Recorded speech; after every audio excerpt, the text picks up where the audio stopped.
Our thanks to Lester for that report. Everybody needs a strong man, a good role model in their life. There's a reason there's Father's Day, and we should really have more days than just one to celebrate them and what they do, especially those.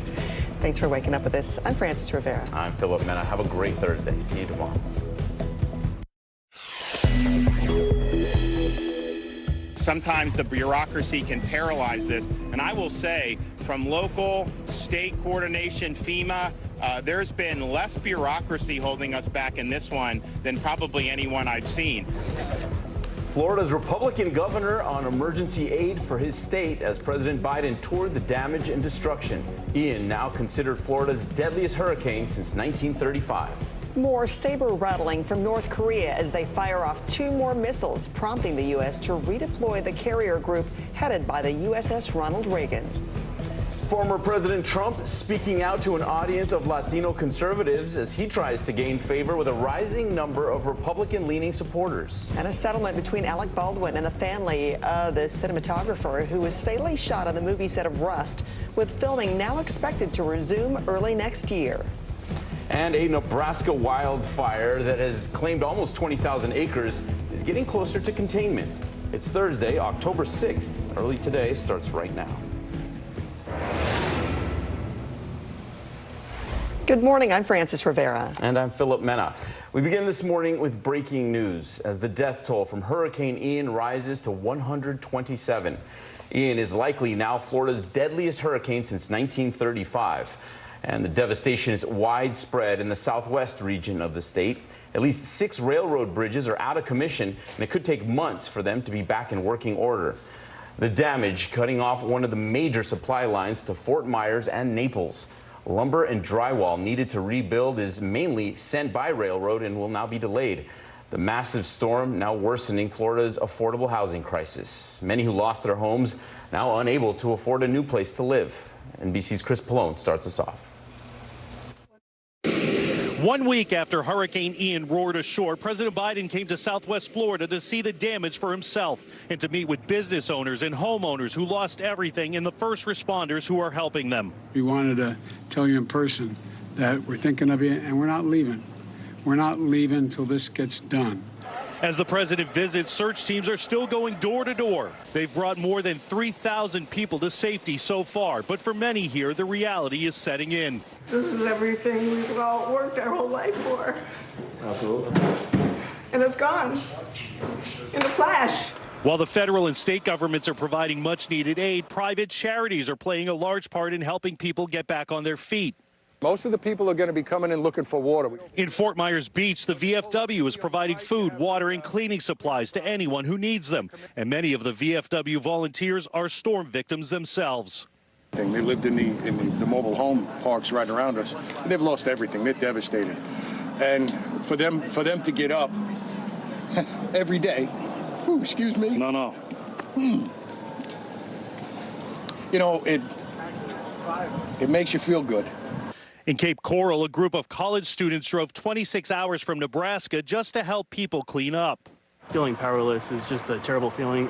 These volunteers say it might take months or even years, but this place will come back stronger than ever as long as people have hope. Chris Pallone, NBC News, Fort Myers Beach, Florida. President Biden is betting on Big Blue today to tout his economic message. Mr. Biden is heading to Poughkeepsie, New York to tour the IBM campus and talk jobs. NBC's Bree Jackson is in Washington, D.C. with more. And Bree, this trip comes on the heels of a big announcement for the Empire State. That's right. Good morning, Francis. Well, President Biden's trip comes just days after Micron Micron Technology, said it will spend $100 billion to build a semiconductor factory in upstate New York. It's part of the Biden administration's push to turn the U.S. into a tech manufacturing giant. Earlier this year, the president signed the CHIPS Act, aimed at boosting production for the components crucial for computers and just about every other electronic device. That legislation will be front and center during Mr. Biden's visit to IBM. That's where he'll speak about creating jobs and lowering costs this afternoon. The president also feeling the sting from OPEC this morning. The oil producers said they'll slash output by 2 million barrels a day to boost crude prices. The move could send gas prices higher after months of decline. That's potentially bad news for Democrats with the primaries just weeks away. The White House blasted the decision, calling it short-sighted. The Secretary of State vowing the administration will do what it takes to keep prices low. When it comes to OPEC, we've made clear our views to OPEC members. We are working every single day to make sure, to the best of our ability, that, again, energy supply from wherever is actually meeting demand in order to ensure that energy is on the market and that prices are kept low. One place the president could turn is Venezuela.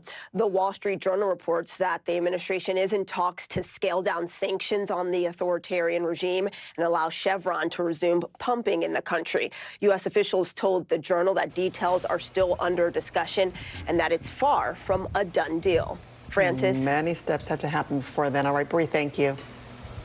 Tensions are ramping up again on the Korean Peninsula as North Korea fires 2 ballistic missiles into the Sea of Japan.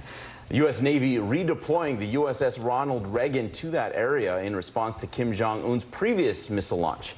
Last week, that same aircraft carrier conducted naval drills with South Korea and Japan, joint exercises that the North slams as highly provocative. A new bombshell allegation this morning against Republican Senate candidate Herschel Walker.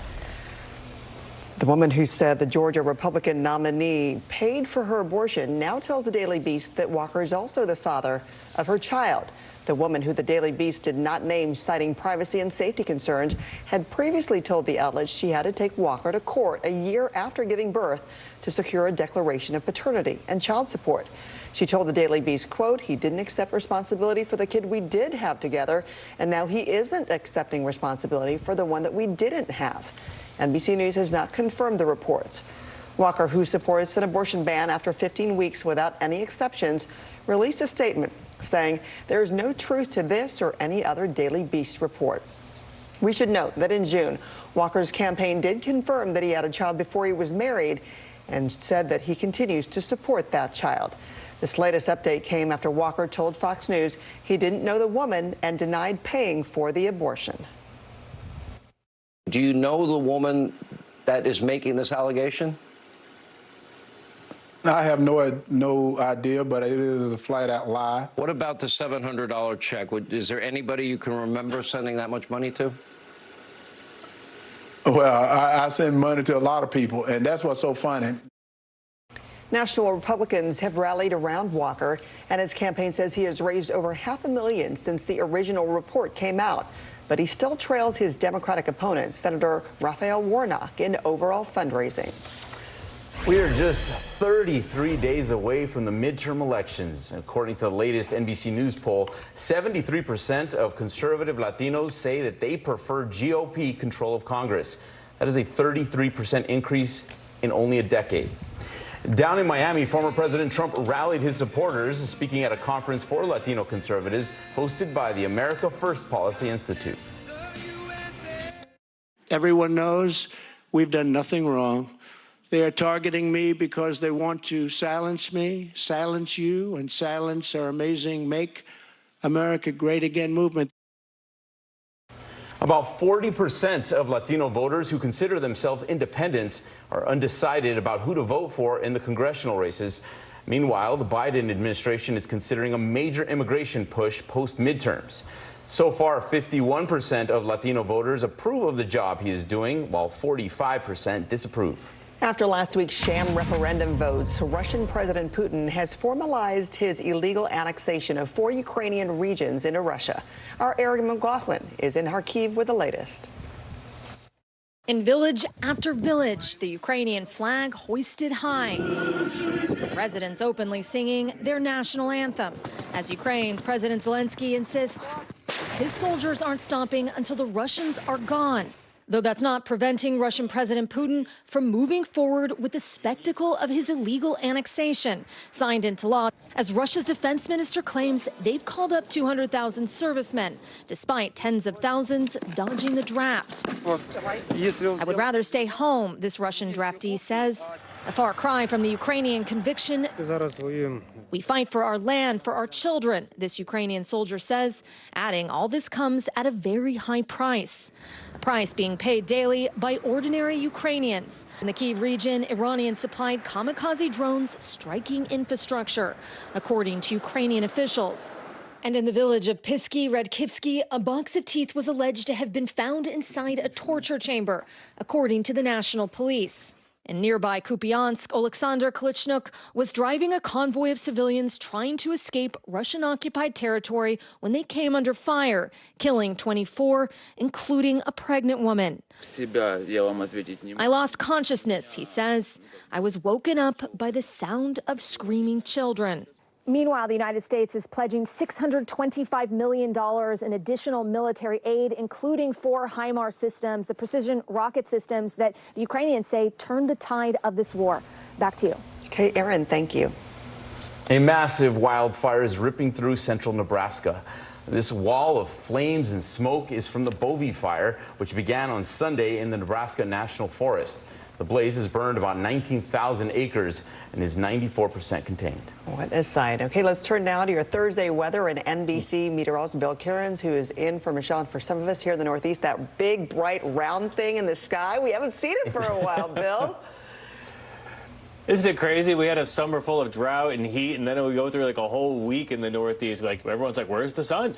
So that's going to be the story on the East Coast. In the middle of the country, it's all about breaking out the jacket, the gloves, getting ready, because we're going to have a frost and a freeze tomorrow morning in areas from the Dakotas to Minnesota. So enjoy that warmth today in areas of the East, from Portland to New York to D.C.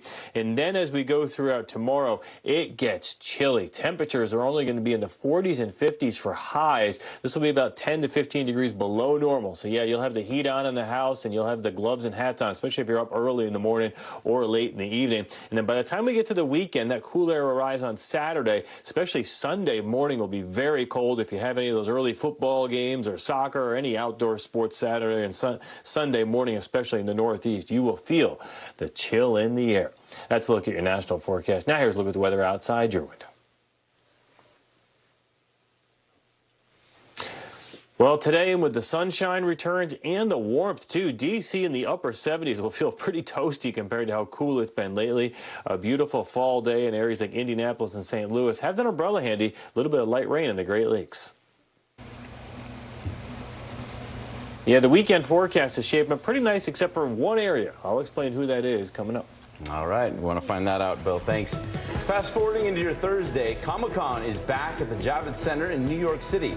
Hundreds of thousands of fans are expected to attend the 4-day convention. And nearly 24 hours after a historic launch to the ISS, SpaceX is gearing up for a different mission this evening. Elon Musk's galactic adventure will be sending 2 commercial communication satellites in orbit from Cape Canaveral. The push to the World Series starts tomorrow with 4 games of the wild card round. Cleveland and Tampa Bay, Phillies and the Cardinals, Blue Jays and Mariners, and then Mets and Padres at night.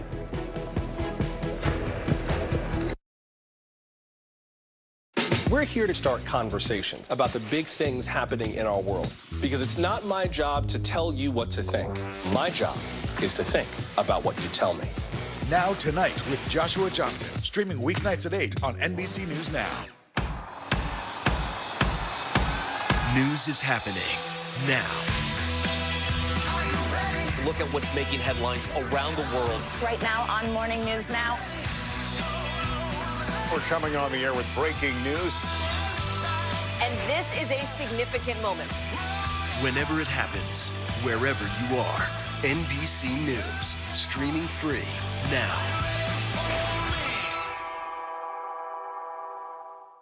To cover the news, you have to be in it. This is how so many towns and cities are protecting themselves. They're pushing the gates open. Was there a school officer on campus? That's what we've been told. No. Top story with Tom Yamas, weeknights at 7 on NBC News Now. Stay on top of breaking news and the biggest stories of the day with NBC News Daily. Thank you so much for joining us. I'm Morgan Radford. And I'm Vicki Wynn. I'm Aaron Gilchrist. And I'm Kate Snow. Get in-depth reporting from across the country. What's your reaction to the president's comments? And around the world. Are Ukrainians continuing to make advances? And ways you can take care of your health. Who should be getting tested? And frankly, how often? And your wallet. Costs are skyrocketing. How to manage soaring prices. NBC News Daily. Weekdays from 12 to 4 p.m. Eastern on NBC News Now.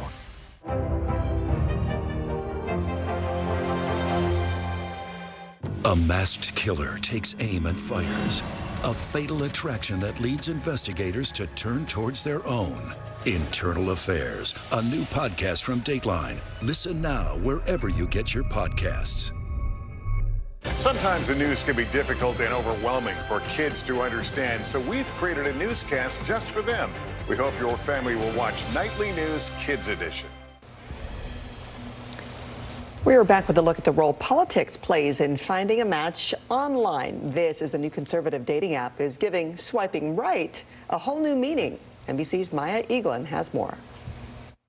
Christina Barrett says she checks her dating apps every day. I've been on everything from Bumble, Hinge to Catholic Match and have not had luck with any of them. One of the qualities she's looking for in a partner, political preference. I do have the fact that I'm conservative listed on all my profiles. It's very important to me. And she's not alone. A 2019 Pew Research study found 71% of single Democrats looking for a relationship said they wouldn't consider seriously dating someone who voted for Trump in 2016. That political divide led former Trump administration officials to create a new dating app. We're sorry that you've had to endure years of bad dates and wasted time with people that don't see the world our way, the right way. It's called The Right Stuff. And its co-founder, John McEntee, who worked in the Trump administration, says popular dating apps don't work. But it's already drawing controversy over its exclusionary advertising. No pronouns necessary. And by the way, those are the only two options, ladies and gentlemen. And in the app, when setting up your dating profile, users can answer prompts like January 6th was, fill in the blank, and your favorite liberal lie.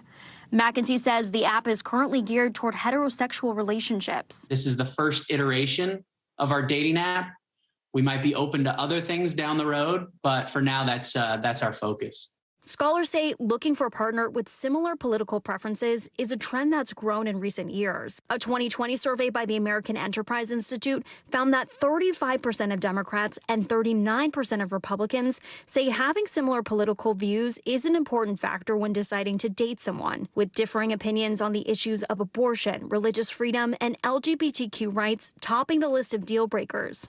It's something Dylan Nicole Martin, who identifies as a non-binary transmasculine lesbian, takes into account when swiping on the apps. It's necessary, in my mind, if someone doesn't share my political beliefs, then it's possible they're not a safe person for me to be around. Christina was personally asked to be one of the first users of the Right Stuff app. I think knowing that someone's conservative or liberal in this day and age says a lot about your character or what you want out of your future.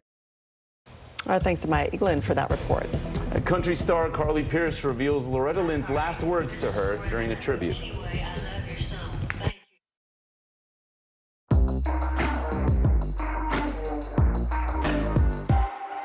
As we look out over the latest city-turned-crime scene, we see the things left behind.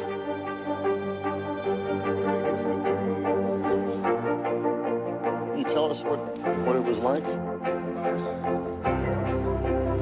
Our NBC News exclusive.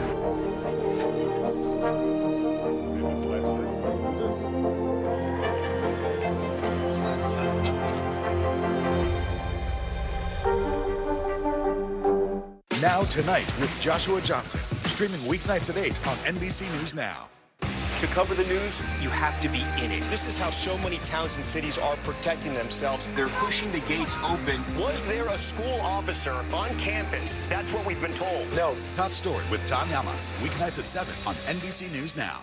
Hey, podcast fans, ready to unlock our true crime mysteries? Try Dateline Premium on Apple Podcasts. You'll get early access to originals, plus bonus content, and everything is ad-free. So head to Apple Podcasts now to subscribe. Sometimes the news can be difficult and overwhelming for kids to understand. Ukraine and Russia. Could you help me understand what's going on? So to help make sense of it all, we've created a newscast just for them. We hope your family will watch Nightly News Kids Edition. As we look out over the latest city-turned-crime scene, we see the things left behind.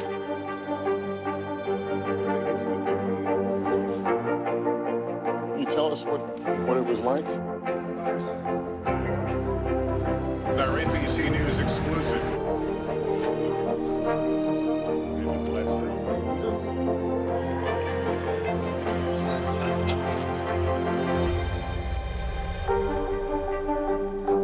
We're here to start conversations because it's not my job to tell you what to think. My job is to think about what you tell me. Now Tonight with Joshua Johnson. Weeknights at 8 on NBC News Now. I think when you open your eyes, you get to decide, how's my day going to be? We want to be a way to start your day, lighten your load, every single morning. Sometimes the news can be difficult and overwhelming for kids to understand. Ukraine and Russia. Could you help me understand what's going on? So to help make sense of it all, we've created a newscast just for them. We hope your family will watch Nightly News Kids Edition.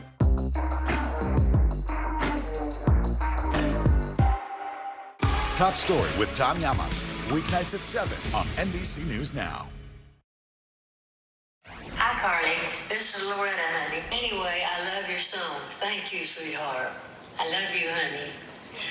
Come and see me sometime. Dear Miss Loretta. Country singer Carly Pearce played Loretta Lynn's last words to her in a voicemail after she heard the song Dear Miss Loretta. This was during a tribute concert at the Grand Ole Opry. A West Virginia community is out to make sure that every child is Halloween ready. It is the 4th year that Raleigh County has launched its Halloween costume vault. It's full of donated masks, capes, and more.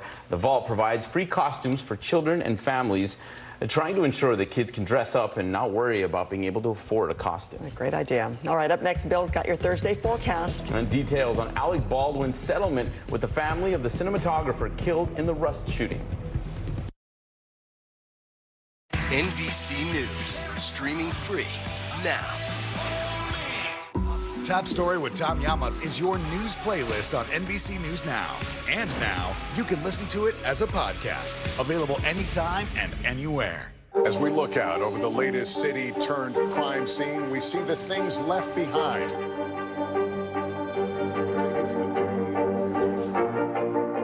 Can you tell us what it was like? Our NBC News exclusive.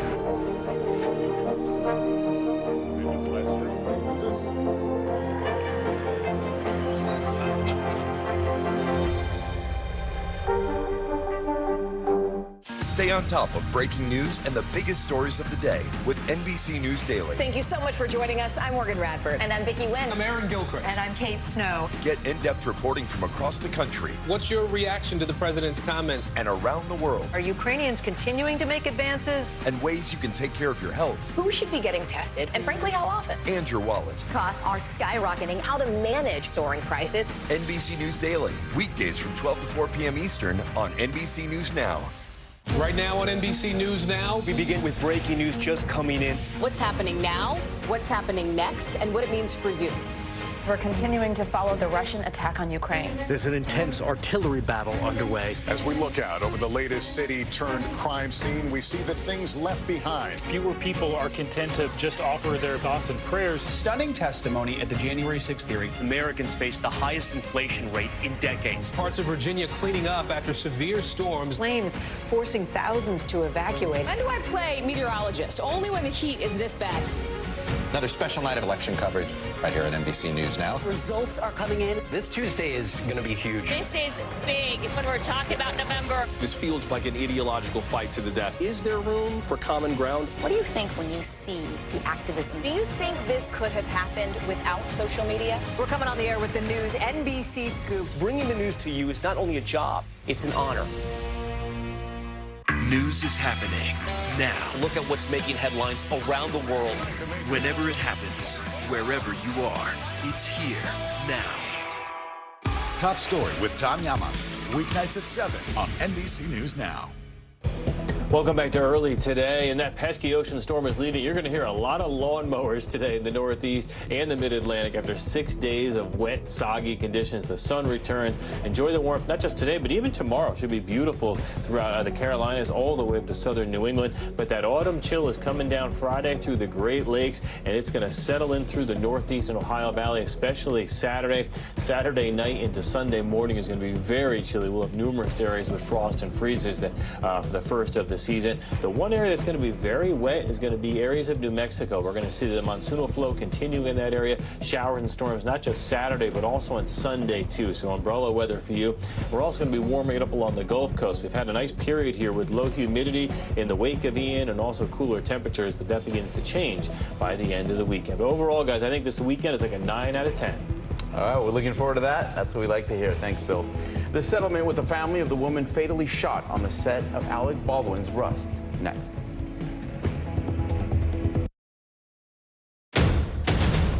The day's biggest political stories with trusted insight and expert analysis.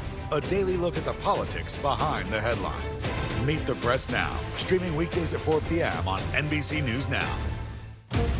Right now on NBC News Now. As we come on the air, here's what we know. It has been dramatic, powerful. We begin with breaking news just coming in. What's happening now, what's happening next, and what it means for you. We're continuing to follow the Russian attack on Ukraine. There's an intense artillery battle underway. We're getting out of this area right now because more air raid sirens are sounding. As we look out over the latest city-turned-crime scene, we see the things left behind. Was there a school officer on campus? Because that's what we've been told. No, fewer people are content to just offer their thoughts and prayers. And the House has answered the call to create new gun laws. The stunning testimony at the January 6th hearing on Capitol Hill. Americans face the highest inflation rate in decades. Parts of Virginia cleaning up after severe storms. A terrifying night of flash floods. Flames forcing thousands to evacuate. When do I play meteorologist? Only when the heat is this bad. Another special night of election coverage right here at NBC News Now. Results are coming in. This Tuesday is going to be huge for primary purposes. It's an interesting race here. I've just never covered anything like it. This is big when we're talking about November. How many doors do you think you've each knocked on? This feels like an ideological fight to the death. Is there room for common ground on this issue? What do you think when you see the activism that's happening right now? Do you think this movement could have happened without social media? A lot to talk about as we continue our rolling coverage. We're coming on the air with the news NBC Scoop. Bringing the news to you is not only a job, it's an honor. To cover the news, you have to be in it. This is how so many towns and cities are protecting themselves. They're pushing the gates open. Was there a school officer on campus? That's what we've been told. No. Top Story with Tom Llamas, weeknights at 7 on NBC News Now. Closing arguments will begin today in the defamation trial of Alex Jones. Attorneys for the families of the 26 people killed in the Sandy Hook school shooting rested their case. The InfoWars host declined to take the stand in his own defense yesterday. His lawyer telling the judge Jones boycotted proceedings because he feels he's being asked to either commit perjury, be held in contempt, or be forced to invoke his Fifth Amendment rights. Jones has been found liable in 4 defamation suits so far. The Connecticut jury will begin deliberations after closing arguments today. Alec Baldwin and the other producers of Rust are settling a lawsuit with the family of the cinematographer who was fatally shot on the set. And they plan to finish the movie with the blessing of the victim's husband. Here's Miguel Almaguer. Nearly a year after the tragedy on the set of Rust, the family of Halyna Hutchins, the cinematographer fatally shot by Alec Baldwin, has reached an undisclosed settlement in its wrongful death lawsuit against the film's famed actor and producers. With production on the movie set to resume in January, Hutchins' husband Matthew will now become an executive producer to pay tribute to Halyna's final work. The idea that the person holding the gun causing it to discharge is not responsible is absurd to me. After speaking exclusively to Hoda Kotb earlier this year, Hutchins seems to have changed his position, saying in a statement, "I have no interest in engaging in recriminations or attributions of blame to the producers or Mr. Baldwin." Hutchins will now partner with the actor, I would never point a gun at anyone and pull a trigger at them, never. who told ABC News he was not responsible for Halyna's death. Just so angry to see him talk about her death so publicly in such a detailed way, and then to not accept any responsibility. As one civil case draws to a close, the Santa Fe district attorney could file criminal charges any day. With Baldwin, the film's armorer, and the assistant director all part of the investigation, the DA said if the facts and evidence warrant criminal charges under New Mexico law, then charges will be brought. No one is above the law. With the movie's principal players returning to the set, if anyone is charged, it's quite possible a criminal trial in the shooting could be underway at the very same time of filming. And our thanks to Miguel for that report. Hearts have to be heavy with everybody involved when they start shooting again, even when the film is released, and every bit of the way. Yeah, of course. I don't know how they would be able to get back together, reconvene after something so tragic and so traumatic. Especially if it goes to trial, as we've heard. Thanks for kicking off your morning with us. I'm Francis Rivera. I'm Philip Mena. See you back here tomorrow.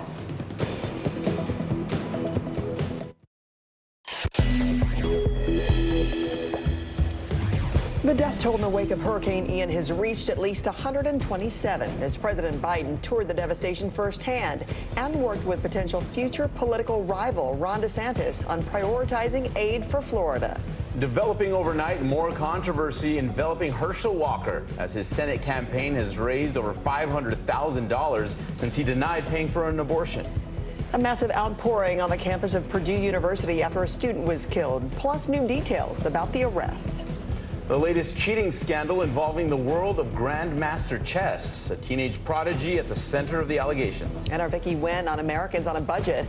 And that's just about all of us and the sticker shock we're about to encounter for holiday feasts. Early Today starts right now. Good Thursday morning. I'm Philip Mena. I'm Francis Rivera. We begin this morning in Southwest Florida, where President Biden and First Lady Dr. Jill Biden toured the damage done by Hurricane Ian. The death toll rising with at least 122 dead in Florida and 5 in North Carolina. Ian is now likely the state's deadliest hurricane since 1935. NBC's Sam Brock starts us off. As Marine One flew into Florida neighborhoods gashed by a generational hurricane, the two men spearheading the outreach, President Joe Biden and Florida Governor Ron DeSantis, side by side and shaking hands, putting aside political differences to demonstrate unity in crisis. We're not leaving until this gets done. I promise you that. For communities cut off from the outside world, rescued in buckets and forced from their homes. The heart, the soul, the houses. It's just gone. It's done. No magic visit or emergency declaration will immediately undo disaster, but they are receiving assurances that state and federal levers are working together. We are cutting through the bureaucracy. We are cutting through the red tape, and that's from local government, state government, all the way up to the president. I feel like Governor DeSantis is very sympathetic to what we're going through here. I think he's already had hands-on. He's been here every day. On the ground, people's lives littered across front lawns. It's just unbelievable. Robert Harmon has been sleeping in his car at 79 years old, unable to find a hotel. It was just an old trailer, but you don't realize how nice it was till it's gone. As for those political visits, you think they understand what you're going through? No. No, I don't think so. They think they do, but they don't. Till you see it, you don't. Despite the promises of support and disaster aid, the reality remains harsh. At least 115 people now killed, including 49-year-old Elizabeth McGuire, who was found dead in her home, clutching her cell phone.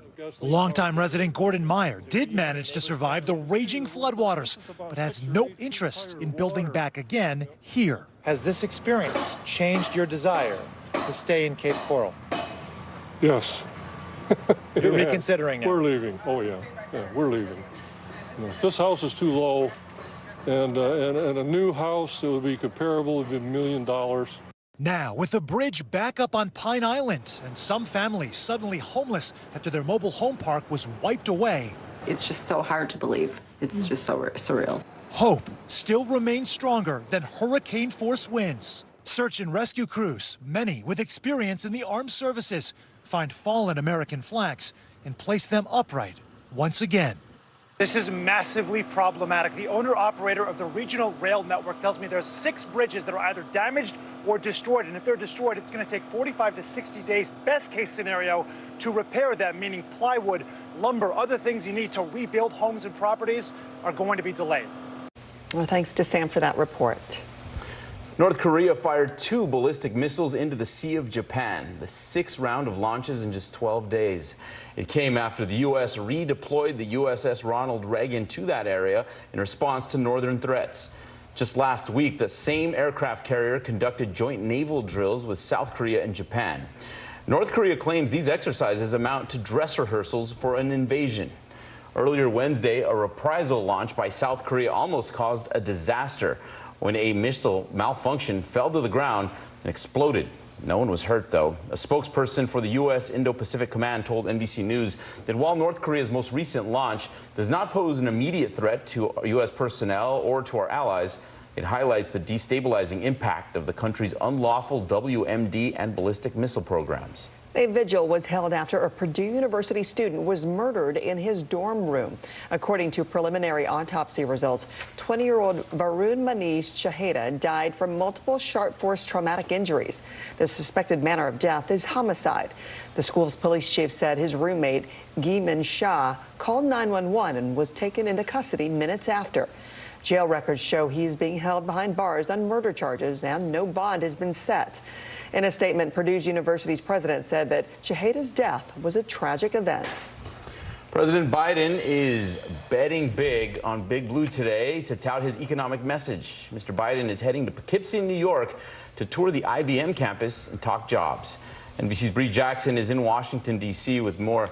Bree, good morning. This trip comes on the heels of a big announcement for the state of New York.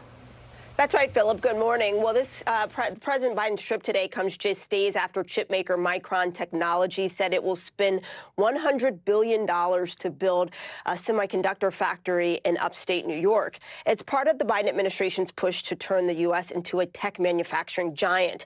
Earlier this year, the president signed the CHIPS Act aimed at boosting production for the components crucial for computers and just about every other electronic device. That legislation will be front and center during Mr. Biden's visit to IBM, where he'll speak about creating jobs and lowering costs this afternoon. The president also feeling the sting from OPEC this morning. The oil producers said they'll slash output by 2 million barrels a day to boost crude prices. The move could send gas prices higher after months of decline. Potentially bad news for Democrats with the primaries just weeks away. The White House blasted the decision, calling it short-sighted. The Secretary of State vowing the administration will do whatever it takes to keep prices low. When it comes to OPEC, we've made clear our views to OPEC members. We are working every single day to make sure, to the best of our ability, that, again, energy supply from wherever is actually meeting demand in order to ensure that energy is on the market and that prices are kept low. One place the president could turn is Venezuela. The Wall Street Journal reports the administration is in talks to scale down sanctions on the authoritarian regime and allow Chevron to resume pumping in the country. U.S. officials told the Journal details are still under discussion and it's far from a done deal. Back to you, Phil. Still, the message is clear. Lower gas prices over everything. All right, Bree, thank you. Breaking overnight, terrible news out of California. A kidnapped family of 4 has been found dead. The bodies of Jasleen Kaur, Jasdeep Singh, their 8-month-old baby girl, Arui Deary, and her uncle, Amandeep Singh, were all found in a rural area outside the town of Dos Palos. The Merced County Sheriff confirming the tragic discovery in a press conference earlier. A suspect is in custody. The sheriff said he believes the motive to be money and that the man likely had an accomplice. New bombshell allegations this morning against Republican Senate candidate Herschel Walker. The woman who said the Republican nominee from Georgia paid for her abortion now tells the Daily Beast that Walker is also the father of her child. The woman, who the Daily Beast did not name, citing privacy and safety concerns, had previously told the outlet she had to take Walker to court a year after giving birth to secure a declaration of paternity and child support. She told the Daily Beast, quote, "He didn't accept responsibility for the kid we did have together, and now he isn't accepting responsibility for the one that we didn't have." NBC News has not confirmed these reports. But Walker, who does support an abortion ban after 15 weeks without any exceptions, released a statement saying there's no truth to this or any other Daily Beast report. We should note that back in June, Walker's campaign did confirm that he had a child before he was married and said that he continues to support that child. This latest update came after Walker told Fox News he didn't know the woman and denied paying for the abortion. Do you know the woman that is making this allegation? I have no idea, but it is a flat-out lie. What about the $700 check? Is there anybody you can remember sending that much money to? Well, I send money to a lot of people, and that's what's so funny. Well, after those comments, still the National Republicans, they've rallied around Walker, and his campaign says that he has raised over $500,000 since that original report came out. But he still does trail his Democratic opponent, Senator Raphael Warnock, in overall fundraising. Okay, let's get a read on your day ahead with NBC meteorologist Bill Cairns, who is in for Michelle. Bill, good morning. We're so excited to see that sun that's been missing for so long. Good morning. Yeah, it'd be nice to turn the heat off, right? You're not supposed to do that this time of year. So the big temperature swings is going to be the story as we go throughout today and the upcoming weekend. This cold front heading through the Great Lakes does have a little bit of rain with it, maybe some wet snowflakes here and there. And there will be a chilly wind on the backside of this, too. 45-mile-per-hour winds on the backside of this thing. And then as it heads through the northeast, by the time we go through Friday, it doesn't have a lot of rain left to it, but it will have things very cool. So for today, only 55 degrees for high in Minneapolis. And in Chicago, those rain showers go through. And look at tomorrow in Chicago, much, much colder. That's a look at your national forecast. Now here's a look at the weather outside your window. Well, those temperatures have warmed up with the sunshine this afternoon. Enjoy this one. Richmond, D.C., Philly, Baltimore, all the way up through southern New England. You deserve it after the stretch of weather we just went through. And there's those cool temperatures coming down from the north. And we're close now. The weekend forecast not far away, guys. You can smell it. All right. Thanks, Bill. It's exciting news this morning from Oscar winner Hilary Swank. The 48-year-old actress has announced that she's pregnant with twins. Swank and her husband, Philip Schneider, announced the news just days after the anniversary of her father's death. She also revealed that the due date falls on her father's birthday. Coming up, why Thanksgiving dinner could cost a whole lot of gravy this year. And a cheater's gambit early today is back in 60 seconds with explosive allegations rocking the chess world. News is happening now. Look at what's making headlines around the world. We're coming on the air with breaking news. This is a significant moment. Whenever it happens, wherever you are, NBC News, streaming free now. The day's biggest political stories with trusted insight and expert analysis. A daily look at the politics behind the headlines. Meet the Press Now, streaming weekdays at 4 p.m. on NBC News Now. The indictment of a former president, or perhaps candidate for president, would arguably tear the country apart. Is that your concern? Can you update us on the status of negotiations? NBC News, streaming free now. As we look out over the latest city-turned-crime scene, we see the things left behind.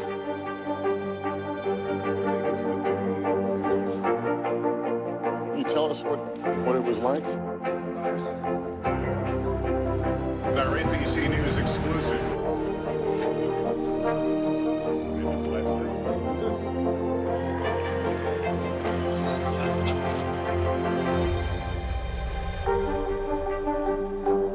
Good morning, I'm Joe Fryer. And I'm Savannah Sellers right now on Morning News Now. We're staying on top of the breaking situation in Ukraine. We are watching dangerous heat this week. Recession, I mean, is that where we're headed? Is there any way to avoid that? Morning News Now, streaming weekdays at 7.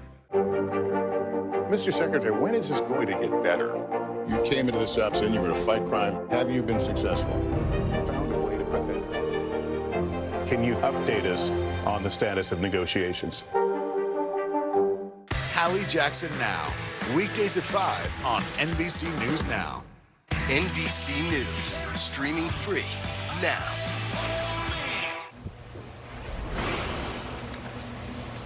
Leading the news, controversy sending shockwaves through the highest ranks of chess. An American phenom accused of cheating his way to the top. Gotti Schwartz explains how. It's a scandal rocking the chess world. Wow, what a result. Wow. Growing allegations that 19-year-old chess star Hans Niemann has cheated his way through the ranks. This is a targeted attack, and if you look at my games, this is not, it has nothing to do with my games. All coming to a head after Niemann shocked grandmasters everywhere, beating the reigning world champion Magnus Carlsen during an in-person tournament. Magnus losing with white. And what? At their next face-off, Carlsen quitting after Niemann's opening move. Magnus Carlsen just resigned. The forfeiture coming after Niemann admitted publicly to cheating online in the past. And I'm completely ashamed. Carlsen later tweeting, "I believe Niemann has cheated more and more recently than he has publicly admitted." Then a bombshell report, the website chess.com, accusing Niemann of likely cheating in more than 100 online games, including several prize money events, and kicking him off the site. Cheating online can be as simple as having an extra screen open where a computer AI gives hints on the best possible move. Computers play in a very different way from humans. And the kind of moves a computer will play, you'll look at it and say, no way that works. When you start playing too many of those kind of moves, people start looking at you funny. It's a growing problem for the multi-million-dollar online chess industry, gaining popularity thanks to shows like The Queen's Gambit and gaming sites like Twitch.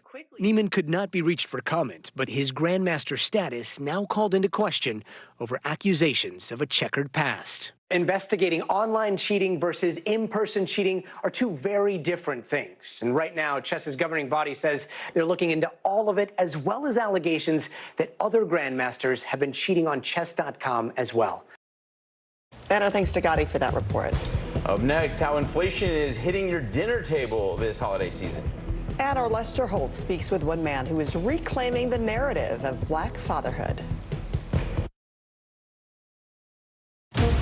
Right now on NBC News Now. As we come on the air, here's what we know. It has been dramatic, powerful. We begin with breaking news just coming in. What's happening now, what's happening next, and what it means for you. We're continuing to follow the Russian attack on Ukraine. There's an intense artillery battle underway. We're getting out of this area right now because more air raid sirens are sounding. As we look out over the latest city-turned-crime scene, we see the things left behind. Was there a school officer on campus? Because that's what we've been told. No. Fewer people are content to just offer their thoughts and prayers. And the House has answered the call to create new gun laws. The stunning testimony at the January 6th hearing on Capitol Hill. Americans face the highest inflation rate in decades. Parts of Virginia cleaning up after severe storms. A terrifying night of flash floods. Flames forcing thousands to evacuate. When do I play meteorologist? Only when the heat is this bad. Another special night of election coverage right here at NBC News Now. Results are coming in. This Tuesday is going to be huge for primary purposes. It's an interesting race here. I've just never covered anything like it. This is big when we're talking about November. How many doors do you think you've each knocked on? This feels like an ideological fight to the death. Is there room for common ground on this issue? What do you think when you see the activism that's happening right now? Do you think this movement could have happened without social media? A lot to talk about as we continue our rolling coverage. We're coming on the air with the news NBC Scoop. Bringing the news to you is not only a job, it's an honor. A masked killer takes aim and fires. A fatal attraction that leads investigators to turn towards their own. Internal Affairs, a new podcast from Dateline. Listen now wherever you get your podcasts. Right now on NBC News Now, We begin with breaking news just coming in. What's happening now, what's happening next, and what it means for you. We're continuing to follow the Russian attack on Ukraine. There's an intense artillery battle underway. As we look out over the latest city-turned-crime scene, we see the things left behind. Fewer people are content to just offer their thoughts and prayers. Stunning testimony at the January 6th hearing. Americans face the highest inflation rate in decades. Parts of Virginia cleaning up after severe storms. Flames forcing thousands to evacuate. When do I play meteorologist? Only when the heat is this bad. Another special night of election coverage right here at NBC News Now. Results are coming in. This Tuesday is going to be huge. This is big when we're talking about November. This feels like an ideological fight to the death. Is there room for common ground? What do you think when you see the activism? Do you think this could have happened without social media? We're coming on the air with the news NBC Scoop. Bringing the news to you is not only a job, it's an honor.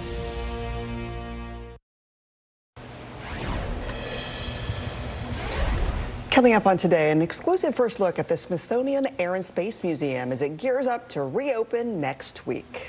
Believe it or not, Thanksgiving is right around the corner. But before your guests can gobble up a meal, rising grocery prices may gobble up your wallet. Our Vicki Nguyen has tips on how to stretch your dollar for the holiday. For those on a budget, this holiday season could bring a time to eat, drink, and be wary.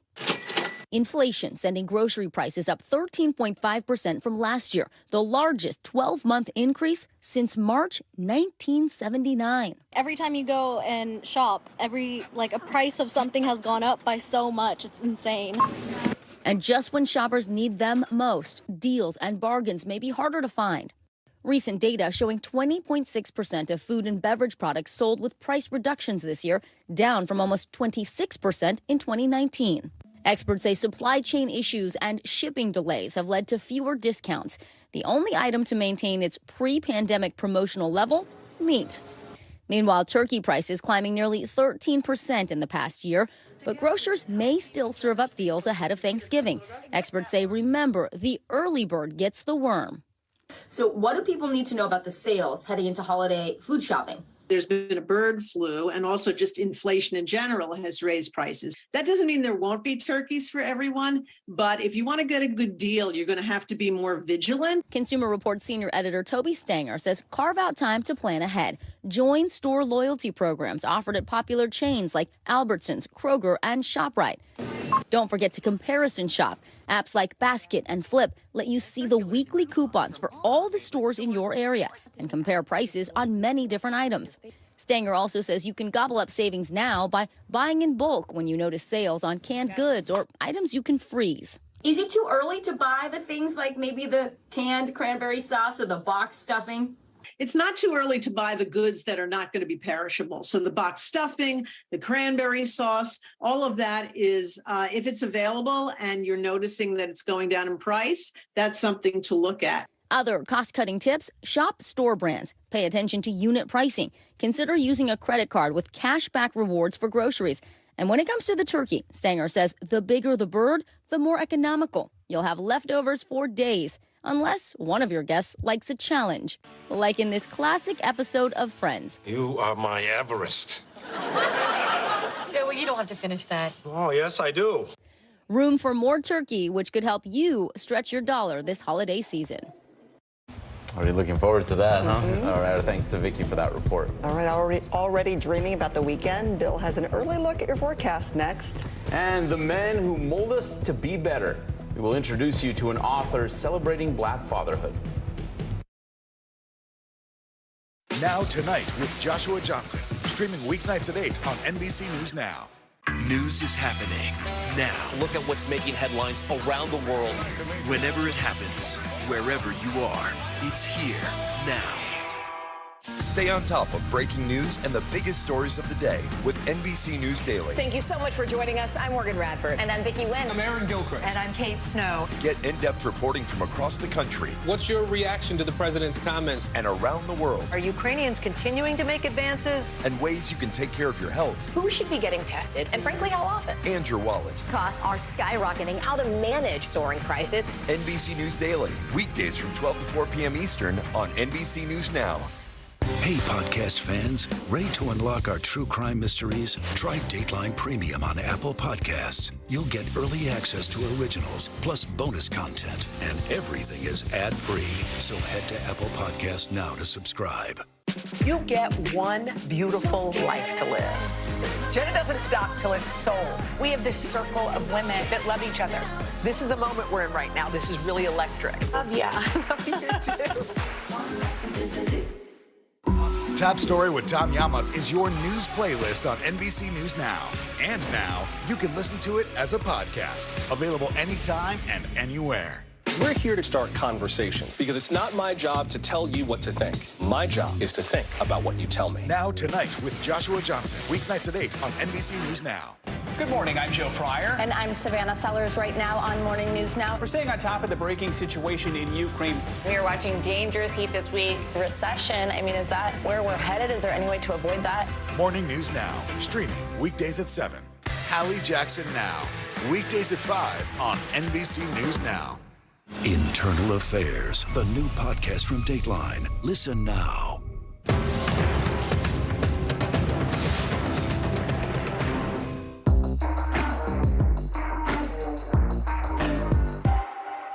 Internal Affairs, the new podcast from Dateline. Listen now. News is happening now. Look at what's making headlines around the world. Whenever it happens, wherever you are, it's here now. NBC News, streaming free now. Welcome back to Early Today, and there'll be Halloween decorations being hung, costumes being bought, and pumpkins carved as we go through this upcoming weekend. Not a lot of wet weather out there, but we will see a chilly breeze, and the leaves will be blowing in the Great Lakes as we go throughout this weekend. By the time we get to Sunday, still a lot of sunshine on the map, but that chill will be on the East Coast, guys. Okay, I'll be ready for it. Thank you, Bill. When we return, how one man is helping navigate fatherhood and mold others.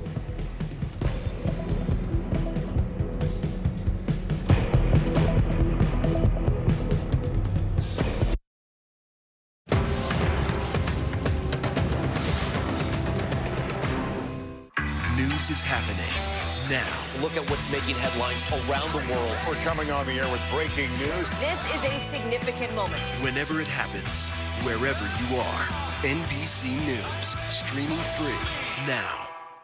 Top Story with Tom Llamas is your news playlist on NBC News Now. And now, you can listen to it as a podcast. Available anytime and anywhere. The indictment of a former president, or perhaps candidate for president, would arguably tear the country apart. Is that your concern?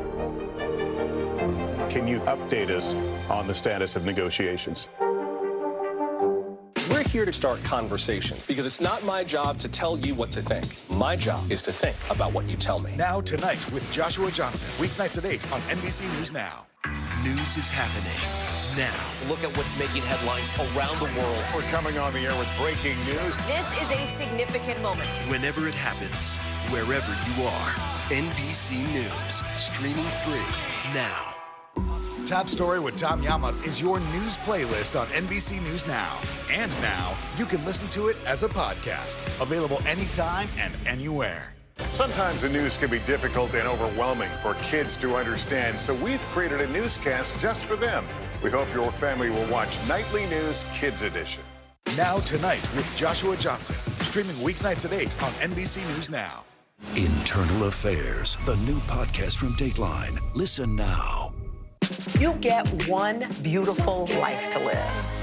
Jenna doesn't stop till it's sold. We have this circle of women that love each other. This is a moment we're in right now. This is really electric. Yeah, I love you too. This is it.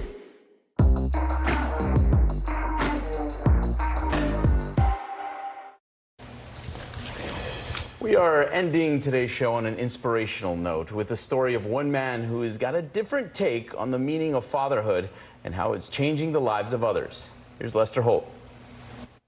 I wanted to write something that was affirmative. And so as the country was grappling with the racial justice movement amid a pandemic, activist Will Jawando sat down to recast the image of black fathers. Most people don't know, for example, that the majority of black fathers are in the home.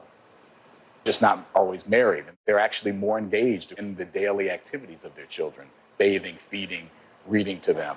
Jawando seeks to expand the definition of black parentage in his book, My 7 Black Fathers, profiles of men who entered his life, teaching him about love, acceptance, and respect. I only have one biological father, but each of these men and many others played an integral role in making me who I am in my journey to wholeness. Jawando, married and a father of 4, born and raised in Silver Spring, Maryland. He writes of a strained relationship with his natural father, being shunted from school to school, burdened by the low expectations that hold down too many black boys. I was looking and yearning for a passage, kind of an entry point into my blackness. He found it in the man who helped him connect to his Nigerian roots, his first black male teacher who taught him about self-esteem, the coach who taught him acceptance. One of the things that struck me is a lot of the mentors in your life, these fathers, didn't realize the role they were playing in your life. I'm fortunate to have 5 of the 7 still alive, and several of them, including my own stepfather, Joseph Jacobs, said they didn't realize the impact they were having. Like Barack Obama, for whom he worked in the White House, like Jawando, biracial and son of an African father. He was really helpful to give really practical advice from life experience himself of navigating my role as a husband and a father. And also just dealing with, I think, some fears. You know, similar to me, he had fears of whether he was going to be a good father, not having that relationship with his father at a young age. What does this speak to, you know, men like myself or yourself now, you know, who are successful and largely secure in life? You know that nothing is too small. We all have something to give. A lesson he hopes will change the narrative while paying homage to black fathers. These relationships literally can change and save lives, and that's what happened with me. Thanks to Lester for that report. Everybody needs a strong man, a good role model in their life. There's a reason there's Father's Day, and we should really have more days than just one to celebrate them and what they do, especially those. Thanks for waking up with us. I'm Frances Rivera. I'm Philip Mena. Have a great Thursday. See you tomorrow.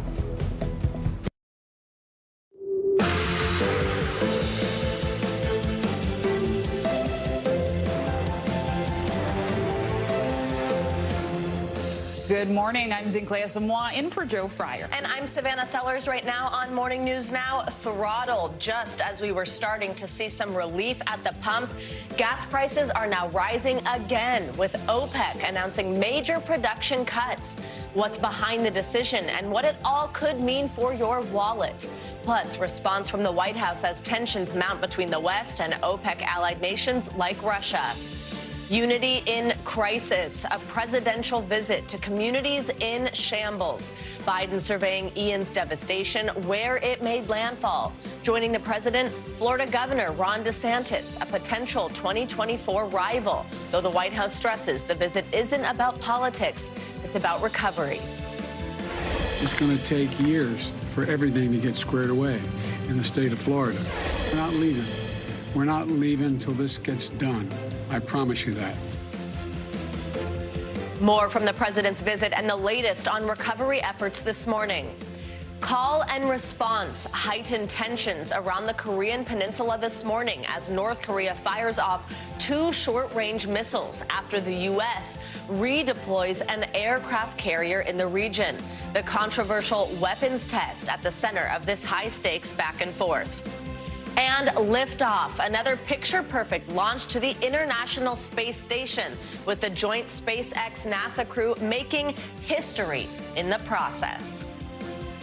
We love some space news. Yes. We love when it's almost Friday. It's a good morning. all of these things. Good morning.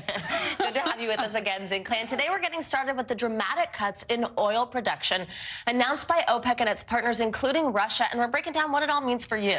The group announcing yesterday they'll slash output by 2 million barrels a day. That action is expected to send gas prices higher after weeks of decline, and it's sparking immediate new concerns about inflation. This morning, the White House is blasting the move, and we have full coverage right now, starting with NBC News correspondent Emily Aketa and what this means for consumers. After a year of tumultuous gas prices, signs today pain at the pump could worsen as some of the world's top oil producers, including Saudi Arabia and Russia, promise deep cuts to output. OPEC Plus announced it will slash production by 2 million barrels per day to spur a recovery in crude prices. The White House calling the decision short-sighted. We are providing security, stability to the energy markets. The move defying an aggressive push from President Biden to keep fuel flowing, even visiting Saudi Arabia this summer to convince them to increase oil production. With midterms just weeks away, higher energy prices could be a blow to Democrats and undo months of steadily dropping costs at the pump in most areas of the country. Talk to me about the timing of the cuts. The barrels that are going to be cut will be cut in November. But what it means also is higher prices for drivers, higher prices for heating, higher prices for holiday travel. In parts of California, gas prices are already topping $7 a gallon. I got to go to where I'm going, so I got to pay it, but I'm not happy about it. And across the country in Massachusetts, Scott McFarlane has been in the heating oil business for more than 50 years. He says customers should be prepared to pay more as temperatures there fall. The timing is awful for us. It's going to be a tough winter for everybody, the consumers and anybody in business. Adding insult to injury for families already struggling with soaring inflation. Emily Ikeda, NBC News, New York. For more, let's bring in NBC News Capitol Hill correspondent Ali Rafa and the head of petroleum analysis at Gas Buddy, Patrick DeHaan. Ali, I'll start with you. A last-ditch effort by the White House to convince OPEC members to vote against a proposed production cut failed. How is the Biden administration responding, and how's it look for them? Yeah, good morning, Savannah. Well, the White House chose its words pretty carefully when this news dropped yesterday, saying that President Biden was disappointed in the short-sightedness of this decision by OPEC. And that's a pretty tame response considering the timing of all of this. Remember, it was just back in July when President Biden was visiting Saudi Arabia asking for the exact opposite of this, asking for more oil to be entered into the market. He said publicly that he's concerned about how this will affect the global economy, global markets as a whole, especially with relationships between the U.S. and Saudi Arabia, the U.S. and Russia, even more fragile. So this is something he's been trying to avoid for months. So in response to this yesterday, the White House saying that they're doing really all they can do at the moment. They're releasing more oil supply from the U.S.'s strategic petroleum reserves to try to offset these cuts that are expected to start in November. They're also saying that they would like to start these discussions with Congress about any sort of legislation that could be put in place to prevent this from happening. And they're also just promoting as a whole this need that they say is urgent for the United States to be more energy independent. But in general, the timing of this really could not be worse for the president and his party, Savannah. Absolutely. Patrick, let's bring you in here to answer the really important stuff, which is what does this mean for anybody at home, anybody with a car? I mean, the national average gas prices back down to $3.87 this morning. That's, of course, after it hit a high of over $5 a gallon earlier this year. We have slowly been seeing an uptick in prices even before this decision came out. But I mean, what's this going to look like? How long will it take for this particular cut to trickle down to gas stations across the country? Well, we've already seen this anticipated for the last week in oil markets. Oil prices have already rallied some $10 a barrel over the last week. And so conceivably, it's already hitting motorists in some areas, especially the South. We saw prices jumping in Dallas, Fort Worth. The East Coast, the Northeast are starting to see this play out. It's going to mean an impact of roughly 10 to 30 cents a gallon on consumers. But for those in hard-hit areas where prices have recently surged, such as California, the West Coast, and the Great Lakes, the increase, or I should say the 10 to 30 cent jump, is not going to be direct at the pump, rather because of refinery improvements in those areas where prices have spiked. Prices will fall, but by not as much because of this production cut. All right, so a little tiny bit of nugget of good news in there, maybe not so bad. Ali, now Russia is among the countries who pushed for the cut. This, as you mentioned, also comes right before the midterms. You said bad timing for the president, but what exact impact do you think this could have at the ballot box? Do you see it doing anything? Yeah, well, as Emily said in the package you played at the top there, this is really adding insult to injury to so many Americans who are planning to vote in the midterm elections just 5 weeks away now. And inflation and the economy are two issues that poll after poll show are top of mind for voters as they feel this pain in their pockets ahead of the midterm elections. This is something, these two issues that Republicans have tried to hit Democrats on. So the more that this really progresses, and depending on how much prices surge, this is just something that Democrats don't want to be attached to, don't want their name on in general, Savannah. Ali Rafa and Patrick Duhan, thanks for kicking us off this morning. Appreciate it. And now we turn to Florida and the recovery from Hurricane Ian. And yesterday, President Biden and his political rival, Ron DeSantis, gave the nation an image of unity in the midst of devastation. Biden met with DeSantis, a potential 2024 presidential opponent, in Fort Myers. The two put their political differences aside, touring the hardest hit areas and meeting with people who lost everything. Biden promised the people of Southwest Florida that the federal government is with them in their long road to recovery. We have one job and only one job, and that's to make sure the people of Florida get everything that they need to fully, thoroughly recover. Meanwhile, the death toll continues to rise, and the estimated cost from Ian is soaring into the billions. NBC News correspondent Jesse Kirsch joins us now from Fort Myers Beach. Good morning, Jesse. So to just jump in, Biden and DeSantis are working together now and have acknowledged that it will be a long road to recovery. And as I just said, that cost from the storm is rising into the billions, and it's going to take a lot to rebuild towns and roads and power grids. So what exactly did the two say about working together for what seems to be the long haul? Yeah, and going back to even before Hurricane Ian made landfall in the U.S. and Clay, they both made clear, echoing the sentiment that they have been in lockstep with each other. We've already seen the federal government, by authorization of the president, extending the amount of time that the federal government will be paying for debris removal here, and that is a huge help because that is something that is needed to be taken out of the way for much of the other cleanup to be done. I was talking with an electrical company here yesterday, one of the utilities who is providing power and trying to restore power for so many, and they talked about how with debris on top of downed equipment, that extends how long it takes for them to get power back online. So if they're getting support with funding in this part of the state to be able to get that debris out of the way, that will definitely help with easing the burden of cost, because this is going to be years long, is what the president said about the rebuilding. And we know that it's going to take the better part of this month, according to the governor, just to build a temporary bridge to one of the cutoff islands here. So you can imagine how long it will take to get a full bridge redone there. Yeah, Jesse, I mean, the devastation is so large. I know you've been there for quite some time. What's the situation like in Fort Myers Beach this morning, and what are you hearing from people after President Biden's visit? Yeah, unfortunately, frankly, it is still a mess here. Right across the street from where we are, there is a boat probably 30, 40 feet long with a car underneath it. The president's motorcade drove past that on the way in and on the way out here. So those are the scenes that the president of the United States has seen. At the same time, we know more people are getting power. We know that there's been a lot of water and food distributed, according to officials. And we've seen power crews out here working to fix poles and lines that have been down. So the road to recovery is moving along here, and not where I am now, but a neighboring county, Collier County, is returning to school this morning. So that is promising for the kids in these communities who have obviously had to put pause on the start of the school year. So things are slowly moving back to normal. We know close to 100,000 structures have been checked, according to the governor. But obviously, rescue and recovery efforts are ongoing in addition to all of this rebuilding. A lot still to be done here.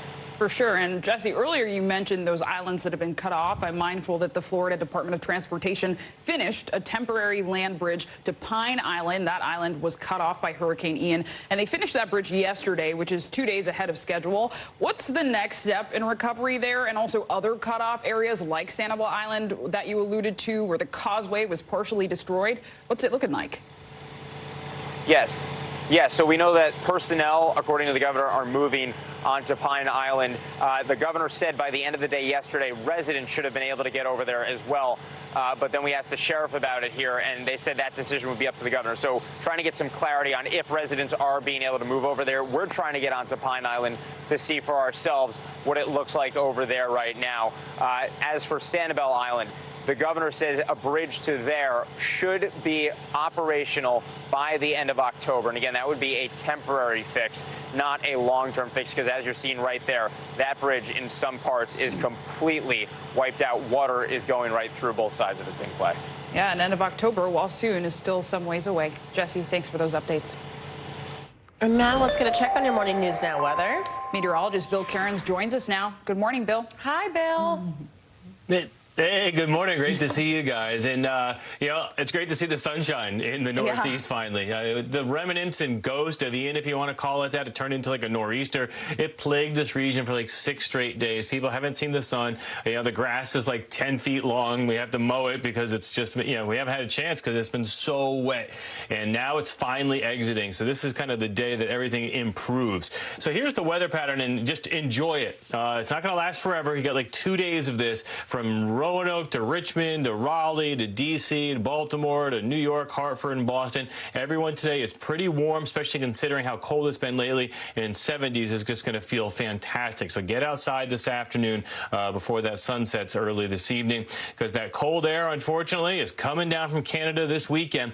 Big temperature drop as we go through the Great Lakes tomorrow. Chicago drops about 53 for your high. There's even a chance we're going to see some snowflakes this weekend in the northern portions of the Great Lakes. Marquette only 43. And then that cold front and the cool air sweeps through the Northeast as we go through Friday. So Saturday is going to be very chilly and windy throughout the Northeast. Highs only in the 50s, and that's with full sunshine.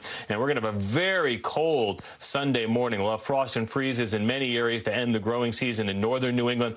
And if you have those early soccer games or football games, it's going to be chilly. You're going to have to get that hot cocoa and hot coffee. You're going to need it. So for today's forecast, much of the country is dry. That's fantastic. No problems on the West Coast. Southern half of the nation looks good. But here comes that cold shot as we go through the weekend. That autumn chill starts in the Great Lakes, and then it makes its way through to the East Coast by Saturday. Also, our friends in New Mexico, you're probably the only rainy spot in the entire country. It's a very dry weekend, and we start our roller coaster temperatures as we go through fall. All right, Bill. We love, love, love Michelle, but I mean, you did just bring us the sunshine. I was going to say, Bill. We'll take some dryness. Good to see you. That's all me. All me. And now to some breaking news in Thailand this morning, and a warning: the following images are distressing. Police say at least 36 people have been killed in a gun and knife attack on a daycare center northeast of the country. More than 20 children are said to be among the victims, some as young as 2 years old. Authorities say the gunman, identified as a former policeman, later took his own life. We'll have more developments on this story later in the show. Just heartbreaking. And now let's get to the latest in North Korea. Tensions are continuing to rise after the regime fired more missiles into the waters off its eastern coast. That's after that provocative launch over Japan that led the U.S. to redeploy an aircraft carrier to the region. NBC News foreign correspondent Janice Mackey-Freyer joins us now with the very latest. Hey, Janice, good morning. Good morning. It's now 6 launches in 12 days by North Korea. And now we're learning that 12 North Korean fighter jets and bombers were staging air-to-surface firing drills today. South Korea sent up 30 aircraft in response. It comes as the U.S. is now holding trilateral military exercises with South Korea and Japan, and tension around the Korean peninsula edges higher. This morning, as missiles fly and tensions flare, the American aircraft carrier USS Ronald Reagan and its strike group moving into waters around the Korean peninsula, prompting North Korea to fire another 2 missiles, what Pyongyang called counteraction, in a statement blaming the U.S. for posing a serious threat.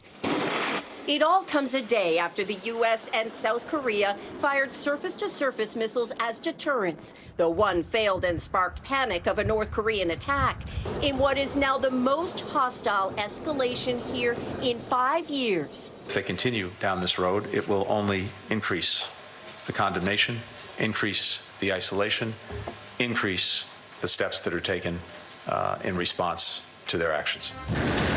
North Korea's testing blitz, 24 missiles so far this year, is a sign the regime is intensifying its weapons program. On Tuesday, sending an intermediate-range ballistic missile right over Japan, soaring 2,800 miles and triggering alarms for millions to take cover. The pace of testing also reminiscent of 2017, when Kim Jong-un last did a nuclear test. U.S. officials expect another to happen soon. This satellite imagery, according to Maxar, shows that North Korea is doing construction and restoring tunnels at its main nuclear site at Pyongyang, the same one they claim to have destroyed in 2018 during short-lived diplomacy with then-President Trump. An emergency UN Security Council meeting yielded little, beyond accusations that China and Russia, who hold veto power, are blocking discussion and protecting North Korea from stronger sanctions. As has been the case with past military displays by North Korea, timing and context matter to Kim Jong-un. But the sense is a seventh nuclear test could be imminent, possibly after China holds its key Communist Party Congress here in a couple of weeks and before the midterm elections in the U.S. Savannah. All right, Janice, thank you so much. And now to that picture-perfect SpaceX rocket launch, lifting off from the Kennedy Space Center yesterday. But the mission comes with some tension. NBC News correspondent Tom Costello has more. Could not have been a better launch from the Kennedy Space Center, and now the SpaceX Crew 5 is on its way to the International Space Station. The 4 crew members on board will be on the station for 5 months. Meantime, a huge headline from here at the Kennedy Space Center, with Russia now recommitting to the space station. Yet again, a perfect blue sky launch as SpaceX carries its 5th crew to the International Space Station, with its trademarked maneuver landing the rocket booster back on a barge in the Atlantic to reuse once again. On board, Commander Nicole Mann, a Marine fighter pilot and the first Native American woman in space, Navy pilot Josh Cassada, Japanese astronaut Koichi Wakata, and Russian cosmonaut Anna Kikina, the first Russian on a U.S. spacecraft in 20 years, who told me in Houston that she and her crewmates don't talk about the war in Ukraine or Russia's nuclear threats. We were focusing on our common, unique, single aim. And we had not a time for something else. But as Russian cosmonauts flew a Soviet flag in space, the head of the Russian Space Agency said Russia would soon leave the space station and build its own. He has since been replaced. Then today, another top Russian space official seemed to reverse course. How long will you be a partner with the international partners in this program? We start to cooperate, as I said, many years ago, more than 40 years ago, and we will continue our cooperation as long as I can imagine. Suggesting continued cooperation, former cosmonaut Sergei Krikalev was asked if he was trying to ease tensions and turn down the temperature with NASA. Answer is yes. We understand that it makes sense to keep flying because this excellent infrastructure that built in space can be used for humanity. Though Krikalev told me off camera that he's not speaking for the Kremlin. NASA hopes to keep flying the station with Russia until 2030. Meantime, NASA's Artemis lunar rocket, you may recall the uncrewed mission to the moon was scrubbed back in August because of a problem with the hydrogen fuel line. Then in September, Hurricane Ian came along. They had to move the rocket stack into this building behind me. And now NASA says they probably will try again in mid-November. Back to you. Tom, thanks so much. Very exciting. And coming up, new developments this morning in Ukraine. Yes, stunning new scenes of surrender as Ukrainian forces say Russian troops are laying down their weapons, white flags and all, plus response from the Kremlin on these advances. That's next.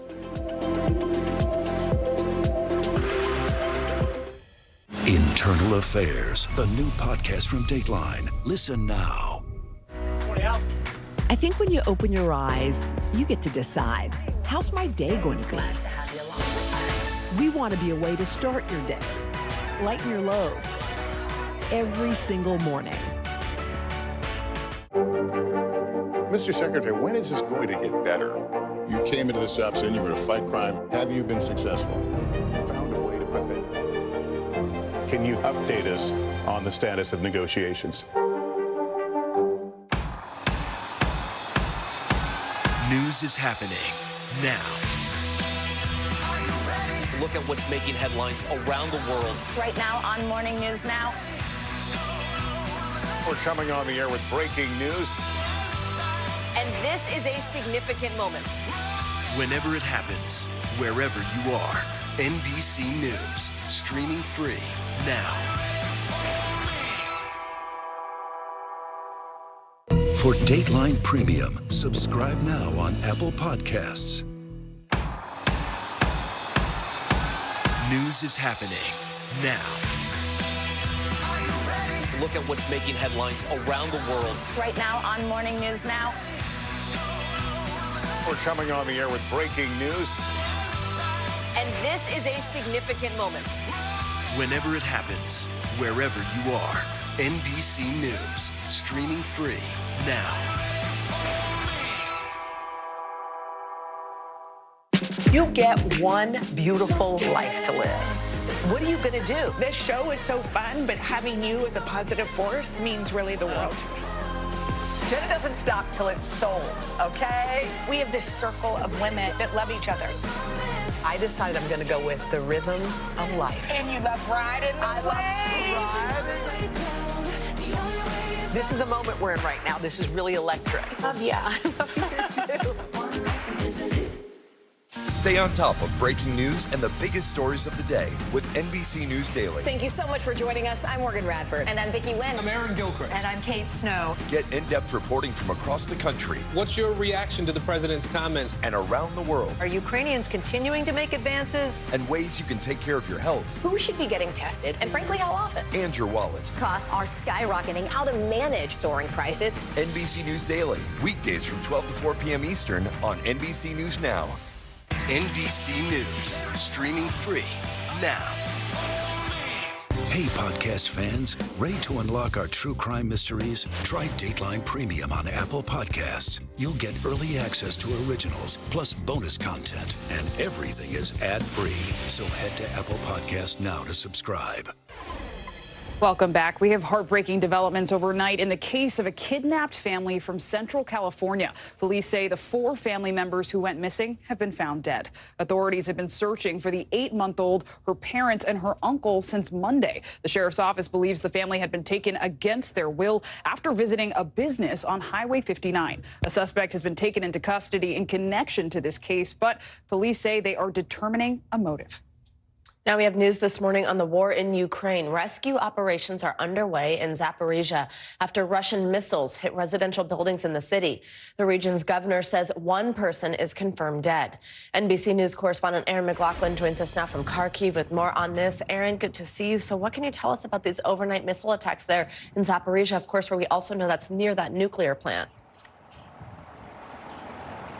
Yeah, that's right, Savannah. Really desperate scenes out of the southern city of Zaporizhia this morning in the early hours. 7 Russian missiles striking the city. One of the missiles hitting an apartment building, collapsing the building, trapping people inside, killing at least 1. Harrowing rescue scenes taking place there in the city itself, showing authorities rescuing a 3-year-old. More missile strikes have been reported later today. We're waiting to get more details on that. But as you point out, this is the city that is home to the Zaporizhia nuclear power plant, the largest power plant in Europe, with Ukrainians and Russians regularly blaming each other for the shelling of that plant. So it's a real area of concern in this war, Savannah. Absolutely. Also, Aaron, I want to ask you about something that people might remember from back in August. We've got new reporting. It's from the New York Times. Alleged details about that car bombing attack in Moscow that killed the daughter of a prominent Putin ally. What's being alleged here? What do we know now? Yeah, that's right. Daria Dugina is the daughter of a prominent Putin ally and Russian nationalist. She was killed in a car bomb attack outside of Moscow in August. And the New York Times is now reporting, sourcing American officials, that elements of the Ukrainian government were actually authorized that attack without naming what specific elements. Is unclear from these officials in the New York Times report if President Zelensky had signed off on the attack, but the officials making it very clear that there was no U.S. involvement in the incident and that they were extremely concerned about the impact that the car bombing could have on possible escalation of the war. Now, NBC has been unable to verify that New York Times report. Savannah. Aaron, also before I let you go, I do want to ask you your own reporting. You've been on the front lines with volunteer soldiers in Kharkiv, doing amazing work in the process. These soldiers played a big role in pushing back Russian forces in that region, which has been one of the big things we've been watching here and seeing unfold. What have they been telling you and what have you been seeing? Yeah, that's right, Savannah. And one of the things that have been made of this war, that the big differentiators, if you will, of the Ukrainians, when you compare them to the Russian troops, is the will of the Ukrainian troops. On the one hand, you have tens of thousands of Russian soldiers dodging, or potential Russian soldiers dodging the draft in Russia as they're trying to mobilize a force of 200,000. Here in Ukraine, there are no shortage of men wanting to fight for their country. And that was on full display when we went out to a small village on the outskirts of Kharkiv, the second largest city in Ukraine. I met a commander named Karnit who says he managed to train up an entire battalion of 200 ordinary Ukrainian men who wanted to fight for their country. Take a listen. We have guys who only want to fight. They don't want the money, they don't want anything. They want to kill Russian because they want to protect country. So basically, you've taken a group of people, a group of men that have never been on the battlefield before. They take the rifle, like an automatic machine gun or grenade and say, "What's this?" We fight not like soldiers. We fight like a free people who fight only the freedom. We fight for our freedom.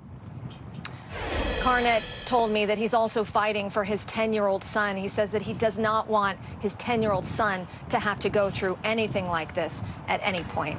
Savannah. All right, Aaron, thank you so much. Stay safe.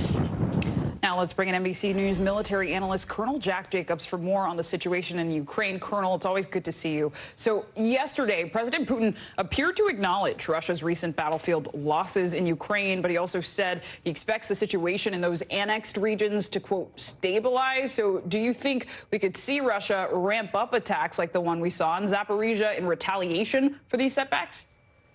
Yeah, I think we can. That's basically what they've been doing during the entire war. When they've lost ground or they haven't made any headway, they rely on the one thing they know they can do, and that's indirect fire on population centers, which is why so many Ukrainian civilians have been killed. The Russians have not been doing well on the battlefield, as we know. One of the reasons is that they do not know how to integrate air, artillery, tanks and infantry. They send them into battle piecemeal, and they don't have the will to fight either. And the result of that are Ukrainian gains on the ground. But winter is coming. It'll be interesting to see whether or not the Ukrainians can keep up the counterattacks and hold the terrain they seize. And you talked about air artillery, also use of tanks. So I wanted to get into the tactics a bit, because Ukraine's recent gains in the south and east, what have the tactics been to be able to recapture territory so quickly? They learned, the Ukrainians did, from us and from the West, how to do exactly what I mentioned. The Russians tend to send their assets in one at a time, and they get defeated in detail.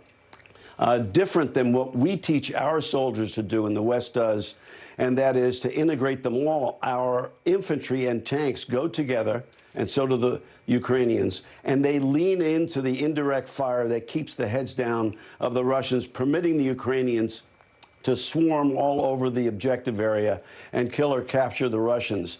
They do this time and time again, which is why a relatively smaller number of Ukrainians has been able to overwhelm Russians on the battlefield.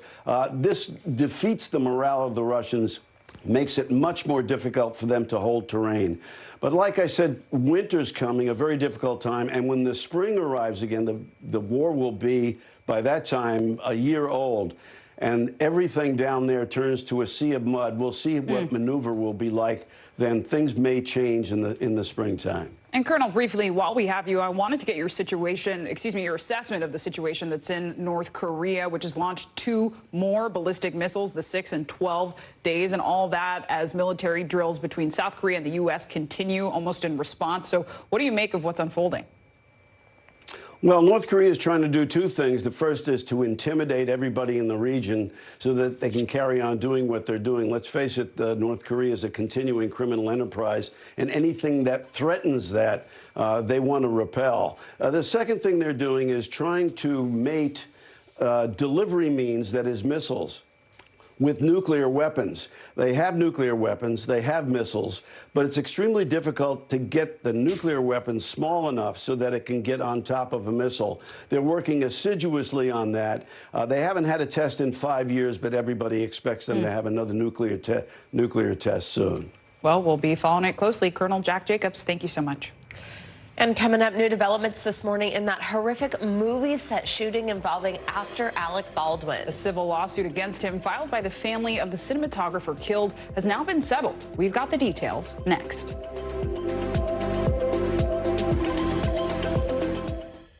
Sometimes the news can be difficult and overwhelming for kids to understand, so we've created a newscast just for them. We hope your family will watch Nightly News Kids Edition. NBC News, streaming free now. For Dateline Premium, subscribe now on Apple Podcasts. The indictment of a former president, perhaps candidate for president, would arguably tear the country apart. Is that your concern? Can you update us on the status of negotiations? Right now on NBC News Now, we begin with breaking news just coming in. What's happening now, what's happening next, and what it means for you. We're continuing to follow the Russian attack on Ukraine. There's an intense artillery battle underway. As we look out over the latest city-turned-crime scene, we see the things left behind. Fewer people are content to just offer their thoughts and prayers. Stunning testimony at the January 6th hearing. Americans face the highest inflation rate in decades. Parts of Virginia cleaning up after severe storms. Flames forcing thousands to evacuate. When do I play meteorologist? Only when the heat is this bad. Another special night of election coverage right here at NBC News Now. Results are coming in. This Tuesday is going to be huge. This is big when we're talking about November. This feels like an ideological fight to the death. Is there room for common ground? What do you think when you see the activism? Do you think this could have happened without social media? We're coming on the air with the news NBC Scoop. Bringing the news to you is not only a job, it's an honor. Sometimes the news can be difficult and overwhelming for kids to understand, so we've created a newscast just for them. We hope your family will watch Nightly News Kids Edition. The indictment of a former president, perhaps candidate for president, would arguably tear the country apart. Is that your concern? Can you update us on the status of negotiations? We're back now with new developments in that shooting that happened on a movie set during the filming of Rust. Cinematographer Helena Hutchins was killed in the incident, and now her family has settled its civil lawsuit against star and producer Alec Baldwin. NBC News legal analyst Danny Savalos is on set with us for more on this. Of course, if there's a lawsuit, a legal matter at hand, we've got to have Danny Savalos on hand. All right, Danny, how much, walk us through this. How much do we know about the settlement, what it could mean for Alec Baldwin and the film's producers going forward, and what does the settlement mean now in terms of an investigation, that type of thing? We don't know much about the settlement, like the dollar amounts, and that's not unusual. Normally, in a high-value settlement like this, in a high-profile case, it is hush-hush. Usually, one of the conditions is that the dollar amount not be released, lest the defendants create a sea of swimming sharks looking to circle and come and sue them for some other reason. So it's not unusual to keep this stuff secret. What is unusual is the statement that was released by Mr. Hutchins. Now, that statement could be read as just a, press release about the settlement. But as an attorney, you look at that statement, and it seemed to me to be a direct Morse code message to the Santa Fe DA's office to say, look, we've settled. We no longer want any criminal charges. That, I believe, is how you could read that statement, even though that's not what it said explicitly. And I'm so glad you mentioned the Santa Fe DA, because, of course, there are criminal charges being considered right now. Notably, Alec Baldwin has said he did not pull the trigger. But what do you think we could see there? Consider the timeline. Last week, the Santa Fe DA's office made an announcement, or essentially it was reported that they were considering charges against, I believe, up to 4 people. And then a week later, miraculously, the parties in the civil suit reach a settlement. That is not a coincidence. It could be, but it's probably not. What happened likely was Baldwin, his legal team, the defendants all said, now that this is getting real on the criminal side, run, don't walk, to settle this case. Now, here's the important thing. That does not bar the prosecutors from bringing a criminal case. In fact, it has no effect whatsoever. But the practical reality is that once a victim no longer considers themselves a victim or doesn't want to cooperate, the case becomes a lot harder. You can subpoena them. You can make them reluctant witnesses. It's just not a good look. I want to ask you a little bit more about that statement that you mentioned. This is from Hutchins' husband, Matthew. I'm going to read part of it here. It says, I have no interest in engaging in recriminations or attribution of blame to the producers or Mr. Baldwin. All of us believe Helena's death was a terrible accident.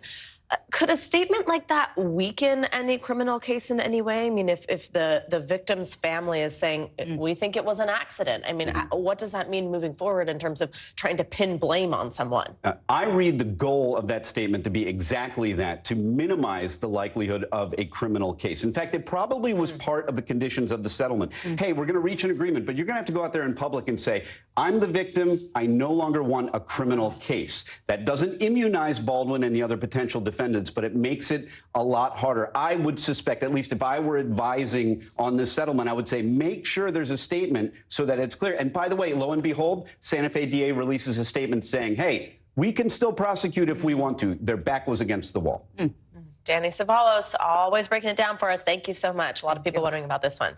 Now, Kevin Spacey is back in the spotlight today. He's on trial for the alleged sexual abuse of Anthony Rapp. The Star Trek Discovery star says Spacey made unwanted sexual advances during a party in 1986 when Rapp was just 14 years old. Now Rapp is seeking compensatory and punitive damages, and Spacey has denied all of the accusations. NBC News correspondent Ron Allen joins us now from outside the Southern District of New York in Lower Manhattan for more on the trial. Ron, it's good to see you. So what can we expect to see from today's trial? Will Spacey actually be in the courtroom? Yes, we expect him to arrive here shortly. We expect this to begin with jury selection, so things will get off to a relatively slow start. We may get to opening arguments later this afternoon. It's supposed to be about a 2-week trial, and it's a civil case. It's about money. The plaintiff, Anthony Rapp, is asking for some $40 million in damages if the jury sides for him in this complaint. Again, this case goes back some 25 years. This happened when Rapp was 14 years old and Spacey was in his late 20s. They were both actors on Broadway. There was a party at Spacey's house one evening where this encounter allegedly happened, where Rapp insists that, or claims that, Spacey picked him up and laid him on a bed and somehow fell on top of him, got on top of him, and approached him in a sexual manner. And he had to escape and leave the room and free himself from being underneath Spacey. That's what happened. Spacey did respond to this after the allegations were made public in an article back in 2017. He says that he doesn't remember this happening, but he apologized if it happened, and he attributed it to perhaps being drunk that night at this party. Again, if all this happened. But that's what a jury will decide. This case is happening because of Me Too. This case was allowed to come forward in the court system because of a change in the law that allowed survivors, victims of sexual assault, sexual abuse, to bring their cases forward. So that's what's happening here. But again, about a 2-week trial, very serious allegations facing Kevin Spacey, whose career has been in tatters for many years now. Hey, Ron, quickly, a couple things have actually changed since this started, though. First, there were these additional claims that were dropped by Judge Kaplan before today's trial. There was also even an additional plaintiff in the initial filing for this case. Tell us what's happened there. The additional plaintiff, his case was dismissed or removed because he wouldn't reveal his full name. He wanted to take this case on anonymously. The judge wouldn't allow that. And again, this is moving forward, the case involving Rapp, because of this change in the law regarding victims and survivors of sexual assault. And the other thing to point out is that beyond this, Spacey has other legal problems. The most serious one, or the more serious one, is a case in the UK, in London, that is a criminal sexual assault case where there are 3 men who claim that he assaulted them physically about a decade ago on different occasions when Spacey was a theater director over there in England. That trial is set to happen sometime next year. And there's also another civil litigation going on involving the production company, the makers of the Netflix series House of Cards that Spacey starred in. He has to pay them some $30 million because they say they had to fire him, they had to cancel episodes of the series, they lost money because of all these allegations against him. Serious charges there, Ron Allen. Thanks for breaking it down. Thanks, Ron. And coming up, a closer look at your heart. We'll take a look at the rising number of cases of heart disease and also how it's having much more of an impact on minority groups. That's next.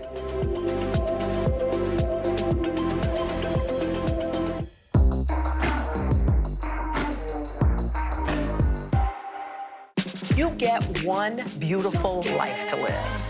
What are you going to do? This show is so fun, but having you as a positive force means really the world to me. Jenna doesn't stop till it's sold, okay? We have this circle of women that love each other. I decided I'm going to go with the rhythm of life. And you love riding the wave. This is a moment we're in right now. This is really electric. Yeah. I love you too.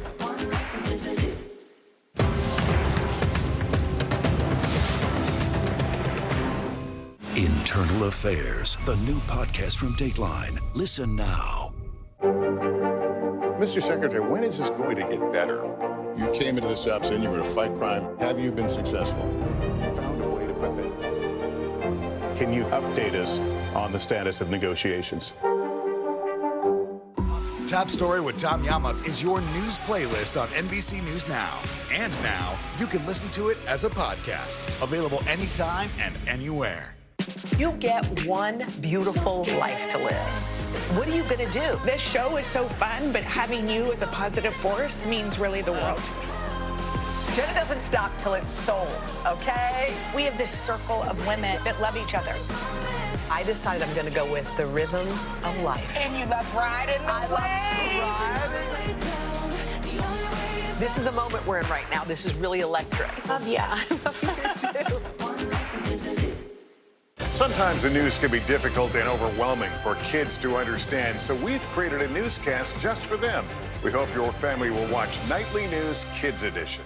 Live from Ukraine, from Uvalde, Texas, from Mayfield, Kentucky. To cover the news, you have to be in it. This is how so many towns and cities are protecting themselves. You can actually see they're pushing the gates open. Was there a school officer on campus? That's what we've been told. No. Do you remember any tornado as bad as this one? You look at this and you're thinking, we're not going to have power for weeks, if not months. Exactly. Every night, it's your news playlist. Top Story with Tom Llamas. Weeknights at 7 on NBC News Now. NBC News, streaming free now.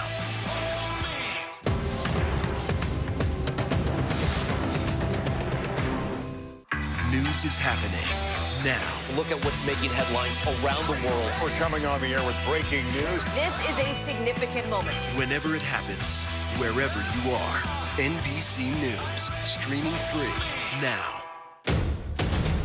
The day's biggest political stories with trusted insight and expert analysis. A daily look at the politics behind the headlines. Meet the Press Now, streaming weekdays at 4 p.m. on NBC News Now. Welcome back. We're going to dedicate this segment to something really important that we often don't talk about. We're going to focus on the leading cause of death, not only in the U.S., but in the world. Heart disease. Get this. It kills one person every 34 seconds in the U.S. And also half of all patients diagnosed die within just 5 years. And on top of that, new studies show more people are being diagnosed with the condition and that it is disproportionately affecting certain minority groups. Dr. John Teerlink joins us now. He's the president of the Heart Failure Society of America and the director of heart failure at San Francisco Veterans Medical Center. Doctor, good morning. Thanks so much for joining us. Such an important topic, and we're happy to dedicate this segment to it. So, I mean, we just heard just how serious this is, the fact that this is the leading cause of death, but it's this public health epidemic that we really don't talk about that much. Why do you think that is? And also, has the pandemic and that news sort of flooding the zone, the focus on that, changed the situation at all? So good morning, and it's really a fantastic opportunity to be able to talk about this issue. Heart disease is, as you mentioned, the #1 cause of death in the United States. An estimated 6 to 7 million adults in the United States have heart failure alone, where the heart doesn't pump blood as it should.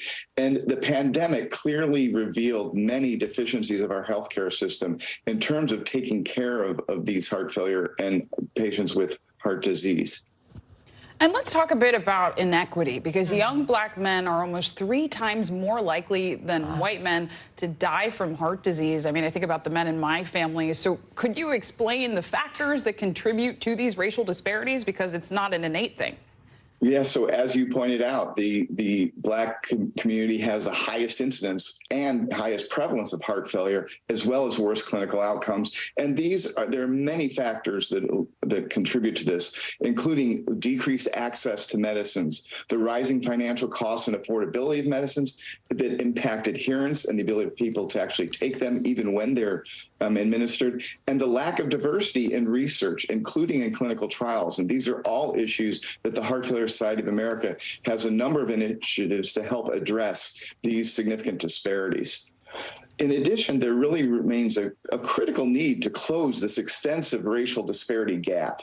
And we're trying to do that both in terms of how healthcare is distributed to patients, how medicines are developed, and how patients are included in the clinical trials that assess these medications and new devices. All right, doctor, so you just tell us about some of these new treatments being developed, but just tell us about kind of what the future looks like here. I mean, what are important steps people should take to prevent heart failure, hearing this from you, and also kind of what are you hopeful for? Well, so some of the major contributors to the development of heart failure include high blood pressure, which used to be, when I was growing up, there were TV commercials all the time for the silent killer of high blood pressure. And we don't see that as much, largely because we've been fairly effective in treating high blood pressure. But we need to distribute that more readily into our underserved communities. In addition, treating other comorbidities or underlying diseases such as diabetes are crucial. And then the development of new drugs that have been able to improve the heart function, to improve diagnosis through devices, as well as to improve monitoring of patients once they develop heart failure. So it's a very exciting time. There are many new initiatives that are emerging, but we need to be able to have actual funding in research to develop those initiatives. Important information, Dr. John Teerlink. Thank you so much. Yeah, we appreciate it. Great you. Conversation. Business headlines now, and Ford is hiking the starting price on one of its electric pickups again. That's right. CNBC's Silvana Henao joins us now for more on this and other money news. Good morning, Silvana. Good morning to you. Well, Ford is hiking the starting price of its electric F-150 Lightning pickup again. Ford is increasing the entry-level price by $5,000 for the 2023 model year, citing rising costs and supply chain issues. It's the second time in less than 2 months that the automaker is raising the price on the Lightning. The new starting price of the 2023 Lightning Pro model will be just under $52,000. General Electric is reportedly laying off workers at its onshore wind unit. Reuters reports that the layoffs are part of the company's plan to restructure and resize the business as it grapples with rising costs and supply chain issues. According to Reuters, the job cuts are expected to affect 20% of GE's onshore wind unit's workforce in the United States. And high inflation has many Americans tweaking their holiday travel plans. According to a Bankrate survey, 43% of U.S. adults are planning to take trips between Thanksgiving and New Year's. Of those, 79% are changing their holiday travel plans in various ways due to high inflation. Now, some are shortening trips, choosing cheaper accommodations or destinations, or taking fewer trips. Now, I don't know about you ladies. I'm planning on traveling for the holidays, but seriously, prices are making me rethink things. Yeah, exactly. Book those flights now. That's what I've learned. As soon as you're thinking about something, just book it, you know? I mean, you're refundable, cancel it later. I don't know, but it's getting crazy. Yeah, it really is. Silvana, thank you so much. You got it. And now it's no secret that vegan casual dining is booming. And with its celebrity following and outrageous menu names, one of the chains generating the most buzz is, this is really the name, Slutty Vegan. NBC News correspondent Stephen Romo spoke to its founder, entrepreneur Pinky Cole, about overcoming setbacks and the key to success for her growing franchise. It was all a dream. On the corner of Fulton Street and South Portland Avenue, customers are dancing their way in to Slutty Vegan. The plant-based fast food restaurant opens their 7th location in Brooklyn, a long-time dream turned reality. It is such a blessing, and I'm grateful, and I'm humbled. Lines wrapped around the block for the grand opening of the famed Black-owned restaurant started by Pinky Cole. With burger names like One Night Stand and Dance Hall Queen, she is on a mission to make plant-based food accessible and exciting. It is not the average restaurant where you walk in and you just order food. It's not that. You walk in and people yell at you, we dance with you, the music is booming. Like, it's just a whole vibe. I don't want people to think about traditional vegan food and how vegan food has always been labeled as boring and not tasty and flavorless. You wouldn't even know. Nope. Co-signed by celebrities like Megan Thee Stallion, Steve Harvey, Snoop Dogg, and actress Megan Good. This lady. Even Mayor Eric Adams gave the restaurant a warm welcome. It was about time you brought your vegan burgers here to the greatest city in the world. How do you make vegan food taste so good? Well, it's a secret, and that secret is called love. Oh, yes, sir, yes, sir, yes, sir. Vegans and meat eaters alike are flocking for a taste of these plant-based burgers. But this new Brooklyn triumph did not come without adversity. Cole opened a restaurant called Pinky's Jamaican American Eatery in Harlem that burned down in a tragic grease fire back in 2016. Nothing in the restaurant was salvageable. So the ceiling came in, all of the equipment was damaged. So my blood, sweat, and tears put in that restaurant, I literally had to walk away from everything. Rising from the ashes, Cole moved to Georgia to start over.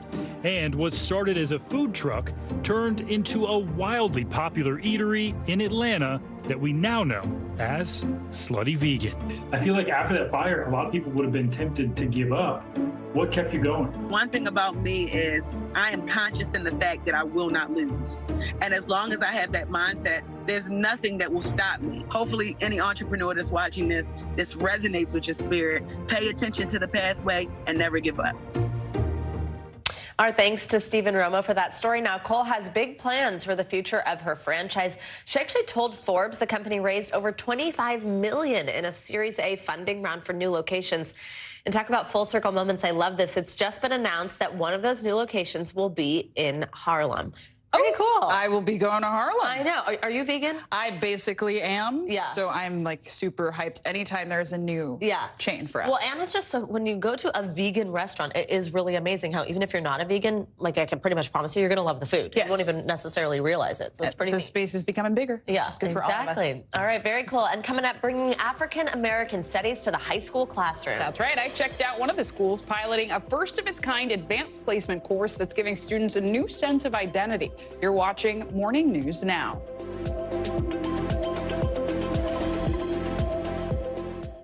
Good morning, I'm Joe Fryer. And I'm Savannah Sellers right now on Morning News Now. We're staying on top of the breaking situation in Ukraine. We are watching dangerous heat this week. Recession, I mean, is that where we're headed? Is there any way to avoid that? Morning News Now, streaming weekdays at 7. Morning, Al. Good morning. Welcome to Today. I love mornings. They're full of possibility. And how you start your day sets the tone for the whole day. We need to pull up one extra chair at the table. We feel like we're right there with you. Just ahead, in this half hour, we're going to introduce you to... Because every day we start our morning so you can take on yours. News is happening now. Look at what's making headlines around the world. Whenever it happens, wherever you are, it's here now. Hey, I'm Hallie. It's good to be with you tonight. There's another legal filing today, and I want to cut through some of the weedsy stuff. And let's just get to the point. They have started to vote on the PACT Act. If you're like, Hallie, stop speaking Washingtonese. This bill would basically give health care to veterans who have exposed to these toxic chemicals. So, Scott, I'm trying to make this as not DC as possible. The increased sort of anger that we've seen now in politics. I saw you searching for, I think, your microphone, Dan. You are out. I was trying to do it on the slide. Live TV, man. It's okay.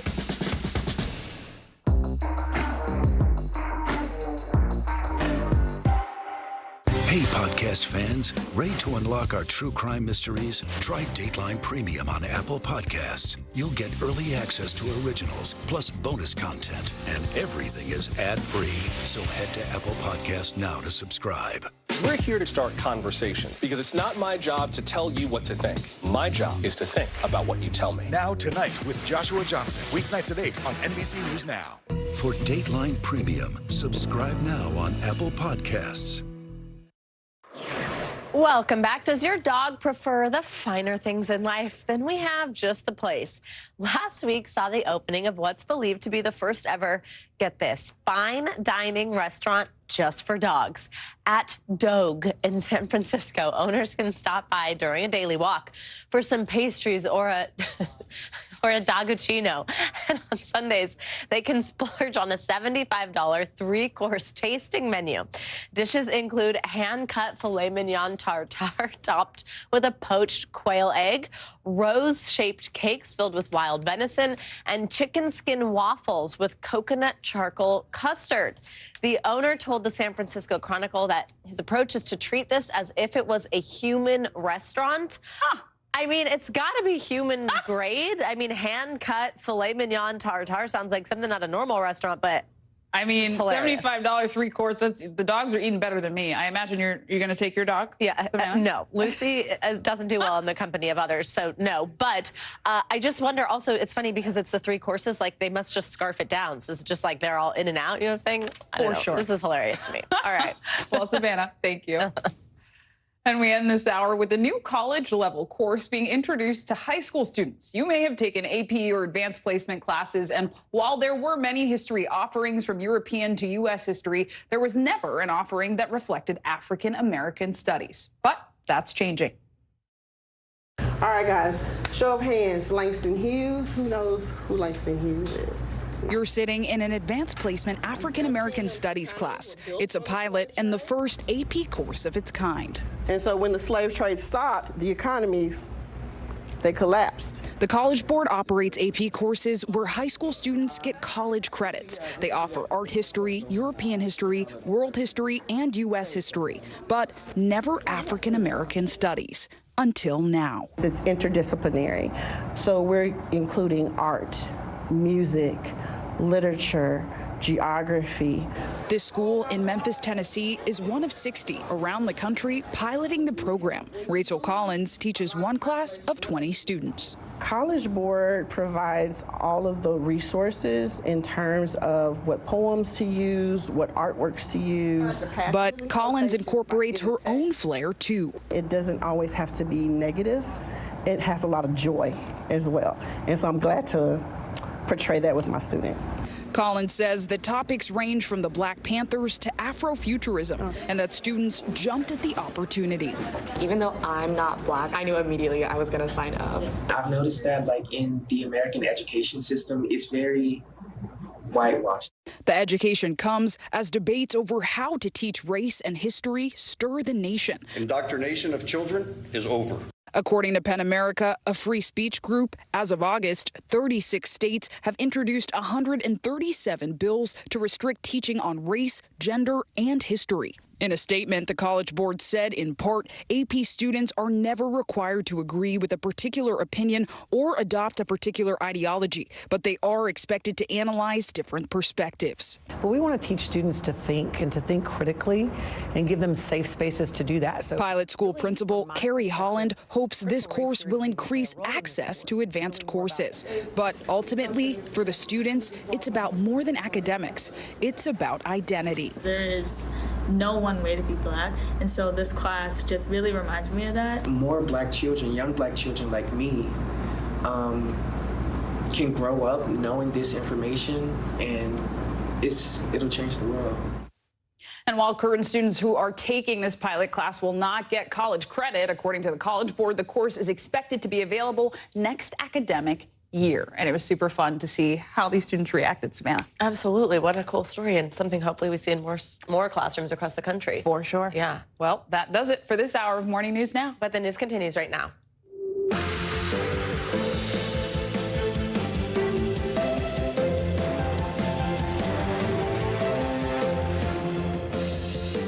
Good Thursday morning. I'm Savannah Sellers. And I'm Zinclea Samoa in for Joe Fryer. Right now on Morning News Now, a moment of unity. President Biden travels to Southwest Florida, touring the devastation from Hurricane Ian and meeting with political foe and potential 2024 opponent, Governor Ron DeSantis. The two showing a united front in helping Florida recover.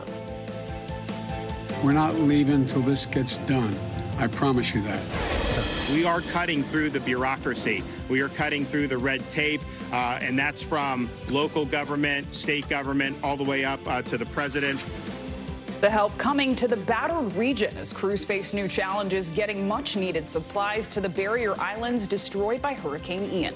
Developing this morning, terror in Thailand. More than 30 people killed in a mass shooting at a daycare. Many children among the dead. The new information we're learning at this hour just ahead. Bombshell allegation. New information this morning about the woman who says Georgia GOP Senate candidate Herschel Walker paid her for an abortion. What she's now saying about her relationship with Walker and how his campaign is responding to this new development this morning. Plus, make your list and check it twice. The best time to do your holiday shopping may be right now. We'll take a look at why the nation's biggest retailers are kicking off holiday sales weeks before Halloween.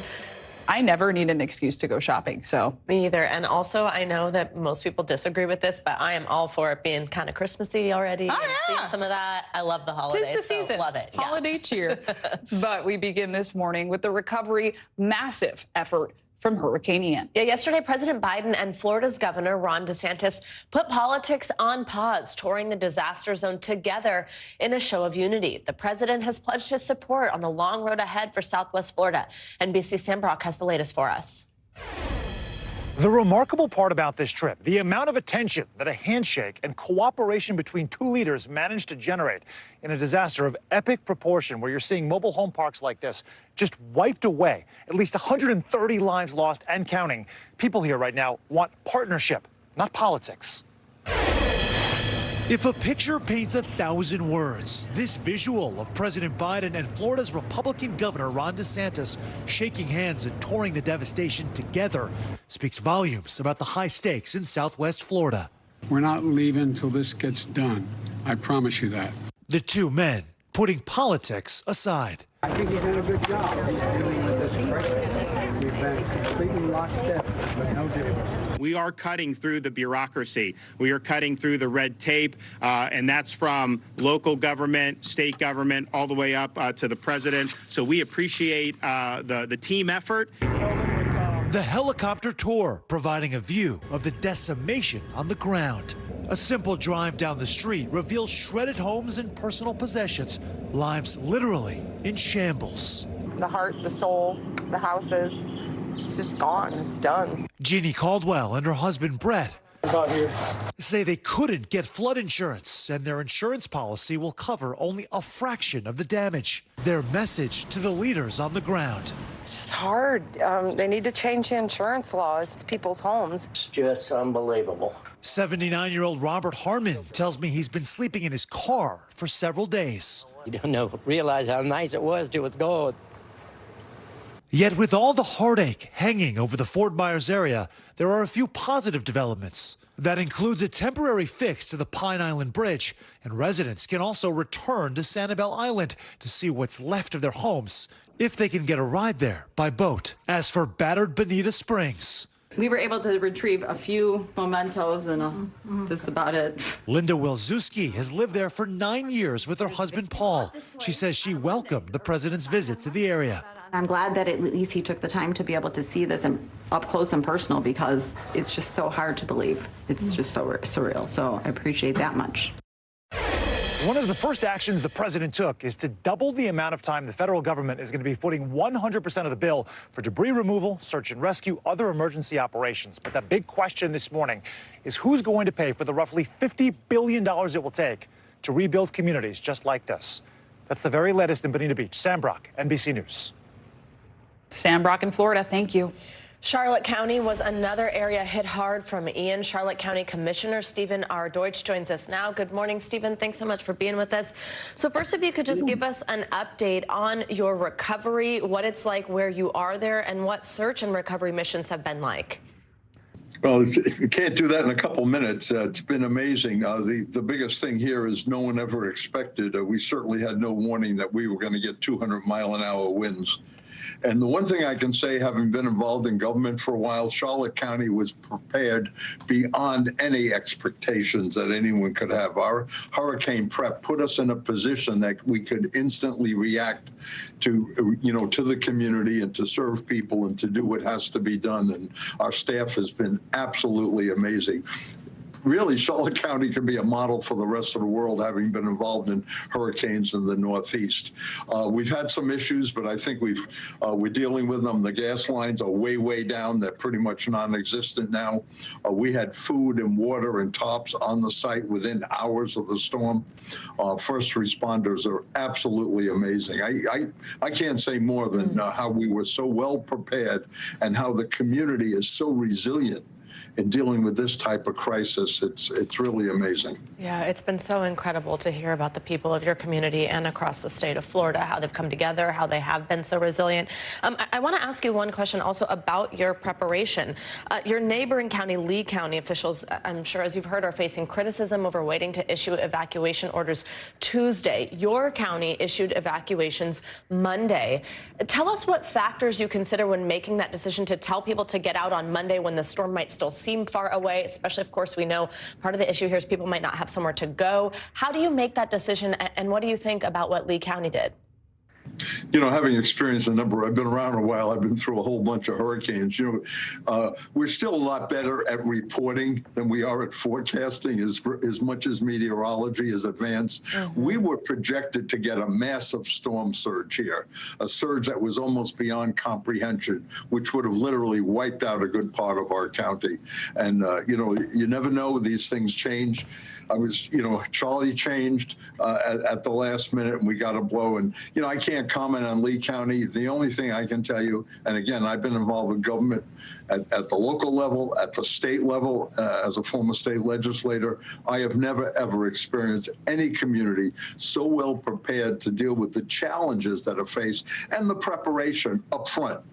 We had things already set up before the hurricane was even close. We knew what we were going to do and how to deal with the emergency. And, it's absolutely amazing. And the community, our residents are so resilient. People are working together. People are helping people. People are there for each other. It's absolutely amazing, the resilience and the way that we're working together to try and get over this serious disaster. We've got much worse than Charlie. I'd say 3-4 times worse than the impact that Charlie had. And it was wide and it hung around. I was trapped in the administration building on the 5th floor. And this building's not that old, and it was shaking. And I didn't find out till the next morning that the rear window on my car was completely blown out. This was quite a storm.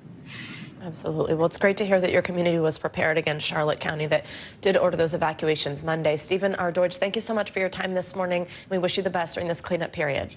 Now let's Thank you. Stay safe. Thank you. Now let's turn and get a check at your Morning News Now weather. Which means that Bill Cairns is back with us this morning. Hello, Bill. Hey, good morning. Let's talk about the recovery forecast, because thankfully it really hasn't rained much in Fort Myers area. We haven't had, temperatures that have been blistering hot like we did in Puerto Rico right after Fiona hit.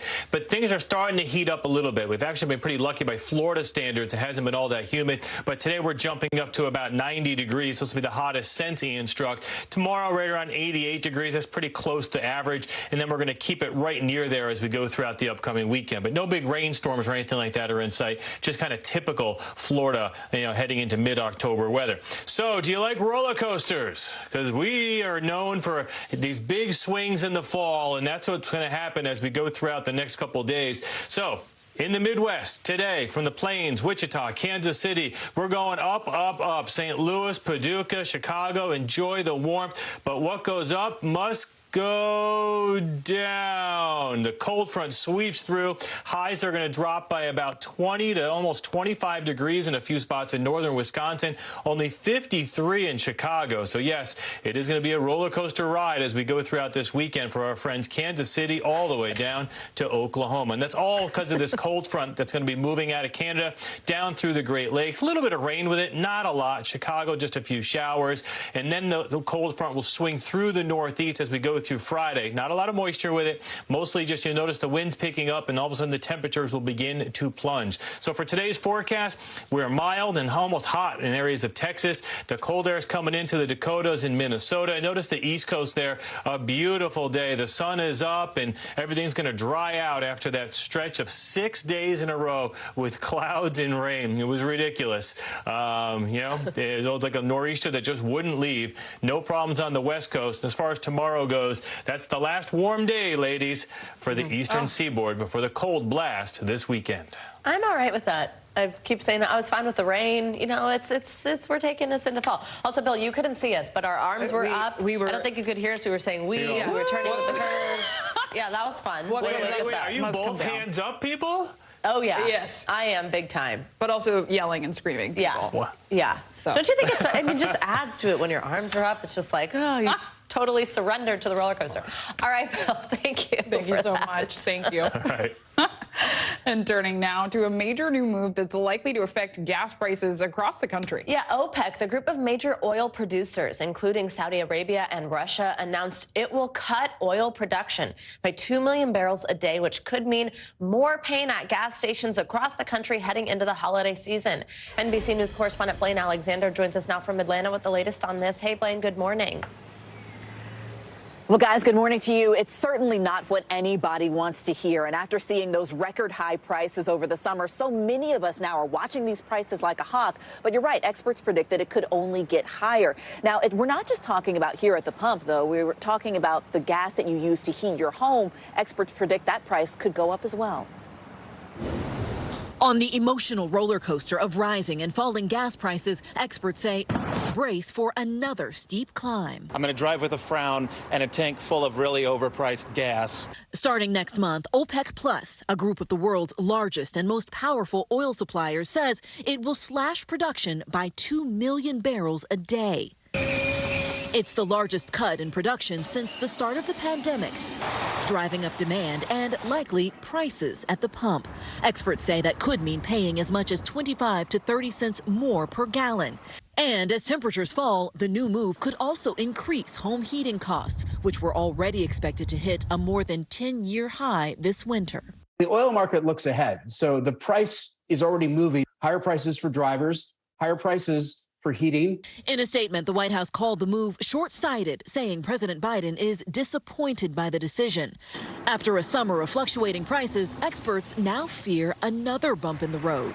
Back in June, the national average peaked at $5.02 a gallon, the highest on record, before leveling out at $3.67 in September. Now it's on the rise again. The biggest spike in California, where gas is a whopping $6.42 per gallon. That's up 24 cents in just the past week. I feel robbed, man. I haven't seen it this high ever. The rising gas prices come amid skyrocketing inflation, with prices increasing on just about everything. Thinking about taking a trip. Well, maybe we'll hold off a month. We're not going to go out to dinner for the next couple of weeks. Now, it's important to point out that gas prices do look very different based on where you are. California is the highest by far, but here in Georgia, for instance, the average is about $3.19 a gallon. It's even lower in Mississippi. Experts say that the high prices we're seeing out in California are because of refinery issues out west. Guys. All right, Blaine Alexander, something we will be watching through the holiday season. Thank you so much.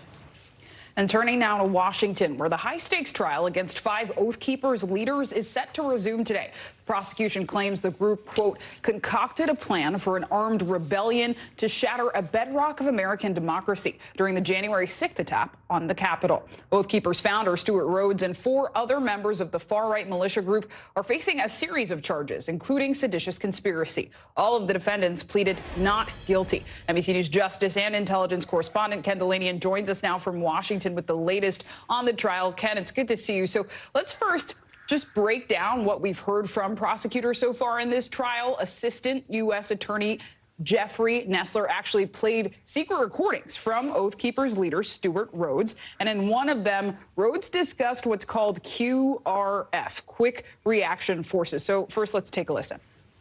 We're going to have a QRF on QRF, but that QRF will be awaiting the president's orders, okay? That's our official position. And the reason why we have to do it that way is because that is your legal cover. It's going to be a fight. But let's do it smart, and let's do it while President Trump is still commander-in-chief. So, Ken, what did we learn from these recordings, and why exactly was it important for the prosecution to play it? Good morning, Zinkley. Well, we learned a lot from these recordings, which had never before been revealed. They showed, they confirmed the extent to which these Oath Keepers meticulously planned this operation almost from the moment after the election. But what you just heard there also showed that they were thinking about a potential legal defense, and that is their legal defense, that they were essentially an unofficial militia available to be called up by President Trump if he invoked the Insurrection Act. But the fact that they were talking about it as legal cover sort of undermines their ability to use that defense in court, and I think that's why prosecutors played that tape. There's just really a mountain of evidence in this case, both in text messages and secret recordings and witness testimony, that showed that these Oath Keepers wanted to use violence to stop the transition of power on January 6th. Yeah, Ken, that phrase legal cover really stuck out in that recording. I mean, what else can we expect to hear from today's trial? Well, initially the FBI case agent testified for a couple of days and then was cross-examined by every defense attorney in this case. And now we'll get another prosecution witness today. And this trial is expected to last a month. We don't know exactly in which order the prosecution is calling their witnesses, but they have a lot of evidence to get through, Zinkley. And Ken, while we have you, I wanted to ask about a specific moment that occurred during the January 6th riots. The whole situation, of course, was odd and bizarre, but there was a lieutenant in a red MAGA hat, and he led a procession of officers in riot gear down the stairs and then through the crowd. And some thought the officer was in on the January 6th attack, but NBC News has learned that that is not the case. So what exactly is going on? Can you tell us? This officer, T.K. Johnson, was actually demoted as a result of this incident and resigned from the Capitol Police. Our colleague Ryan Riley investigated this, spoke to his lawyer, but not only his lawyer, other witnesses involved, and pieced together what we think happened, which is that this officer put that MAGA hat on as a ruse to try to fool some of the protesters to save another group of officers who were trapped between protesters. And his lawyer says he did that, and those officers later redeployed in the Capitol. And one of the union members for the Capitol Police Force said he should have been promoted rather than demoted. So we'll have to see where that goes. But right now, he's not on the force anymore, St. Clair. Wow, so many heroic efforts that happened that day. Ken Delanian, thank you. Now, a hopeful sign this morning for the future of the DACA program that allows young immigrants to work and study in the U.S. without being deported. A federal appeals court granted a temporary reprieve yesterday after a lower court judge found the program unlawful last year. That appeals court directed that lower court judge to consider revisions the Biden administration issued in August that address some of the concerns. The appeals court ruling allows the program to go forward in the meantime, but only for current DACA recipients, also known as Dreamers, not new applicants. And turning now to the new allegations against Georgia's Republican candidate for Senate, Herschel Walker. This morning, we're learning that the woman who first claimed Walker paid for an abortion is now alleging she is the mother of one of his children. NBC News Chief White House correspondent Kristen Welker has the latest for us on this. Kristen, good morning. Hi, Zinkley. Good morning to you. With his campaign in turmoil, Herschel Walker remains defiant that the allegations against him are not true. But the woman at the center of it all telling the Daily Beast she is now sharing her entire story after Walker denied her claims that he paid for her to have an abortion. Georgia is critical to Republicans' fight to win the Senate in the midterms. This morning, former football star Herschel Walker's embattled Senate campaign has been rocked by another bombshell. The Daily Beast reporting overnight, the woman who first told the news outlet Walker urged her to have an abortion and paid for it in 2009 is also, in fact, the mother of one of his children. Walker had claimed earlier on Wednesday he didn't know the woman, and his defenders spun the story as an anonymous attack. Have you figured out who it is? Not at all, and that's what I hope everyone can see. It's sort of like everyone is anonymous or everyone is leaking, and They want you to confess to something you have no clue about, but it just shows how desperate they are right now. The woman, who remains anonymous, citing privacy concerns, telling the Daily Beast Walker didn't accept responsibility for the kid we did have together, and now he isn't accepting responsibility for the one we didn't have. In a statement to NBC News, Walker saying, "As I've already said, there's no truth to this or any other Daily Beast report." He also categorically denied he paid for an abortion. According to the Daily Beast, the woman proves she's the mother of Walker's child and provided credible evidence of a long-term relationship with Walker. Walker, who has been backed by faith leaders, is opposed to abortion after 15 weeks with no exceptions. The woman telling the Daily Beast, "He seemed pretty pro-choice to me," and referencing Walker's discussion of his Christian faith. He picks and chooses where it's convenient for him to use that religious crutch. NBC News has not independently verified the Daily Beast's reporting. Walker has faced other controversies. His ex-wife has accused him of holding a gun to her head, which Walker has blamed on his struggle with mental health. He does now acknowledge he is the father of 4 children with different women, among them his son Christian. Overnight, the budding conservative influencer sent a cryptic tweet, later deleted. "God will not be mocked." You have no idea what me and my mom have survived. A day earlier, Christian denounced his father, accusing the former football star of threatening to kill him and his mother, forcing them to, quote, "move over 6 times in 6 months, running from your violence." Walker saying he loves his son no matter what. He was also out with a new ad on Wednesday saying he got through his mental health struggles with the grace of God. No comment yet from his challenger, incumbent Senator Raphael Warnock. So far, top Republicans are standing by Walker, and we cannot overstate this enough. Republicans believe they almost certainly need to win Georgia in their battle to take back the Senate. Zinkley. Kristen Welker, important reporting. Thank you so much. Yeah, really important report there at the end. Coming up, breaking news out of Thailand. More than 30 people killed in a mass shooting. That's right. What we're learning about the gunman and the investigation underway. That's next.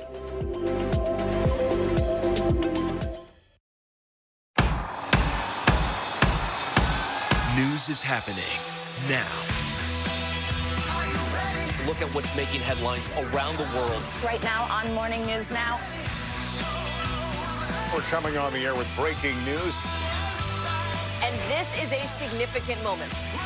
Whenever it happens, wherever you are, NBC News, streaming free now.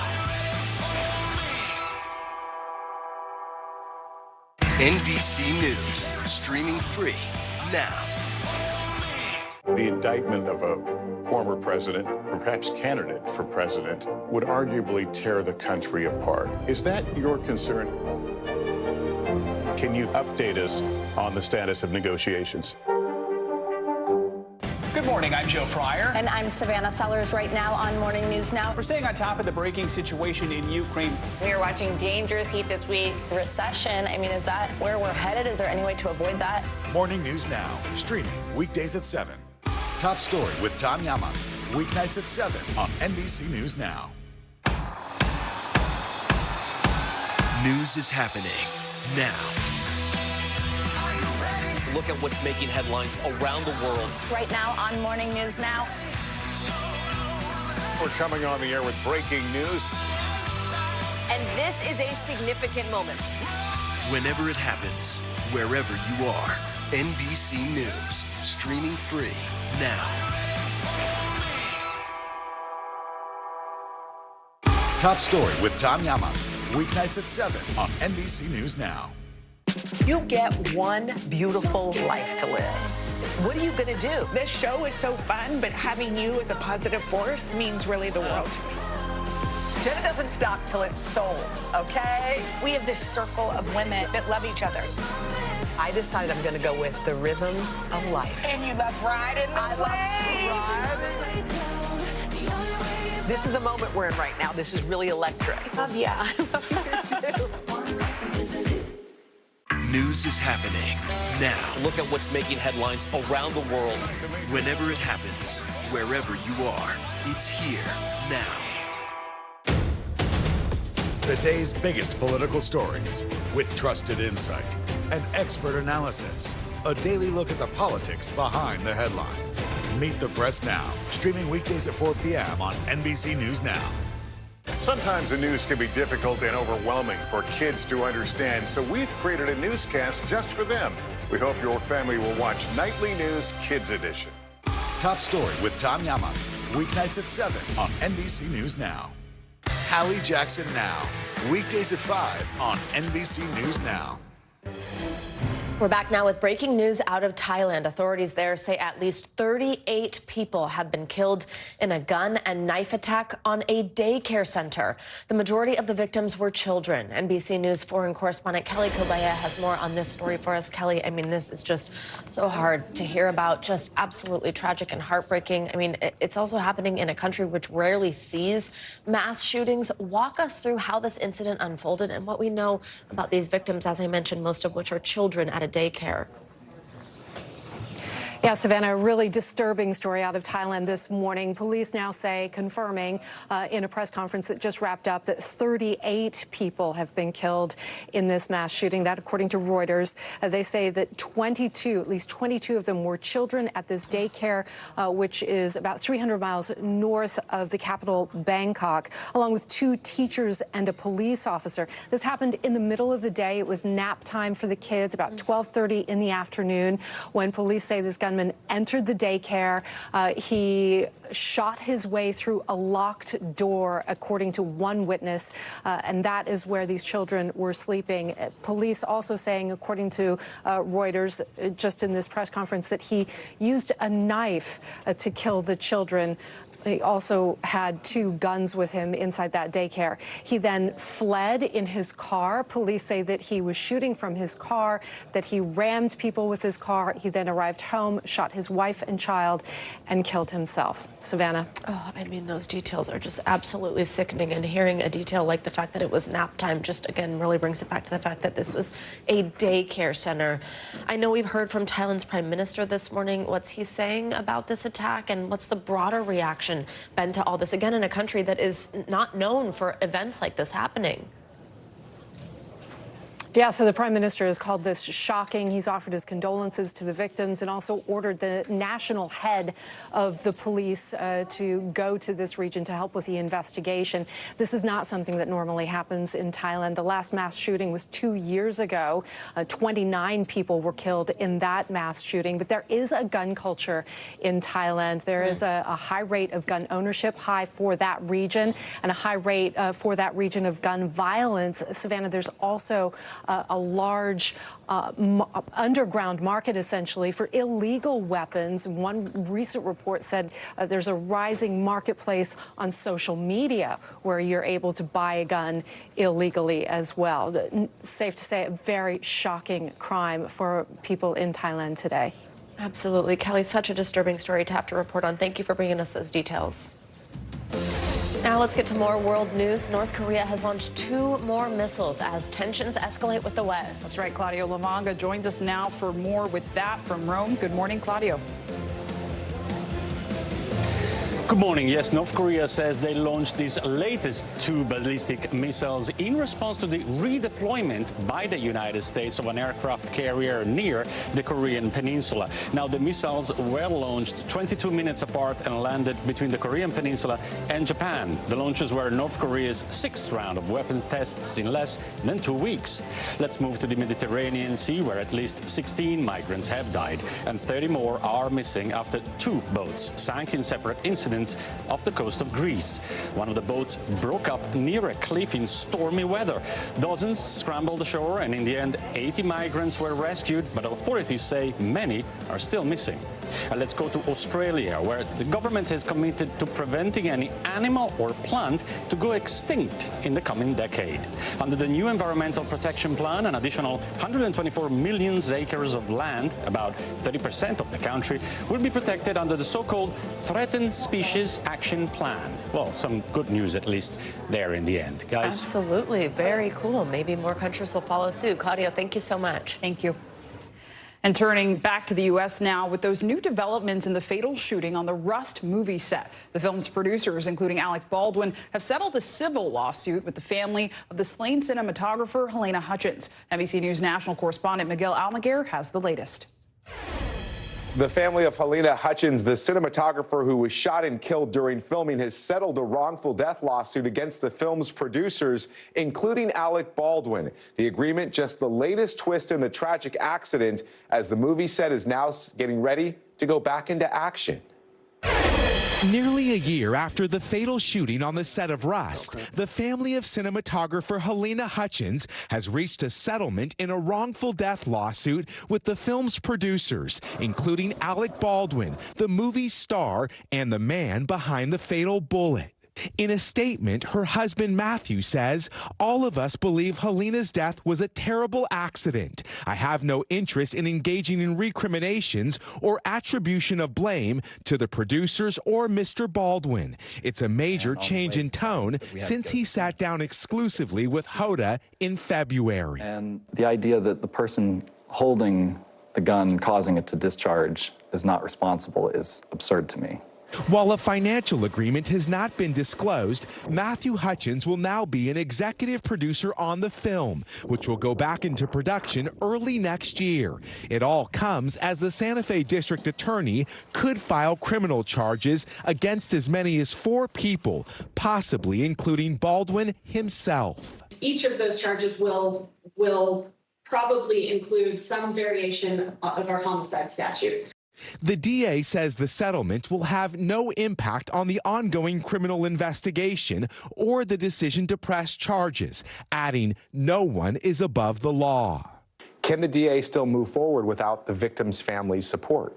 Technically, the DA's prospective case against these defendants has not been weakened at all by this settlement. But practically speaking, it has, because reluctant victims make for a difficult prosecution. Earlier this year, attorneys for the Hutchins family released this animation they say shows how Baldwin was holding the gun as a live round was fired with Helena standing just 4 feet away. The 42-year-old and injured the film's director Joel Souza, who now says he'll return to finish the film. I would never point a gun at anyone and pull a trigger at them, never.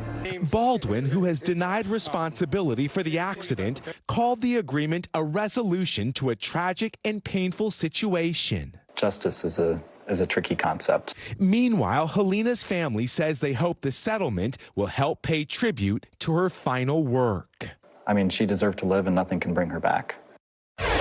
We expect the DA to file criminal charges later this month. Now, if the case is brought against Alec Baldwin, and that's a big possibility, it's possible that the criminal trial in the shooting could be underway at the very same time of filming for Rust as it's set to resume, potentially putting the Hollywood star in the role of actor and defendant all at once. Back to you. Heartbreaking reporting. Miguel Almaguer, thank you. And coming up, did climate change make Hurricane Ian a stronger storm? Meteorologist Bill Cairns joins us again with what Ian's impact tells us about climate change and the possibility of more destructive hurricanes in the future.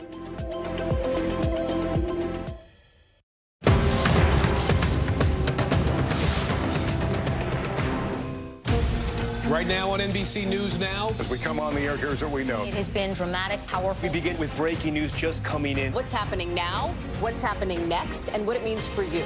We're continuing to follow the Russian attack on Ukraine. There's an intense artillery battle underway. We're getting out of this area right now because more air raid sirens are sounding. As we look out over the latest city-turned-crime scene, we see the things left behind. Was there a school officer on campus? Because that's what we've been told. No, fewer people are content to just offer their thoughts and prayers. And the House has answered the call to create new gun laws. The stunning testimony at the January 6th hearing on Capitol Hill. Americans face the highest inflation rate in decades. Parts of Virginia cleaning up after severe storms. A terrifying night of flash floods. Flames forcing thousands to evacuate. When do I play meteorologist? Only when the heat is this bad.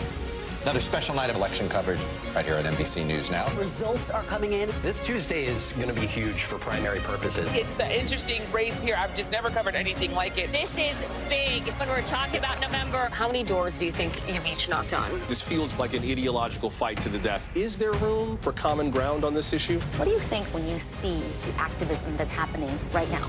Do you think this movement could have happened without social media? A lot to talk about as we continue our rolling coverage. We're coming on the air with the news NBC Scoop. Bringing the news to you is not only a job, it's an honor.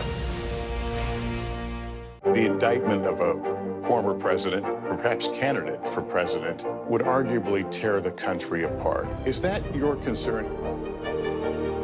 Can you update us on the status of negotiations?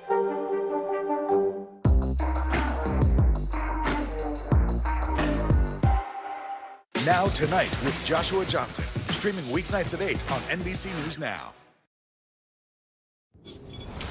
Welcome back. After President Biden and Florida Governor Ron DeSantis toured the devastation left behind by Hurricane Ian, we want to take a look at the potential role of climate change and the increased intensity in hurricanes in recent years. An important and fascinating conversation we're going to turn to our friend Bill Cairns for. Hey, Bill, good to have you back with us. And I know you are such an expert on this. I know we love talking about this together, even offline. So let's just get right to it. I mean, is there any doubt here that climate change has made Ian specifically stronger and more destructive, and therefore we could see this happening with more hurricanes? In the future, we will see more destructive hurricanes. Now, with Ian, we have to look at importance with the track of Ian and where it traveled to see, did it get a little extra juice from warmer oceans, warmer Gulf? So here's the path that it took. And Ian did do that rapid intensification, much beyond what the expected forecast was, even from the Hurricane Center. Wednesday at 2 a.m., it was 120-mile-per-hour winds, and then it jumped to about, Category 4, 155-mile-per-hour winds, almost a Category 5. And at the same time, it was over water that was about 87 degrees. That's about as warm as the Gulf gets in some areas. And we don't have, we can't sit here and say Ian wouldn't have been this strong if it wasn't for climate change. But we know that climate change has warmed the planet by about 2 degrees. And we know that a lot of that heat's being absorbed into the ocean. So it is likely that it was a little stronger. Now, maybe it would have been 10 miles per hour weaker or 5. It would have been a horrible storm regardless. But yes, the warm water was a big part of it. And I wonder, can you just explain how we went from a very quiet first half of the hurricane season to Ian, which was one of the most destructive of all time? Good question. Yeah, I was on vacation for the whole first half of the hurricane season. There was just nothing going on. And so one of the reasons that we attribute the quiet start to the hurricane season was that the North Atlantic was actually under a heat wave. I'm not talking about the land. I'm talking about the ocean. It was up to about 15 degrees warmer. What we typically call the steering high in the Atlantic that actually pushes the storms from Africa through the Caribbean. Well, that was further to the north, and that was actually, disrupting our typical normal flow. So that was the reason why it got very quiet in the beginning. But that didn't hold, and we kind of returned in the peak of September to what we just witnessed. So would you say, Bill, is climate change causing more hurricanes at all, or would it be just causing these more intense hurricanes when they do happen? What do we know there? Yeah, I think it's important to say what we do know and what we don't. So I like to show this graph first that shows how much we understand about different weather events and extreme stuff and related to the influence and related to how much we can detect it. Now, I put an arrow there where tropical cyclones are. I'm not just talking about the Atlantic. I'm talking about all throughout the world. The influence is about pretty well understood, but the ability to detect it is a little more difficult. So our computer modelers for our government, some of the smartest people in the world, have put these into simulations. And here's what we don't know. We cannot say that there's an increase in the number of hurricanes globally. That just hasn't happened. There's no evidence of that. And the future modeling doesn't show that. There's also no correlation to the size of the storms. And there's no link to whether there'll be more landfalls or more storms that are out harmlessly in the ocean. But here's what we do know. We know that warmer oceans will lead a better chance to rapid intensification and the possibility of stronger storms. We also have had studies that say hurricanes can be about 10% more rainfall with them, so more extreme rainfall events, and that hurricanes are forming and persisting further north. If the water temperatures are more north, I mean, look at Fiona up in the Canadian Maritimes, that's what we're going to get. So those are kind of what we know and what we don't. And Bill, quickly, you're a seasoned meteorologist. Looking back in the records, have we ever had a more destructive period of hurricanes than in the past 6 years? Yeah, this has been a wild 6 years. So in the last 6 years, I put a map here of all the major hurricane landfalls. We've had 7 of them, including 6 Category 4s and Category 5 Michael. Only once in our recorded history, from 1945 to 1951, did we have 7 major hurricanes make landfall in a 6-year period. After that, it quieted down in the early 50s. We'll have to wait and see what the next couple of years bring. We're not to unprecedented levels yet. We're equal to the worst ever period in the late 40s. We'll see what happens in the years to come. Absolutely. And when you hear things like stronger, more rainfall, and further north, I think the big takeaway there is more and more people are going to be impacted in their own backyard, their own homes potentially impacted. Bill, thank you so much. Important conversation. Thank you. Yeah. And coming up, inflation is causing a lot of us to rethink how we spend our money. And that's changing where we shop for basic items like clothes. We'll show you how thrift stores are addressing the rise in demand. That's next.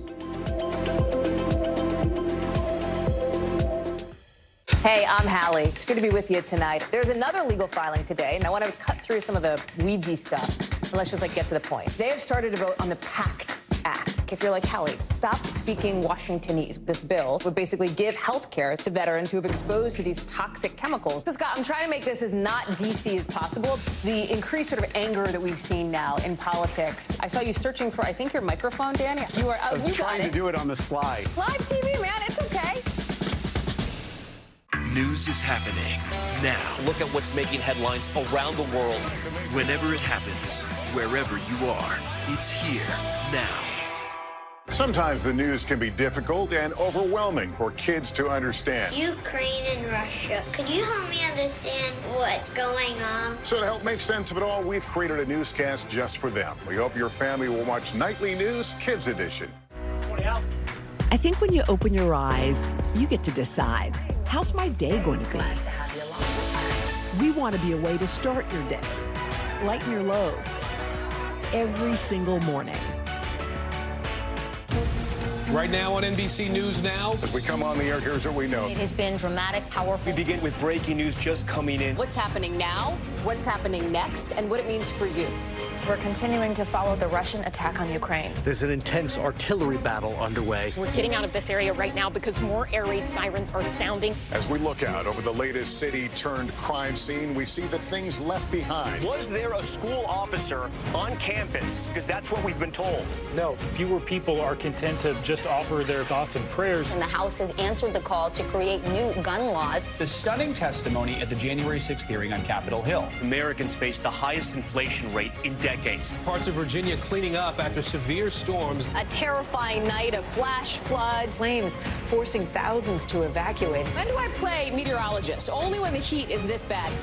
Another special night of election coverage right here at NBC News Now. Results are coming in. This Tuesday is going to be huge for primary purposes. It's an interesting race here. I've just never covered anything like it. This is big. When we're talking about November, how many doors do you think you've each knocked on? This feels like an ideological fight to the death. Is there room for common ground on this issue? What do you think when you see the activism that's happening right now? Do you think this movement could have happened without social media? A lot to talk about as we continue our rolling coverage. We're coming on the air with the news NBC Scoop. Bringing the news to you is not only a job, it's an honor.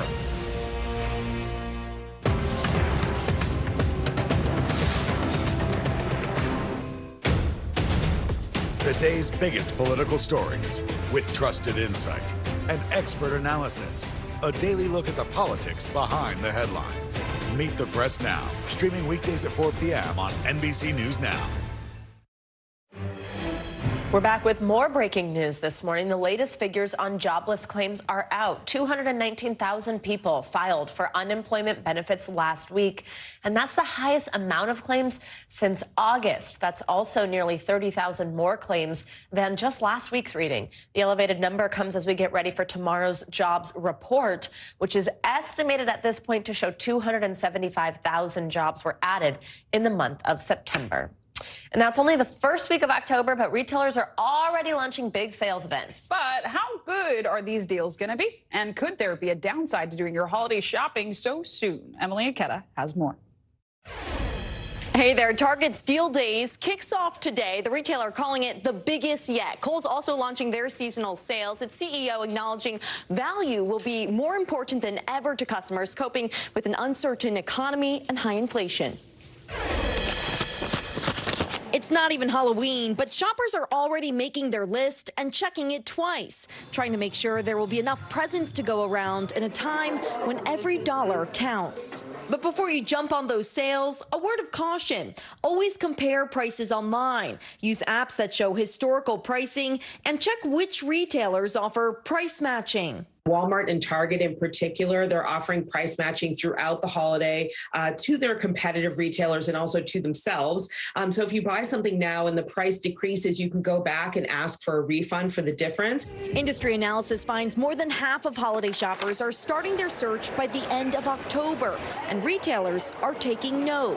Walmart is luring in customers with its Rollbacks and More savings event next week. And for the first time, Amazon will hold a second Prime Day-like event within the same year on October 11th and 12th. We'll be ready for anything. We got a behind-the-scenes look at how the e-commerce giant is preparing for its Prime Early Access sale with new hires and robotic systems. We're expecting a lot of great activity.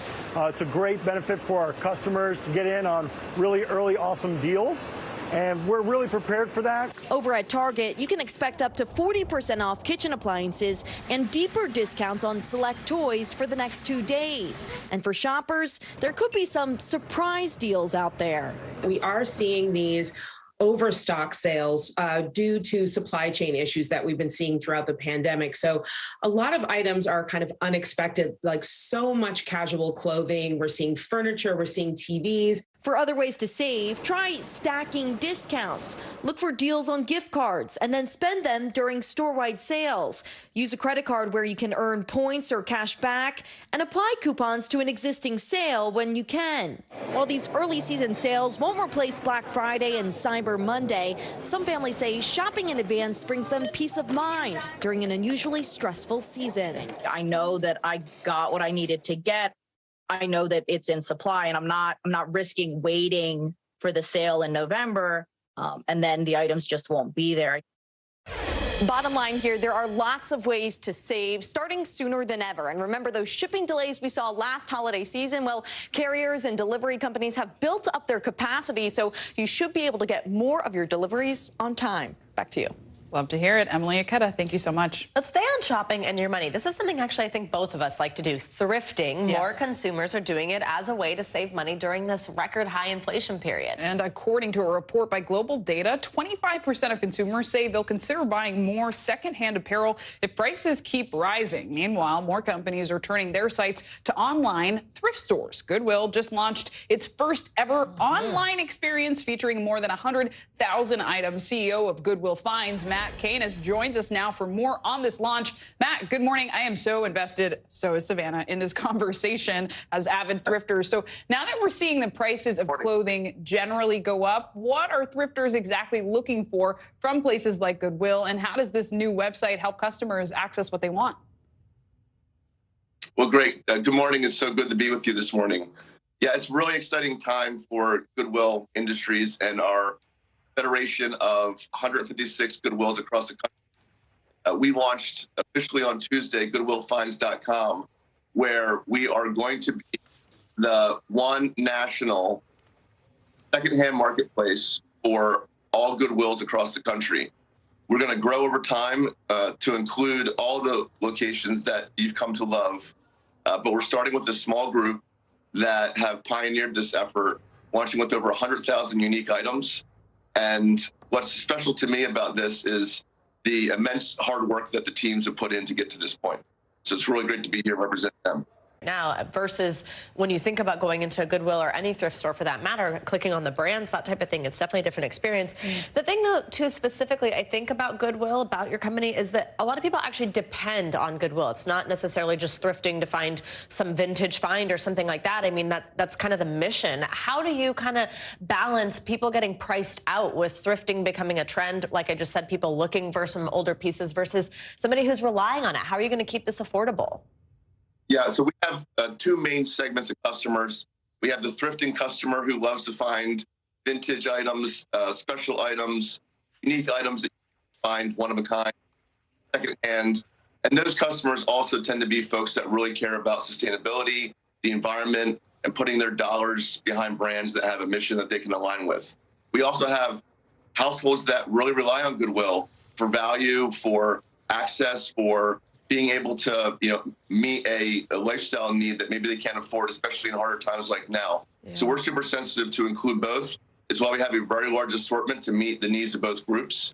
But when you step back for a second and you think about why secondhand, why Goodwill, the circular economy, I think, has finally crossed over to the mainstream.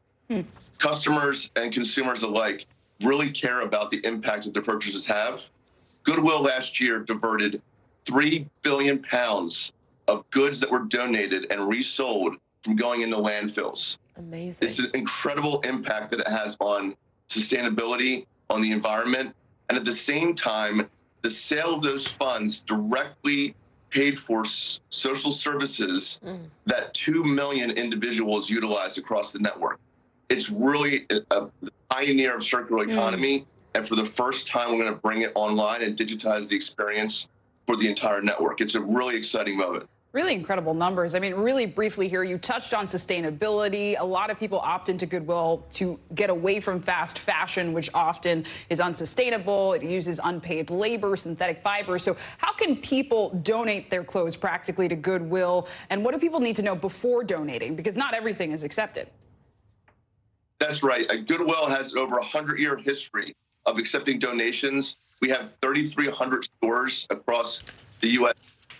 So I encourage everybody to go to goodwillfinds.com, search for their local store, drive to make a donation, and at our intake, and this is one of the special things about Goodwill that really reflects how Goodwill is the pioneer of the circular economy. The folks that are being retrained, that are being given a living wage, that have been outside of the mainstream workforce are the same people that are working at the donation centers and in the stores at intake, and they care deeply about separating items at donation that are available for resale, as well as items that go into recycling programs to make sure that the items that aren't good for resale don't have a negative impact on the planet. So it really is a win-win-win, and it's an incredible opportunity, I think, for people when they're deciding where they want to send their donations to bring it to a Goodwill, to have that kind of direct impact in their community and society at large. Really exciting news from Goodwill. Matt Canis, thank you so much for that. Thank you. And coming up, a popular tourist spot in D.C. is set to reopen after a major facelift. We'll take you inside the National Air and Space Museum next with the upgrades and the new pieces of history you'll be able to see firsthand.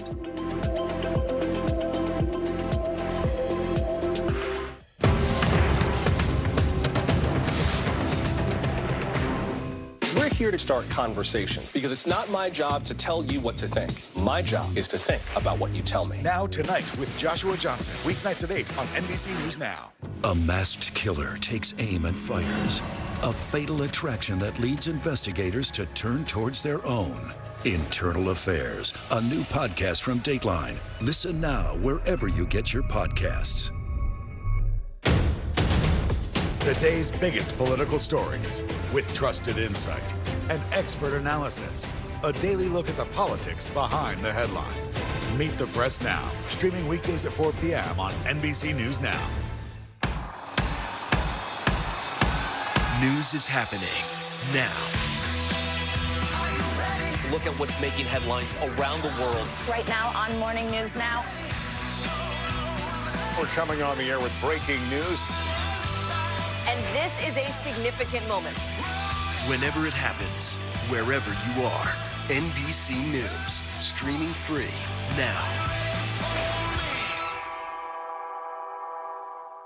Now Tonight with Joshua Johnson, streaming weeknights at 8 on NBC News Now. The day's biggest political stories with trusted insight and expert analysis. A daily look at the politics behind the headlines. Meet the Press Now, streaming weekdays at 4 p.m. on NBC News Now. To cover the news, you have to be in it. This is how so many towns and cities are protecting themselves. They're pushing the gates open. Was there a school officer on campus? That's what we've been told. No. Top Story with Tom Yamas, weeknights at 7 on NBC News Now.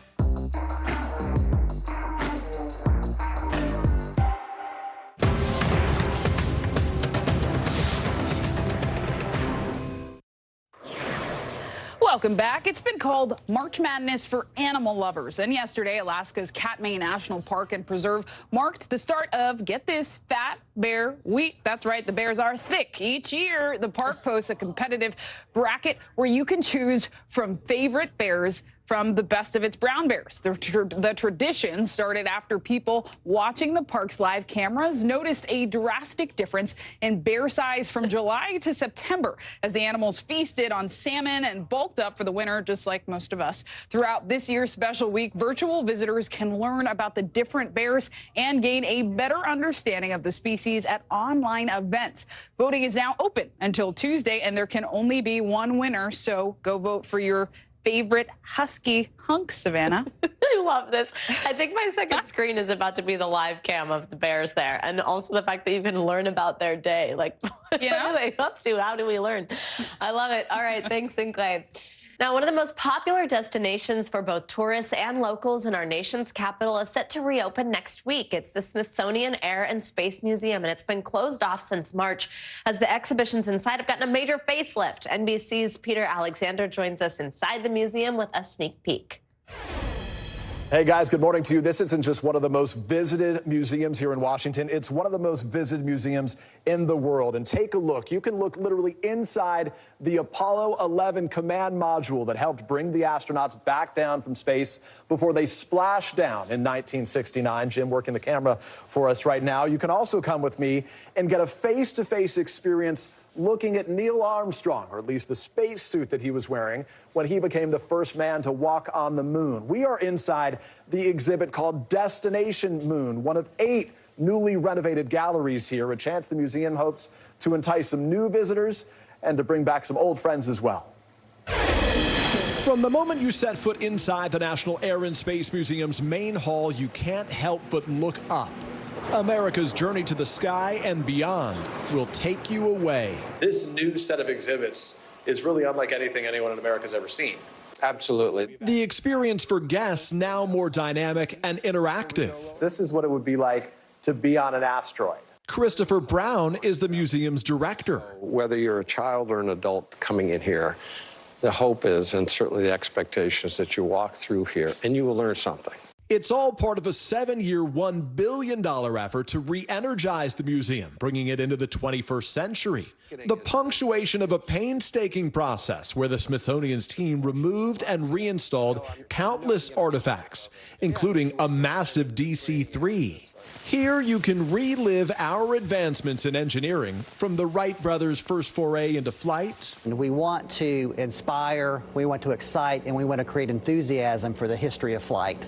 To the ongoing missions by rovers like Curiosity, millions of miles away. I think the thing that many folks will realize, perhaps for the first time, is the size and scale of the activity that we're now doing on the surface of Mars. With an emphasis on inclusivity, the new displays feature women and people of color, including a T-38 flown by Jackie Cochran, the first woman to break the sound barrier back in 1953, who, when she died, held more speed and altitude records than any man alive. We want a little girl to walk into the museum, look around, and say, "This is amazing. I want to be part of this." Hollywood also takes a bow.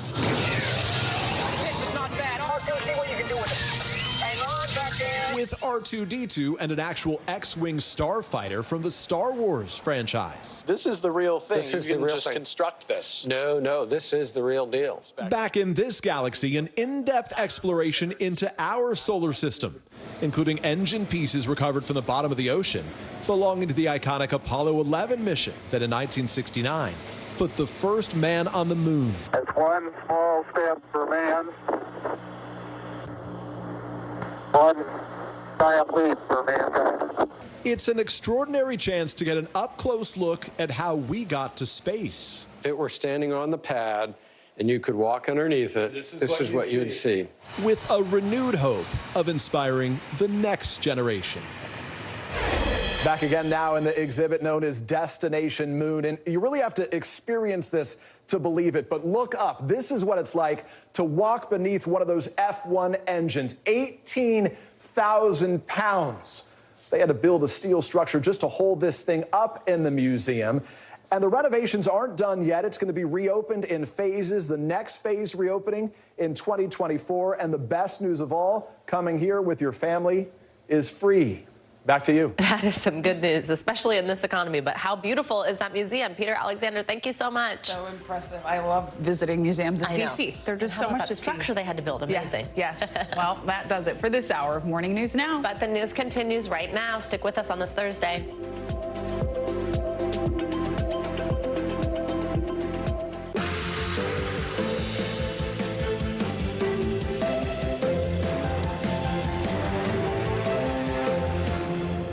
Good morning. I'm Zinklea Samoa in for Joe Fryer. And I'm Savannah Sellers right now on Morning News Now. Throttled just as we were starting to see some relief at the pump.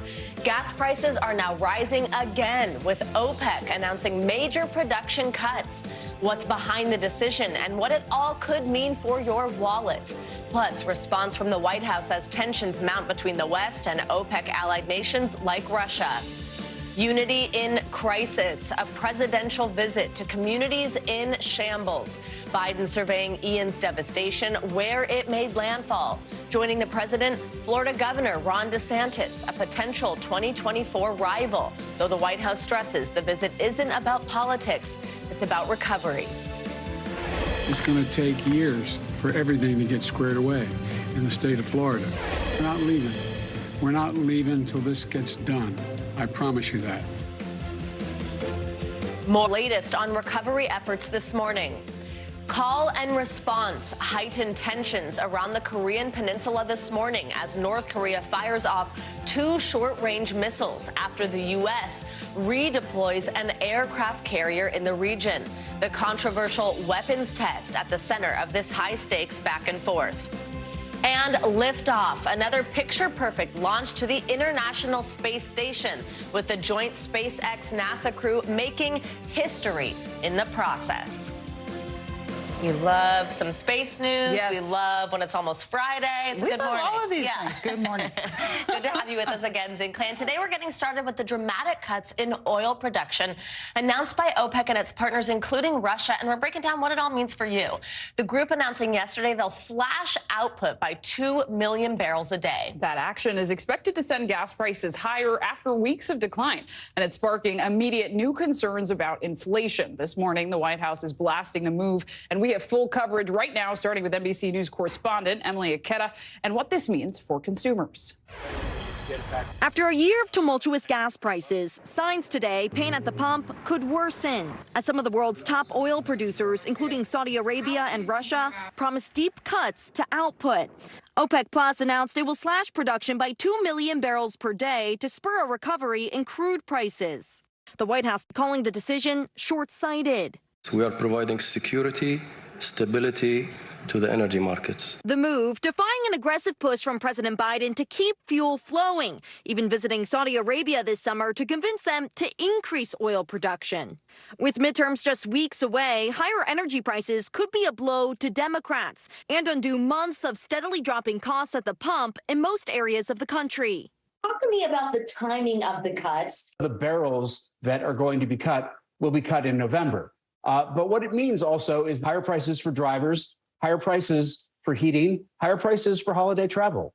In parts of California, gas prices are already topping $7 a gallon. I got to go to where I'm going, so I got to pay it, but I'm not happy about it. And across the country in Massachusetts, Scott McFarlane has been in the heating oil business for more than 50 years. He says customers should be prepared to pay more as temperatures there fall. The timing is awful for us. It's going to be a tough winter for everybody, the consumers and anybody in business. Adding insult to injury for families already struggling with soaring inflation. Emily Ikeda, NBC News, New York. For more, let's bring in NBC News Capitol Hill correspondent Ali Rafa and the head of petroleum analysis at Gas Buddy, Patrick DeHaan. Ali, I'll start with you. A last-ditch effort by the White House to convince OPEC members to vote against a proposed production cut failed. How is the Biden administration responding, and how's it look for them? Yeah, good morning, Savannah. Well, the White House chose its words pretty carefully when this news dropped yesterday, saying that President Biden was disappointed in the short-sightedness of this decision by OPEC. And that's a pretty tame response considering the timing of all of this. Remember, it was just back in July when President Biden was visiting Saudi Arabia asking for the exact opposite of this, asking for more oil to be entered into the market. He said publicly that he's concerned about how this will affect the global economy, global markets as a whole, especially with relationships between the U.S. and Saudi Arabia, the U.S. and Russia, even more fragile. So this is something he's been trying to avoid for months. So in response to this yesterday, the White House saying that they're doing really all they can do at the moment. They're releasing more oil supply from the U.S.'s strategic petroleum reserves to try to offset these cuts that are expected to start in November. They're also saying that they would like to start these discussions with Congress about any sort of legislation that could be put in place to prevent this from happening. And they're also just promoting as a whole this need that they say is urgent for the United States to be more energy independent. But in general, the timing of this really could not be worse for the president and his party, Savannah. Absolutely. Patrick, let's bring you in here to answer the really important stuff, which is what does this mean for anybody at home, anybody with a car? I mean, the national average gas prices back down to $3.87 this morning. That's, of course, after it hit a high of over $5 a gallon earlier this year. We have slowly been seeing an uptick in prices even before this decision came out. But I mean, what's this going to look like? How long will it take for this particular cut to trickle down to gas stations across the country? Well, we've already seen this anticipated for the last week in oil markets. Oil prices have already rallied some $10 a barrel over the last week. And so conceivably, it's already hitting motorists in some areas, especially the South. We saw prices jumping in Dallas, Fort Worth. The East Coast, the Northeast are starting to see this play out. It's going to mean an impact of roughly 10 to 30 cents a gallon on consumers. But for those in hard-hit areas where prices have recently surged, such as California, the West Coast, and the Great Lakes, the increase, or I should say the 10 to 30 cent jump, is not going to be direct at the pump. Rather, because of refinery improvements in those areas where prices have spiked, prices will fall, but by not as much because of this production cut. All right, so a little tiny bit of nugget of good news in there, maybe not so bad. Ali, now Russia is among the countries who pushed for the cut. This, as you mentioned, also comes right before the midterms. You said bad timing for the president, but what exact impact do you think this could have at the ballot box? Do you see it doing anything? Yeah, well, as Emily said in the package you played at the top there, this is really adding insult to injury to so many Americans who are planning to vote in the midterm elections just 5 weeks away now. And inflation and the economy are two issues that poll after poll show are top of mind for voters as they feel this pain in their pockets ahead of the midterm elections. This is something, these two issues that Republicans have tried to hit Democrats on. So the more that this really progresses, and depending on how much prices surge, this is just something that Democrats don't want to be attached to, don't want their name on in general, Savannah. Ali Rafa and Patrick Duhan, thanks for kicking us off this morning. Appreciate it. And now we turn to Florida and the recovery from Hurricane Ian. And yesterday, President Biden and his political rival, Ron DeSantis, gave the nation an image of unity in the midst of devastation. Biden met with DeSantis, a potential 2024 presidential opponent, in Fort Myers. The two put their political differences aside, touring the hardest hit areas and meeting with people who lost everything. Biden promised the people of Southwest Florida that the federal government is with them in their long road to recovery. We have one job, and only one job, and that's to make sure the people of Florida get everything that they need to fully, thoroughly recover. Meanwhile, the death toll continues to rise, and the estimated cost from Ian is soaring into the billions. NBC News correspondent Jesse Kirsch joins us now from Fort Myers Beach. Good morning, Jesse. So to just jump in, Biden and DeSantis are working together now and have acknowledged that it will be a long road to recovery. And as I just said, that cost from the storm is rising into the billions, and it's going to take a lot to rebuild towns and roads and power grids. So what exactly did the two say about working together for what seems to be the long haul?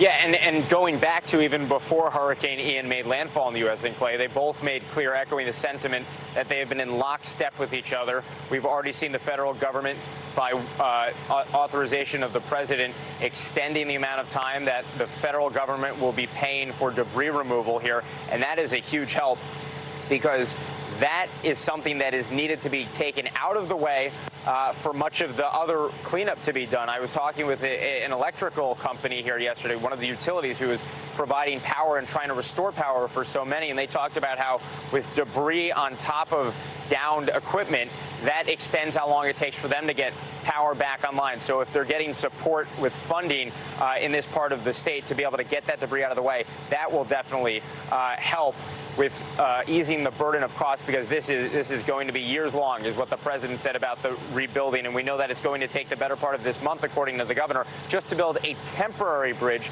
to one of the cutoff islands here. So you can imagine how long it will take to get a full bridge redone there.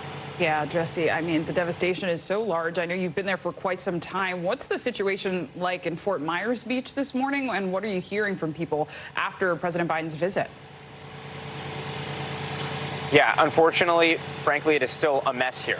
Right across the street from where we are, there is a boat probably 30, 40 feet long with a car underneath it. The president's motorcade drove past that on the way in and on the way out here. So those are the scenes that the president of the United States has seen. At the same time, we know more people are getting power. We know that there's been a lot of water and food distributed, according to officials. And we've seen power crews out here working to fix poles and lines that have been down. So the road to recovery is moving along here, and not where I am now, but a neighboring county, Collier County, is returning to school this morning. So that is promising for the kids in these communities who have obviously had to put pause on the start of the school year. So things are slowly moving back to normal. We know close to 100,000 structures have been checked, according to the governor. But obviously, rescue and recovery efforts are ongoing in addition to all of this rebuilding. A lot still to be done here. For sure. And Jesse, earlier you mentioned those islands that have been cut off. I'm mindful that the Florida Department of Transportation finished a temporary land bridge to Pine Island. That island was cut off by Hurricane Ian, and they finished that bridge yesterday, which is 2 days ahead of schedule. What's the next step in recovery there, and also other cut-off areas like Sanibel Island that you alluded to, where the causeway was partially destroyed? What's it looking like? Yes. Yeah, so we know that personnel, according to the governor, are moving onto Pine Island. The governor said by the end of the day yesterday, residents should have been able to get over there as well.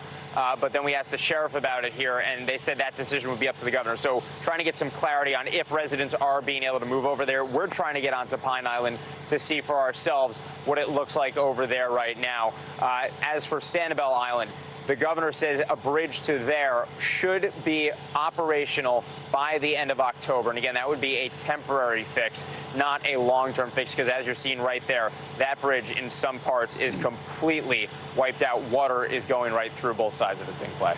Yeah, and end of October, while soon, is still some ways away. Jesse, thanks for those updates.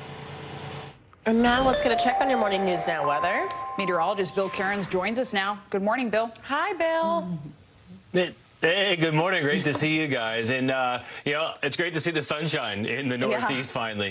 The remnants and ghost of Ian, if you want to call it that, it turned into like a nor'easter. It plagued this region for like 6 straight days. People haven't seen the sun. You know, the grass is like 10 feet long. We have to mow it because it's just, you know, we haven't had a chance because it's been so wet.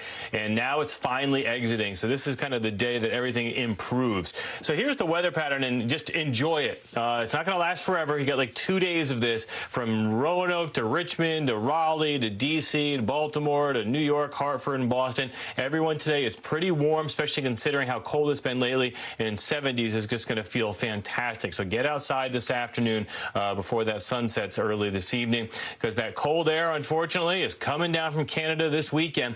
Big temperature drop as we go through the Great Lakes tomorrow. Chicago drops about 53 for your high. There's even a chance we're going to see some snowflakes this weekend in the northern portions of the Great Lakes. Marquette only 43. And then that cold front and the cool air sweeps through the Northeast as we go through Friday. So Saturday is going to be very chilly and windy throughout the Northeast. Highs only in the 50s, and that's with full sunshine. And we're going to have a very cold Sunday morning. We'll have frost and freezes in many areas to end the growing season in northern New England. And if you have those early soccer games or football games, it's going to be chilly. You're going to have to get that hot cocoa and hot coffee. You're going to need it. So for today's forecast, much of the country is dry. That's fantastic. No problems on the West Coast. Southern half of the nation looks good. But here comes that cold shot as we go through the weekend. That autumn chill starts in the Great Lakes, and then it makes its way through to the East Coast by Saturday. Also, our friends in New Mexico, you're probably the only rainy spot in the entire country. It's a very dry weekend,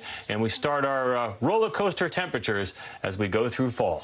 All right, Bill. We love, love, love Michelle, but I mean, you did just bring us the sunshine. I was going to say, Bill. We'll take some dryness. Good to see you. That's all me. All me. And now to some breaking news in Thailand this morning, and a warning: the following images are distressing. Police say at least 36 people have been killed in a gun and knife attack on a daycare center northeast of the country. More than 20 children are said to be among the victims, some as young as 2 years old. Authorities say the gunman, identified as a former policeman, later took his own life. We'll have more developments on this story later in the show. Oh, just heartbreaking. And now let's get to the latest in North Korea. Tensions are continuing to rise after the regime fired more missiles into the waters off its eastern coast. That's after that provocative launch over Japan that led the U.S. to redeploy an aircraft carrier to the region. NBC News foreign correspondent Janice Mackey-Freyer joins us now with the very latest. Hey, Janice, good morning. Good morning. It's now 6 launches in 12 days by North Korea. And now we're learning that 12 North Korean fighter jets and bombers were staging air-to-surface firing drills today. South Korea sent up 30 aircraft in response. It comes as the U.S. is now holding trilateral military exercises with South Korea and Japan, and tension around the Korean peninsula edges higher. This morning, as missiles fly and tensions flare, the American aircraft carrier USS Ronald Reagan and its strike group moving into waters around the Korean peninsula, prompting North Korea to fire another 2 missiles, what Pyongyang called counteraction, in a statement blaming the U.S. for posing a serious threat. It all comes a day after the U.S. and South Korea fired surface-to-surface missiles as deterrents, though one failed and sparked panic of a North Korean attack in what is now the most hostile escalation here in 5 years. If they continue down this road, it will only increase the condemnation, increase the isolation, increase the steps that are taken in response to their actions. North Korea's testing blitz, 24 missiles so far this year, is a sign the regime is intensifying its weapons program. On Tuesday, sending an intermediate-range ballistic missile right over Japan, soaring 2,800 miles and triggering alarms for millions to take cover.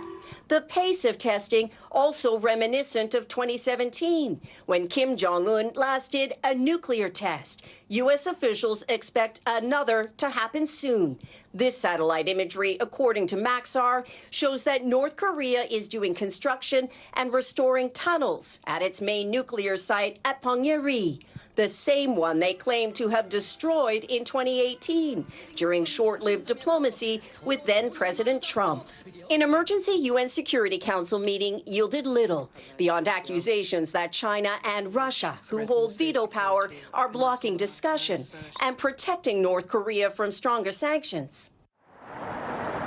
As has been the case with past military displays by North Korea, timing and context matter to Kim Jong-un. But the sense is a 7th nuclear test could be imminent, possibly after China holds its key Communist Party Congress here in a couple of weeks and before the midterm elections in the U.S. Savannah. All right, Janice, thank you so much.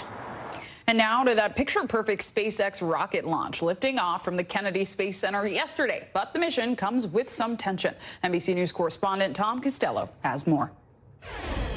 Could not have been a better launch from the Kennedy Space Center, and now the SpaceX Crew 5 is on its way to the International Space Station. The 4 crew members on board will be on the station for 5 months. Meantime, a huge headline from here at the Kennedy Space Center, with Russia now recommitting to the space station. Yet again, a perfect blue sky launch as SpaceX carries its 5th crew to the International Space Station, with its trademarked maneuver landing the rocket booster back on a barge in the Atlantic to reuse once again. On board, Commander Nicole Mann, a Marine fighter pilot and the first Native American woman in space, Navy pilot Josh Cassada, Japanese astronaut Koichi Wakata, and Russian cosmonaut Anna Kikina, the first Russian on a U.S. spacecraft in 20 years, who told me in Houston that she and her crewmates don't talk about the war in Ukraine or Russia's nuclear threats. We were focusing on our common, unique, single aim. And we had not a time for something else. But as Russian cosmonauts flew a Soviet flag in space, the head of the Russian Space Agency said Russia would soon leave the space station and build its own. He has since been replaced. Then today, another top Russian space official seemed to reverse course. How long will you be a partner with the international partners in this program? We start to cooperate, as I said, many years ago, more than 40 years ago, and we will continue our cooperation as long as I can imagine.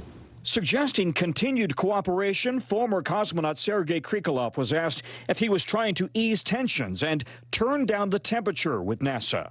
Answer is yes. We understand that it makes sense to keep flying because this excellent infrastructure that built in space can be used for humanity. Though Krikalev told me off camera that he's not speaking for the Kremlin. NASA hopes to keep flying the station with Russia until 2030. Meantime, NASA's Artemis lunar rocket, you may recall the uncrewed mission to the moon was scrubbed back in August because of a problem with the hydrogen fuel line. Then in September, Hurricane Ian came along. They had to move the rocket stack into this building behind me. And now NASA says they probably will try again in mid-November. Back to you. Tom, thanks so much. Very exciting. And coming up, new developments this morning in Ukraine. Yes, stunning new scenes of surrender as Ukrainian forces say Russian troops are laying down their weapons, white flags and all, plus response from the Kremlin on these advances. That's next. Right now on NBC News Now, we begin with breaking news just coming in. What's happening now, what's happening next, and what it means for you. We're continuing to follow the Russian attack on Ukraine. There's an intense artillery battle underway. As we look out over the latest city-turned-crime scene, we see the things left behind. Fewer people are content to just offer their thoughts and prayers. Stunning testimony at the January 6th hearing. Americans face the highest inflation rate in decades. Parts of Virginia cleaning up after severe storms. Flames forcing thousands to evacuate. When do I play meteorologist? Only when the heat is this bad. Another special night of election coverage right here at NBC News Now. Results are coming in. This Tuesday is going to be huge. This is big when we're talking about November. This feels like an ideological fight to the death. Is there room for common ground? What do you think when you see the activism? Do you think this could have happened without social media? We're coming on the air with the news NBC Scoop. Bringing the news to you is not only a job, it's an honor. News is happening now. Look at what's making headlines around the world. Right now on Morning News Now. We're coming on the air with breaking news. And this is a significant moment. Whenever it happens, wherever you are, NBC News, streaming free now. Top Story with Tom Llamas, weeknights at 7 on NBC News Now. News is happening now. Look at what's making headlines around the world. Right now on Morning News Now. We're coming on the air with breaking news. And this is a significant moment. Whenever it happens, wherever you are, NBC News, streaming free now.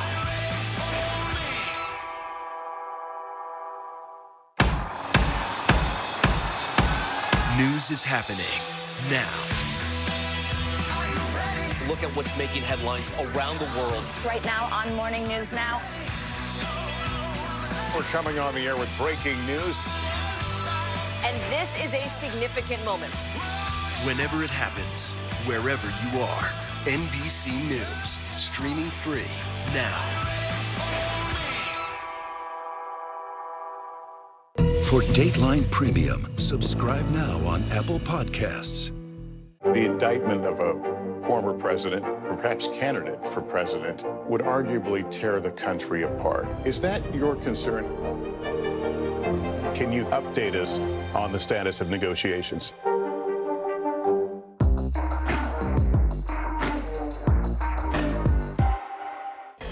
Welcome back. We have heartbreaking developments overnight in the case of a kidnapped family from Central California. Police say the 4 family members who went missing have been found dead.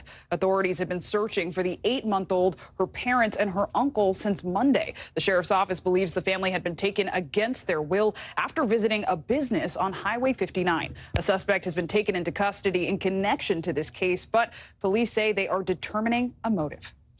Now we have news this morning on the war in Ukraine. Rescue operations are underway in Zaporizhia after Russian missiles hit residential buildings in the city. The region's governor says 1 person is confirmed dead. NBC News correspondent Aaron McLaughlin joins us now from Kharkiv with more on this. Aaron, good to see you. So what can you tell us about these overnight missile attacks there in Zaporizhia, of course, where we also know that's near that nuclear plant? Yeah, that's right, Savannah. Really desperate scenes out of the southern city of Zaporizhia this morning in the early hours. 7 Russian missiles striking the city. One of the missiles hitting an apartment building, collapsing the building, trapping people inside, killing at least 1. Harrowing rescue scenes taking place there in the city itself, showing authorities rescuing a 3-year-old. More missile strikes have been reported later today. We're waiting to get more details on that. But as you point out, this is the city that is home to the Zaporizhia nuclear power plant, the largest power plant in Europe, with Ukrainians and Russians regularly blaming each other for the shelling of that plant. So it's a real area of concern in this war, Savannah. Absolutely. Also, Aaron, I want to ask you about something that people might remember from back in August. We've got new reporting. It's from the New York Times. Alleged details about that car bombing attack in Moscow that killed the daughter of a prominent Putin ally. What's being alleged here? What do we know now? Yeah, that's right. Daria Dugina is the daughter of a prominent Putin ally and Russian nationalist. She was killed in a car bomb attack outside of Moscow in August. And the New York Times is now reporting, sourcing American officials, that elements of the Ukrainian government were actually authorized that attack without naming what specific elements. Is unclear from these officials in the New York Times report if President Zelensky had signed off on the attack, but the officials making it very clear that there was no U.S. involvement in the incident and that they were extremely concerned about the impact that the car bombing could have on possible escalation of the war. Now, NBC has been unable to verify that New York Times report. Savannah. Aaron, also before I let you go, I do want to ask you your own reporting. You've been on the front lines with volunteer soldiers in Kharkiv, doing amazing work in the process. These soldiers played a big role in pushing back Russian forces in that region, which has been one of the big things we've been watching here and seeing unfold. What have they been telling you and what have you been seeing? Yeah, that's right, Savannah. And one of the things that have been made of this war, that the big differentiators, if you will, the Ukrainians, when you compare them to the Russian troops, is the will of the Ukrainian troops. On the one hand, you have tens of thousands of Russian soldiers dodging, or potential Russian soldiers dodging the draft in Russia as they're trying to mobilize a force of 200,000. Here in Ukraine, there are no shortage of men wanting to fight for their country. And that was on full display when we went out to a small village on the outskirts of Kharkiv, the second largest city in Ukraine. I met a commander named Karnit who says he managed to train up an entire battalion of 200 ordinary Ukrainian men who wanted to fight for their country. Take a listen. We have guys who only want to fight. They don't want the money, they don't want anything. They want to kill Russian because they want to protect country. So basically, you've taken a group of people, a group of men that have never been on the battlefield before. They take the rifle, like an automatic machine gun or grenade and say, "What's this?" We fight not like soldiers. We fight like a free people who fight only the freedom. We fight for our freedom. Carnett told me that he's also fighting for his 10-year-old son. He says that he does not want his 10-year-old son to have to go through anything like this at any point. Savannah. All right, Erin, thank you so much. Stay safe.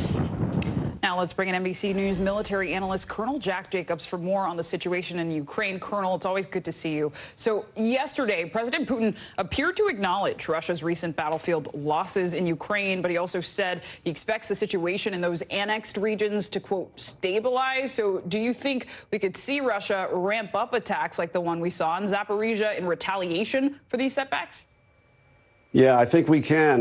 That's basically what they've been doing during the entire war. When they've lost ground or they haven't made any headway, they rely on the one thing they know they can do, and that's indirect fire on population centers, which is why so many Ukrainian civilians have been killed. The Russians have not been doing well on the battlefield, as we know. One of the reasons is that they do not know how to integrate air, artillery, tanks and infantry. They send them into battle piecemeal, and they don't have the will to fight either. And the result of that are Ukrainian gains on the ground. But winter is coming. It'll be interesting to see whether or not the Ukrainians can keep up the counterattacks and hold the terrain they seize. And you talked about air artillery, also use of tanks. So I wanted to get into the tactics a bit, because Ukraine's recent gains in the south and east, what have the tactics been to be able to recapture territory so quickly? They learned, the Ukrainians did, from us and from the West, how to do exactly what I mentioned. The Russians tend to send their assets in one at a time, and they get defeated in detail. Different than what we teach our soldiers to do and the West does, and that is to integrate them all. Our infantry and tanks go together, and so do the Ukrainians, and they lean into the indirect fire that keeps the heads down of the Russians, permitting the Ukrainians to swarm all over the objective area and kill or capture the Russians. They do this time and time again, which is why a relatively smaller number of Ukrainians has been able to overwhelm Russians on the battlefield. This defeats the morale of the Russians, makes it much more difficult for them to hold terrain.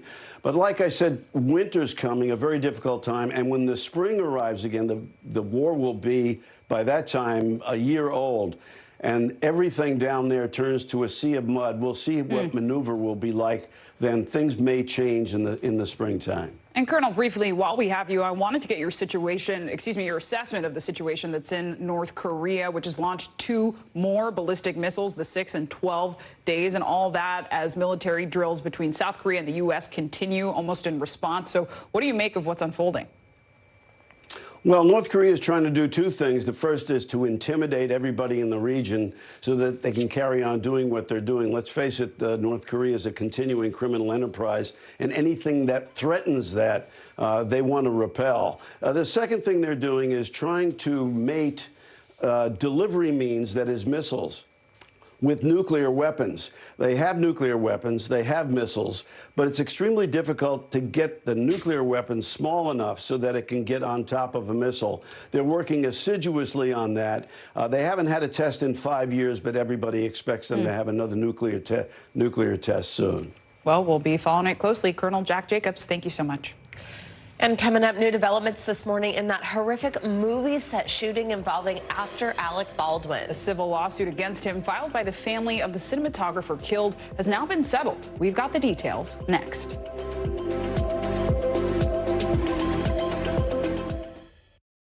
To cover the news, you have to be in it. This is how so many towns and cities are protecting themselves. They're pushing the gates open. Was there a school officer on campus? That's what we've been told. No. Top Story with Tom Llamas, weeknights at 7 on NBC News Now.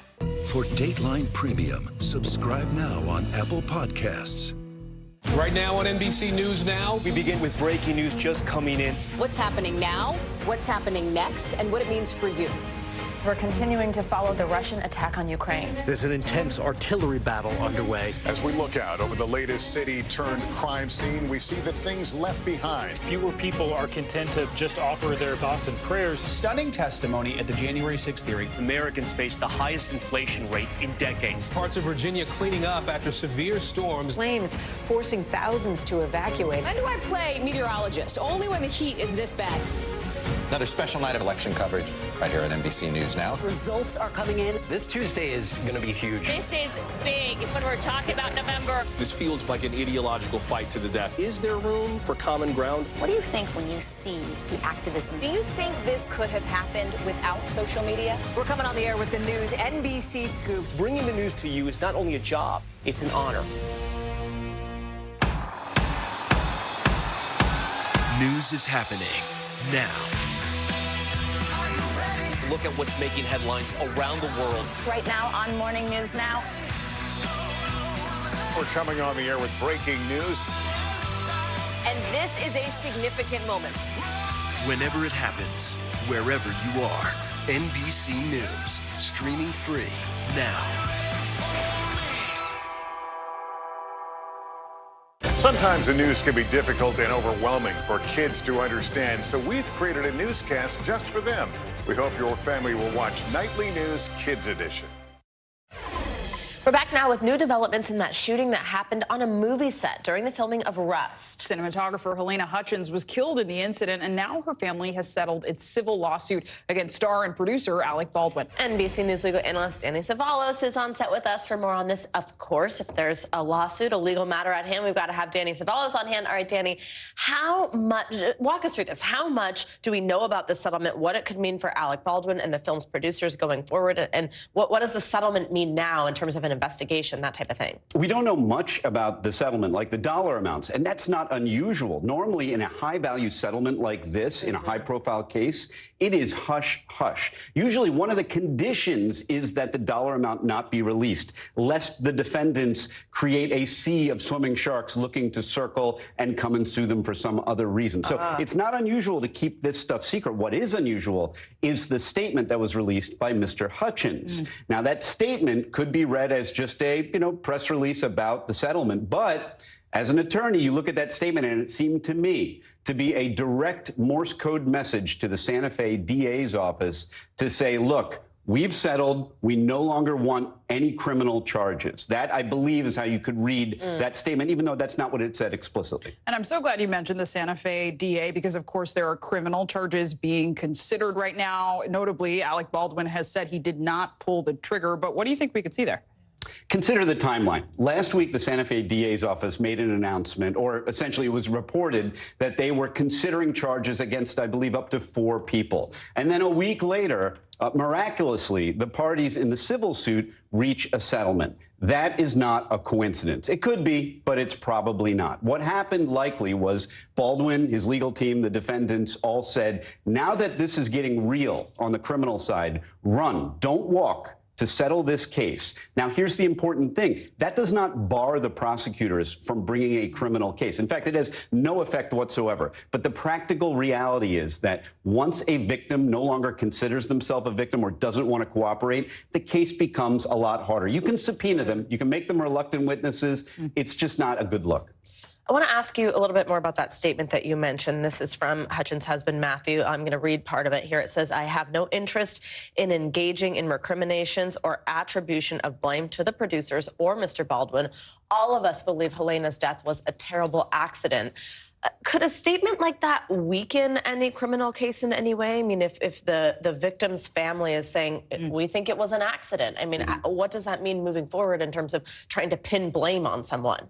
I read the goal of that statement to be exactly that, to minimize the likelihood of a criminal case. In fact, it probably was part of the conditions of the settlement. Hey, we're going to reach an agreement, but you're going to have to go out there in public and say, I'm the victim. I no longer want a criminal case. That doesn't immunize Baldwin and the other potential defendants, but it makes it a lot harder. I would suspect, at least if I were advising on this settlement, I would say make sure there's a statement so that it's clear. And by the way, lo and behold, Santa Fe DA releases a statement saying, hey, we can still prosecute if we want to. Their back was against the wall.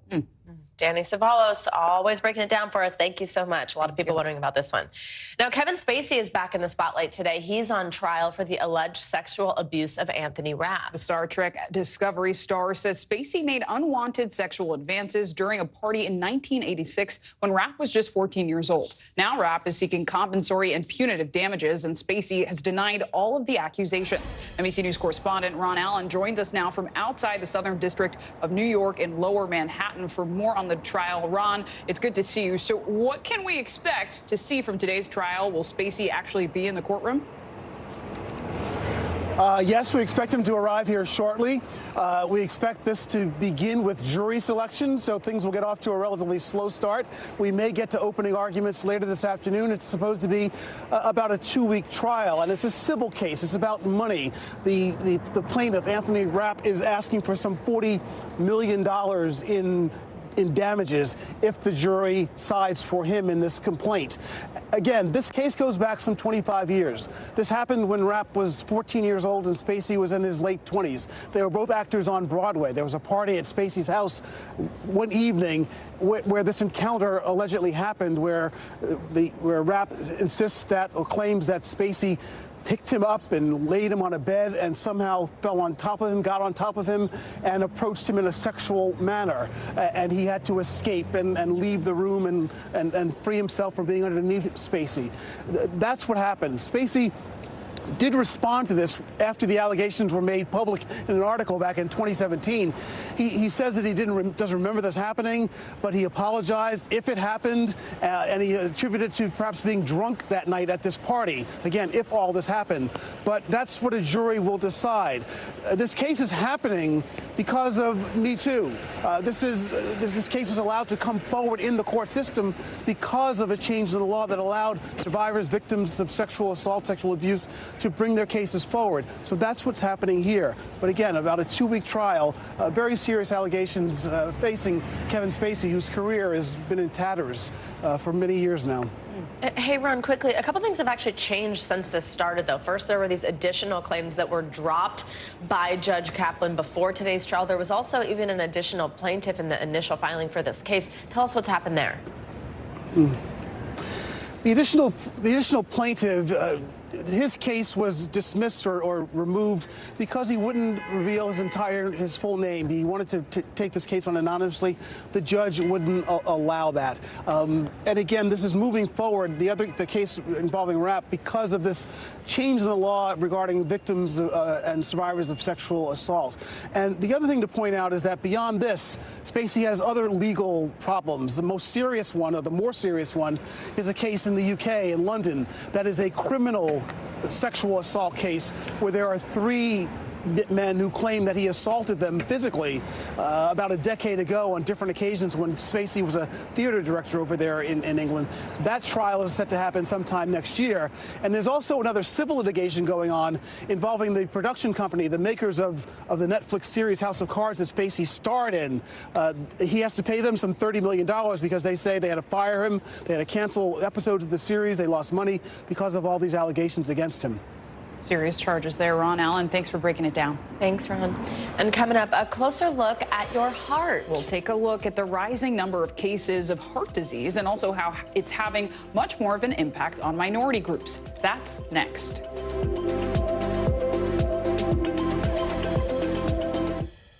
Internal Affairs, the new podcast from Dateline. Listen now.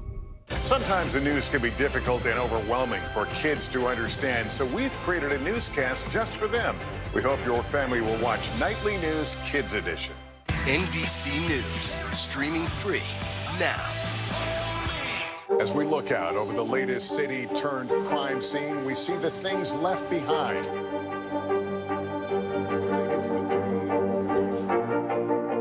Can you tell us what it was like? Our NBC News exclusive.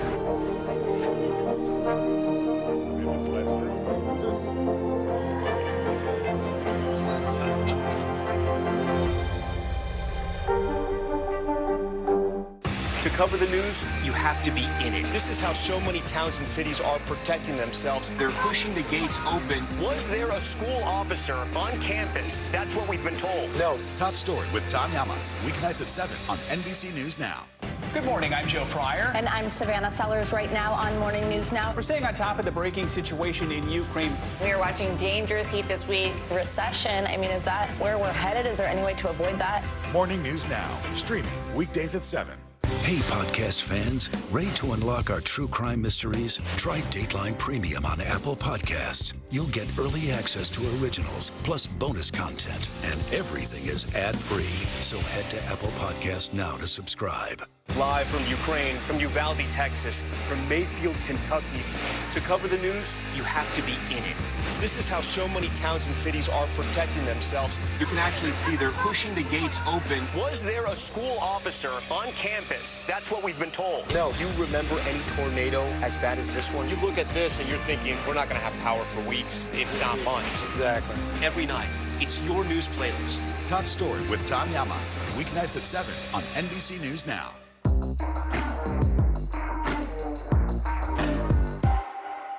For Dateline Premium, subscribe now on Apple Podcasts. To cover the news, you have to be in it. This is how so many towns and cities are protecting themselves. They're pushing the gates open. Was there a school officer on campus? That's what we've been told. No. Top Story with Tom Llamas, weeknights at 7 on NBC News Now.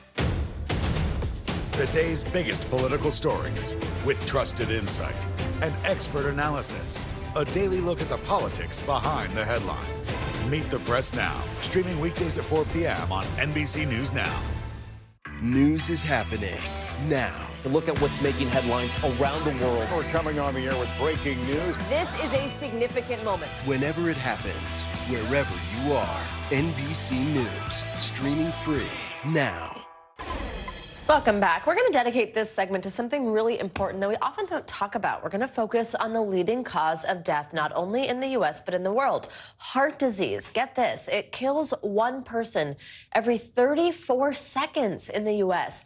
And also half of all patients diagnosed die within just 5 years. And on top of that, new studies show more people are being diagnosed with the condition and that it is disproportionately affecting certain minority groups. Dr. John Teerlink joins us now. He's the president of the Heart Failure Society of America and the director of heart failure at San Francisco Veterans Medical Center. Doctor, good morning. Thanks so much for joining us. Such an important topic, and we're happy to dedicate this segment to it. So, I mean, we just heard just how serious this is, the fact that this is the leading cause of death, but it's this public health epidemic that we really don't talk about that much. Why do you think that is? And also, has the pandemic and that news sort of flooding the zone, the focus on that, changed the situation at all? So good morning, and it's really a fantastic opportunity to be able to talk about this issue. Heart disease is, as you mentioned, the #1 cause of death in the United States. An estimated 6 to 7 million adults in the United States have heart failure alone, where the heart doesn't pump blood as it should. And the pandemic clearly revealed many deficiencies of our healthcare system in terms of taking care of these heart failure and patients with heart disease. And let's talk a bit about inequity, because young black men are almost 3 times more likely than white men to die from heart disease. I mean, I think about the men in my family. So could you explain the factors that contribute to these racial disparities? Because it's not an innate thing. Yeah, so as you pointed out, the Black community has the highest incidence and highest prevalence of heart failure, as well as worse clinical outcomes. And there are many factors that contribute to this, including decreased access to medicines, the rising financial costs and affordability of medicines that impact adherence and the ability of people to actually take them even when they're administered, and the lack of diversity in research, including in clinical trials. And these are all issues that the Heart Failure Society of America has a number of initiatives to help address these significant disparities. In addition, there really remains a critical need to close this extensive racial disparity gap. And we're trying to do that both in terms of how healthcare is distributed to patients, how medicines are developed, and how patients are included in the clinical trials that assess these medications and new devices. All right, doctor, so you just tell us about some of these new treatments being developed, but just tell us about kind of what the future looks like here. I mean, what are important steps people should take to prevent heart failure, hearing this from you, and also kind of what are you hopeful for? Well, so some of the major contributors to the development of heart failure include high blood pressure, which used to be, when I was growing up, there were TV commercials all the time for the silent killer of high blood pressure. And we don't see that as much, largely because we've been fairly effective in treating high blood pressure. But we need to distribute that more readily into our underserved communities. In addition, treating other comorbidities or underlying diseases such as diabetes are crucial. And then the development of new drugs that have been able to improve the heart function, to improve diagnosis through devices, as well as to improve monitoring of patients once they develop heart failure. So it's a very exciting time. There are many new initiatives that are emerging, but we need to be able to have actual funding in research to develop those initiatives. Important information, Dr. John Teerlink. Thank you so much. Yeah, we appreciate it. Great you. Conversation. Business headlines now, and Ford is hiking the starting price on one of its electric pickups again. That's right. CNBC's Silvana Henao joins us now for more on this and other money news. Good morning, Silvana. Good morning to you. Well, Ford is hiking the starting price of its electric F-150 Lightning pickup again. Ford is increasing the entry-level price by $5,000 for the 2023 model year, citing rising costs and supply chain issues. It's the second time in less than 2 months that the automaker is raising the price on the Lightning. The new starting price of the 2023 Lightning Pro model will be just under $52,000. General Electric is reportedly laying off workers at its onshore wind unit. Reuters reports that the layoffs are part of the company's plan to restructure and resize the business as it grapples with rising costs and supply chain issues. According to Reuters, the job cuts are expected to affect 20% of GE's onshore wind unit's workforce in the United States. And high inflation has many Americans tweaking their holiday travel plans. According to a Bankrate survey, 43% of U.S. adults are planning to take trips between Thanksgiving and New Year's. Of those, 79% are changing their holiday travel plans in various ways due to high inflation. Now, some are shortening trips, choosing cheaper accommodations or destinations, or taking fewer trips. Now, I don't know about you ladies. I'm planning on traveling for the holidays, but seriously, like, prices are making me rethink things. Yeah, exactly. Book those flights now. That's what I've learned. As soon as you're thinking about something, just book it, you know? I mean, refundable, cancel it later. I don't know, but it's getting crazy. Yeah, it really is. Silvana, thank you so much. You got it. And now it's no secret that vegan casual dining is booming. And with its celebrity following and outrageous menu names, one of the chains generating the most buzz is, this is really the name, Slutty Vegan. NBC News correspondent Stephen Romo spoke to its founder, entrepreneur Pinky Cole, about overcoming setbacks and the key to success for her growing franchise. It was all a dream.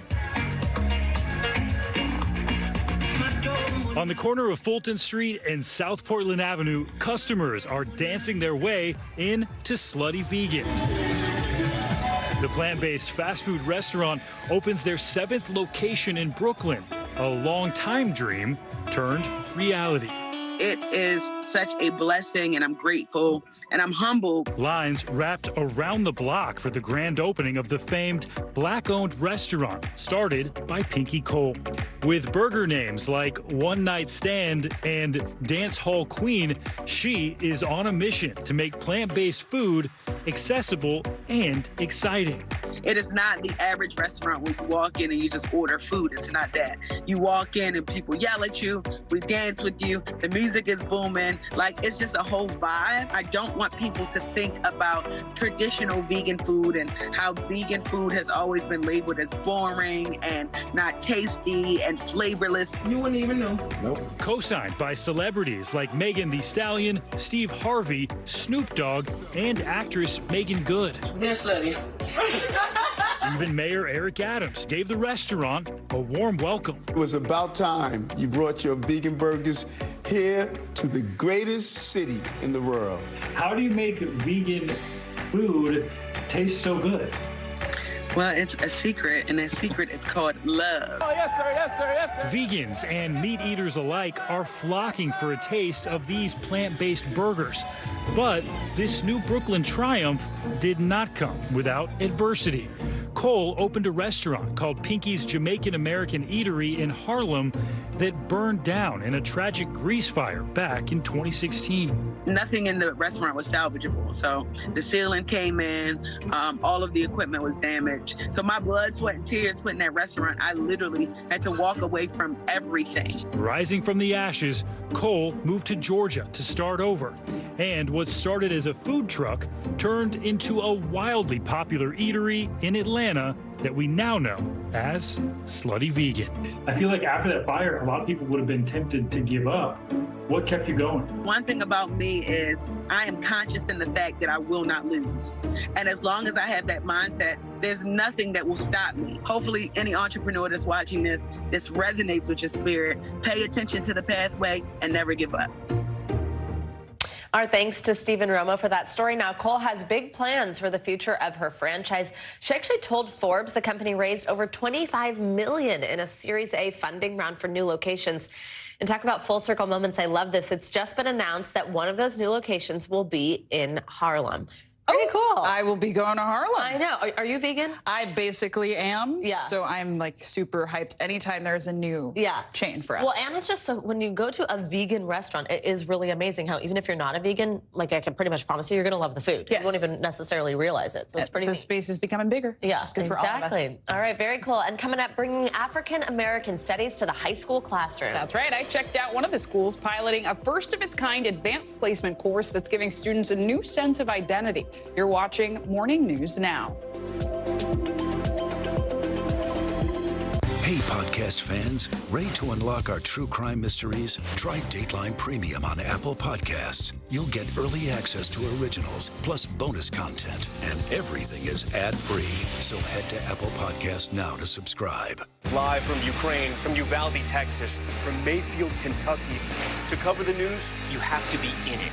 This is how so many towns and cities are protecting themselves. You can actually see they're pushing the gates open. Was there a school officer on campus? That's what we've been told. No. Do you remember any tornado as bad as this one? You look at this and you're thinking, we're not going to have power for weeks, if not months. Exactly.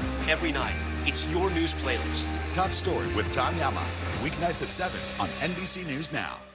We're here to start conversations about the big things happening in our world, because it's not my job to tell you what to think. My job is to think about what you tell me. Now Tonight with Joshua Johnson, streaming weeknights at 8 on NBC News Now.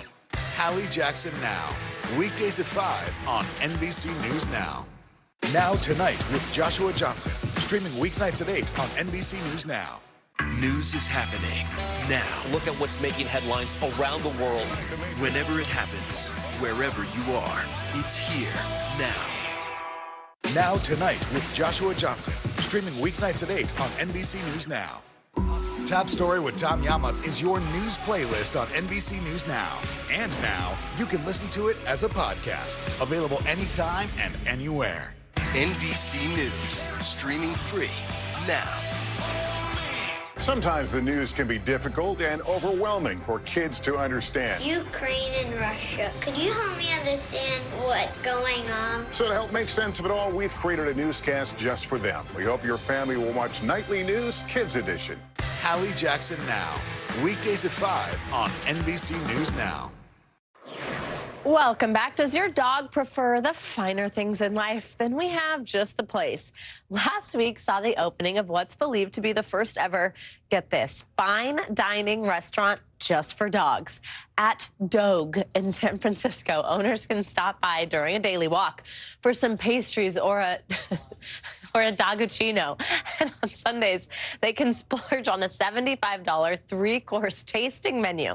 Dishes include hand-cut filet mignon tartare topped with a poached quail egg, rose-shaped cakes filled with wild venison, and chicken skin waffles with coconut charcoal custard. The owner told the San Francisco Chronicle that his approach is to treat this as if it was a human restaurant. I mean, it's got to be human grade. I mean, hand-cut filet mignon tartare sounds like something at a normal restaurant, but I mean, $75 three-course, the dogs are eating better than me. I imagine you're going to take your dog? Yeah, no. Lucy doesn't do well in the company of others, so no. But I just wonder also, it's funny because it's the three courses, like they must just scarf it down. So it's just like they're all in and out, you know what I'm saying? I don't know. Sure. This is hilarious to me. All right. Well, Savannah, thank you. And we end this hour with a new college-level course being introduced to high school students. You may have taken AP or advanced placement classes, and while there were many history offerings from European to U.S. history, there was never an offering that reflected African-American studies. But that's changing. All right, guys, show of hands, Langston Hughes. Who knows who Langston Hughes is? You're sitting in an advanced placement African American Studies class. It's a pilot and the first AP course of its kind. And so when the slave trade stopped, the economies, they collapsed. The College Board operates AP courses where high school students get college credits. They offer art history, European history, world history, and U.S. history, but never African American studies. Until now. It's interdisciplinary. So we're including art, music, literature, geography. This school in Memphis, Tennessee is one of 60 around the country piloting the program. Rachel Collins teaches one class of 20 students. College Board provides all of the resources in terms of what poems to use, what artworks to use. But Collins incorporates her own flair too. It doesn't always have to be negative. It has a lot of joy as well. And so I'm glad to portray that with my students.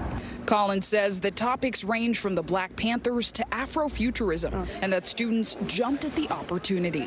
Even though I'm not Black, I knew immediately I was going to sign up. I've noticed that, like, in the American education system, it's very whitewashed.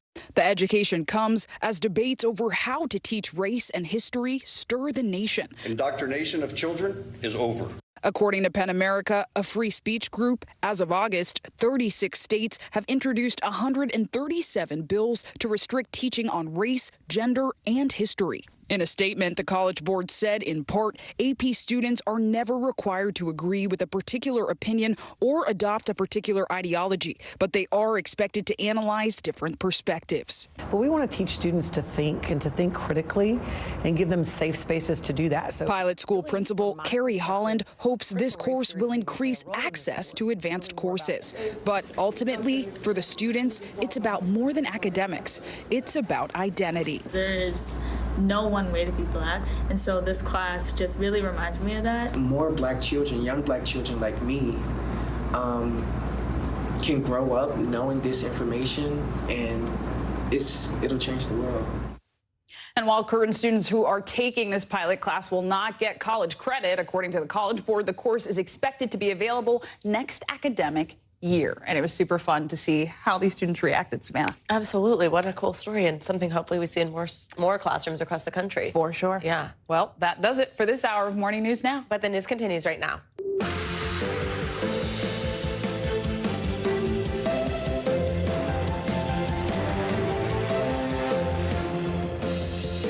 Good Thursday morning. I'm Savannah Sellers. And I'm Zinclea Samoa, in for Joe Fryer. Right now on Morning News Now, a moment of unity. President Biden travels to Southwest Florida, touring the devastation from Hurricane Ian and meeting with political foe and potential 2024 opponent, Governor Ron DeSantis. The two showing a united front in helping Florida recover.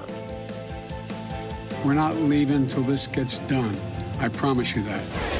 We are cutting through the bureaucracy. We are cutting through the red tape, and that's from local government, state government, all the way up to the president.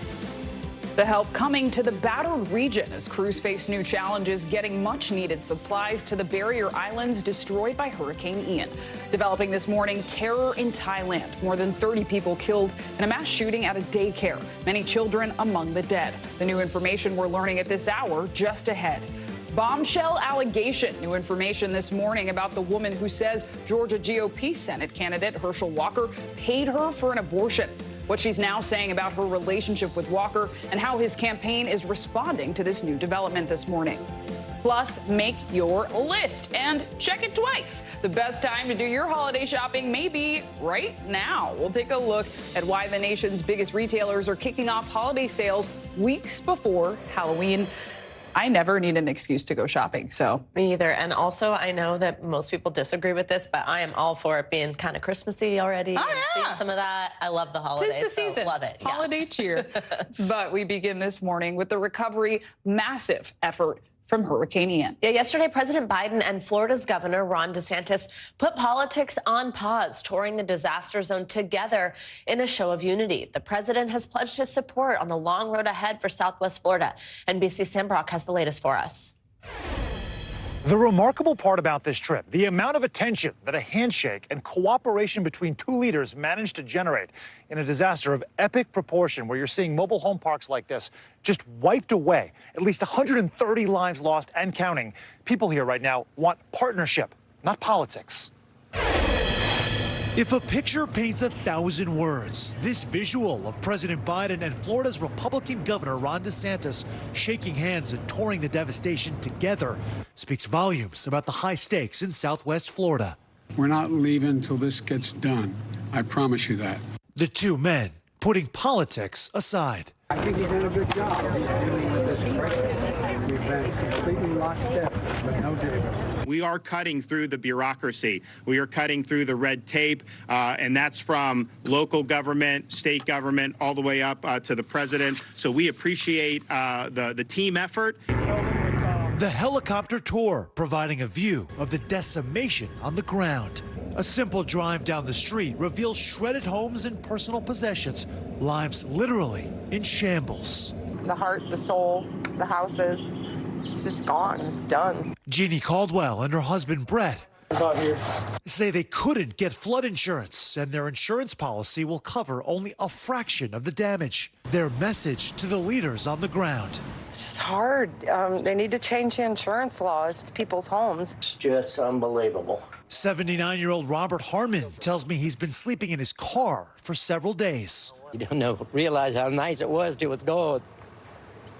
Yet with all the heartache hanging over the Fort Myers area, there are a few positive developments. That includes a temporary fix to the Pine Island Bridge, and residents can also return to Sanibel Island to see what's left of their homes, if they can get a ride there by boat. As for battered Bonita Springs, we were able to retrieve a few mementos, and that's about it. Linda Wilczewski has lived there for 9 years with her husband Paul. She says she welcomed the president's visit to the area. I'm glad that at least he took the time to be able to see this up close and personal, because it's just so hard to believe. It's just so surreal. So I appreciate that much. One of the first actions the president took is to double the amount of time the federal government is going to be footing 100% of the bill for debris removal, search and rescue, other emergency operations. But the big question this morning is who's going to pay for the roughly $50 billion it will take to rebuild communities just like this. That's the very latest in Bonita Beach. Sam Brock, NBC News. Sam Brock in Florida, thank you. Charlotte County was another area hit hard from Ian. Charlotte County Commissioner Stephen R. Deutsch joins us now. Good morning, Stephen. Thanks so much for being with us. So first, if you could just give us an update on your recovery, what it's like where you are there, and what search and recovery missions have been like.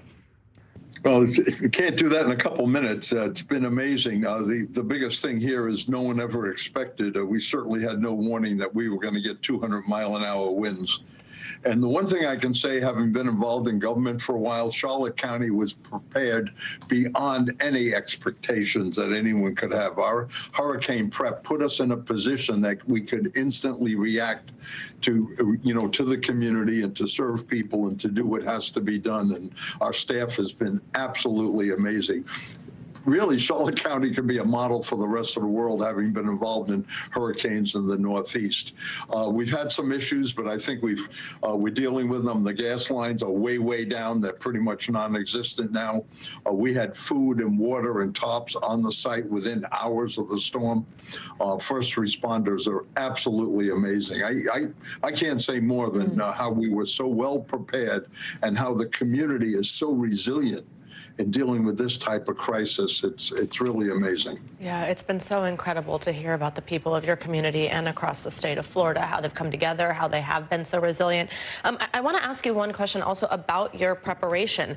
Your neighboring county, Lee County officials, I'm sure as you've heard, are facing criticism over waiting to issue evacuation orders Tuesday. Your county issued evacuations Monday. Tell us what factors you consider when making that decision to tell people to get out on Monday when the storm might still seem far away, especially, of course, we know part of the issue here is people might not have somewhere to go. How do you make that decision, and what do you think about what Lee County did? You know, having experienced a number, I've been around a while, I've been through a whole bunch of hurricanes. You know, we're still a lot better at reporting than we are at forecasting as much as meteorology is advanced. We were projected to get a massive storm surge here, a surge that was almost beyond comprehension, which would have literally wiped out a good part of our county. And, you know, you never know, these things change. You know, Charlie changed at the last minute and we got a blow. And, you know, I can't comment on Lee County. The only thing I can tell you, and again, I've been involved with government at the local level, at the state level, as a former state legislator, I have never, ever experienced any community so well prepared to deal with the challenges that are faced and the preparation up front. We had things already set up before the hurricane was even close. We knew what we were going to do and how to deal with the emergency. And, you know, it's absolutely amazing. And the community, our residents are so resilient. People are working together. People are helping people. People are there for each other. It's absolutely amazing, the resilience and the way that we're working together to try and get over this serious disaster. We've got much worse than Charlie. I'd say 3-4 times worse than the impact that Charlie had. And it was wide and it hung around. I was trapped in the administration building on the 5th floor. And this building's not that old, and it was shaking. And I didn't find out till the next morning that the rear window on my car was completely blown out. This was quite a storm. Absolutely. Well, it's great to hear that your community was prepared against Charlotte County that did order those evacuations Monday. Stephen R. Deutsch, thank you so much for your time this morning. We wish you the best during this cleanup period. Now let's Thank you. Stay safe. Thank you. Now let's turn and get a check at your morning News Now weather. Which means that Bill Cairns is back with us this morning. Hello, Bill.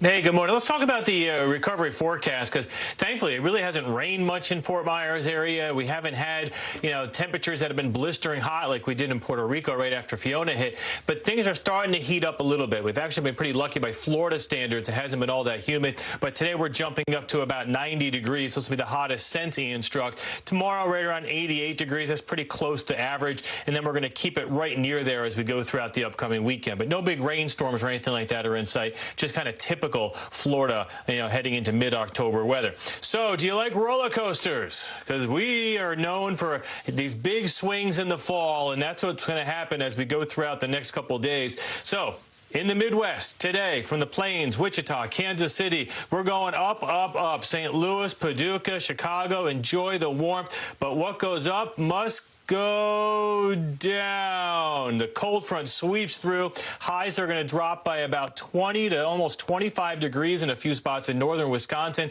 Only 53 in Chicago. So yes, it is going to be a roller coaster ride as we go throughout this weekend for our friends Kansas City all the way down to Oklahoma. And that's all because of this cold front that's going to be moving out of Canada down through the Great Lakes. A little bit of rain with it, not a lot. Chicago, just a few showers.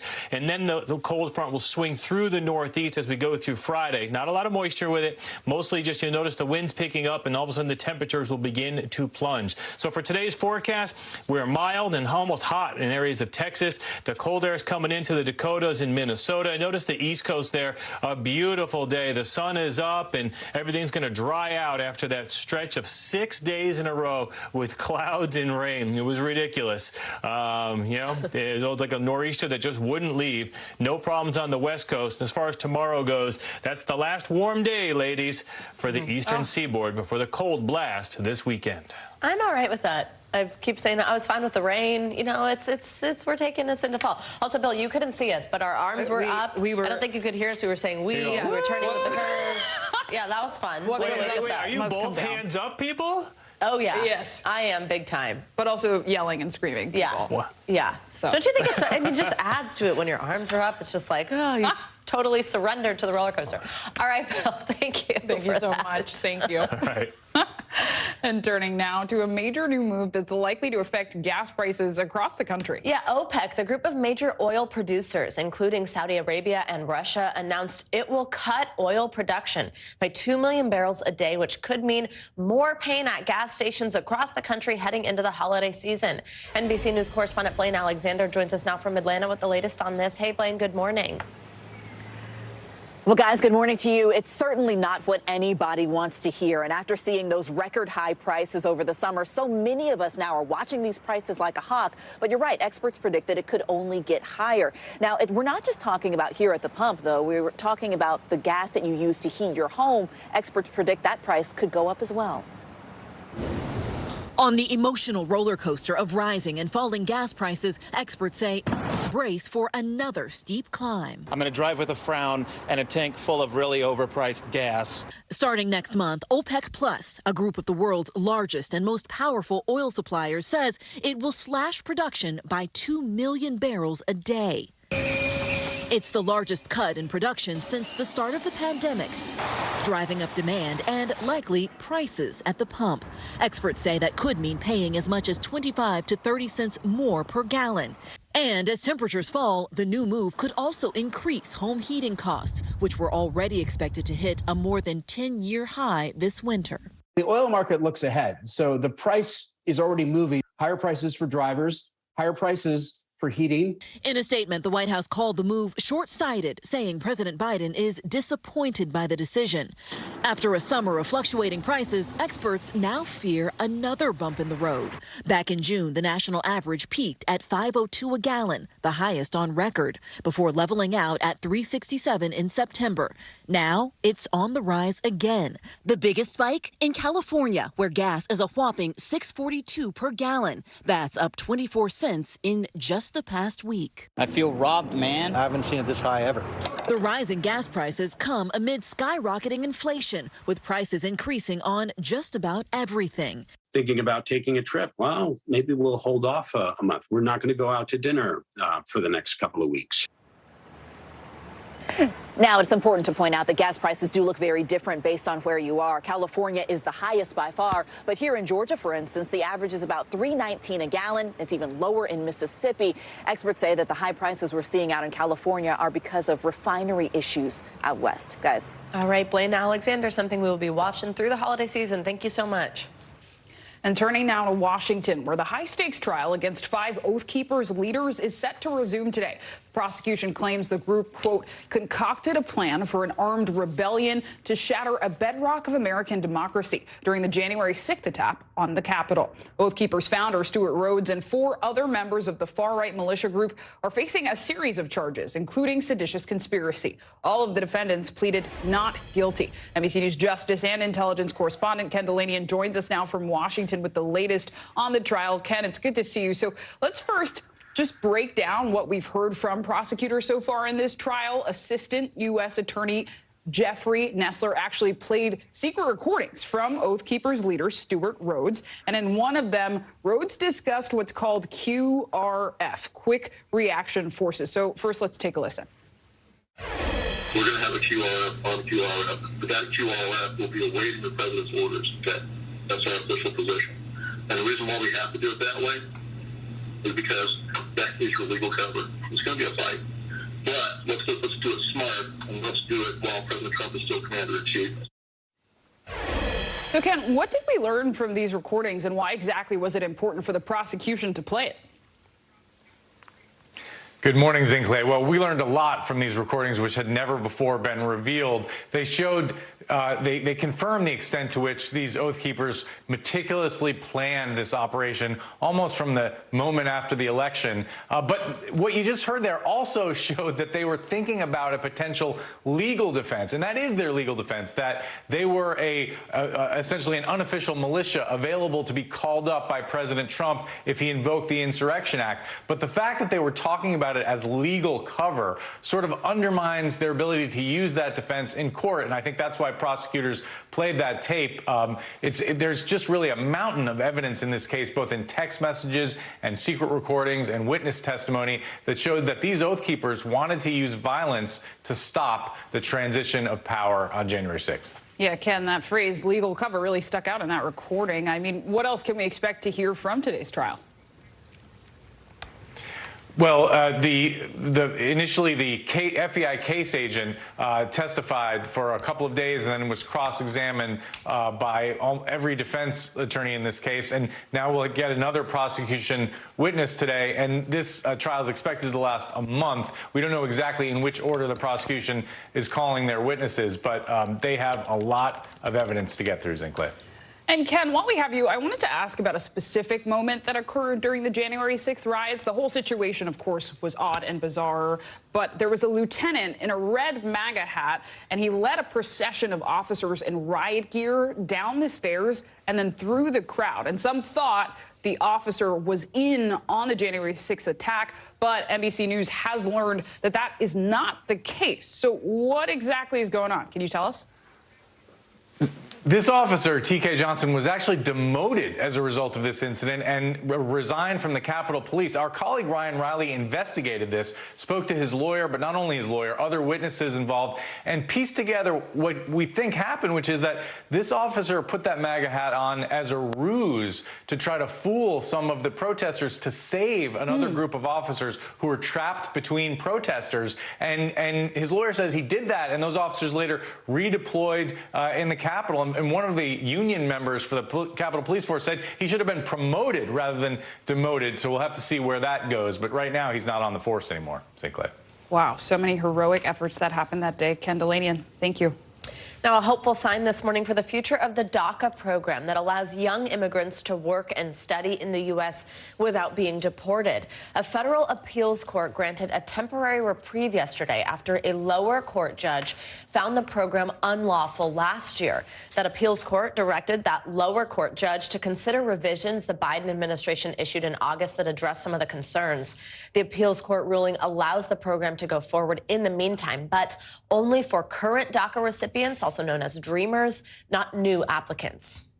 And turning now to the new allegations against Georgia's Republican candidate for Senate, Herschel Walker. This morning, we're learning that the woman who first claimed Walker paid for an abortion is now alleging she is the mother of one of his children. NBC News Chief White House correspondent Kristen Welker has the latest for us on this. Kristen, good morning. Hi, Zinclair. Good morning to you. With his campaign in turmoil, Herschel Walker remains defiant that the allegations against him are not true. But the woman at the center of it all telling the Daily Beast she is now sharing her entire story after Walker denied her claims that he paid for her to have an abortion. Georgia is critical to Republicans' fight to win the Senate in the midterms. This morning, former football star Herschel Walker's embattled Senate campaign has been rocked by another bombshell. The Daily Beast reporting overnight, the woman who first told the news outlet Walker urged her to have an abortion and paid for it in 2009 is also, in fact, the mother of one of his children. Walker had claimed earlier on Wednesday he didn't know the woman, and his defenders spun the story as an anonymous attack. Have you figured out who it is? Not at all, and that's what I hope everyone can see. It's sort of like everyone is anonymous or everyone is leaking and they want you to confess to something you have no clue about, but it just shows how desperate they are right now. The woman who remains anonymous, citing privacy concerns, telling the Daily Beast, Walker didn't accept responsibility for the kid we did have together, and now he isn't accepting responsibility for the one we didn't have. In a statement to NBC News, Walker saying, as I've already said, there's no truth to this or any other Daily Beast report. He also categorically denied he paid for an abortion. According to the Daily Beast, the woman proves she's the mother of Walker's child and provided credible evidence of a long-term relationship with Walker. Walker, who has been backed by faith leaders, is opposed to abortion after 15 weeks with no exceptions. The woman telling the Daily Beast, he seemed pretty pro-choice to me, and referencing Walker's discussion of his Christian faith. He picks and chooses where it's convenient for him to use that religious crutch. NBC News has not independently verified the Daily Beast's reporting. Walker has faced other controversies. His ex-wife has accused him of holding a gun to her head, which Walker has blamed on his struggle with mental health. He does now acknowledge he is the father of 4 children with different women, among them his son Christian. Overnight, the budding conservative influencer sent a cryptic tweet, later deleted. God will not be mocked. You have no idea what me and my mom have survived. A day earlier, Christian denounced his father, accusing the former football star of threatening to kill him and his mother, forcing them to, quote, move over 6 times in 6 months, running from your violence. Walker saying he loves his son no matter what. He was also out with a new ad on Wednesday saying he got through his mental health struggles with the grace of God. No comment yet from his challenger, incumbent Senator Raphael Warnock. So far, top Republicans are standing by Walker, and we cannot overstate this enough. Republicans believe they almost certainly need to win Georgia in their battle to take back the Senate. St. Clay. Christian Walker, important reporting. Thank you so much. Yeah, really important report there at the end. Coming up, breaking news out of Thailand. More than 30 people killed in a mass shooting. That's right. What we're learning about the gunman and the investigation underway. That's next. Our show is about sparking conversations around today's biggest issues. The Fed raises interest rates. That controls inflation. Explain how that works. Is part of this that everyone's rethinking their jobs and their relationship to their employers? Could you just remind us why there are 9 justices on the Supreme Court instead of 3 or 20 or 2? It's not my job to tell you what to think. My job is to think about what you tell me. Now Tonight with Joshua Johnson, streaming weeknights at 8 on NBC News Now.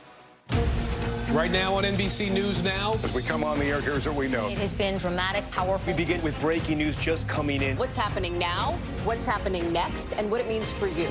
We're continuing to follow the Russian attack on Ukraine. There's an intense artillery battle underway. We're getting out of this area right now because more air raid sirens are sounding. As we look out over the latest city-turned-crime scene, we see the things left behind. Was there a school officer on campus? Because that's what we've been told. No. Fewer people are content to just offer their thoughts and prayers. And the House has answered the call to create new gun laws. The stunning testimony at the January 6th hearing on Capitol Hill. Americans face the highest inflation rate in decades. Parts of Virginia cleaning up after severe storms. A terrifying night of flash floods. Flames forcing thousands to evacuate. When do I play meteorologist? Only when the heat is this bad. Another special night of election coverage right here at NBC News Now. Results are coming in. This Tuesday is going to be huge for primary purposes. It's an interesting race here. I've just never covered anything like it. This is big. When we're talking about November, how many doors do you think you've each knocked on? This feels like an ideological fight to the death. Is there room for common ground on this issue? What do you think when you see the activism that's happening right now? Do you think this movement could have happened without social media? A lot to talk about as we continue our rolling coverage. We're coming on the air with the news NBC Scoop. Bringing the news to you is not only a job, it's an honor. For Dateline Premium, subscribe now on Apple Podcasts. To cover the news, you have to be in it. This is how so many towns and cities are protecting themselves. They're pushing the gates open. Was there a school officer on campus? That's what we've been told. No. Top Story with Tom Llamas, weeknights at 7 on NBC News Now. News is happening now. Look at what's making headlines around the world. Whenever it happens, wherever you are, it's here now. Our show is about sparking conversations around today's biggest issues. The Fed raises interest rates. That controls inflation. Explain how that works. Is part of this that everyone's rethinking their jobs and their relationship to their employers? Could you just remind us why there are 9 justices on the Supreme Court instead of 3 or 20 or 2? It's not my job to tell you what to think. My job is to think about what you tell me. Now Tonight with Joshua Johnson, streaming weeknights at 8 on NBC News Now. Top Story with Tom Llamas, weeknights at 7 on NBC News Now. We're back now with breaking news out of Thailand. Authorities there say at least 38 people have been killed in a gun and knife attack on a daycare center. The majority of the victims were children. NBC News foreign correspondent Kelly Kolea has more on this story for us. Kelly, I mean, this is just so hard to hear about, just absolutely tragic and heartbreaking. I mean, it's also happening in a country which rarely sees mass shootings. Walk us through how this incident unfolded and what we know about these victims, as I mentioned, most of which are children at a daycare. Yeah, Savannah, a really disturbing story out of Thailand this morning. Police now say, confirming in a press conference that just wrapped up, that 38 people have been killed in this mass shooting. That, according to Reuters, they say that at least 22 of them were children at this daycare, which is about 300 miles north of the capital, Bangkok, along with 2 teachers and a police officer. This happened in the middle of the day. It was nap time for the kids, about 12:30 in the afternoon, when police say this gunman entered the daycare. He shot his way through a locked door, according to one witness, and that is where these children were sleeping. Police also saying, according to Reuters, just in this press conference, that he used a knife to kill the children. He also had 2 guns with him inside that daycare. He then fled in his car. Police say that he was shooting from his car, that he rammed people with his car. He then arrived home, shot his wife and child, and killed himself. Savannah. Oh, I mean, those details are just absolutely sickening. And hearing a detail like the fact that it was nap time just, again, really brings it back to the fact that this was a daycare center. I know we've heard from Thailand's Prime Minister this morning. What's he saying about this attack, and what's the broader reaction been to all this, again, in a country that is not known for events like this happening? Yeah, so the Prime Minister has called this shocking. He's offered his condolences to the victims and also ordered the national head of the police to go to this region to help with the investigation. This is not something that normally happens in Thailand. The last mass shooting was 2 years ago. 29 people were killed in that mass shooting. But there is a gun culture in Thailand. There is a high rate of gun ownership, high for that region, and a high rate for that region of gun violence. Savannah, there's also a large underground market, essentially, for illegal weapons. One recent report said there's a rising marketplace on social media where you're able to buy a gun illegally as well. Safe to say, a very shocking crime for people in Thailand today. Absolutely. Kelly, such a disturbing story to have to report on. Thank you for bringing us those details.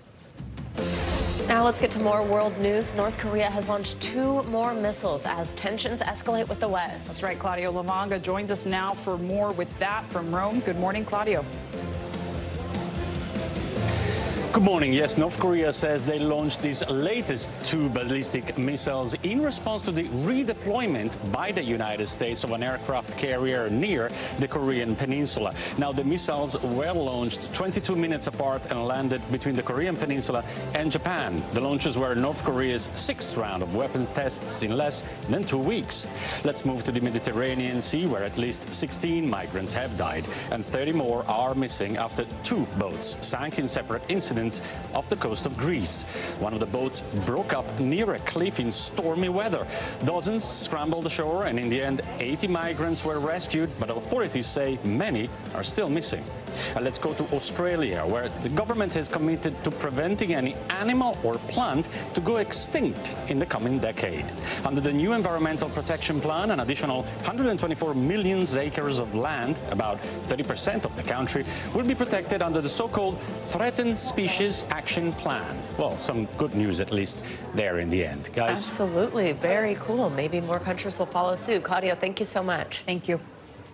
And turning back to the U.S. now with those new developments in the fatal shooting on the Rust movie set. The film's producers, including Alec Baldwin, have settled a civil lawsuit with the family of the slain cinematographer Helena Hutchins. NBC News national correspondent Miguel Almaguer has the latest.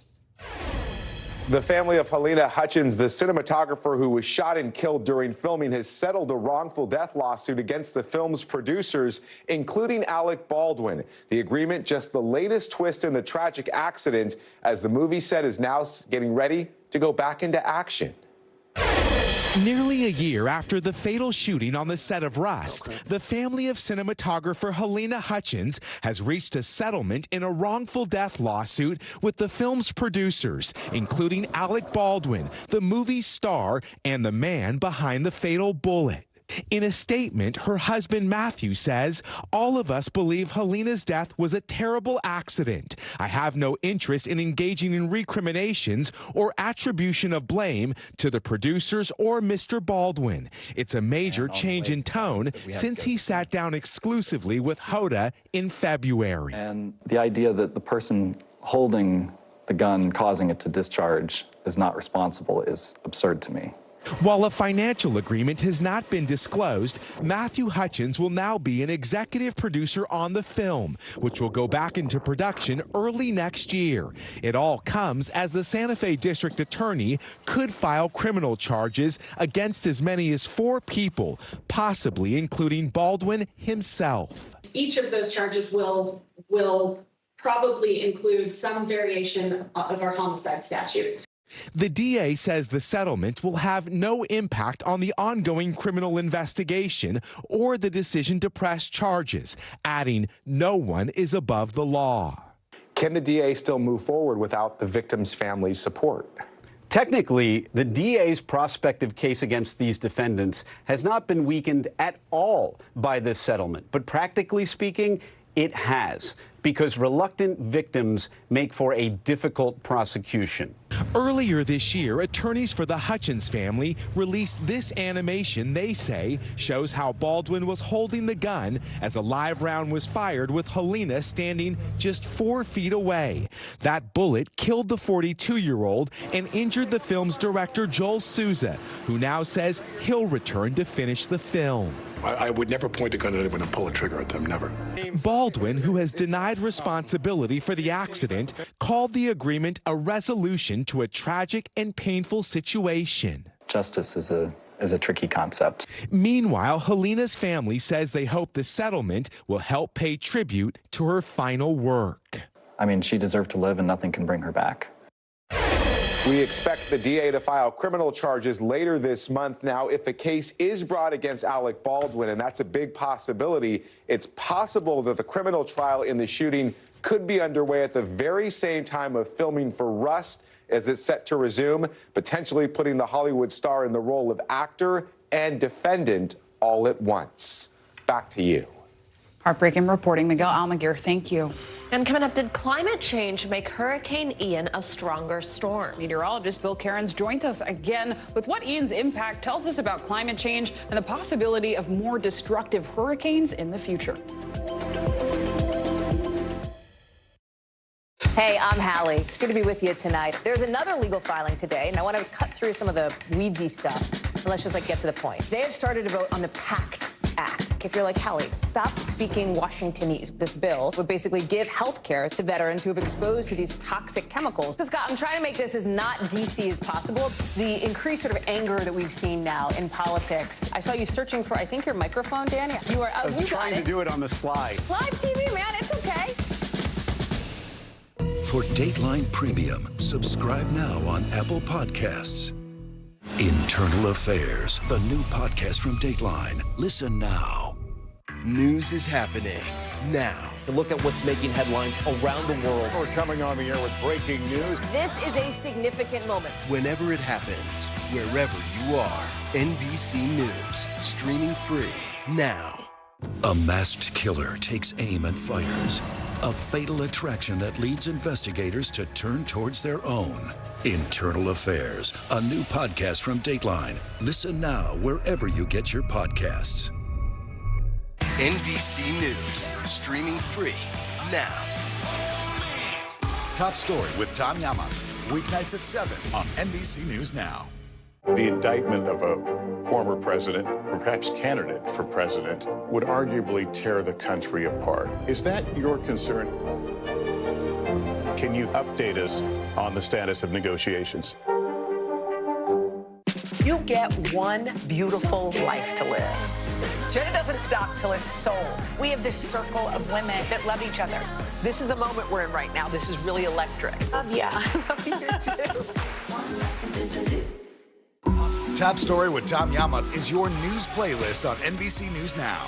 And now, you can listen to it as a podcast. Available anytime and anywhere.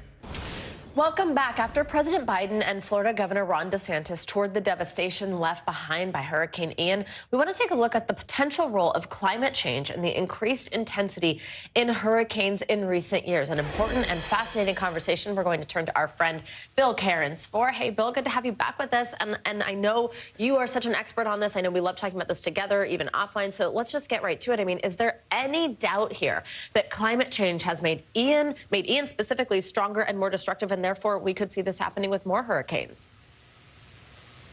In the future, we will see more destructive hurricanes. Now, with Ian, we have to look at importance with the track of Ian and where it traveled to see, did it get a little extra juice from warmer oceans, warmer Gulf? So here's the path that it took. And Ian did do that rapid intensification, much beyond what the expected forecast was, even from the Hurricane Center. Wednesday at 2 a.m., it was 120-mile-per-hour winds, and then it jumped to about, Category 4, 155-mile-per-hour winds, almost a Category 5. And at the same time, it was over water that was about 87 degrees. That's about as warm as the Gulf gets in some areas. And we don't have, we can't sit here and say Ian wouldn't have been this strong if it wasn't for climate change.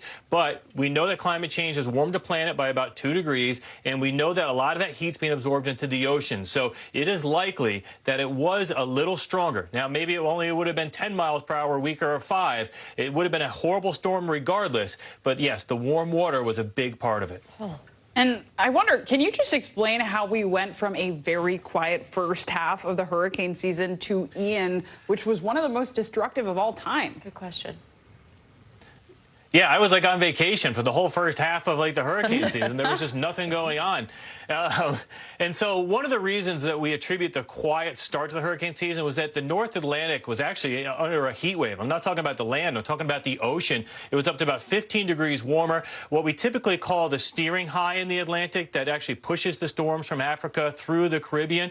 Well, that was further to the north, and that was actually, disrupting our typical normal flow. So that was the reason why it got very quiet in the beginning, but that didn't hold, and we kind of returned in the peak of September to what we just witnessed. So would you say, Bill, is climate change causing more hurricanes at all, or would it be just causing these more intense hurricanes when they do happen? What do we know there? Yeah, I think it's important to say what we do know and what we don't. So I like to show this graph first that shows how much we understand about different weather events and extreme stuff and related to the influence and related to how much we can detect it. Now, I put an arrow there where tropical cyclones are. I'm not just talking about the Atlantic. I'm talking about all throughout the world. The influence is about pretty well understood, but the ability to detect it is a little more difficult. So our computer modelers for our government, some of the smartest people in the world, have put these into simulations. And here's what we don't know. We cannot say that there's an increase in the number of hurricanes globally. That just hasn't happened. There's no evidence of that. And the future modeling doesn't show that. There's also no correlation to the size of the storms. And there's no link to whether there'll be more landfalls or more storms that are out harmlessly in the ocean. But here's what we do know. We know that warmer oceans will lead a better chance to rapid intensification and the possibility of stronger storms. We also have had studies that say hurricanes can be about 10% more rainfall with them, so more extreme rainfall events, and that hurricanes are forming and persisting further north. If the water temperatures are more north, I mean, look at Fiona up in the Canadian Maritimes, that's what we're going to get. So those are kind of what we know and what we don't. And Bill, quickly, you're a seasoned meteorologist. Looking back in the records, have we ever had a more destructive period of hurricanes than in the past 6 years? Yeah, this has been a wild 6 years. So in the last 6 years, I put a map here of all the major hurricane landfalls. We've had 7 of them, including 6 Category 4s and Category 5 Michael. Only once in our recorded history, from 1945 to 1951, did we have 7 major hurricanes make landfall in a 6-year period. After that, it quieted down in the early 50s. We'll have to wait and see what the next couple of years bring. We're not to unprecedented levels yet. We're equal to the worst ever period in the late 40s. We'll see what happens in the years to come. Absolutely. And when you hear things like stronger, more rainfall, and further north, I think the big takeaway there is more and more people are going to be impacted in their own backyard, their own homes potentially impacted. Bill, thank you so much. Important conversation. Thank you. Yeah. And coming up, inflation is causing a lot of us to rethink how we spend our money. And that's changing where we shop for basic items like clothes. We'll show you how thrift stores are addressing the rise in demand. That's next.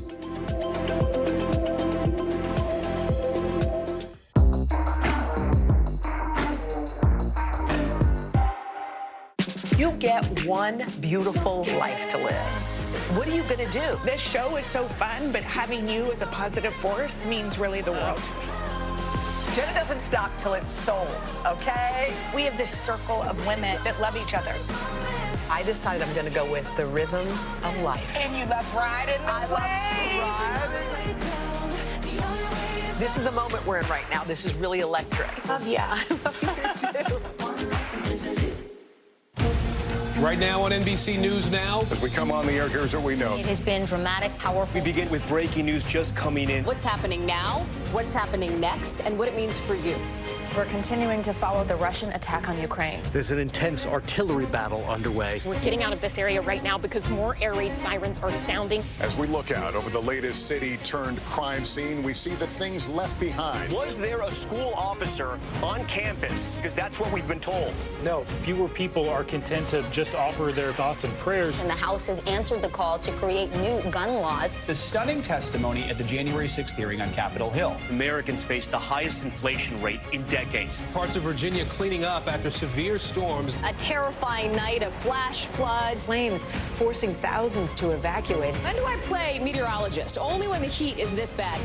Another special night of election coverage right here at NBC News Now. Results are coming in. This Tuesday is going to be huge for primary purposes. It's an interesting race here. I've just never covered anything like it. This is big. When we're talking about November, how many doors do you think you've each knocked on? This feels like an ideological fight to the death. Is there room for common ground on this issue? What do you think when you see the activism that's happening right now? Do you think this movement could have happened without social media? A lot to talk about as we continue our rolling coverage. We're coming on the air with the news NBC Scoop. Bringing the news to you is not only a job, it's an honor. Live from Ukraine, from Uvalde, Texas, from Mayfield, Kentucky. To cover the news, you have to be in it. This is how so many towns and cities are protecting themselves. You can actually see they're pushing the gates open. Was there a school officer on campus? That's what we've been told. No. Do you remember any tornado as bad as this one? You look at this and you're thinking, we're not going to have power for weeks, if not months. Exactly. Every night, it's your news playlist. Top Story with Tom Llamas. Weeknights at 7 on NBC News Now. NBC News, streaming free now. A masked killer takes aim and fires. A fatal attraction that leads investigators to turn towards their own. Internal Affairs, a new podcast from Dateline. Listen now wherever you get your podcasts.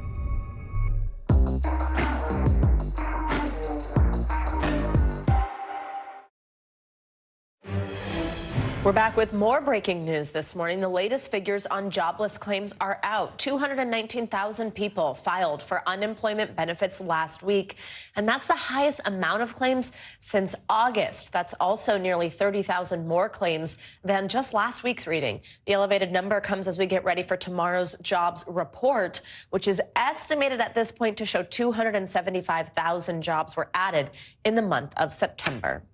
And now it's only the first week of October, but retailers are already launching big sales events. But how good are these deals going to be? And could there be a downside to doing your holiday shopping so soon? Emily Aketa has more.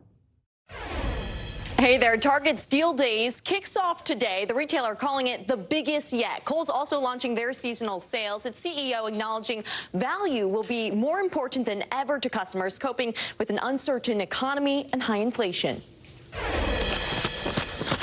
It's not even Halloween, but shoppers are already making their list and checking it twice, trying to make sure there will be enough presents to go around in a time when every dollar counts. But before you jump on those sales, a word of caution. Always compare prices online. Use apps that show historical pricing and check which retailers offer price matching. Walmart and Target in particular, they're offering price matching throughout the holiday to their competitive retailers and also to themselves. So if you buy something now and the price decreases, you can go back and ask for a refund for the difference. Industry analysis finds more than half of holiday shoppers are starting their search by the end of October, and retailers are taking note. Walmart is luring in customers with its Rollbacks and More savings event next week. And for the first time, Amazon will hold a second Prime Day-like event within the same year on October 11th and 12th. We'll be ready for anything. We got a behind-the-scenes look at how the e-commerce giant is preparing for its Prime Early Access sale with new hires and robotic systems. We're expecting a lot of great activity. It's a great benefit for our customers to get in on really early, awesome deals. And we're really prepared for that. Over at Target, you can expect up to 40% off kitchen appliances and deeper discounts on select toys for the next 2 days. And for shoppers, there could be some surprise deals out there. We are seeing these overstock sales due to supply chain issues that we've been seeing throughout the pandemic. So a lot of items are kind of unexpected, like so much casual clothing. We're seeing furniture, we're seeing TVs. For other ways to save, try stacking discounts. Look for deals on gift cards and then spend them during store-wide sales. Use a credit card where you can earn points or cash back and apply coupons to an existing sale when you can. While these early season sales won't replace Black Friday and Cyber Monday, some families say shopping in advance brings them peace of mind during an unusually stressful season. I know that I got what I needed to get. I know that it's in supply, and I'm not risking waiting for the sale in November, and then the items just won't be there. Bottom line here, there are lots of ways to save, starting sooner than ever. And remember those shipping delays we saw last holiday season? Well, carriers and delivery companies have built up their capacity, so you should be able to get more of your deliveries on time. Back to you. Love to hear it. Emily Aketa, thank you so much. Let's stay on shopping and your money. This is something actually I think both of us like to do, thrifting. Yes. More consumers are doing it as a way to save money during this record high inflation period. And according to a report by Global Data, 25% of consumers say they'll consider buying more secondhand apparel if prices keep rising. Meanwhile, more companies are turning their sites to online thrift stores. Goodwill just launched its first ever online experience featuring more than 100,000 items. CEO of Goodwill Finds, Matt Canis, joins us now for more on this launch. Matt, good morning. I am so invested, so is Savannah, in this conversation as avid thrifters. So now that we're seeing the prices of clothing generally go up, what are thrifters exactly looking for from places like Goodwill, and how does this new website help customers access what they want? Well, great. Good morning. It's so good to be with you this morning. Yeah, it's a really exciting time for Goodwill Industries and our federation of 156 Goodwills across the country. We launched officially on Tuesday, goodwillfinds.com, where we are going to be the one national secondhand marketplace for all Goodwills across the country. We're going to grow over time to include all the locations that you've come to love. But we're starting with a small group that have pioneered this effort, launching with over 100,000 unique items. And what's special to me about this is the immense hard work that the teams have put in to get to this point. So it's really great to be here representing them. Absolutely. I mean, it really is something when you see this experience online that we're showing on your screen right now versus when you think about going into a Goodwill or any thrift store for that matter, clicking on the brands, that type of thing. It's definitely a different experience. The thing, though, too, specifically, I think about Goodwill, about your company, is that a lot of people actually depend on Goodwill. It's not necessarily just thrifting to find some vintage find or something like that. I mean, that's kind of the mission. How do you kind of balance people getting priced out with thrifting becoming a trend? Like I just said, people looking for some older pieces versus somebody who's relying on it. How are you going to keep this affordable? Yeah, so we have two main segments of customers. We have the thrifting customer who loves to find vintage items, special items, unique items that you find one of a kind, secondhand. And those customers also tend to be folks that really care about sustainability, the environment, and putting their dollars behind brands that have a mission that they can align with. We also have households that really rely on Goodwill for value, for access, for being able to, meet a lifestyle need that maybe they can't afford, especially in harder times like now. Yeah. So we're super sensitive to include both. It's why we have a very large assortment to meet the needs of both groups. But when you step back for a second and you think about why secondhand, why Goodwill, the circular economy, I think, has finally crossed over to the mainstream. Customers and consumers alike really care about the impact that their purchases have. Goodwill last year diverted 3 billion pounds of goods that were donated and resold from going into landfills. Amazing. It's an incredible impact that it has on sustainability, on the environment, and at the same time, the sale of those funds directly paid for social services that 2 million individuals utilize across the network. It's really the pioneer of circular economy. And for the first time, we're going to bring it online and digitize the experience for the entire network. It's a really exciting moment. Really incredible numbers. I mean, really briefly here, you touched on sustainability. A lot of people opt into Goodwill to get away from fast fashion, which often is unsustainable. It uses unpaid labor, synthetic fiber. So how can people donate their clothes practically to Goodwill? And what do people need to know before donating? Because not everything is accepted. That's right. Goodwill has over 100-year history of accepting donations. We have 3,300 stores across the U.S. So I encourage everybody to go to goodwillfinds.com, search for their local store, drive to make a donation, and at our intake, and this is one of the special things about Goodwill that really reflects how Goodwill is the pioneer of the circular economy. The folks that are being retrained, that are being given a living wage, that have been outside of the mainstream workforce are the same people that are working at the donation centers and in the stores at intake, and they care deeply about separating items at donation that are available for resale, as well as items that go into recycling programs to make sure that the items that aren't good for resale don't have a negative impact on the planet. So it really is a win-win-win, and it's an incredible opportunity, I think, for people when they're deciding where they want to send their donations to bring it to a Goodwill, to have that kind of direct impact in their community and society at large. Really exciting news from Goodwill. Matt Canis, thank you so much for that. Thank you. And coming up, a popular tourist spot in D.C. is set to reopen after a major facelift. We'll take you inside the National Air and Space Museum next with the upgrades and the new pieces of history you'll be able to see firsthand.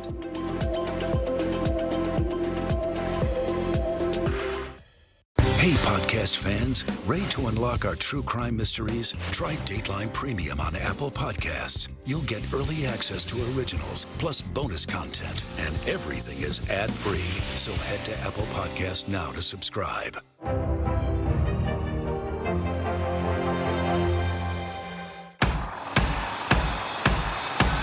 News is happening now. Look at what's making headlines around the world. Right now on Morning News Now. We're coming on the air with breaking news. And this is a significant moment. Whenever it happens, wherever you are, NBC News, streaming free now. Now Tonight with Joshua Johnson, streaming weeknights at 8 on NBC News Now. Mr. Secretary, when is this going to get better? You came into this job saying you were going to fight crime. Have you been successful? Found a way to put that. Can you update us on the status of negotiations? News is happening now. Look at what's making headlines around the world. Right now on Morning News Now. We're coming on the air with breaking news. And this is a significant moment. Whenever it happens, wherever you are, NBC News, streaming free now. Good morning, I'm Joe Fryer. And I'm Savannah Sellers. Right now on Morning News Now. We're staying on top of the breaking situation in Ukraine. We're watching dangerous heat this week. Recession, I mean, is that where we're headed? Is there any way to avoid that? Morning News Now, streaming weekdays at 7. Internal Affairs, the new podcast from Dateline. Listen now. Welcome back. It's been called March Madness for animal lovers. And yesterday, Alaska's Katmai National Park and Preserve marked the start of, get this, Fat Bear Week. That's right, the bears are thick. Each year, the park posts a competitive bracket where you can choose from favorite bears from the best of its brown bears. The tradition started after people watching the park's live cameras noticed a drastic difference in bear size from July to September as the animals feasted on salmon and bulked up for the winter, just like most of us. Throughout this year's special week, virtual visitors can learn about the different bears and gain a better understanding of the species at online events. Voting is now open until Tuesday, and there can only be one winner, so go vote for your favorite husky hunk, Savannah. I love this. I think my second screen is about to be the live cam of the bears there. And also the fact that you can learn about their day. Like, what are they up to? How do we learn? I love it. All right. Thanks, Sinclair. Now, one of the most popular destinations for both tourists and locals in our nation's capital is set to reopen next week. It's the Smithsonian Air and Space Museum, and it's been closed off since March as the exhibitions inside have gotten a major facelift. NBC's Peter Alexander joins us inside the museum with a sneak peek. Hey guys, good morning to you. This isn't just one of the most visited museums here in Washington. It's one of the most visited museums in the world. And take a look. You can look literally inside the Apollo 11 command module that helped bring the astronauts back down from space before they splashed down in 1969. Jim working the camera for us right now. You can also come with me and get a face-to-face experience looking at Neil Armstrong, or at least the spacesuit that he was wearing when he became the first man to walk on the moon. We are inside the exhibit called Destination Moon, one of 8 newly renovated galleries here, a chance the museum hopes to entice some new visitors and to bring back some old friends as well. From the moment you set foot inside the National Air and Space Museum's main hall, you can't help but look up. America's journey to the sky and beyond will take you away. This new set of exhibits is really unlike anything anyone in America has ever seen. Absolutely. The experience for guests now more dynamic and interactive. This is what it would be like to be on an asteroid. Christopher Brown is the museum's director. Whether you're a child or an adult coming in here, the hope is, and certainly the expectation is, that you walk through here and you will learn something. It's all part of a 7-year, $1 billion effort to re-energize the museum, bringing it into the 21st century. The punctuation of a painstaking process where the Smithsonian's team removed and reinstalled countless artifacts, including a massive DC-3. Here you can relive our advancements in engineering from the Wright brothers' first foray into flight. We want to inspire, we want to excite, and we want to create enthusiasm for the history of flight. To the ongoing missions by rovers like Curiosity, millions of miles away. I think the thing that many folks will realize, perhaps for the first time, is the size and scale of the activity that we're now doing on the surface of Mars. With an emphasis on inclusivity, the new displays feature women and people of color, including a T-38 flown by Jackie Cochran, the first woman to break the sound barrier back in 1953, who, when she died, held more speed and altitude records than any man alive. We want a little girl to walk into the museum, look around, and say, "This is amazing. I want to be part of this." Hollywood also takes a bow.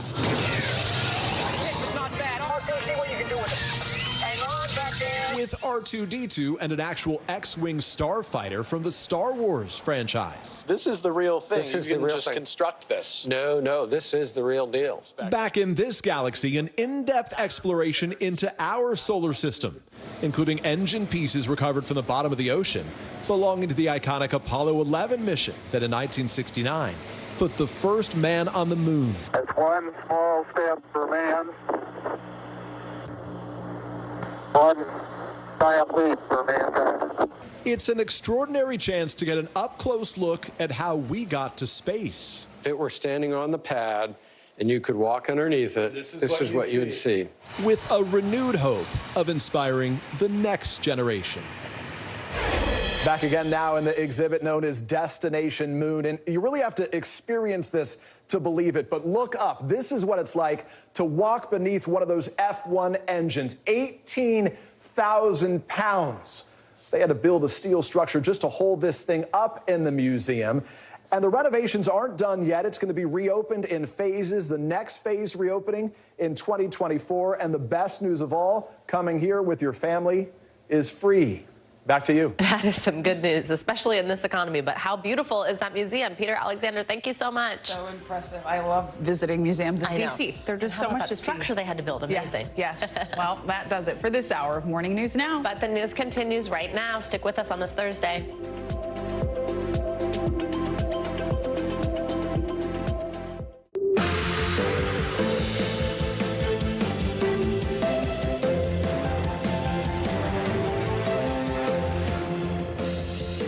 Good Thursday. Thursday morning. I'm Savannah Sellers. And I'm Zinclea Samoa in for Joe Fryer. Right now on Morning News Now, a moment of unity. President Biden travels to Southwest Florida, touring the devastation from Hurricane Ian and meeting with political foe and potential 2024 opponent, Governor Ron DeSantis. The two showing a united front in helping Florida recover.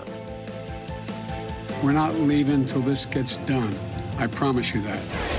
We are cutting through the bureaucracy. We are cutting through the red tape, and that's from local government, state government, all the way up to the president. The help coming to the battered region as crews face new challenges getting much-needed supplies to the barrier islands destroyed by Hurricane Ian. Developing this morning, terror in Thailand. More than 30 people killed in a mass shooting at a daycare. Many children among the dead. The new information we're learning at this hour just ahead. Bombshell allegation. New information this morning about the woman who says Georgia GOP Senate candidate Herschel Walker paid her for an abortion. What she's now saying about her relationship with Walker and how his campaign is responding to this new development this morning. Plus, make your list and check it twice. The best time to do your holiday shopping may be right now. We'll take a look at why the nation's biggest retailers are kicking off holiday sales weeks before Halloween. I never need an excuse to go shopping, so. Me either. And also, I know that most people disagree with this, but I am all for it being kind of Christmassy already. Oh, and yeah. seeing some of that. I love the holidays. 'Tis the season. So love it. Yeah. Holiday cheer. But we begin this morning with the recovery massive effort from Hurricane Ian. Yeah, yesterday, President Biden and Florida's Governor Ron DeSantis put politics on pause, touring the disaster zone together in a show of unity. The president has pledged his support on the long road ahead for Southwest Florida. NBC Sam Brock has the latest for us. The remarkable part about this trip, the amount of attention that a handshake and cooperation between two leaders managed to generate in a disaster of epic proportion, where you're seeing mobile home parks like this just wiped away, at least 130 lives lost and counting. People here right now want partnership, not politics. If a picture paints 1,000 words, this visual of President Biden and Florida's Republican Governor Ron DeSantis shaking hands and touring the devastation together speaks volumes about the high stakes in Southwest Florida. We're not leaving till this gets done. I promise you that. The two men putting politics aside. I think he's done a good job. He's dealing with this crisis. We've been completely lockstep, but no difference. We are cutting through the bureaucracy. We are cutting through the red tape, and that's from local government, state government, all the way up to the president. So we appreciate the team effort. The helicopter tour providing a view of the decimation on the ground. A simple drive down the street reveals shredded homes and personal possessions, lives literally in shambles. The heart, the soul, the houses, it's just gone. It's done. Jeannie Caldwell and her husband Brett say they couldn't get flood insurance, and their insurance policy will cover only a fraction of the damage. Their message to the leaders on the ground. It's just hard. They need to change the insurance laws to people's homes. It's just unbelievable. 79-year-old Robert Harmon tells me he's been sleeping in his car for several days. You don't realize how nice it was till it's gone. Yet with all the heartache hanging over the Fort Myers area, there are a few positive developments. That includes a temporary fix to the Pine Island Bridge, and residents can also return to Sanibel Island to see what's left of their homes, if they can get a ride there by boat. As for battered Bonita Springs, we were able to retrieve a few mementos, and that's about it. Linda Wilczewski has lived there for 9 years with her husband Paul. She says she welcomed the president's visit to the area. I'm glad that at least he took the time to be able to see this up close and personal, because it's just so hard to believe. It's just so surreal. So I appreciate that much. One of the first actions the president took is to double the amount of time the federal government is going to be footing 100% of the bill for debris removal, search and rescue, other emergency operations. But the big question this morning is who's going to pay for the roughly $50 billion it will take to rebuild communities just like this. That's the very latest in Bonita Beach. Sam Brock, NBC News. Sam Brock in Florida, thank you. Charlotte County was another area hit hard from Ian. Charlotte County Commissioner Stephen R. Deutsch joins us now. Good morning, Stephen. Thanks so much for being with us. So first, if you could just give us an update on your recovery, what it's like where you are there, and what search and recovery missions have been like. Well, you can't do that in a couple minutes. It's been amazing. The biggest thing here is no one ever expected. We certainly had no warning that we were going to get 200-mile-an-hour winds.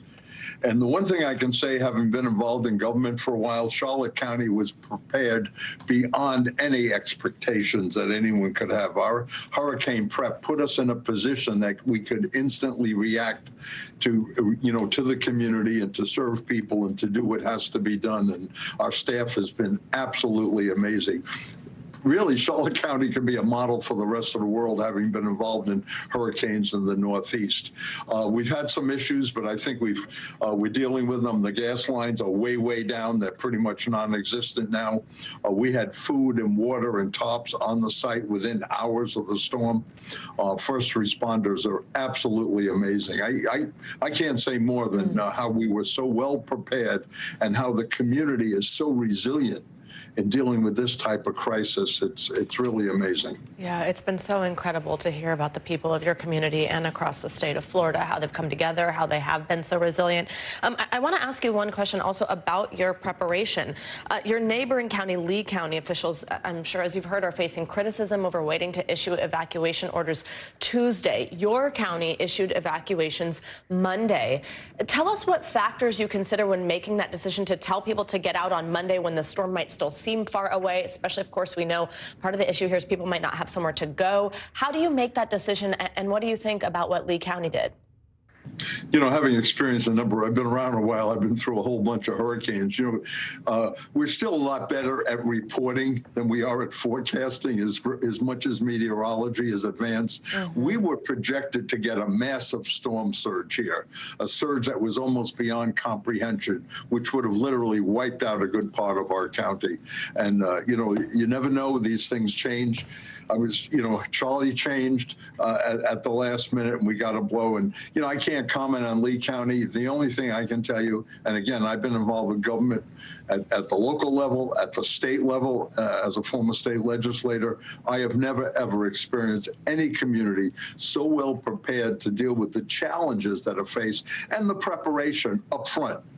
We had things already set up before the hurricane was even close. We knew what we were going to do and how to deal with the emergency. And, it's absolutely amazing. And the community, our residents are so resilient. People are working together. People are helping people. People are there for each other. It's absolutely amazing, the resilience and the way that we're working together to try and get over this serious disaster. We've got much worse than Charlie. I'd say 3-4 times worse than the impact that Charlie had. And it was wide and had hung around. I was trapped in the administration building on the 5th floor. And this building's not that old, and it was shaking. And I didn't find out till the next morning that the rear window on my car was completely blown out. This was quite a storm. Absolutely. Well, it's great to hear that your community was prepared against Charlotte County that did order those evacuations Monday. Stephen R. Deutsch, thank you so much for your time this morning. We wish you the best during this cleanup period. Now let's Thank you. Stay safe. Thank you. Now let's turn and get a check at your Morning News Now weather. Which means that Bill Cairns is back with us this morning. Hello, Bill.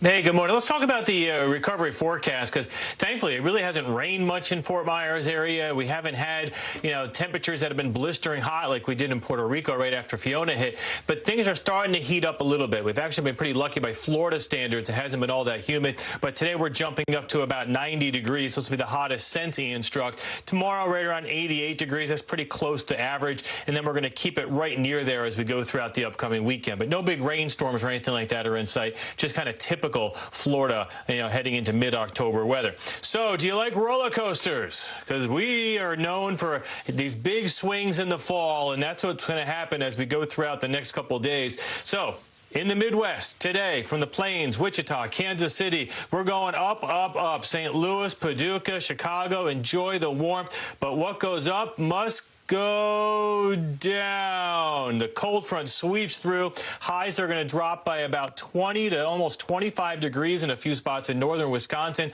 Only 53 in Chicago. So, yes, it is going to be a roller coaster ride as we go throughout this weekend for our friends Kansas City all the way down to Oklahoma. And that's all because of this cold front that's going to be moving out of Canada down through the Great Lakes. A little bit of rain with it, not a lot. Chicago, just a few showers. And then the cold front will swing through the northeast as we go to Friday. Not a lot of moisture with it. Mostly just you'll notice the winds picking up, and all of a sudden the temperatures will begin to plunge. So for today's forecast, we're mild and almost hot in areas of Texas. The cold air is coming into the Dakotas and Minnesota. Notice the East Coast there. A beautiful day. The sun is up, and everything's going to dry out after that stretch of 6 days in a row with clouds and rain. It was ridiculous. It was like a nor'easter that just wouldn't leave. No problems on the West Coast. As far as tomorrow goes, that's the last warm day, ladies, for the eastern seaboard before the cold blast this weekend. I'm all right with that. I keep saying I was fine with the rain. You know, we're taking us into fall. Also, Bill, you couldn't see us, but our arms were up. I don't think you could hear us. We were saying we were turning with the curves. Yeah, that was fun. Wait, are you both hands up, people? Oh, yeah. Yes. I am big time. But also yelling and screaming. Yeah. What? Yeah. So. Don't you think it just adds to it when your arms are up? It's just like, oh, you totally surrendered to the roller coaster. All right, Bill, thank you. Thank you so much. Thank you. All right. And turning now to a major new move that's likely to affect gas prices across the country. Yeah, OPEC, the group of major oil producers, including Saudi Arabia and Russia, announced it will cut oil production by 2 million barrels a day, which could mean more pain at gas stations across the country heading into the holiday season. NBC News correspondent Blaine Alexander joins us now from Atlanta with the latest on this. Hey, Blaine, good morning. Well, guys, good morning to you. It's certainly not what anybody wants to hear. And after seeing those record high prices over the summer, so many of us now are watching these prices like a hawk. But you're right. Experts predict that it could only get higher. Now, we're not just talking about here at the pump, though. We were talking about the gas that you use to heat your home. Experts predict that price could go up as well. On the emotional roller coaster of rising and falling gas prices, experts say brace for another steep climb. I'm going to drive with a frown and a tank full of really overpriced gas. Starting next month, OPEC Plus, a group of the world's largest and most powerful oil suppliers, says it will slash production by 2 million barrels a day. It's the largest cut in production since the start of the pandemic, driving up demand and likely prices at the pump. Experts say that could mean paying as much as 25 to 30 cents more per gallon. And as temperatures fall, the new move could also increase home heating costs, which were already expected to hit a more than 10-year high this winter. The oil market looks ahead, so the price is already moving. Higher prices for drivers, higher prices for heating. In a statement, the White House called the move short-sighted, saying President Biden is disappointed by the decision. After a summer of fluctuating prices, experts now fear another bump in the road. Back in June, the national average peaked at $5.02 a gallon, the highest on record, before leveling out at $3.67 in September. Now it's on the rise again. The biggest spike in California, where gas is a whopping $6.42 per gallon. That's up 24 cents in just the past week. I feel robbed, man. I haven't seen it this high ever.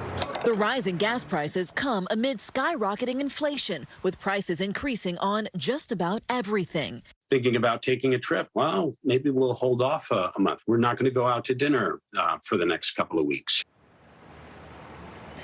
Now, it's important to point out that gas prices do look very different based on where you are. California is the highest by far, but here in Georgia, for instance, the average is about $3.19 a gallon. It's even lower in Mississippi. Experts say that the high prices we're seeing out in California are because of refinery issues out west. Guys. All right, Blaine Alexander, something we will be watching through the holiday season. Thank you so much. And turning now to Washington, where the high-stakes trial against 5 Oath Keepers leaders is set to resume today. The prosecution claims the group, quote, concocted a plan for an armed rebellion to shatter a bedrock of American democracy during the January 6th attack on the Capitol. Oath Keepers founder Stuart Rhodes and 4 other members of the far-right militia group are facing a series of charges, including seditious conspiracy. All of the defendants pleaded not guilty. NBC News Justice and Intelligence correspondent Ken Delanian joins us now from Washington with the latest on the trial. Ken, it's good to see you. So let's first just break down what we've heard from prosecutors so far in this trial. Assistant U.S. Attorney Jeffrey Nessler actually played secret recordings from Oath Keepers leader Stuart Rhodes. And in one of them, Rhodes discussed what's called QRF, Quick Reaction Forces. So first, let's take a listen. We're going to have a QRF on QRF, but that QRF will be away from the president's orders. Okay? That's our official position. And the reason why we have to do it that way is because that is your legal cover. It's going to be a fight. But let's do it smart, and let's do it while President is still commander-in-chief. So, Ken, what did we learn from these recordings, and why exactly was it important for the prosecution to play it? Good morning, Zinkley. Well, we learned a lot from these recordings, which had never before been revealed. They showed, they confirmed the extent to which these Oath Keepers meticulously planned this operation almost from the moment after the election. But what you just heard there also showed that they were thinking about a potential legal defense, and that is their legal defense, that they were essentially an unofficial militia available to be called up by President Trump if he invoked the Insurrection Act. But the fact that they were talking about it as legal cover sort of undermines their ability to use that defense in court, and I think that's why prosecutors played that tape. There's just really a mountain of evidence in this case, both in text messages and secret recordings and witness testimony, that showed that these Oath Keepers wanted to use violence to stop the transition of power on January 6th. Yeah, Ken, that phrase legal cover really stuck out in that recording. I mean, what else can we expect to hear from today's trial? Well, initially the FBI case agent testified for a couple of days and then was cross-examined by every defense attorney in this case. And now we'll get another prosecution witness today. And this trial is expected to last a month. We don't know exactly in which order the prosecution is calling their witnesses, but they have a lot of evidence to get through, Zinkley. And Ken, while we have you, I wanted to ask about a specific moment that occurred during the January 6th riots. The whole situation, of course, was odd and bizarre, but there was a lieutenant in a red MAGA hat, and he led a procession of officers in riot gear down the stairs and then through the crowd. And some thought the officer was in on the January 6th attack, but NBC News has learned that that is not the case. So what exactly is going on? Can you tell us?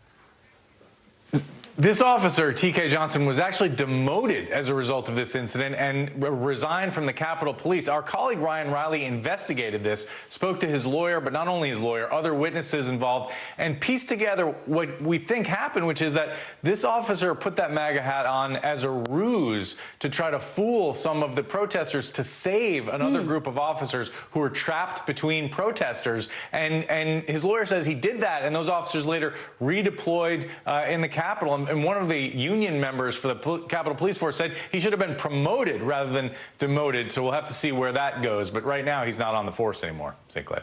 Wow, so many heroic efforts that happened that day. Ken Delanian, thank you. Now, a hopeful sign this morning for the future of the DACA program that allows young immigrants to work and study in the U.S. without being deported. A federal appeals court granted a temporary reprieve yesterday after a lower court judge found the program unlawful last year. That appeals court directed that lower court judge to consider revisions the Biden administration issued in August that address some of the concerns. The appeals court ruling allows the program to go forward in the meantime, but only for current DACA recipients, also known as Dreamers, not new applicants. And turning now to the new allegations against Georgia's Republican candidate for Senate, Herschel Walker. This morning, we're learning that the woman who first claimed Walker paid for an abortion is now alleging she is the mother of one of his children. NBC News Chief White House correspondent Kristen Welker has the latest for us on this. Kristen, good morning. Hi, Zinkley. Good morning to you. With his campaign in turmoil, Herschel Walker remains defiant that the allegations against him are not true. But the woman at the center of it all telling the Daily Beast she is now sharing her entire story after Walker denied her claims that he paid for her to have an abortion. Georgia is critical to Republicans' fight to win the Senate in the midterms. This morning, former football star Herschel Walker's embattled Senate campaign has been rocked by another bombshell. The Daily Beast reporting overnight, the woman who first told the news outlet Walker urged her to have an abortion and paid for it in 2009 is also, in fact, the mother of one of his children. Walker had claimed earlier on Wednesday he didn't know the woman, and his defenders spun the story as an anonymous attack. Have you figured out who it is? Not at all, and that's what I hope everyone can see. It's sort of like everyone is anonymous or everyone is leaking and they want you to confess to something you have no clue about, but it just shows how desperate they are right now. The woman, who remains anonymous, citing privacy concerns, telling the Daily Beast, Walker didn't accept responsibility for the kid we did have together, and now he isn't accepting responsibility for the one we didn't have. In a statement to NBC News, Walker saying, as I've already said, there's no truth to this or any other Daily Beast report. He also categorically denied he paid for an abortion. According to the Daily Beast, the woman proves she's the mother of Walker's child and provided credible evidence of a long-term relationship with Walker. Walker, who has been backed by faith leaders, is opposed to abortion after 15 weeks with no exceptions. The woman telling the Daily Beast, he seemed pretty pro-choice to me, and referencing Walker's discussion of his Christian faith. He picks and chooses where it's convenient for him to use that religious crutch. NBC News has not independently verified the Daily Beast's reporting. Walker has faced other controversies. His ex-wife has accused him of holding a gun to her head, which Walker has blamed on his struggle with mental health. He does now acknowledge he is the father of 4 children with different women, among them his son Christian. Overnight, the budding conservative influencer sent a cryptic tweet, later deleted. God will not be mocked. You have no idea what me and my mom have survived. A day earlier, Christian denounced his father, accusing the former football star of threatening to kill him and his mother, forcing them to, quote, move over 6 times in 6 months, running from your violence. Walker saying he loves his son no matter what. He was also out with a new ad on Wednesday saying he got through his mental health struggles with the grace of God. No comment yet from his challenger, incumbent Senator Raphael Warnock. So far, top Republicans are standing by Walker, and we cannot overstate this enough. Republicans believe they almost certainly need to win Georgia in their battle to take back the Senate. Zinkley. Christian Walker, important reporting. Thank you so much. Yeah, really important report there at the end. Coming up, breaking news out of Thailand. More than 30 people killed in a mass shooting. That's right. What we're learning about the gunman and the investigation underway. That's next. Live from Ukraine, from Uvalde, Texas, from Mayfield, Kentucky. To cover the news, you have to be in it. This is how so many towns and cities are protecting themselves. You can actually see they're pushing the gates open. Was there a school officer on campus? That's what we've been told. No. Do you remember any tornado as bad as this one? You look at this and you're thinking, we're not going to have power for weeks, if not months. Exactly. Every night, it's your news playlist. Top Story with Tom Yamas. Weeknights at 7 on NBC News Now. Right now on NBC News Now. As we come on the air, here's what we know. It has been dramatic, powerful. We begin with breaking news just coming in. What's happening now, what's happening next, and what it means for you. We're continuing to follow the Russian attack on Ukraine. There's an intense artillery battle underway. We're getting out of this area right now because more air raid sirens are sounding. As we look out over the latest city-turned-crime scene, we see the things left behind. Was there a school officer on campus? Because that's what we've been told. No. Fewer people are content to just offer their thoughts and prayers. And the House has answered the call to create new gun laws. The stunning testimony at the January 6th hearing on Capitol Hill. Americans face the highest inflation rate in decades. Parts of Virginia cleaning up after severe storms. A terrifying night of flash floods. Flames forcing thousands to evacuate. When do I play meteorologist? Only when the heat is this bad. Another special night of election coverage right here at NBC News Now. Results are coming in. This Tuesday is going to be huge for primary purposes. It's an interesting race here. I've just never covered anything like it. This is big. When we're talking about November, how many doors do you think you've each knocked on? This feels like an ideological fight to the death. Is there room for common ground on this issue? What do you think when you see the activism that's happening right now? Do you think this movement could have happened without social media? A lot to talk about as we continue our rolling coverage. We're coming on the air with the news NBC Scoop. Bringing the news to you is not only a job, it's an honor. Internal Affairs, the new podcast from Dateline. Listen now. News is happening now. Look at what's making headlines around the world. Right now on Morning News Now. We're coming on the air with breaking news. And this is a significant moment. Whenever it happens, wherever you are, NBC News, streaming free now. As we look out over the latest city-turned-crime scene, we see the things left behind. Back now with our NBC News exclusive.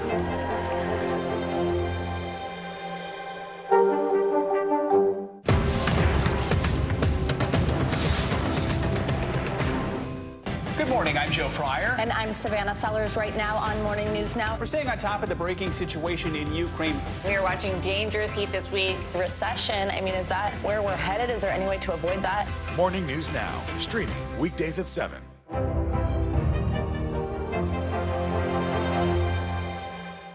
To cover the news, you have to be in it. This is how so many towns and cities are protecting themselves. They're pushing the gates open. Was there a school officer on campus? That's what we've been told. No. Top story with Tom Yamas, weeknights at 7 on NBC News Now.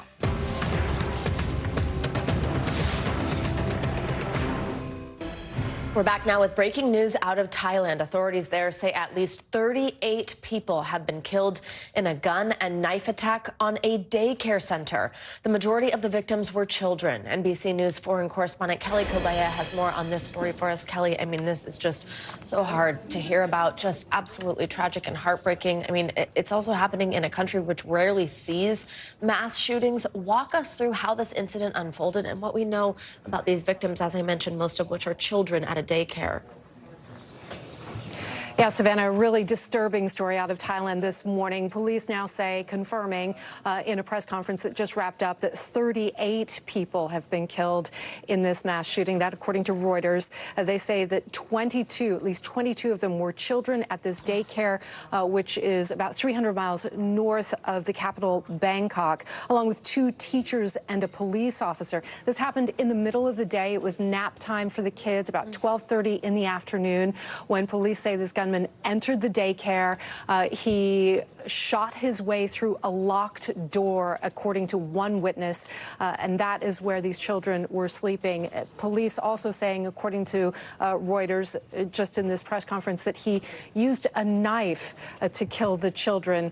He also had 2 guns with him inside that daycare. He then fled in his car. Police say that he was shooting from his car, that he rammed people with his car. He then arrived home, shot his wife and child, and killed himself. Savannah. Oh, I mean, those details are just absolutely sickening. And hearing a detail like the fact that it was nap time just, again, really brings it back to the fact that this was a daycare center. I know we've heard from Thailand's Prime Minister this morning. What's he saying about this attack, and what's the broader reaction been to all this, again, in a country that is not known for events like this happening? Yeah, so the Prime Minister has called this shocking. He's offered his condolences to the victims and also ordered the national head of the police to go to this region to help with the investigation. This is not something that normally happens in Thailand. The last mass shooting was 2 years ago. 29 people were killed in that mass shooting. But there is a gun culture in Thailand. There is a high rate of gun ownership, high for that region, and a high rate for that region of gun violence. Savannah, there's also a large underground market, essentially, for illegal weapons. One recent report said there's a rising marketplace on social media where you're able to buy a gun illegally as well. Safe to say, a very shocking crime for people in Thailand today. Absolutely. Kelly, such a disturbing story to have to report on. Thank you for bringing us those details. Now let's get to more world news. North Korea has launched 2 more missiles as tensions escalate with the West. That's right. Claudio Lamanga joins us now for more with that from Rome. Good morning, Claudio. Good morning. Yes, North Korea says they launched these latest 2 ballistic missiles in response to the redeployment by the United States of an aircraft carrier near the Korean peninsula. Now, the missiles were launched 22 minutes apart and landed between the Korean peninsula and Japan. The launches were North Korea's 6th round of weapons tests in less than 2 weeks.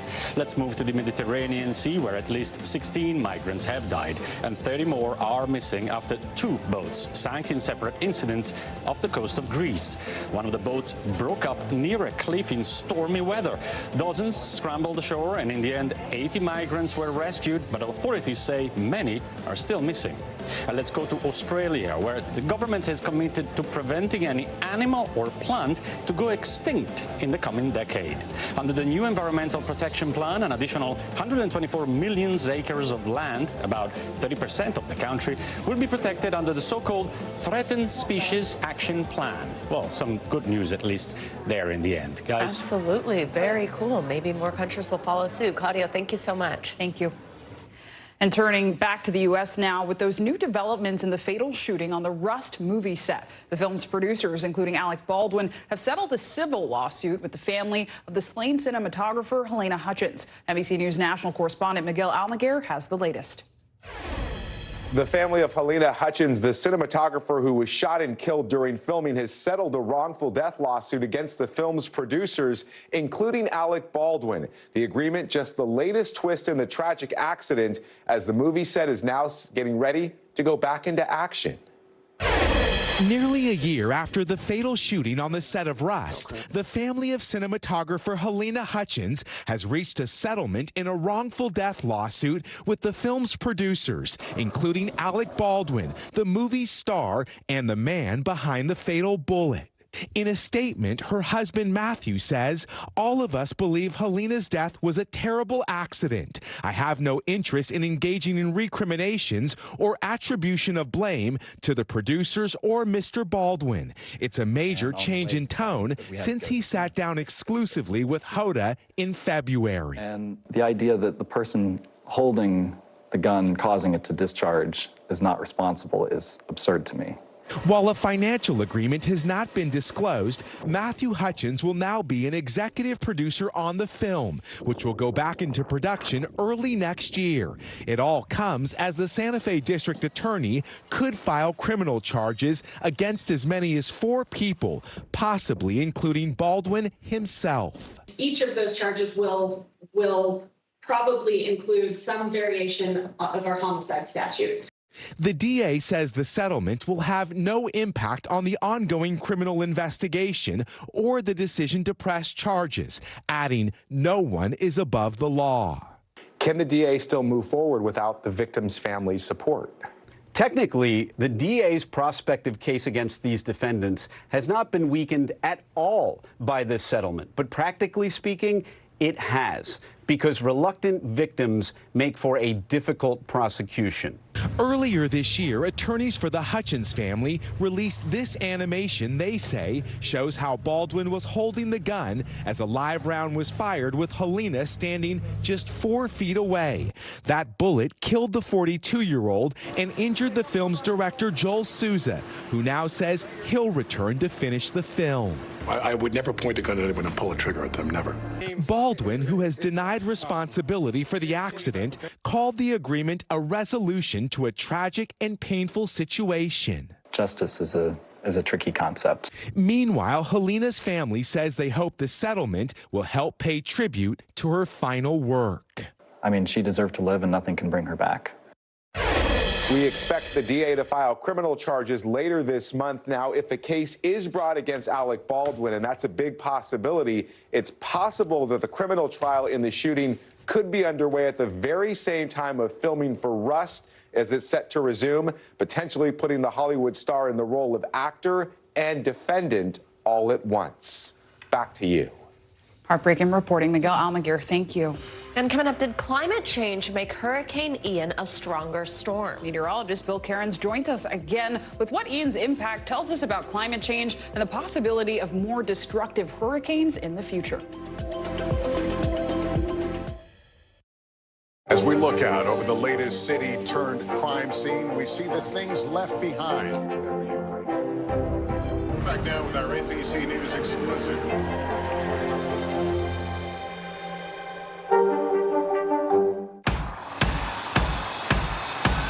News is happening now. Look at what's making headlines around the world. Right now on Morning News Now. We're coming on the air with breaking news. And this is a significant moment. Whenever it happens, wherever you are, NBC News, streaming free now.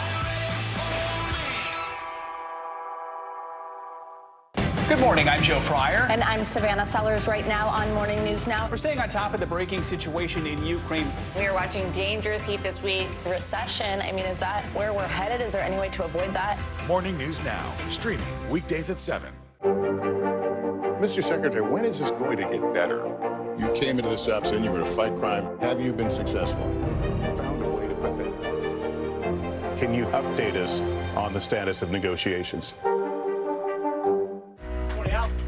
I think when you open your eyes, you get to decide, how's my day going to be? We want to be a way to start your day, lighten your load, every single morning. News is happening now. Look at what's making headlines around the world. Right now on Morning News Now. We're coming on the air with breaking news. And this is a significant moment. Whenever it happens, wherever you are, NBC News, streaming free now.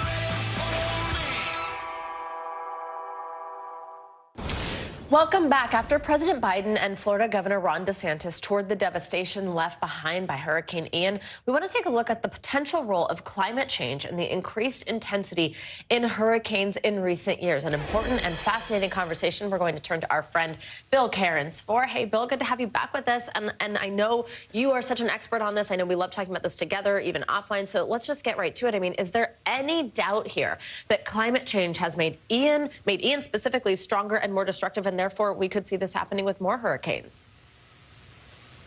In the future, we will see more destructive hurricanes. Now, with Ian, we have to look at importance with the track of Ian and where it traveled to see, did it get a little extra juice from warmer oceans, warmer Gulf? So here's the path that it took. And Ian did do that rapid intensification, much beyond what the expected forecast was, even from the Hurricane Center. Wednesday at 2 a.m., it was 120-mile-per-hour winds, and then it jumped to about, Category 4, 155-mile-per-hour winds, almost a Category 5. And at the same time, it was over water that was about 87 degrees. That's about as warm as the Gulf gets in some areas. And we don't have, we can't sit here and say Ian wouldn't have been this strong if it wasn't for climate change. But we know that climate change has warmed the planet by about 2 degrees. And we know that a lot of that heat's being absorbed into the ocean. So it is likely that it was a little stronger. Now, maybe it would have been 10 miles per hour weaker or 5. It would have been a horrible storm regardless. But yes, the warm water was a big part of it. And I wonder, can you just explain how we went from a very quiet first half of the hurricane season to Ian, which was one of the most destructive of all time? Good question. Yeah, I was on vacation for the whole first half of the hurricane season. There was just nothing going on. And so one of the reasons that we attribute the quiet start to the hurricane season was that the North Atlantic was actually under a heat wave. I'm not talking about the land. I'm talking about the ocean. It was up to about 15 degrees warmer. What we typically call the steering high in the Atlantic that actually pushes the storms from Africa through the Caribbean. Well, that was further to the north, and that was actually, disrupting our typical normal flow. So that was the reason why it got very quiet in the beginning. But that didn't hold, and we kind of returned in the peak of September to what we just witnessed. So would you say, Bill, is climate change causing more hurricanes at all, or would it be just causing these more intense hurricanes when they do happen? What do we know there? Yeah, I think it's important to say what we do know and what we don't. So I'd like to show this graph first that shows how much we understand about different weather events and extreme stuff and related to the influence and related to how much we can detect it. Now, I put an arrow there where tropical cyclones are. I'm not just talking about the Atlantic. I'm talking about all throughout the world. The influence is about pretty well understood, but the ability to detect it is a little more difficult. So our computer modelers for our government, some of the smartest people in the world, have put these into simulations. And here's what we don't know. We cannot say that there's an increase in the number of hurricanes globally. That just hasn't happened. There's no evidence of that. And the future modeling doesn't show that. There's also no correlation to the size of the storms. And there's no link to whether there'll be more landfalls or more storms that are out harmlessly in the ocean. But here's what we do know. We know that warmer oceans will lead a better chance to rapid intensification and the possibility of stronger storms. We also have had studies that say hurricanes can be about 10% more rainfall with them, so more extreme rainfall events, and that hurricanes are forming and persisting further north. If the water temperatures are more north, I mean, look at Fiona up in the Canadian Maritimes, that's what we're going to get. So those are kind of what we know and what we don't. And Bill, quickly, you're a seasoned meteorologist. Looking back in the records, have we ever had a more destructive period of hurricanes than in the past 6 years? Yeah, this has been a wild 6 years. So in the last 6 years, I put a map here of all the major hurricane landfalls. We've had 7 of them, including 6 Category 4s and Category 5 Michael. Only once in our recorded history, from 1945 to 1951, did we have 7 major hurricanes make landfall in a 6-year period. After that, it quieted down in the early 50s. We'll have to wait and see what the next couple of years bring. We're not to unprecedented levels yet. We're equal to the worst ever period in the late 40s. We'll see what happens in the years to come. Absolutely. And when you hear things like stronger, more rainfall, and further north, I think the big takeaway there is more and more people are going to be impacted in their own backyard, their own homes potentially impacted. Bill, thank you so much. Important conversation. Thank you. Yeah. And coming up, inflation is causing a lot of us to rethink how we spend our money. And that's changing where we shop for basic items like clothes. We'll show you how thrift stores are addressing the rise in demand. That's next. We're here to start conversations because it's not my job to tell you what to think. My job is to think about what you tell me. Now Tonight with Joshua Johnson, weeknights at 8 on NBC News Now. As we look out over the latest city-turned-crime scene, we see the things left behind. Back now with our NBC News exclusive.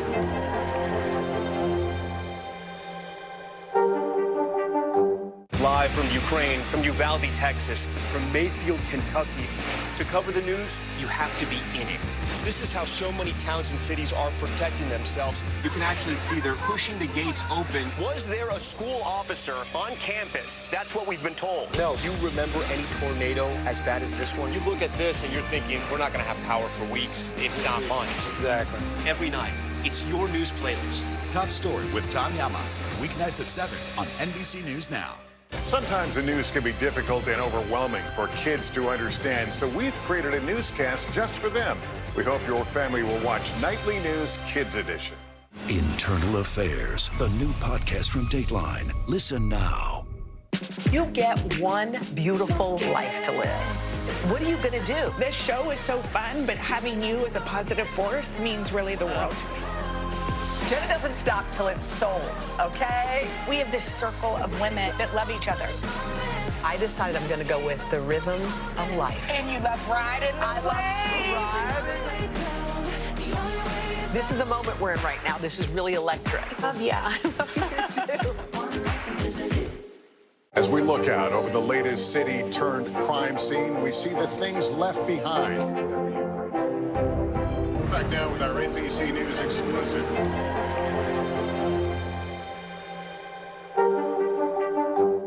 We're here to start conversations about the big things happening in our world because it's not my job to tell you what to think. My job is to think about what you tell me. Now Tonight with Joshua Johnson, streaming weeknights at 8 on NBC News Now. I think when you open your eyes, you get to decide, how's my day going to be? We want to be a way to start your day, lighten your load, every single morning. News is happening now. Look at what's making headlines around the world. Right now on Morning News Now. We're coming on the air with breaking news. And this is a significant moment.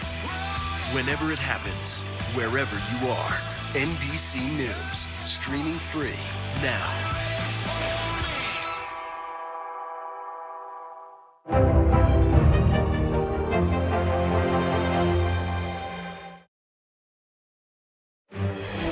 We're back with more breaking news this morning. The latest figures on jobless claims are out. 219,000 people filed for unemployment benefits last week, and that's the highest amount of claims since August. That's also nearly 30,000 more claims than just last week's reading. The elevated number comes as we get ready for tomorrow's jobs report, which is estimated at this point to show 275,000 jobs were added in the month of September. And now it's only the first week of October, but retailers are already launching big sales events. But how good are these deals going to be? And could there be a downside to doing your holiday shopping so soon? Emily Aketa has more. Hey there, Target's Deal Days kicks off today. The retailer calling it the biggest yet. Kohl's also launching their seasonal sales. Its CEO acknowledging value will be more important than ever to customers coping with an uncertain economy and high inflation. It's not even Halloween, but shoppers are already making their list and checking it twice, trying to make sure there will be enough presents to go around in a time when every dollar counts. But before you jump on those sales, a word of caution. Always compare prices online. Use apps that show historical pricing and check which retailers offer price matching. Walmart and Target in particular, they're offering price matching throughout the holiday to their competitive retailers and also to themselves. So if you buy something now and the price decreases, you can go back and ask for a refund for the difference. Industry analysis finds more than half of holiday shoppers are starting their search by the end of October, and retailers are taking note.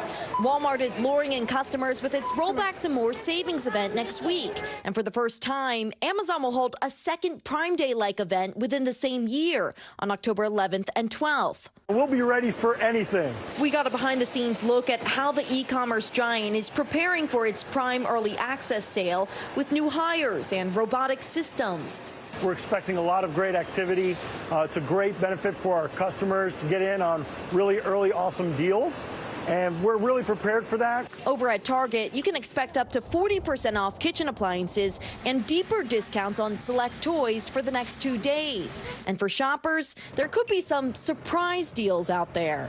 We are seeing these overstock sales due to supply chain issues that we've been seeing throughout the pandemic. So a lot of items are kind of unexpected, like so much casual clothing. We're seeing furniture, we're seeing TVs. For other ways to save, try stacking discounts. Look for deals on gift cards and then spend them during store-wide sales. Use a credit card where you can earn points or cash back and apply coupons to an existing sale when you can. While these early season sales won't replace Black Friday and Cyber Monday, some families say shopping in advance brings them peace of mind during an unusually stressful season. I know that I got what I needed to get. I know that it's in supply, and I'm not risking waiting for the sale in November, and then the items just won't be there. Bottom line here, there are lots of ways to save, starting sooner than ever. And remember those shipping delays we saw last holiday season? Well, carriers and delivery companies have built up their capacity, so you should be able to get more of your deliveries on time. Back to you. Love to hear it. Emily Aketa, thank you so much. Let's stay on shopping and your money. This is something actually I think both of us like to do, thrifting. Yes. More consumers are doing it as a way to save money during this record high inflation period. And according to a report by Global Data, 25% of consumers say they'll consider buying more secondhand apparel if prices keep rising. Meanwhile, more companies are turning their sites to online thrift stores. Goodwill just launched its first ever online experience featuring more than 100,000 items. CEO of Goodwill Finds, Matt Canis, joins us now for more on this launch. Matt, good morning. I am so invested, so is Savannah, in this conversation as avid thrifters. So now that we're seeing the prices of clothing generally go up, what are thrifters exactly looking for from places like Goodwill, and how does this new website help customers access what they want? Well, great. Good morning. It's so good to be with you this morning. Yeah, it's a really exciting time for Goodwill Industries and our federation of 156 Goodwills across the country. We launched officially on Tuesday, goodwillfinds.com, where we are going to be the one national secondhand marketplace for all Goodwills across the country. We're going to grow over time to include all the locations that you've come to love. But we're starting with a small group that have pioneered this effort, launching with over 100,000 unique items. And what's special to me about this is the immense hard work that the teams have put in to get to this point. So it's really great to be here representing them. Absolutely. I mean, it really is something when you see this experience online that we're showing on your screen right now versus when you think about going into a Goodwill or any thrift store for that matter, clicking on the brands, that type of thing. It's definitely a different experience. The thing, though, too, specifically, I think about Goodwill, about your company, is that a lot of people actually depend on Goodwill. It's not necessarily just thrifting to find some vintage find or something like that. I mean, that's kind of the mission. How do you kind of balance people getting priced out with thrifting becoming a trend? Like I just said, people looking for some older pieces versus somebody who's relying on it. How are you going to keep this affordable? Yeah, so we have two main segments of customers. We have the thrifting customer who loves to find vintage items, special items, unique items that you find one of a kind, secondhand. And those customers also tend to be folks that really care about sustainability, the environment, and putting their dollars behind brands that have a mission that they can align with. We also have households that really rely on Goodwill for value, for access, for being able to, meet a lifestyle need that maybe they can't afford, especially in harder times like now. Yeah. So we're super sensitive to include both. It's why we have a very large assortment to meet the needs of both groups. But when you step back for a second and you think about why secondhand, why Goodwill, the circular economy, I think, has finally crossed over to the mainstream. Customers and consumers alike really care about the impact that their purchases have. Goodwill last year diverted 3 billion pounds of goods that were donated and resold from going into landfills. Amazing. It's an incredible impact that it has on sustainability, on the environment, and at the same time, the sale of those funds directly paid for social services that 2 million individuals utilize across the network. It's really a pioneer of circular economy, and for the first time, we're going to bring it online and digitize the experience for the entire network. It's a really exciting moment. Really incredible numbers. I mean, really briefly here, you touched on sustainability. A lot of people opt into Goodwill to get away from fast fashion, which often is unsustainable. It uses unpaid labor, synthetic fibers. So how can people donate their clothes practically to Goodwill? And what do people need to know before donating? Because not everything is accepted. That's right. Goodwill has over 100-year history of accepting donations. We have 3,300 stores across the U.S. So I encourage everybody to go to goodwillfinds.com, search for their local store, drive to make a donation, and at our intake, and this is one of the special things about Goodwill that really reflects how Goodwill is the pioneer of the circular economy. The folks that are being retrained, that are being given a living wage, that have been outside of the mainstream workforce are the same people that are working at the donation centers and in the stores at intake, and they care deeply about separating items at donation that are available for resale, as well as items that go into recycling programs to make sure that the items that aren't good for resale don't have a negative impact on the planet. So it really is a win-win-win, and it's an incredible opportunity, I think, for people when they're deciding where they want to send their donations to bring it to a Goodwill to have that kind of direct impact in their community and society at large. Really exciting news from Goodwill. Matt Canis, thank you so much for that. Thank you. And coming up, a popular tourist spot in D.C. is set to reopen after a major facelift. We'll take you inside the National Air and Space Museum next with the upgrades and the new pieces of history you'll be able to see firsthand.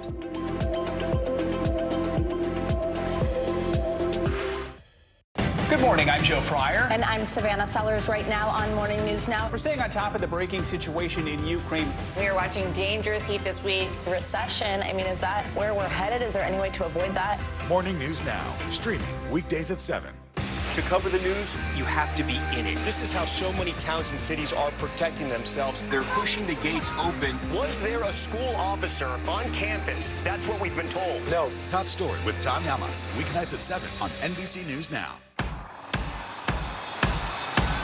News is happening now. Look at what's making headlines around the world. Right now on Morning News Now. We're coming on the air with breaking news. And this is a significant moment. Whenever it happens, wherever you are, NBC News, streaming free now.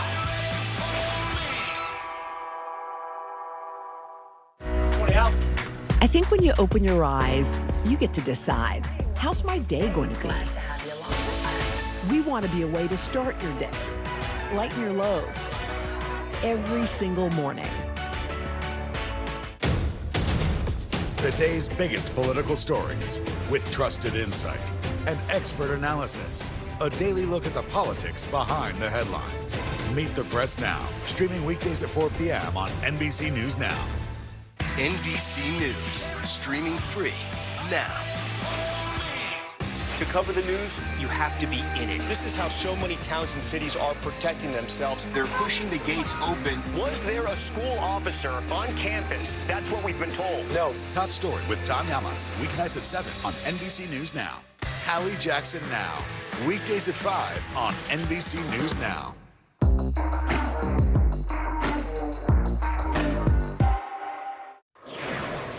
Welcome back. It's been called March Madness for animal lovers. And yesterday, Alaska's Katmai National Park and Preserve marked the start of, get this, Fat Bear Week. That's right, the bears are thick. Each year, the park posts a competitive bracket where you can choose from favorite bears from the best of its brown bears. The tradition started after people watching the park's live cameras noticed a drastic difference in bear size from July to September as the animals feasted on salmon and bulked up for the winter, just like most of us. Throughout this year's special week, virtual visitors can learn about the different bears and gain a better understanding of the species at online events. Voting is now open until Tuesday, and there can only be one winner, so go vote for your favorite husky hunk, Savannah. I love this.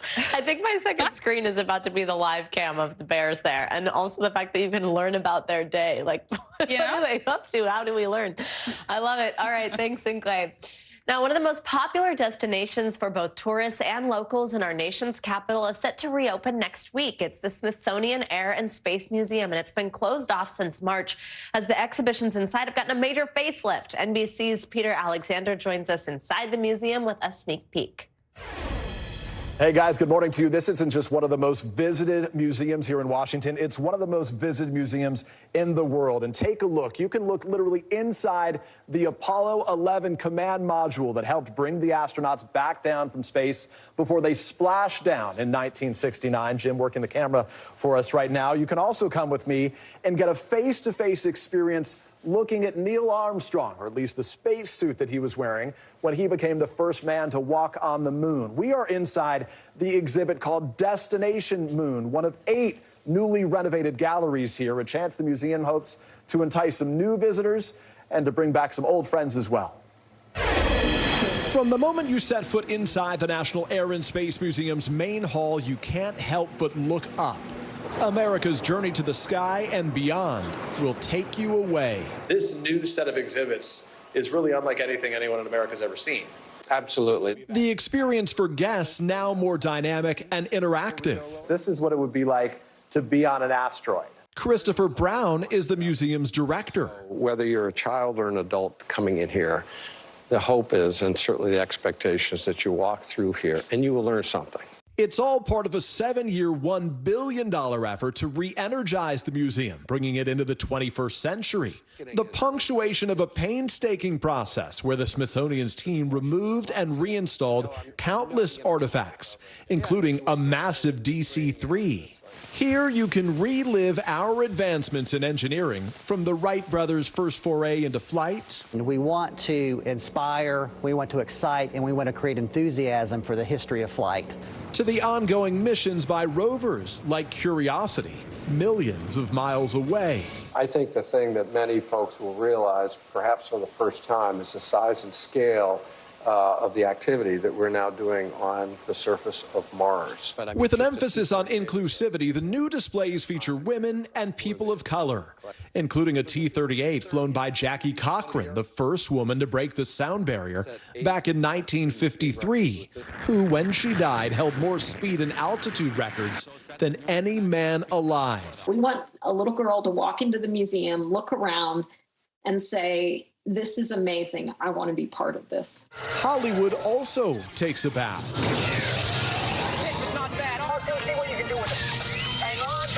With R2-D2 and an actual X-Wing starfighter from the Star Wars franchise. This is the real thing. This is you the didn't real just thing. construct this. No, this is the real deal. Back in this galaxy, an in-depth exploration into our solar system, including engine pieces recovered from the bottom of the ocean, belonging to the iconic Apollo 11 mission that in 1969 put the first man on the moon. It's one small step for man, one giant leap for mankind.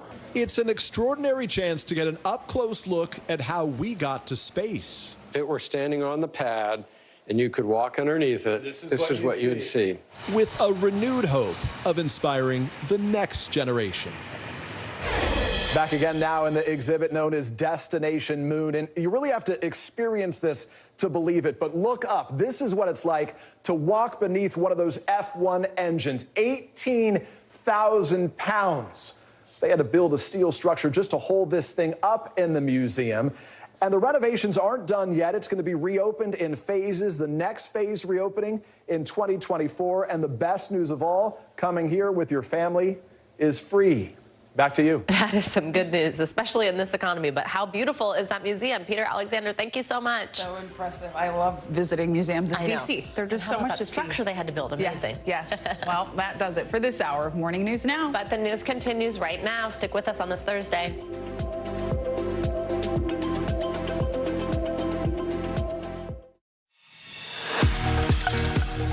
Good Thursday, everyone. Thanks for being with us. I'm Vicki Wynn. And I'm Savannah Sellers in for Morgan Radford. NBC News Daily starts right now.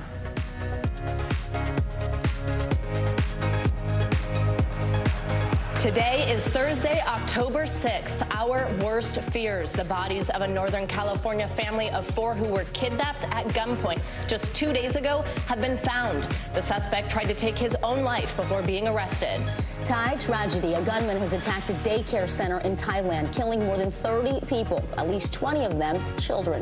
Georgia Senate shocker. Just days after denying he had urged a woman to have an abortion, Republican Senate candidate Herschel Walker is now facing another bombshell allegation that he and the anonymous woman also have a child together. Driving expenses. OPEC is slashing oil production, which will boost gas and car prices. With high interest rates, some monthly car payments are now hitting $1,000 a month. Thanks so much for being here with us. We begin with the price plunge at the gas pumps. That may not be sticking around for long. Yeah, OPEC. A group of major oil producers, including Saudi Arabia and Russia, plans to cut oil production by 2 million barrels a day. Our NBC News correspondent Blaine Alexander takes a look at what this could mean for your wallet. On the emotional roller coaster of rising and falling gas prices, experts say brace for another steep climb. I'm going to drive with a frown and a tank full of really overpriced gas. Starting next month, OPEC Plus, a group of the world's largest and most powerful oil suppliers, says it will slash production by 2 million barrels a day. It's the largest cut in production since the start of the pandemic, driving up demand and likely prices at the pump.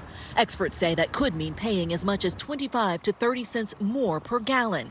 And as temperatures fall, the new move could also increase home heating costs, which were already expected to hit a more than 10-year high this winter. The oil market looks ahead, so the price is already moving. Higher prices for drivers, higher prices for heating. In a statement, the White House called the move short-sighted, saying President Biden is disappointed by the decision. After a summer of fluctuating prices, experts now fear another bump in the road. Back in June, the national average peaked at $5.02 a gallon, the highest on record, before leveling out at $3.67 in September. Now it's on the rise again. The biggest spike in California, where gas is a whopping $6.42 per gallon. That's up 24 cents in just the past week. I feel robbed, man. I haven't seen it this high ever. The rising gas prices come amid skyrocketing inflation, with prices increasing on just about everything. Thinking about taking a trip. Well, maybe we'll hold off a month. We're not going to go out to dinner for the next couple of weeks. And that was NBC News correspondent Blaine Alexander reporting. We turn now to a tragic story out of Central California. 4 members of one family, including an 8-month-old girl, were found dead. Family and friends had reported the family had been kidnapped from their business just days earlier. Yeah, the 4 were last seen Monday in this surveillance video released by the Merced County Sheriff's Office. It shows them being abducted from their family trucking business at gunpoint. The person of interest is in custody. NBC News correspondent Nayela Charles joins us now from Los Angeles. Nayela, a heartbreaking turn in this story. Take us through what you know now about how the family was found. Yeah, Vicki, it's absolutely heartbreaking, and it's the worst case scenario for both family and investigators. The Merced County Sheriff calling these murders livid and senseless. All 4 of the kidnapped found dead by a farm worker in a remote orchard just 30 minutes south from where the family was taken. 8-month-old Aruhi Derry, her mom, Jasleen Kaur, father, Jasdeep Singh, and uncle, Amandeep Singh. Investigators were hoping to find the family alive. They've been working 24/7 since the family was kidnapped Monday morning at their trucking business in Merced. Even the FBI was involved in the search. The sheriff shared this devastating news in a press conference, visibly shaken by what has happened.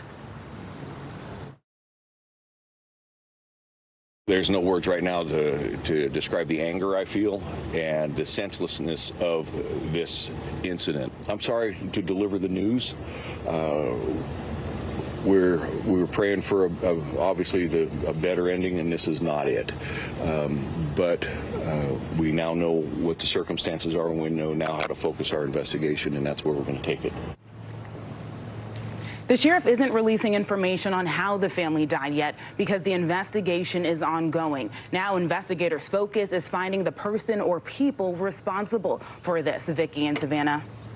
So, Nyla, what do we know at this point about the person of interest? Anything? Well, the person of interest is now a suspect. Leading up to this, the family being found, deputies released this dramatic video of the kidnapping that you showed earlier. It shows the suspect forcing the family out of their business and into a pickup truck Monday morning while holding a gun. In the video, it appears the two male victims are zip-tied. So in regards to the suspect, who is now in the hospital, the investigators say they have spoken to that person who has gone from a person of interest to now a suspect. He has a criminal history involving armed robbery and also false imprisonment. So although the sheriff hasn't detailed what exactly the suspect has told them, he is in their custody. And right now, like I said, they say their focus right now, their prime focus is finding a suspect who that can then lead to a conviction, because they want to give the family some sort of closure. Although they say there's some sort of closure now that the family has been found, it's absolutely not what the family was hoping for. So now the next step here is gathering the evidence both at the scene of the crime and where the family was found, and then using that to hopefully lead to a conviction. All right, just heartbreaking there. NBC News correspondent Nyla Charles, thank you so much for your reporting. Now, new details are unfolding in the abortion claims against Georgia Senate Republican candidate Herschel Walker. The Daily Beast is now reporting the woman who alleges Walker paid for her abortion is also the mother of one of his children. NBC News Washington correspondent Yamiche Alcindor joins us now from Wadley, Georgia. You've been following the ins and outs of this. Yamiche, what are the new details about this mystery woman? And also, how is Herschel Walker responding? He has responded basically every time a new claim has come out. That's right. Well, I am here in Wadley, Georgia, a deeply red part of Georgia, a critical part for Herschel Walker, because it's here that he's saying he's going to be holding a campaign event. Now, that campaign event was supposed to start this morning. It's been pushed back at least once now. We're waiting to see if he will come. He's been denying these allegations that he paid a woman carrying his child to have an abortion. He also put out a statement last night when the allegations came out that the woman is a mother of his child. He was also on the You show this morning. I want to read to you part of what he said in his denial. He said, quote, "I know for a fact no one has ever told me or I paid for an abortion. That never happened." So there he is saying, again, Herschel Walker saying this never happened. But that anonymous woman who told the Daily Beast she wants to be anonymous for privacy concerns, she says that Herschel Walker's denials are, quote, ridiculous. All that, of course, has upended this race, this tight race here in Georgia. That's exactly what I want to ask about, Yamiche, is this tight race. I mean, this is such an important Senate seat for both sides. And Walker's actually been closing in on Senator Raphael Warnock these last couple months. What kind of impact do you think these reports are having on the race now? What are we seeing?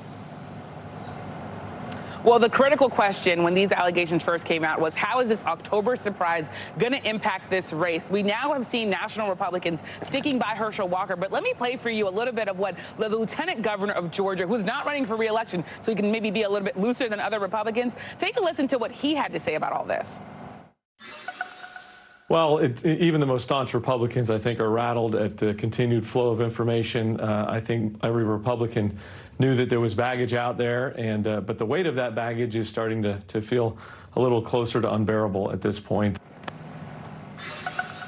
That baggage possibly feeling a little too weighty is what he said. But again, national Republicans are sticking with Herschel Walker. Also, the voters that I've talked to, voters who were planning to vote for Herschel Walker, they're also sticking with him, at least for now. That's critical because Georgia is an important part of the GOP plan to try to take back control of the Senate. It's here that they want to try to pick up this seat, and it's going to be a really, in some ways, tight race. It's already been a tight race. If you look at polls, local polls, it shows that him and Raphael Warnock, of course, Herschel Walker and Raphael Warnock, they're locked in this tight battle for this state. So we'll have to see what happens here. And of course, I'm still waiting for Herschel Walker to show up, and hopefully we can get a couple questions in, because this is a really serious allegation in some ways, and he has been saying that it's a complete lie. So a lot to talk about and hopefully a lot of reporting to do. Yeah, and quite the October surprise, as you said. NBC News correspondent Yamiche Alcindor, thank you so much.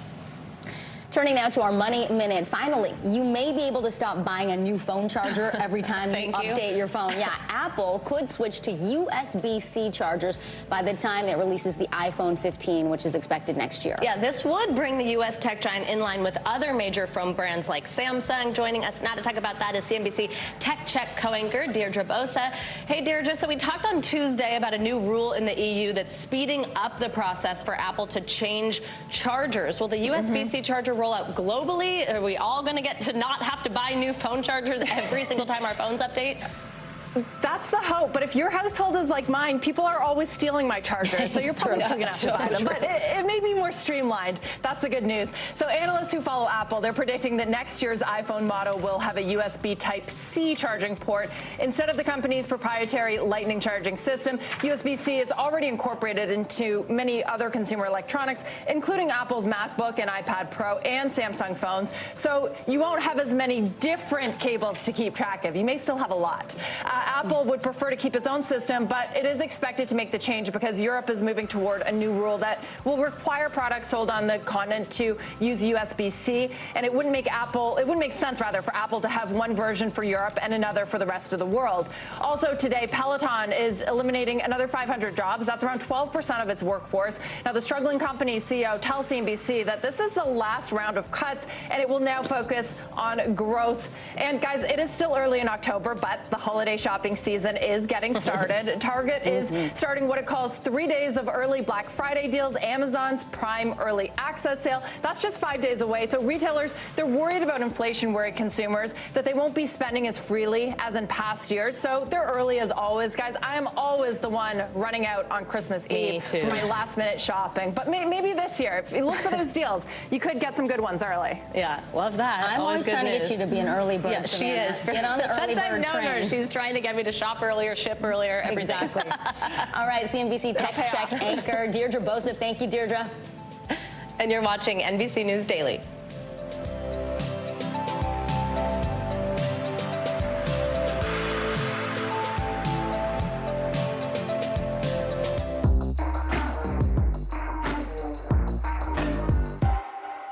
Hey, podcast fans, ready to unlock our true crime mysteries? Try Dateline Premium on Apple Podcasts. You'll get early access to originals, plus bonus content, and everything is ad-free. So head to Apple Podcasts now to subscribe. The day's biggest political stories with trusted insight and expert analysis. A daily look at the politics behind the headlines. Meet the Press Now, streaming weekdays at 4 p.m. on NBC News Now. Stay on top of breaking news and the biggest stories of the day with NBC News Daily. Thank you so much for joining us. I'm Morgan Radford. And I'm Vicki Wynn. I'm Aaron Gilchrist. And I'm Kate Snow. Get in-depth reporting from across the country. What's your reaction to the president's comments? And around the world. Are Ukrainians continuing to make advances? And ways you can take care of your health. Who should be getting tested? And frankly, how often? And your wallet. Costs are skyrocketing. How to manage soaring prices. NBC News Daily. Weekdays from 12 to 4 p.m. Eastern on NBC News Now. Hey, I'm Hallie. It's good to be with you tonight. There's another legal filing today, and I want to cut through some of the weedsy stuff. And let's just get to the point. They have started to vote on the PACT Act. If you're like, Hallie, stop speaking Washingtonese. This bill would basically give health care to veterans who have exposed to these toxic chemicals. So, Scott, I'm trying to make this as not DC as possible. The increased sort of anger that we've seen now in politics. I saw you searching for, I think, your microphone, Dan. You are out. I was trying to do it on the slide. Live TV, man. It's okay. For Dateline Premium, subscribe now on Apple Podcasts. As we look out over the latest city-turned-crime scene, we see the things left behind. Back now with our NBC News exclusive.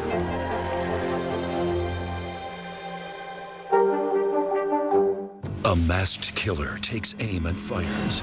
A fatal attraction that leads investigators to turn towards their own. Internal Affairs, a new podcast from Dateline. Listen now wherever you get your podcasts. Top Story with Tom Llamas is your news playlist on NBC News Now. And now, you can listen to it as a podcast. Available anytime and anywhere. Sometimes the news can be difficult and overwhelming for kids to understand, so we've created a newscast just for them. We hope your family will watch Nightly News Kids Edition. Welcome back. Now, a car payment over $1,000 a month probably sounds pretty unbelievable, but it's actually a reality now for millions of Americans due to rising interest rates. Our CNBC auto and airline industry reporter Phil LeBeau takes a closer look at these rising prices. We still have people come in that think there is 0% available and maybe hope that there is 0% available, but it's not.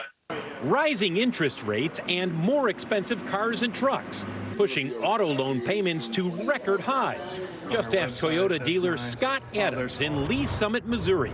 At least 50% of our customers are having payments over $1,000 a month. When you include sales tax and sometimes property tax, it's even more than that. And that's just an awful lot for a car.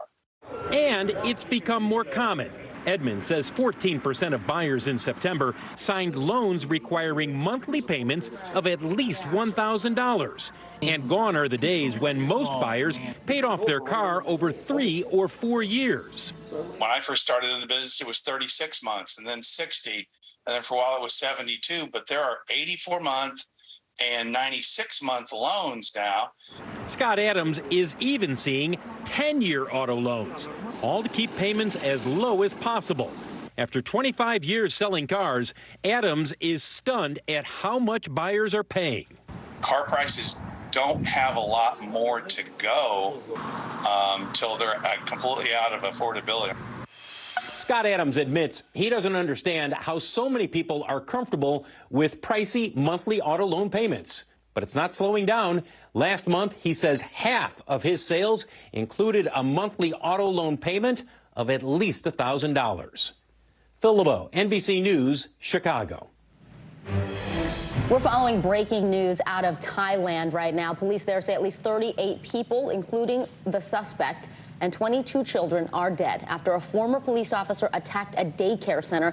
This happened about 300 miles northeast of Bangkok earlier today. Yeah, police say the suspect fled the scene and then killed his wife and child at home before taking his own life. We have former CNBC Tokyo Bureau Chief Kaori and Joji joining us now. Kaori, thanks for being with us on such a heartbreaking story. We appreciate your reporting on this. We know the youngest victim is believed to only be about just 2 years old. What more do we know about what happened here? Right, this is a harrowing killing spree at a daycare center in Thailand. 38 people were killed, according to Thai police. The latest, 24 of those children as young as 2 years old, according to local reports. It was just afternoon in Thailand, around lunchtime, when the children were, most of them, taking a nap, when a former police officer went on a rampage using a gun and a knife and attacked the daycare center in the town of Dong Kwa Lampu, which is about 300 miles northeast of Bangkok, the capital of Thailand. This is one of the poorest areas in Thailand, the agricultural area. And this is the deadliest mass shooting in Thailand we have ever seen. Police say the attacker couldn't find his child at the daycare center. He fires his way into the room where they were taking a knife. He used a knife to kill most of the children. And that shooting spree continued. As he said, he fled the scene, he arrived home, and he killed his wife and child before killing himself. I mean, we reported on so many terrible shootings, but none that I can remember, at least in memory, where the victims have been just so very young. Kaori, we're looking at these images now, really chaotic scene it looked like, but police say the suspected attacker had just appeared in court on drug charges hours before this happened. What are you learning about him and a potential motive in this shooting? But we know the attacker. His name is Panya Kamrab. He's 34. He was a former police officer. He was arrested and fired last year from the Thai police force for carrying drugs and methamphetamines. He was in court today on those drug-related charges before he arrived at the daycare center. Police say he used a knife and his own 9mm pistol. It's legal to carry guns in Thailand, but a clearer motive at this stage we still don't know. Former CNBC Tokyo Bureau Chief Kaori and Joji reporting on this story for us. Thank you. We're going to turn now to Oscar winner Kevin Spacey, who is on trial in a $40 million sexual abuse civil case. We're going to get to that story in just a moment. You're watching NBC News Daily.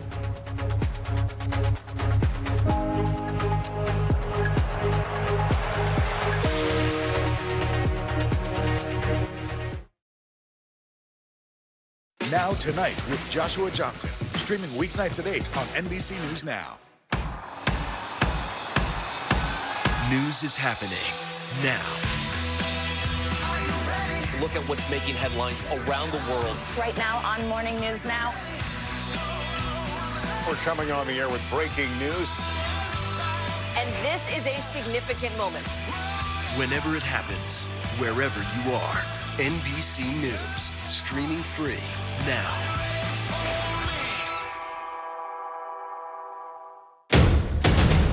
The day's biggest political stories with trusted insight and expert analysis. A daily look at the politics behind the headlines.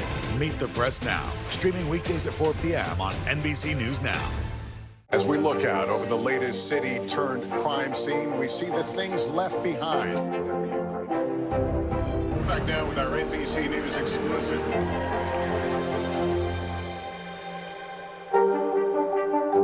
We're here to start conversations because it's not my job to tell you what to think.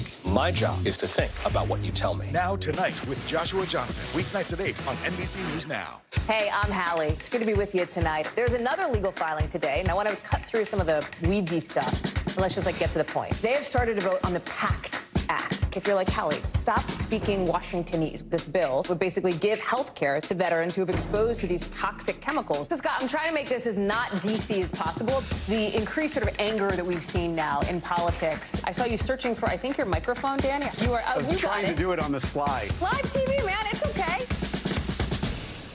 Hey, I'm Hallie. It's good to be with you tonight. There's another legal filing today, and I want to cut through some of the weedsy stuff. And let's just get to the point. They have started to vote on the PACT Act. If you're like Hallie, stop speaking Washingtonese. This bill would basically give health care to veterans who have exposed to these toxic chemicals. So, Scott, I'm trying to make this as not DC as possible. The increased sort of anger that we've seen now in politics. I saw you searching for, I think, your microphone, Dan. You are. I was trying to do it on the slide. Live TV, man. It's okay. Internal Affairs, the new podcast from Dateline. Listen now. As we look out over the latest city-turned-crime scene, we see the things left behind. Back now with our NBC News exclusive.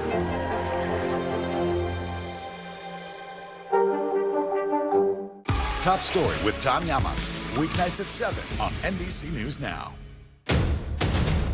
The day's biggest political stories with trusted insight and expert analysis.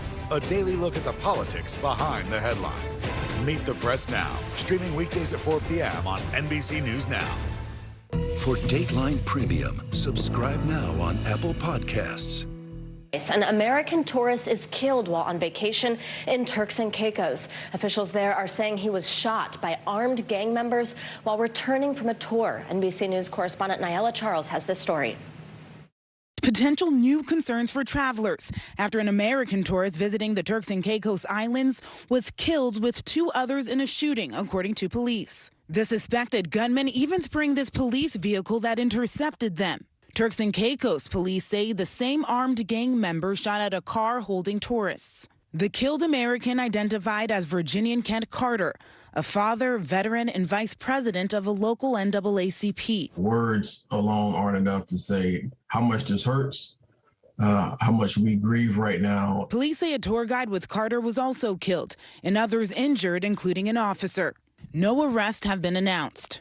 I believe the original attack was targeted and carried out by armed gang members who act without conscience, who have no regard for life. Turks and Caicos Islands government releasing a statement saying the incident was rare and does not reflect who we are as a people.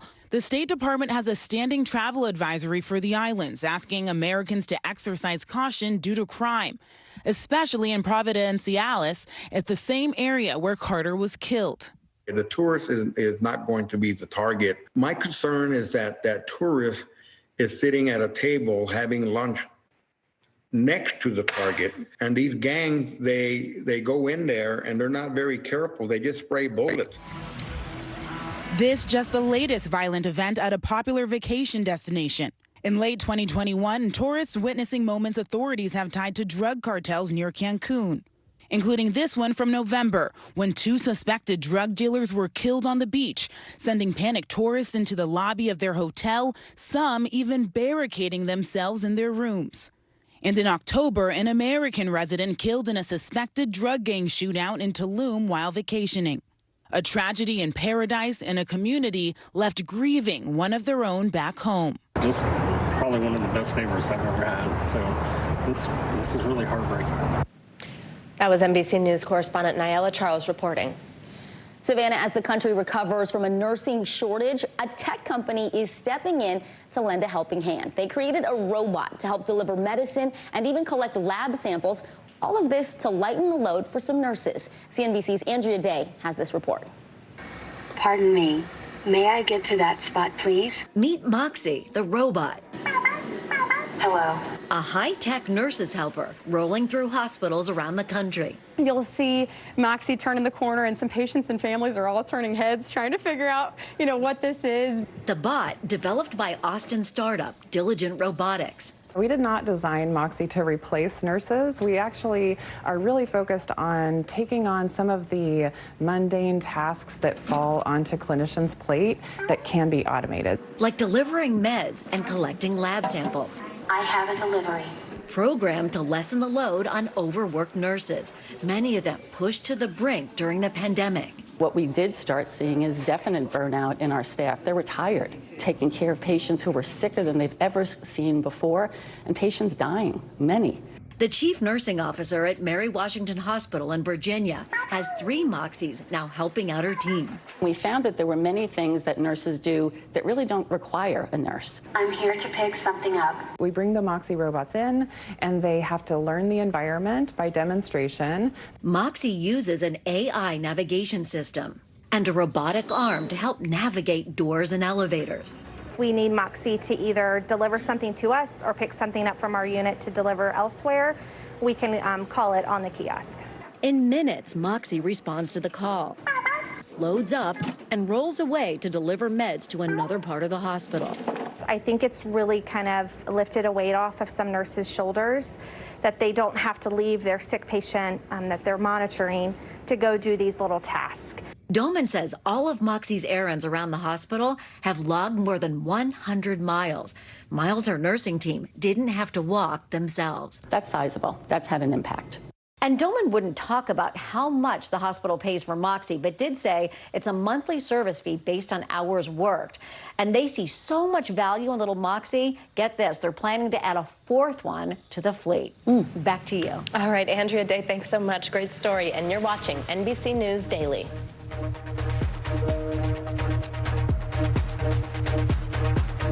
For Dateline Premium, subscribe now on Apple Podcasts. Top Story with Tom Llamas is your news playlist on NBC News Now. And now, you can listen to it as a podcast. Available anytime and anywhere. Our show is about sparking conversations around today's biggest issues. The Fed raises interest rates. That controls inflation. Explain how that works. Is part of this that everyone's rethinking their jobs and their relationship to their employers? Could you just remind us why there are 9 justices on the Supreme Court instead of 3 or 20 or 2? It's not my job to tell you what to think. My job is to think about what you tell me. Now Tonight with Joshua Johnson, streaming weeknights at 8 on NBC News Now. The day's biggest political stories with trusted insight and expert analysis. A daily look at the politics behind the headlines. Meet the Press Now, streaming weekdays at 4 p.m. on NBC News Now. I think when you open your eyes, you get to decide, how's my day going to be? We want to be a way to start your day, lighten your load, every single morning. Hey, podcast fans, ready to unlock our true crime mysteries? Try Dateline Premium on Apple Podcasts. You'll get early access to originals, plus bonus content, and everything is ad-free. So head to Apple Podcasts now to subscribe. Sometimes the news can be difficult and overwhelming for kids to understand. Ukraine and Russia. Could you help me understand what's going on? So to help make sense of it all, we've created a newscast just for them. We hope your family will watch Nightly News Kids Edition. NBC News, streaming free now. For Dateline Premium, subscribe now on Apple Podcasts. Hey, I'm Hallie. It's good to be with you tonight. There's another legal filing today, and I want to cut through some of the weedsy stuff. And let's just get to the point. They have started to vote on the PACT Act. If you're like Hallie, stop speaking Washingtonese. This bill would basically give health care to veterans who have exposed to these toxic chemicals. So, Scott, I'm trying to make this as not DC as possible. The increased sort of anger that we've seen now in politics. I saw you searching for, I think, your microphone, Danny. You are. I was trying to do it on the slide. Live TV, man. It's okay.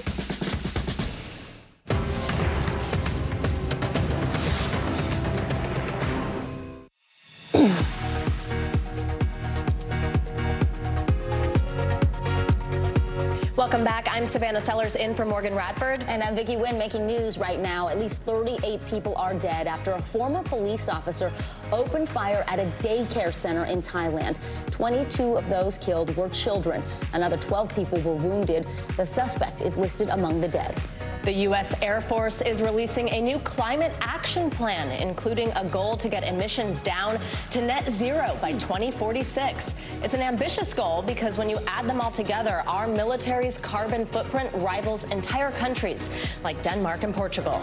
And it's now been 100 days since the Supreme Court overturned Roe v. Wade. A new study shows 14 states have officially stopped providing abortion services. In the states enforcing abortion bans, 66 out of 79 clinics which had at one point provided those services have been forced to stop. A third of those clinics have shut down completely. We're going to turn now to Kevin Spacey. The disgraced actor is set to face his first day on trial for sexual abuse allegations filed against him in 2020 by actor Anthony Rapp. Jury selection for the civil suit starts today in federal court right here in New York City. NBC News correspondent Ron Allen joins us now from outside the Southern District of New York courthouse. Ron, talk to us about the timeline here of how all of this unfolded over so many decades. Who's the plaintiff and what are his specific allegations? The plaintiff is an actor named Anthony Rapp, who is now a star in a Paramount series called Star Trek Discovery. But the case dates back some 25 years to the time when he was just 14 and Kevin Spacey was 26 or 27. They were both actors on Broadway. And after their shows, one night they get together at a party, is the way the allegation goes. Somehow they end up in Spacey's bedroom by themselves. And Rapp claims that Spacey picked him up, laid him on a bed in the bedroom, and got on top of him and essentially in a sexual way. And then that he had to escape by wriggling his way out from underneath Kevin Spacey. So that is the charge, essentially. And a jury is being selected now to determine if this constitutes battery. And the other allegation is called intentional infliction of emotional distress. And the plaintiff, Mr. Rapp, is seeking some $40 million from us.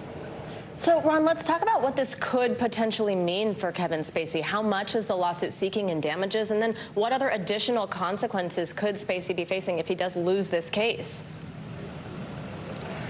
Well, Kevin Spacey's career has been, it's pretty much over, it would seem. He is been shunned by the movie industry. There's another case involved in Los Angeles involving the production company for House of Cards, where he was found liable for some $30 million because they said they had to cancel episodes. They fired him because of allegations of sexual misconduct in that context. He also has a case in the UK in London that is a serious charge of sexual assault, where he is accused of assaulting a number of men in different circumstances. So a lot of legal trouble for Kevin Spacey ahead. This trial is expected to last about 2 weeks. Again, a civil case where the plaintiff is looking for some $40 million in damages. All right, NBC's Ron Allen, thanks for your reporting. In hard-hit Southwest Florida, President Biden and Florida's Republican governor are coming together in a show of unity. The president vowing his support to help Floridians rebuild after the massive destruction caused by Hurricane Ian. And more than 125 people have been killed and tens of thousands, of course, displaced in the storm's aftermath, and many are still looking for help and answers. NBC News correspondent Jesse Kirsch joins us now from Pine Island, Florida. Hi, Jesse. Good to see you. So, I mean, you're standing somewhere that people weren't able to get for a while because the only bridge connecting Pine Island to mainland Florida was partially washed away by Ian, something we saw actually happen to several islands. That bridge has actually now been temporarily repaired. What are you seeing on the ground now that people are able to make it there? Yes, so we finally have been able to make it onto Pine Island itself by car. I can tell you that even getting to the island itself was kind of tough because of the line of traffic caused by the fact they're still working on the bridge. But I want to show you briefly what we're seeing on the ground here. This is just some of the infrastructure we've seen tumbled over, a snapped power line right here, or a pole, I should say, like a toothpick, and a debris field going back behind us, as far as I can tell, with trees uprooted and blown over. We have seen homes tossed around in the same way that we have seen, and boats as well, on other parts of this community. But what has been new for us is getting a firsthand look at one of these islands that is trying to function without ease of access by road. And so we were finally able to make it over, and we have video to show you of the bridge being worked on. So even as they are letting cars through, they continue to use what appears to be excavating equipment to pour rocks on the sides of this bridge. And we talked with a resident here on Pine Island a short time ago. Here's what he told us. Were you ever worried that it was going to keep rising here? Yeah. Until it went down, yeah. This is after that, I opened the door and looked, and we have a blue step, and the water was below the blue step. And then I opened the door again, it was on the step.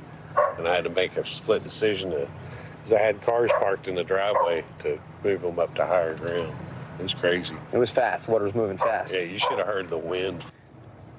So that man told me that he saw water probably up to ankle high in the middle of the road at one point because of the storm surge. So that is the situation here for some residents. And even though that road is reopened, the county tells us it's for residents and crews that are working to restore infrastructure and rebuild here, not for the general public. So we've seen a helicopter flying and landing in the middle of a side street.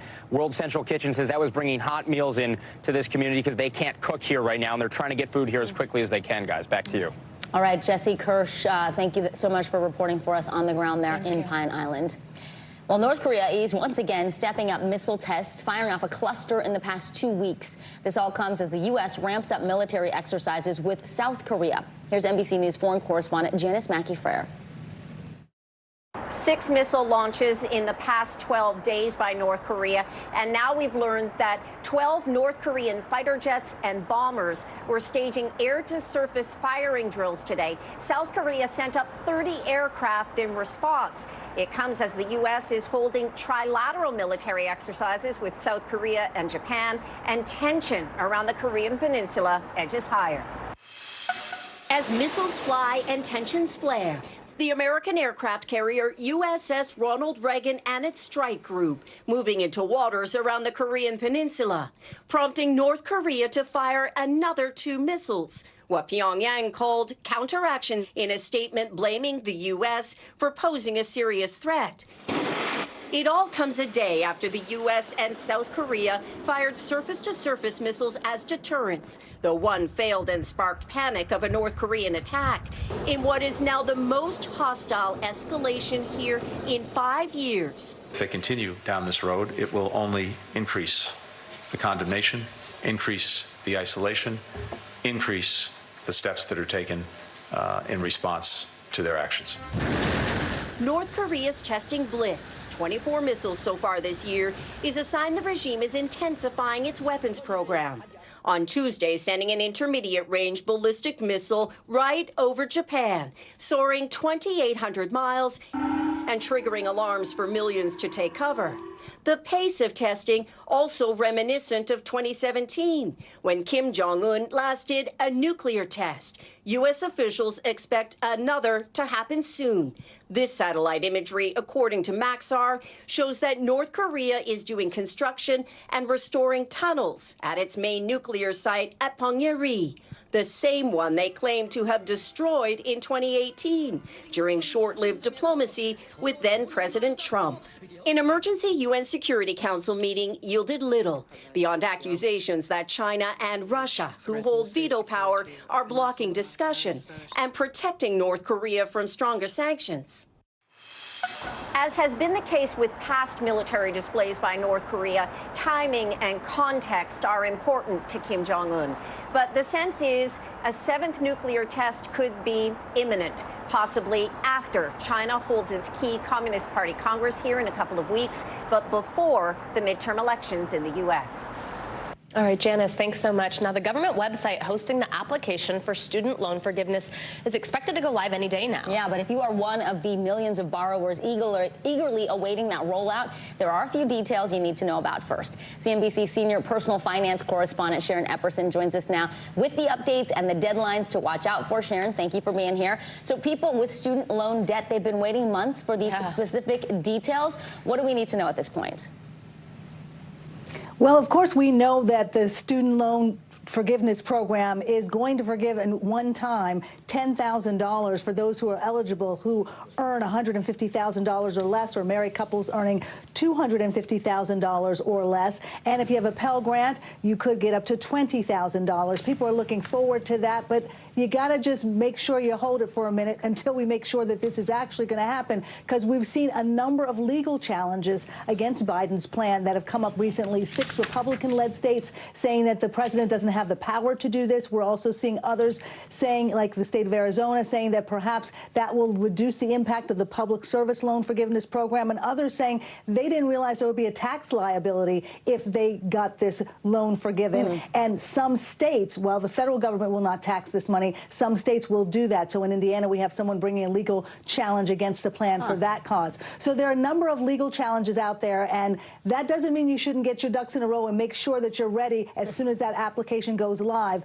But just know that there are some that are going to be challenging this. All right, Sharon, help the people get their ducks in a row. What do they need to know if they might qualify? Dates, deadlines, all that kind of stuff. What should somebody be looking out for to make sure they don't miss out? Well, the first thing is to make sure that the federal government has all of your loan information and make sure you know what loans you have. You can find that out on studentaid.gov. You also want to make sure that you sign up for their email so you get alerted as soon as that application goes live, which should be any day now, as you mentioned. Sometime this month is what they're saying. And then also November 15th is a key date, because you want to make sure that you get your application in by that time so that if you owe any extra, that part is reduced and you then know what you're going to have to pay starting on January 1st, because that is when the federal student loan payments will resume. You'll have to start paying them back at that time. Sharon, quickly, how do we avoid scams? Well, make sure that you realize that all the information you need really is on the Education Department website. Don't believe any entity that says that if you pay them something, they're going to help you through this process. This is not something that you need that kind of help for, and you definitely don't need to pay for it. And also make sure that you have all your contact information password protected. Such good advice there. Great information for everyone. CNBC senior personal finance correspondent Sharon Epperson, thanks so much. Great to see you. And stay with us. The statistics are stark. 9 in 10 Americans believe there is a mental health crisis here in the United States. The 5 things you can do right now to keep your mental health in check. More NBC News Daily right after this.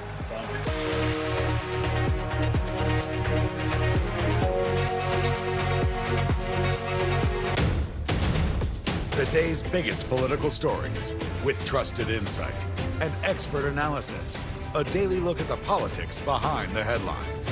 Meet the Press Now, streaming weekdays at 4 p.m. on NBC News Now.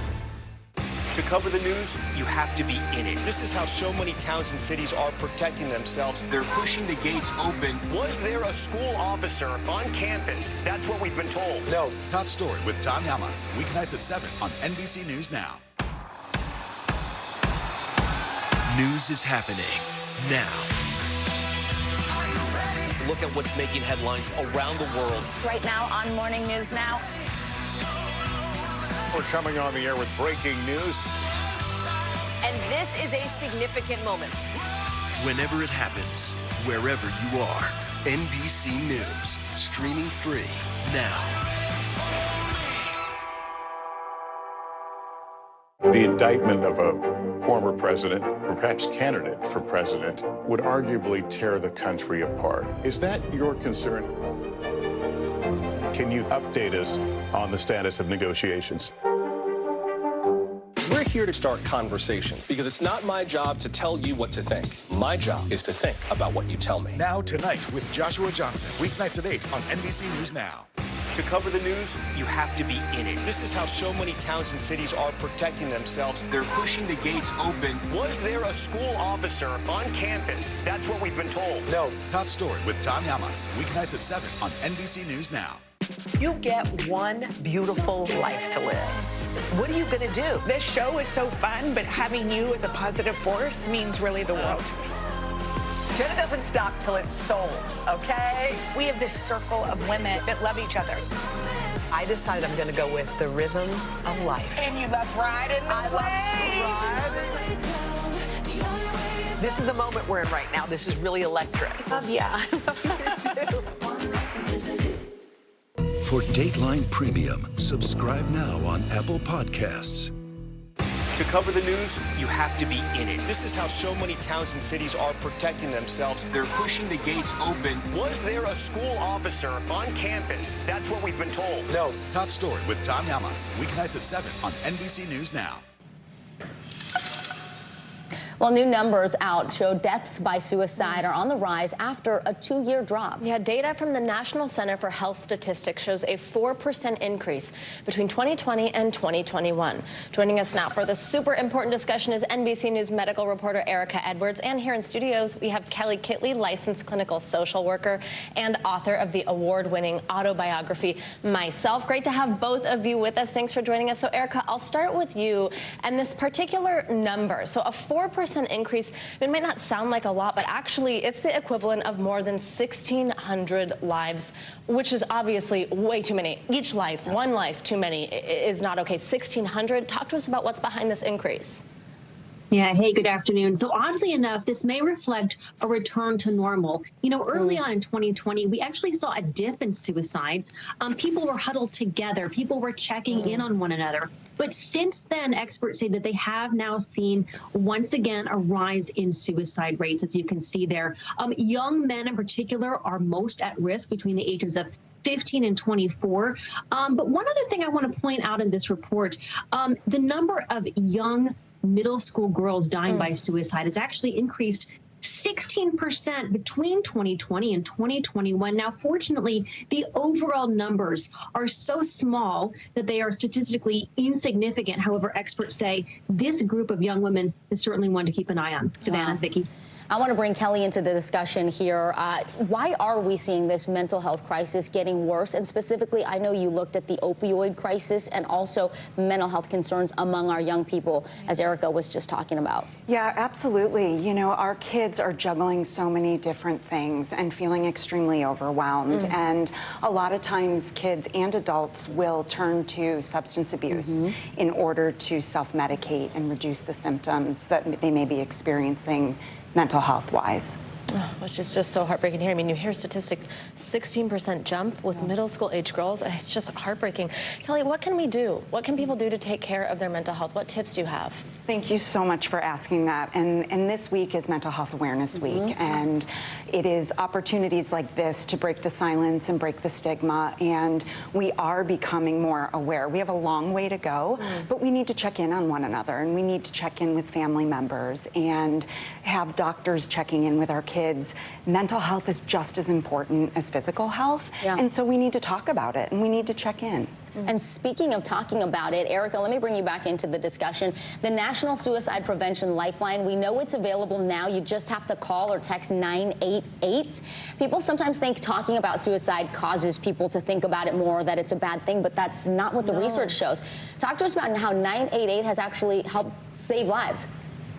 Yeah, you're right. So this is essentially the mental health version of 911, but instead of calling 911 and getting connected to police or other emergency medical services, or perhaps, you know, waiting in an emergency room, waiting room for hours or days, calling 988 can put you in touch with a professional specially trained to deal with mental health crises. That person can help de-escalate the crisis and then get that person in touch with someone who can help immediately. Vicki, Savannah? Yeah, so incredible that just changing that number has also made such a difference. We know talking about it, especially when we hear these stats about how many people are struggling, is one of the best things to do. What else, though, can we do just in our home lives? I think we've got a graphic, too, we can pull up to kind of go through some of those things we can all do to protect ourselves. Sure. So a lot of this is really preventative in terms of being able to normalize talking about mental health, as well as not being afraid to ask people about suicidal thoughts. Like you had mentioned, Vicki, sometimes people are afraid if they say something that they may trigger a thought. Yeah. But really, it's a very scary thought to have, so we need to talk more about that. Absolutely. And some of those tips there, too, I think are so important, like just mental health hygiene. Exactly. Yeah. Like if you think about things like sleep and eating right, how much it can just impact how you think is also so helpful. And getting outside, getting physical, exercise. Absolutely. NBC News medical reporter Erica Edwards and licensed clinical social worker Kelly Kitley, thank you so much. And if you or someone you know is having a mental health crisis, please contact the National Suicide and Crisis Lifeline by calling 988, as we just talked about. You can also text HOME to 741-741. Numbers right there that are absolutely saving lives. You are watching NBC News Daily.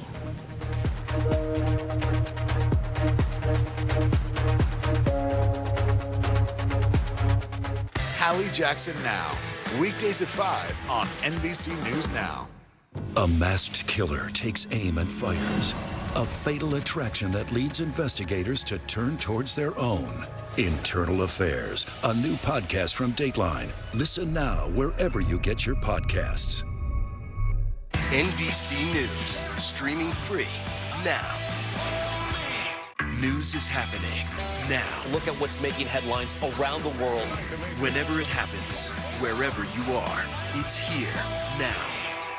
Sometimes the news can be difficult and overwhelming for kids to understand. Ukraine and Russia. Could you help me understand what's going on? So to help make sense of it all, we've created a newscast just for them. We hope your family will watch Nightly News Kids Edition.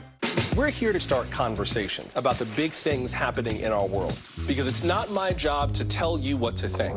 My job is to think about what you tell me.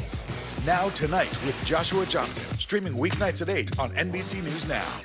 News is happening now. Look at what's making headlines around the world. We're coming on the air with breaking news. This is a significant moment. Whenever it happens, wherever you are, NBC News, streaming free now. You get one beautiful life to live. What are you going to do? This show is so fun, but having you as a positive force means really the world to me. Jenna doesn't stop till it's sold, okay? We have this circle of women that love each other. I decided I'm going to go with the rhythm of life. And you love riding the wave. This is a moment we're in right now. This is really electric. Love ya. I love you too. Live from Ukraine, from Uvalde, Texas, from Mayfield, Kentucky. To cover the news, you have to be in it. This is how so many towns and cities are protecting themselves. You can actually see they're pushing the gates open. Was there a school officer on campus? That's what we've been told. No. Do you remember any tornado as bad as this one? You look at this and you're thinking, we're not going to have power for weeks, if not months. Exactly. Every night, it's your news playlist. Top Story with Tom Yamas, weeknights at 7 on NBC News Now. Sometimes the news can be difficult and overwhelming for kids to understand, so we've created a newscast just for them. We hope your family will watch Nightly News Kids Edition. All right, the dating scene can be tough enough, even without wading into politics. It's been a long time for me, but I imagine it's still tough. Me too, kind of now. Yeah, that's true. Newlywed. 5 years. Well, a dating app catering to conservatives is on the market, and it's stirring up some controversy with some interesting questions. NBC News Digital reporter Maya Eaglin takes a closer look. Christina Barrett says she checks her dating apps every day. I've been on everything from Bumble, Hinge to Catholic Match and have not had luck with any of them. One of the qualities she's looking for in a partner, political preference. I do have the fact that I'm conservative listed on all my profiles. It's very important to me. And she's not alone. A 2019 Pew Research study found 71% of single Democrats looking for a relationship said they wouldn't consider seriously dating someone who voted for Trump in 2016, while 47% of Republicans said if a potential partner was a Clinton voter, that would be a deal breaker. That political divide led former Trump administration officials to create a new dating app. We're sorry that you've had to endure years of bad dates and wasted time with people that don't see the world our way, the right way. It's called The Right Stuff. And its co-founder, John McEntee, who worked in the Trump administration, says popular dating apps don't work. When you get on one of those apps, there's a lot of left-wing messaging, so automatically you kind of feel left out. But it's already drawing controversy over its exclusionary advertising. No pronouns necessary. And by the way, those are the only two options, ladies and gentlemen. And in the app, when setting up your dating profile, users can answer prompts like January 6th was fill in the blank and your favorite liberal lie. McEntee says the app is currently geared toward heterosexual relationships. This is the first iteration of our dating app. We might be open to other things down the road, but for now, that's our focus. Scholars say looking for a partner with similar political preferences is a trend that's grown in recent years. Once you say you're a Republican or a Democrat, people have very good inferences on what your beliefs and values are, whereas that just wasn't the case 20 years ago. A 2020 survey by the American Enterprise Institute found that 35% of Democrats and 39% of Republicans say having similar political views is an important factor when deciding to date someone, with differing opinions on the issues of abortion, religious freedom, and LGBTQ rights topping the list of deal breakers. It's something Dylan Nicole Martin, who identifies as a non-binary transmasculine lesbian, takes into account when swiping on the apps. It's unfortunate, but it's necessary in my mind. If someone doesn't share my political beliefs, then it's possible they're not a safe person for me to be around. Professor Malhotra says sharing common values like these may make life easier in the long term. It can reduce disagreements in the household. It can lead to how we're going to raise our kids together under a shared set of values. Christina was personally asked to be one of the first users of the Right Stuff app. I think knowing that someone's conservative or liberal in this day and age says a lot about your character or what you want out of your future. So it's very important to me. Maya Eaglin, NBC News. Thanks, Maya. Now here's what's trending. A trio of country music icons all in one photo. Ashley Judd posted this picture on Instagram. Wow. It shows Loretta Lynn, Naomi Judd, and Tammy Wynette side by side. Ashley's grandmother and sister Winona are also in the photo. Judd's post actually starts with calling Lynn Aunt Reddy and talks about their last visit together recently. Lynn died Tuesday at her Tennessee home. She was 90 years old. The Lynn family says a public memorial will be announced at a later date. I'm sure so many people are wondering about that. Oh, Such definitely. an icon. The new Miss USA is starting her historic reign. Miss Texas, our bunny, Gabriel, is the first Filipino-American to be crowned Miss USA. She's a 28-year-old fashion designer. She'll represent the U.S. next year at the Miss Universe pageant. Gabriel's pageant wardrobe paid homage to her Filipino heritage. If you haven't seen these dresses, Savannah, you would love them. They're incredible. They really are. All right, $2 million babies are on the way for actress Hilary Swank. See what we did there? The two-time Oscar winner and her husband, entrepreneur Philip Schneider, are expecting twins. The 48-year-old Swank didn't say how far along into the pregnancy she is. The twins will be the couple's first children. That's exciting. I know, it really is. I'm Vicki Nguyen. And I'm Savannah Sellers, and you're watching NBC News Daily.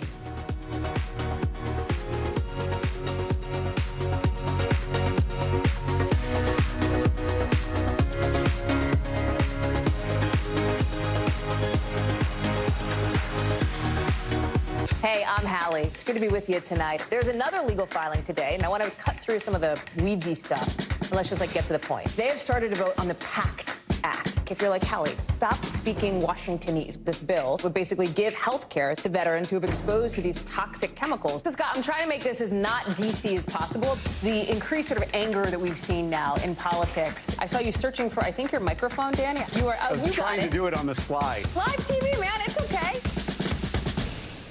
NBC News, streaming free now. Top Story with Tom Llamas, weeknights at 7 on NBC News Now.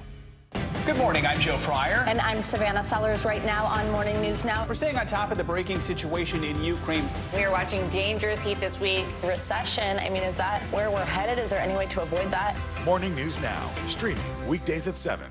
Hey, I'm Hallie. It's good to be with you tonight. There's another legal filing today, and I want to cut through some of the weedsy stuff. And let's just get to the point. They have started to vote on the PACT Act. If you're like Hallie, stop speaking Washingtonese. This bill would basically give health care to veterans who have exposed to these toxic chemicals. So Scott, I'm trying to make this as not DC as possible. The increased sort of anger that we've seen now in politics. I saw you searching for, I think, your microphone, Danny. You are. I was trying to do it on the slide. Live TV, man. It's okay.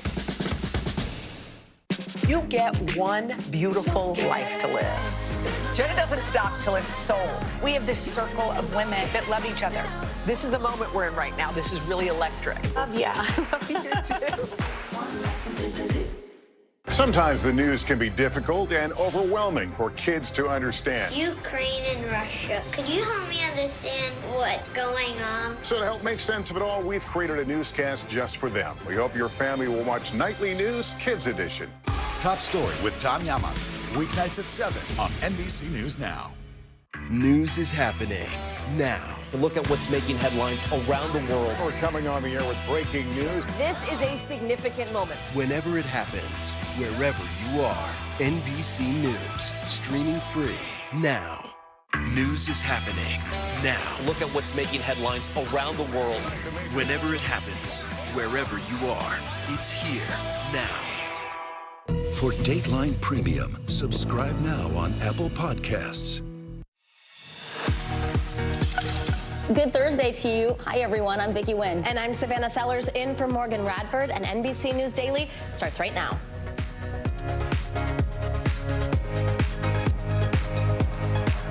Today is Thursday, October 6th. Daycare massacre. Armed with a handgun, a former police officer attacks a child care center in Thailand, killing at least 30 people, most of them children, before he went home and killed his own wife and child and took his own life.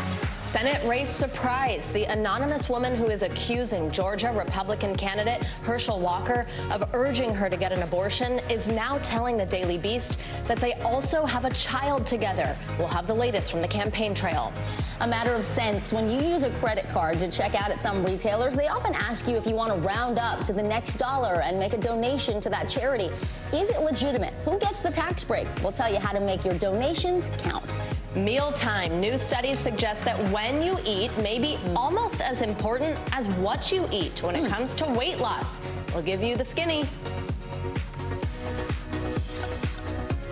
Thanks so much for being here. Welcome to NBC News Daily. We start in Georgia as new details are emerging about the reported abortion Senate Republican candidate Herschel Walker allegedly paid for. Yeah, now, according to the Daily Beast, the woman behind the claims is now revealing she's also the mother of one of his kids.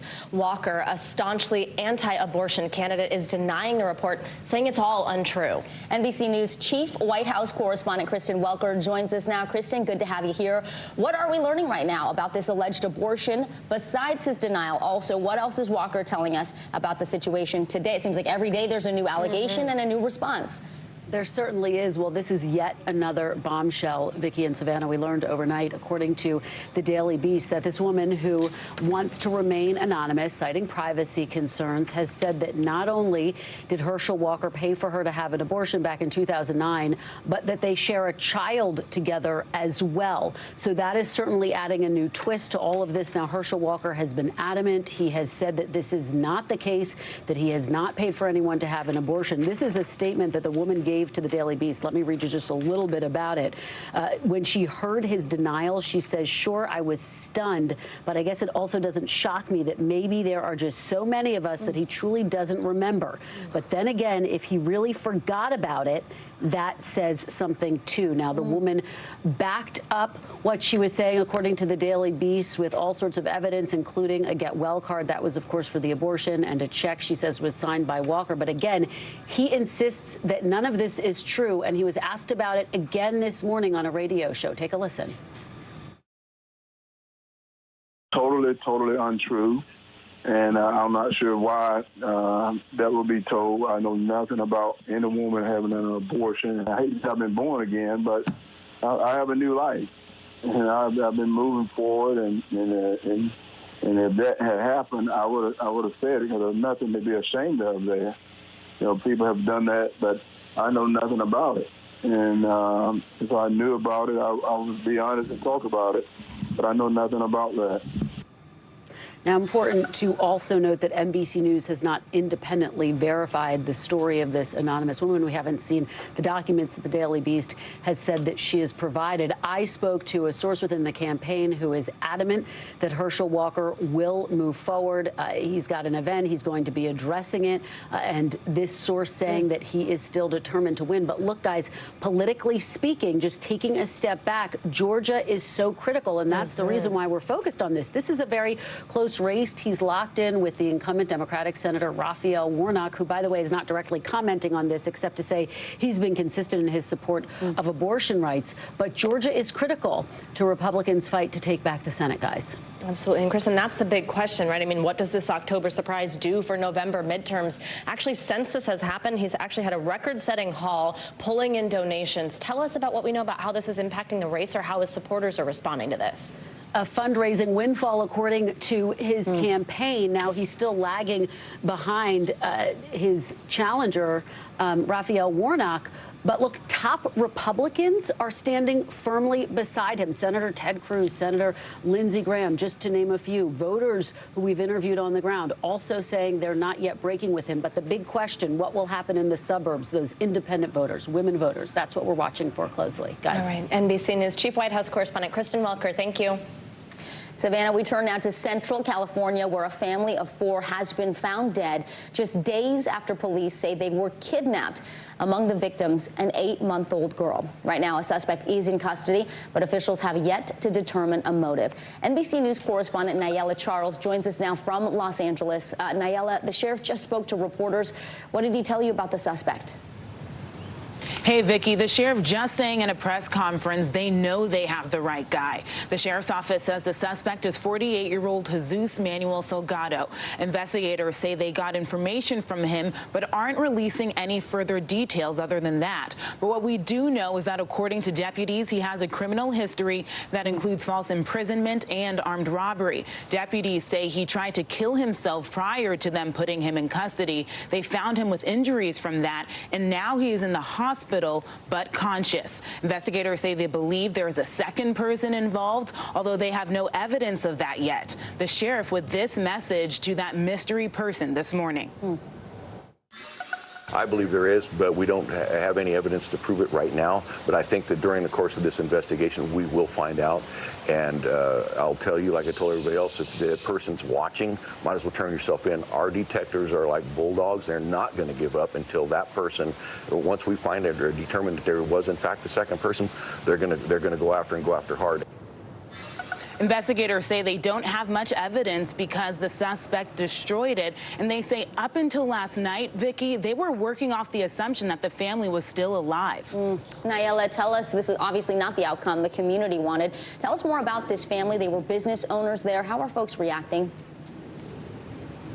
It's just sadness, Vicki, because like you said, this isn't how anyone wanted this to end. A farm worker found all 4 victims Wednesday night in a remote orchard. The victims, 8-month-old Aruhi Derry, her mom, Jasleen Kaur, father, Jasdeep Singh, and uncle Amandeep Singh. Leading up to the family being found, deputies released this dramatic video of the kidnapping, showing the suspect forcing the family out of their business and into a pickup truck Monday morning while holding a gun. In the video, it appears the 2 male victims are zip-tied. And again, there's still no motive yet, Vicki. The sheriff just saying he thinks this was done maybe because of money or anger. But at this point, the investigation is ongoing. The FBI is involved. And at this point, they say their main goal here is just trying to get a conviction. NBC News correspondent Nayela Charles. Nayela, thank you. We're also following tragic breaking news out of Thailand. Thai police say at least 38 people, including the suspect and 24 children, are dead after a former police officer went on a shooting and stabbing spree at a daycare center. The attack happened in the middle of the day about 300 miles northeast of Bangkok. Police say the suspect took his own life after also killing his wife and child. Former CNBC Tokyo Bureau Chief Kaori Njoji joins us now. Thanks so much for being with us. So a local official official actually told Reuters that one of the teachers who was killed was 8 months pregnant. We also think the youngest victim was 2 years old. Just horrific details. Tell us what we know right now about this killing spree and the victims. Yes, Savannah, this is a harrowing killing spree that occurred in Thailand. 38 people were killed, according to Thai police. At least 24 of those were children, some as young as 2 years old. According to local reports, it was just around noon when this killing spree started, when their children were taking a nap. That's when a former policeman went on a rampage using a gun and a knife and attacked the daycare center in Longpua Lampu, which is in the northeastern part of Thailand. This is the deadliest mass killing Thailand has ever seen.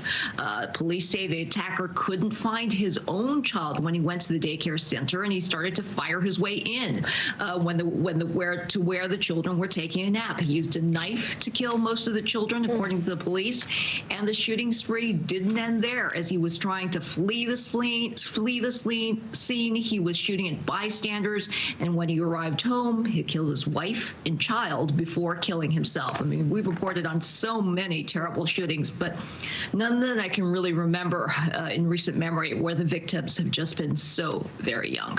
Yeah, oh my gosh, just so many disturbing details there, and you hear something like nap time and your heart just breaks all over again.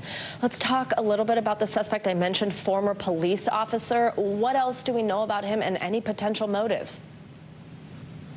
Well, he's a 34-year-old. His name is Panya Kamrab. He's a former police officer who was arrested and fired last year for carrying drugs, methamphetamines.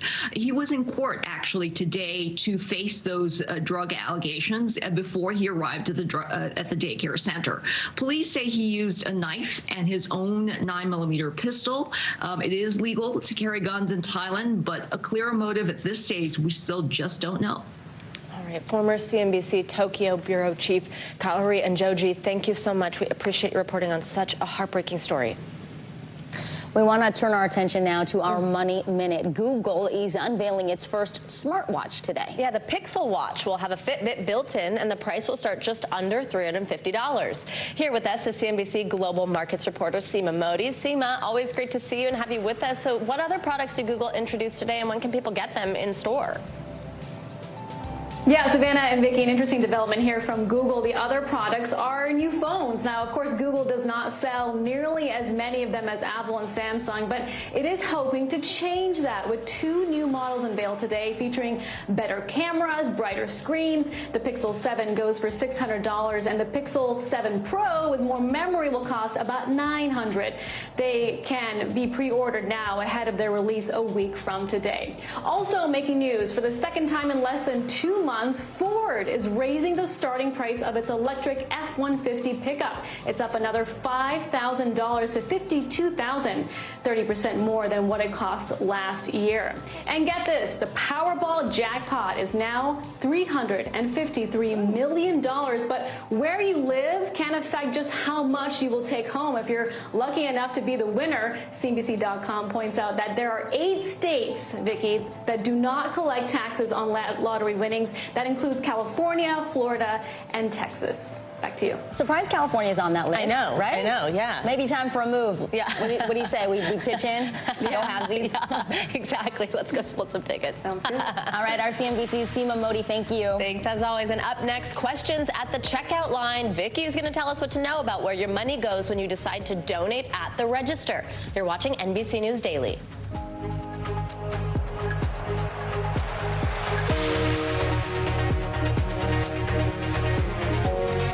Hey, I'm Hallie. It's good to be with you tonight. There's another legal filing today, and I want to cut through some of the weedsy stuff. And let's just get to the point. They have started to vote on the PACT Act. If you're like Hallie, stop speaking Washingtonese. This bill would basically give health care to veterans who have exposed to these toxic chemicals. So, Scott, I'm trying to make this as not DC as possible. The increased sort of anger that we've seen now in politics. I saw you searching for, I think, your microphone, Dan. You are. I was trying to do it on the slide. Live TV, man. It's okay. News is happening now. Look at what's making headlines around the world. Whenever it happens, wherever you are, it's here now. Our show is about sparking conversations around today's biggest issues. The Fed raises interest rates. That controls inflation. Explain how that works. Is part of this that everyone's rethinking their jobs and their relationship to their employers? Could you just remind us why there are 9 justices on the Supreme Court instead of 3 or 20 or 2? It's not my job to tell you what to think. My job is to think about what you tell me. Now Tonight with Joshua Johnson, streaming weeknights at 8 on NBC News Now. You get one beautiful life to live. Jenna doesn't stop till it's sold. We have this circle of women that love each other. This is a moment we're in right now. This is really electric. Love ya. I love you too. To cover the news, you have to be in it. This is how so many towns and cities are protecting themselves. They're pushing the gates open. Was there a school officer on campus? That's what we've been told. No. Top Story with Tom Yamas, weeknights at 7 on NBC News Now. News is happening now. Look at what's making headlines around the world. Right now on Morning News Now. We're coming on the air with breaking news. And this is a significant moment. Whenever it happens, wherever you are, NBC News, streaming free now.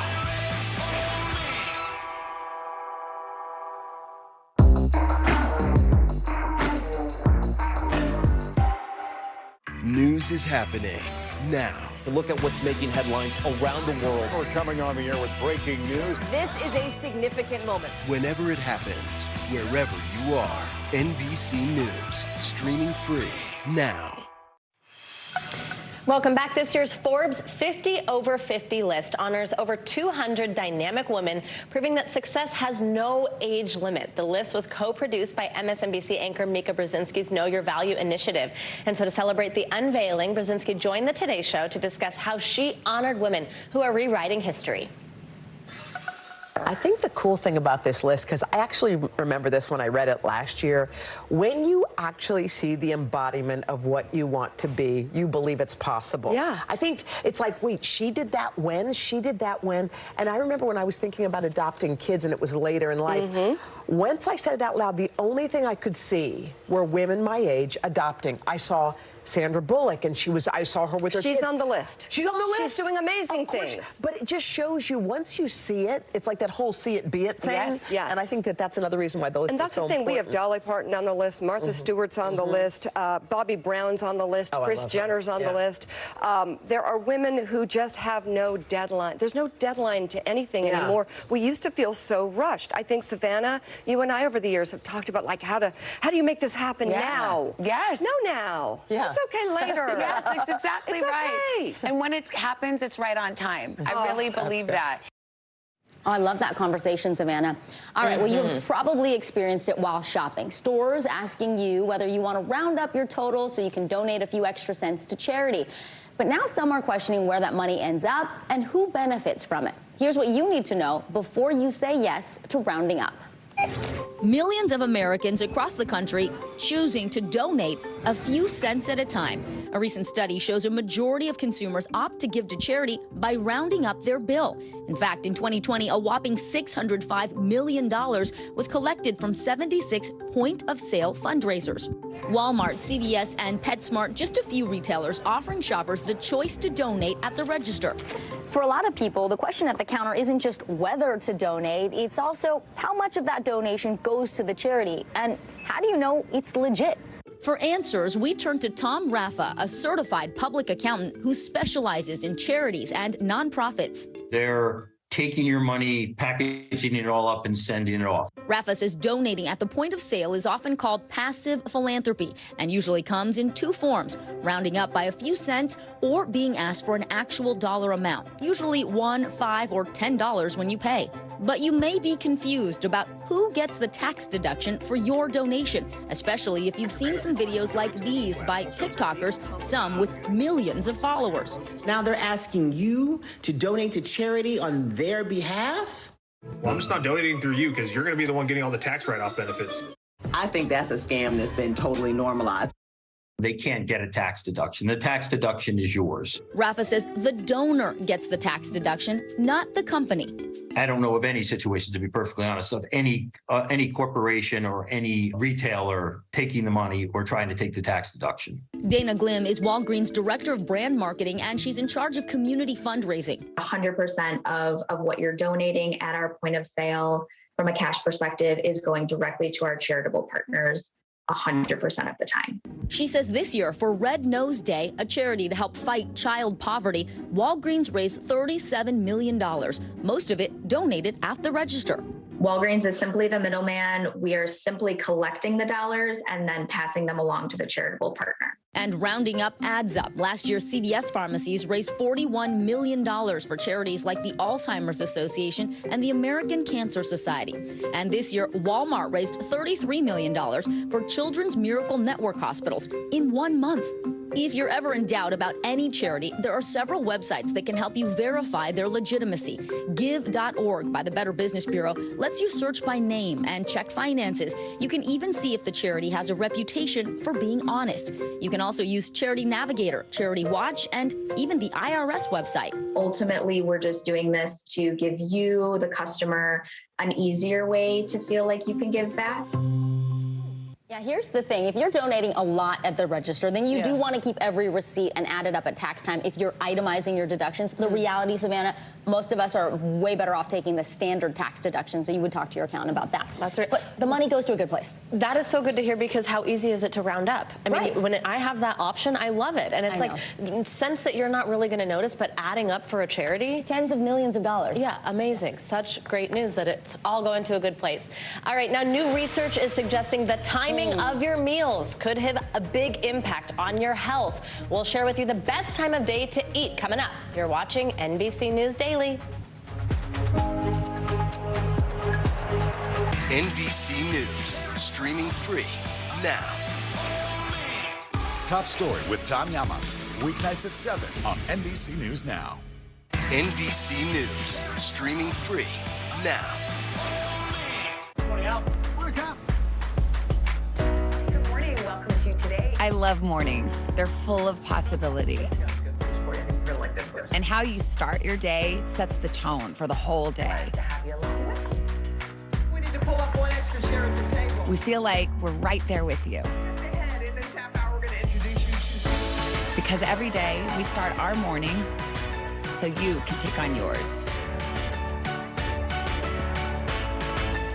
Hey, I'm Hallie. It's good to be with you tonight. There's another legal filing today, and I want to cut through some of the weedsy stuff, and let's just get to the point. They have started a vote on the PACT Act. If you're like, Hallie, stop speaking Washingtonese. This bill would basically give health care to veterans who have exposed to these toxic chemicals. So, Scott, I'm trying to make this as not DC as possible. The increased sort of anger that we've seen now in politics. I saw you searching for, I think, your microphone, Danny. You were I was trying to do it on the slide. Live TV, man, it's okay. NBC News, streaming free now. NBC News, streaming free now. NBC News, streaming free now. The indictment of a former president, or perhaps candidate for president, would arguably tear the country apart. Is that your concern?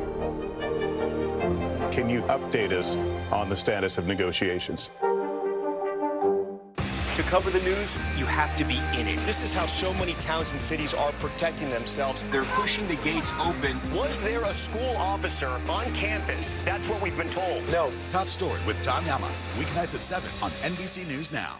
Good morning, I'm Joe Fryer. And I'm Savannah Sellers right now on Morning News Now. We're staying on top of the breaking situation in Ukraine. We are watching dangerous heat this week. Recession, I mean, is that where we're headed? Is there any way to avoid that? Morning News Now, streaming weekdays at 7.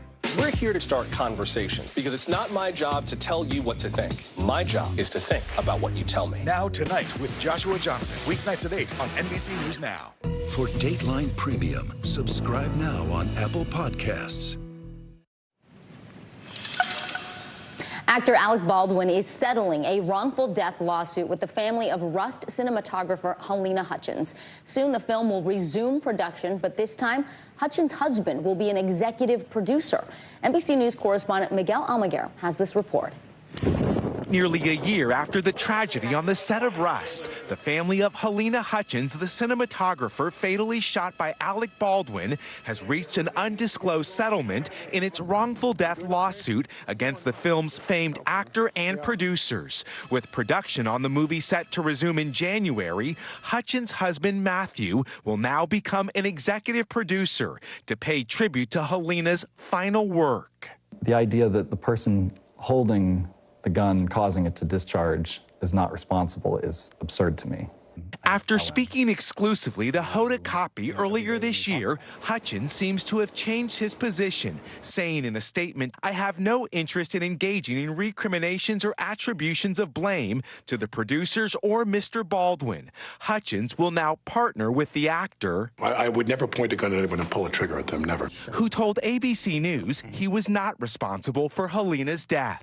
Just so angry to see him talk about her death so publicly in such a detailed way, and then to not accept any responsibility. As one civil case draws to a close, the Santa Fe district attorney could file criminal charges any day. With Baldwin, the film's armorer, and the assistant director all part of the investigation, the DA said if the facts and evidence warrant criminal charges under New Mexico law, then charges will be brought.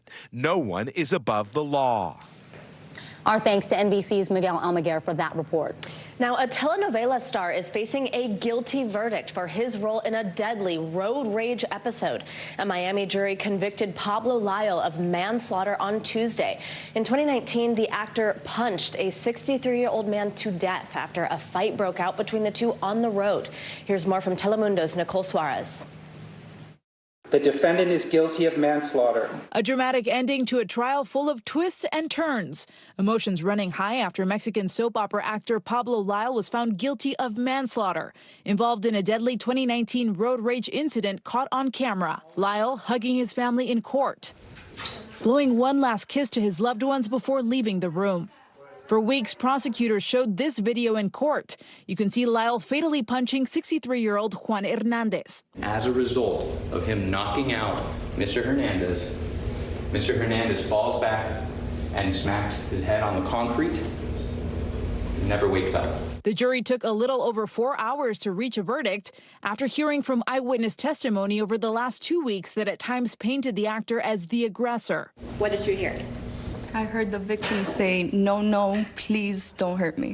Another eyewitness, Carlos Molina, was filling up at a nearby gas station when he overheard the commotion and ran to help. He turning around and raising his arms to defend himself, and he got punched. And if you don't mind showing the jury exactly how was his hands that you saw?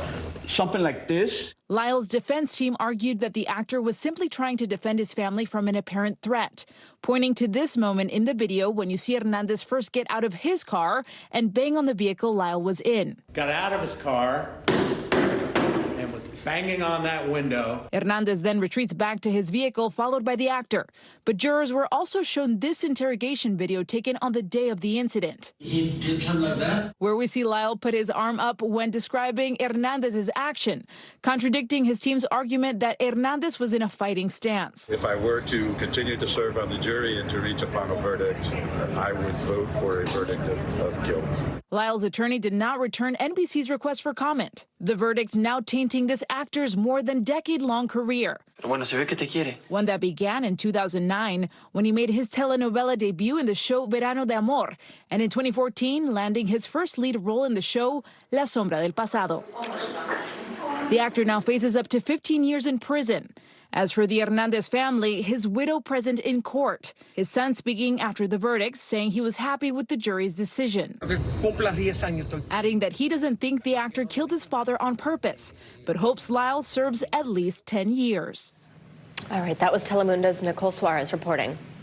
Straight ahead, the best ways to navigate the new version of Black Friday. You are watching NBC News Daily.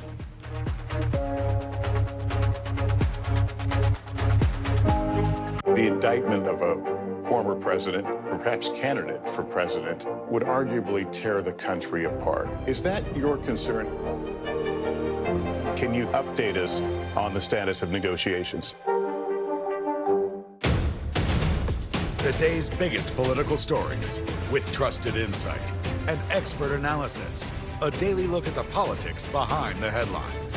Meet the Press Now, streaming weekdays at 4 p.m. on NBC News Now. Stay on top of breaking news and the biggest stories of the day with NBC News Daily. Thank you so much for joining us. I'm Morgan Radford. And I'm Vicki Wynn. I'm Aaron Gilchrist. And I'm Kate Snow. Get in-depth reporting from across the country. What's your reaction to the president's comments? And around the world. Are Ukrainians continuing to make advances? And ways you can take care of your health. Who should be getting tested? And frankly, how often? And your wallet. Costs are skyrocketing. How to manage soaring prices. NBC News Daily. Weekdays from 12 to 4 p.m. Eastern on NBC News Now. News is happening now. Look at what's making headlines around the world. Whenever it happens, wherever you are, it's here now. Now Tonight with Joshua Johnson, streaming weeknights at 8 on NBC News Now. News is happening now. Look at what's making headlines around the world. Right now on Morning News Now. We're coming on the air with breaking news. And this is a significant moment.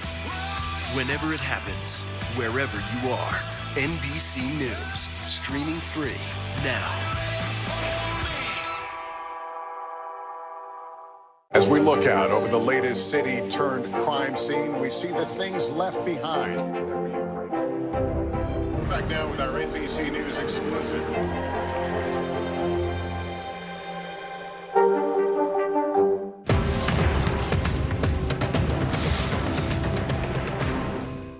Top Story with Tom Llamas is your news playlist on NBC News Now.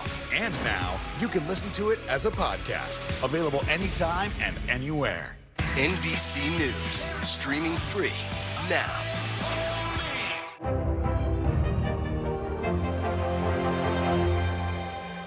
Hallie Jackson Now. Weekdays at 5 on NBC News Now. What?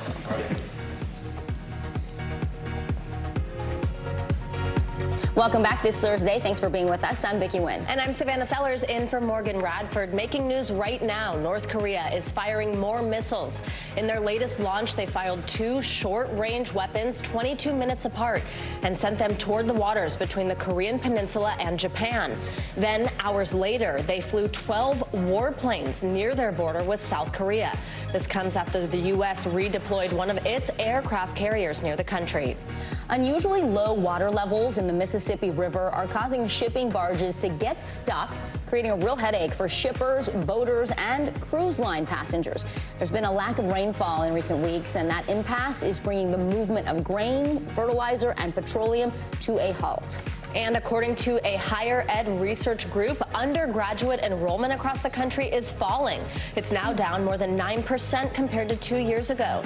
Colleges are also getting less tuition, leading many to shut down completely. Well, deaths in Florida are climbing in the wake of Hurricane Ian as thousands of Floridians are still living in emergency shelters. Yeah, and in an effort to put politics aside in the wake of this devastation, President Biden and Florida Governor Ron DeSantis have come together to pledge their support and more resources, importantly, for the long road to recovery ahead. NBC News correspondent Jesse Kirst joins us now from Pine Island, Florida. Jesse, good to see you. So there is some good news, again, as we talked about last hour, where you're standing right now. You couldn't have been because the bridge to Pine Island had been damaged. It's been temporarily fixed, which means people who live there can get home. What are they coming back to? What's the destruction look like? Yeah, and one of the other things that can get onto the island now are supplies, and that's what's being gathered here by the Cajun Navy. You can see they've got a sign for food and water.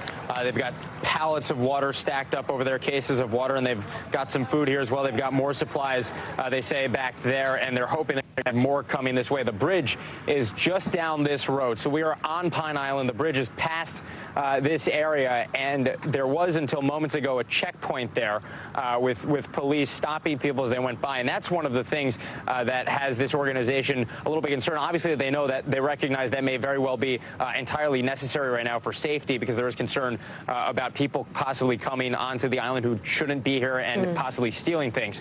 But without question, that is going to slow down the flow of goods here, because, you know, we've hit checkpoints along the way. We had to identify ourselves as media, and they waved us through. So it's likely that some people to bring goods here. That's definitely a potential. And so they have boats at the ready, they say, as a backup option if that temporary bridge does not continue to be viable, because it's also slow going. There was only one lane, so they were taking turns at which direction they were letting people go. One other thing I want to show you, this is a grocery store across the street, and you can see there are two helicopters parked in the front grassy area here. We saw a helicopter in another area not far from here earlier this afternoon landing in the middle of a side street. So just imagine a helicopter landing in the middle of your neighborhood to bring food, and that is one of the scenes we're hearing, and I can hear a helicopter overhead. And helicopters throughout the area carrying what appear to be Humvees and other materials, and I see a helicopter coming in off in the distance right now. But again, this is something that people have been needing here. This is something that is hard to come by if you can't get from the mainland here. We met a woman who came over yesterday by boat, and we talked to another gentleman who said his neighbor has boats, so he's been able to come back and forth. But if you don't have access to a boat until this bridge opened, you would have been largely, if not entirely, cut off from the mainland. And we've also seen power lines and power poles down in some of the more drastic fashion I've seen in the last couple of days. And we know that it's been hard to get those crews over here, just equipment in general. And so hopefully things are moving in the right direction now. Good to see that recovery effort happening, and we can hear it as well. NBC News correspondent Jesse Kirsch reporting for us from Pine Island. Thank you, Jesse. Thanks. Stay safe. Well, tomorrow, the September jobs report will come out. That is a key indicator of the health of our economy. Yeah, and it's an important one, especially after today's surprise jump in new unemployment benefit applications. That report will offer deeper insight into the current labor market. NBC News business and data reporter Brian Chung joins us now, and he's actually going to show some new skills. He's over at the big board for us. So, Brian, tell us, what are you going to be paying attention to in this jobs report? So, Van, I'll try to do my best Van and White impression here. But if we take a look at the numbers, we're looking at estimates of about 275,000 jobs added in the month of September. We'll have to see tomorrow at 8:30. That, by the way, is a slower pace than the 315,000 jobs that were added in the month of August. That was a particularly strong report, and that downshift, despite the fact that it's still a positive number, points to the fact that the labor market is still very tight. Workers have a lot of options, and we saw that highlighted in another report that we got elaborating on the August numbers called the JOLTS report, or it stands for Job Openings and Labor Turnover Survey. And in July, we had 11.2 million jobs that were needed to be filled in this country. That fell to about 10.1 million in August. That's a pretty substantial drop of about 10% month over month. But what's really interesting is that 10.1 million number is much higher than the 6 to 7 million job openings that we had prior to the pandemic. And that's a big reason for why American workers still have a lot of options. And we see that in the number of quits as well. We talk about quiet quitting, but there's also real quitting happening. We had 4.2 million Americans in the month of August quitting their jobs. That is about the same as the 4.1 million that we had seen in July, which tells you that American workers, by the way, these are voluntary quits, finding better opportunities, better paying opportunities. That picture, whether or not it changes, we'll have to see in that September jobs report tomorrow at 8:30, which of course we'll have the full coverage of right here. All right, NBC News business and data reporter Brian Chung owning the big board user as well. Yeah, look well at that. Done, friends. Heart, draws the heart. Thanks. It's the battle of the bargains. Some of your favorite retailers, such as Target and Kohl's, are launching their, get this, holiday sales today. Yeah, Black Friday in October. Savannah, are you ready? Now, having these holiday deals in October could be really good news for shoppers who are coping with high inflation.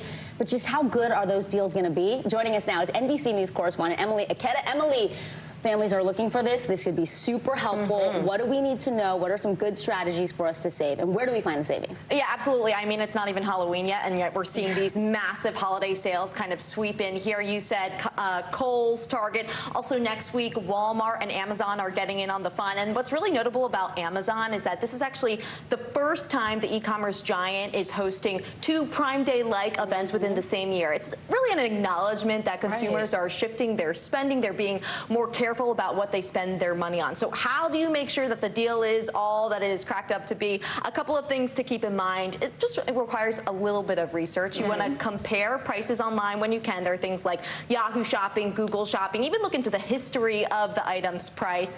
Use price tracking apps. You can check for price matching, and that's really key here because a lot of people are like, well, what if the item goes on sale closer to the holiday? But if a retailer like Target, for instance, will match the price, that can kind of put your mind mind at ease. And then this is probably my favorite one, and that is layering the deals, stacking those discounts. One example of that is if you can get a gift card on sale and then use that gift card to then do shopping during steeper sales. Okay, that is so smart. And I didn't even know that gift cards go on sale. That's good. Tell us what else, because like you said, people are watching. Is this item going to go on sale or not? Should I wait? What items are likely to drop in price? We're seeing a pretty wide swath of items go on sale. I've seen pretty good sales on toys, electronics, TVs. Those have been really priced well throughout this year. But then also keep in mind that a lot of these retailers, they're still trying to rid their shelves of pileups of inventory because maybe they over-ordered during the pandemic or people's spending habits have changed. For example, athleisure wear, that's something that you can get really big discounts on right now. Yeah, we were all wearing it for a while, but now it's real close for us. All right, NBC's Emily Aketa, thank you so much. Thanks, Em. All right, now, if you're still looking to shed a couple of pounds before the year's over, you might want to consider the time of day you eat. This is an interesting story. A lot of people do this. Intermittent fasting. It might be a familiar idea, but there's new research that's now narrowing the timing of your fasting window. NBC News medical fellow Dr. Akshay Syal joins us now to explain all of this. So, the research says that you eat meals within a 10-hour period. That is actually the most beneficial time. So it's not 8 hours, it's not 12 hours. Why 10? 8. Yeah. So what they really did here is they compared 10 to 14. There's actually 8 hours wasn't in this study, and the reason they chose 10 as opposed to 8 was because it's more practical for people. And so really, you know, these people were eating between the hours of 9 a.m. to 7 p.m., which honestly sounds like eating hours. Almost a little bit like normal eating hours, but they would cut you off at 7 p.m. Like No late night Girl Scout cookies, nothing like that. No Ben and Jerry's. But did they look at the calories too? The calories were equal between the groups, and this is kind of the big question between intermittent fasting. Is it the fasting, or is it, you know, if you're only eating from 12 to 7 like I heard you do, are you just eating less? Because it's hard to eat the same amount of food in 7 hours. For some people. Okay, well also, so yes, I intermittent fast. You're a doctor, you intermittent fast. I actually, this is my secret to intermittent fasting. Massive water bottle, because it helps me not feel so hungry. It makes me drink more water also. You drink 3 jugs of these, so I have some concerns about that, but we'll get to that in a minute. What do you think, though? I mean, if you're personally doing it, it works for me, and it's really doesn't feel that hard when I'm doing it. So, you know, I haven't kept an eye on my blood pressure, my cholesterol like they do in this study, but for me, it's, you know, I'm somebody who can gain weight quite easily, believe it or not. And so with this intermittent fasting, I found that, you know, if I'm only eating between the hours of 12 and 8, I am less likely to put on that weight. You know, for me, when I first started, I was not fun to be around between the hours of 8 a.m. and noon. I think that, you know, the kids say I was hangry. Yeah, hangry. Hangry a little bit. So, you know, if you are going to start it, that is something to keep in mind. It may be a little bit of an adjustment period. Okay, what about the idea of drinking all that water, number 1, and number 2, this isn't for everyone. Who should avoid this kind of fasting? I'm a little concerned about the water intake. So when, you know, when patients come to us about, Doc, I want to try intermittent fasting, the one thing we always look for is, are they diabetic? And are they taking medications for diabetes? Because if you're not eating for a prolonged period of time, you know, and you're taking your medications for diabetes, you don't want your blood sugar to get a little bit too low, because that could be really dangerous too. So if you are diabetic, that is something you want to talk to your doctor about. And children and teens under 18, I see people are pregnant or breastfeeding, and then if you've got an eating disorder history. Yeah, absolutely, that makes sense. And certainly children, I think, you know, don't need to be on a schedule like that. Also, can you take breaks when you're doing it? Like, okay, I'm going to be honest. You know, I just got married. I was doing the intermittent fasting. I was good at it. I am eating whatever I feel like post-wedding. Whenever, by the way, I feel like it, including late at night. What do you think about doing this all the time, though? Do you need to take breaks, or is it okay? I don't do this all the time. I try to do 5 days a week. You know, yesterday I had a bacon, egg, and cheese from my bodega down the street. So I don't do this 7 days a week either. I think it's important. You know, food is very social. You go to dinner, and sometimes it goes past 8 p.m. That's okay. I think if you're doing this most of the time and you have a little bit of cheat days, just like with other diets, I think that's probably the best. The best diet really is the one you stick with. How's your bodega's bacon, egg, and cheese? It's fantastic. Mine's okay. That's why I asked. Moderation is key. All right. NBC News medical fellow Dr. Akshay Syal, always great to see you. Thank you so much. Thank you. All right, straight ahead, the entertainment news you might have missed this week. More NBC News Daily right after this.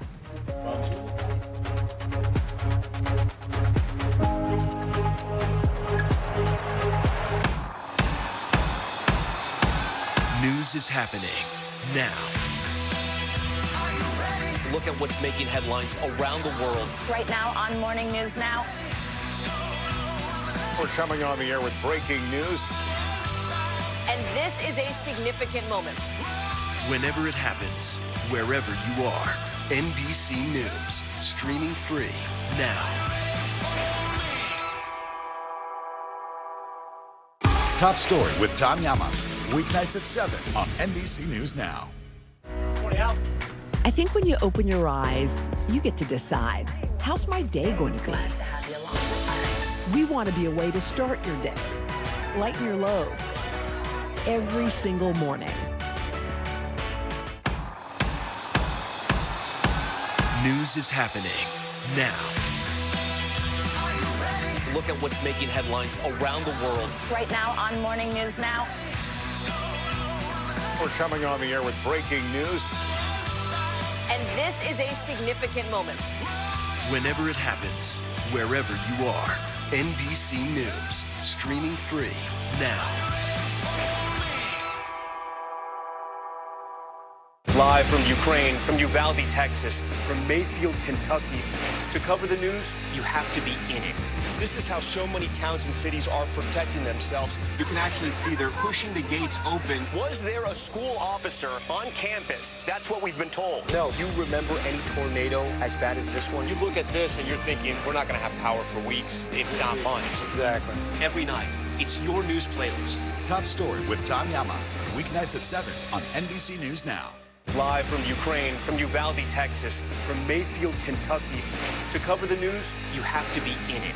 This is how so many towns and cities are protecting themselves. You can actually see they're pushing the gates open. Was there a school officer on campus? That's what we've been told. No. Do you remember any tornado as bad as this one? You look at this and you're thinking, we're not going to have power for weeks, if not months. Exactly. Every night, it's your news playlist. Top Story with Tom Llamas. Weeknights at 7 on NBC News Now.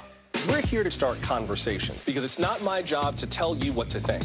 My job is to think about what you tell me. Now Tonight with Joshua Johnson. Weeknights at 8 on NBC News Now. As we look out over the latest city-turned-crime scene, we see the things left behind.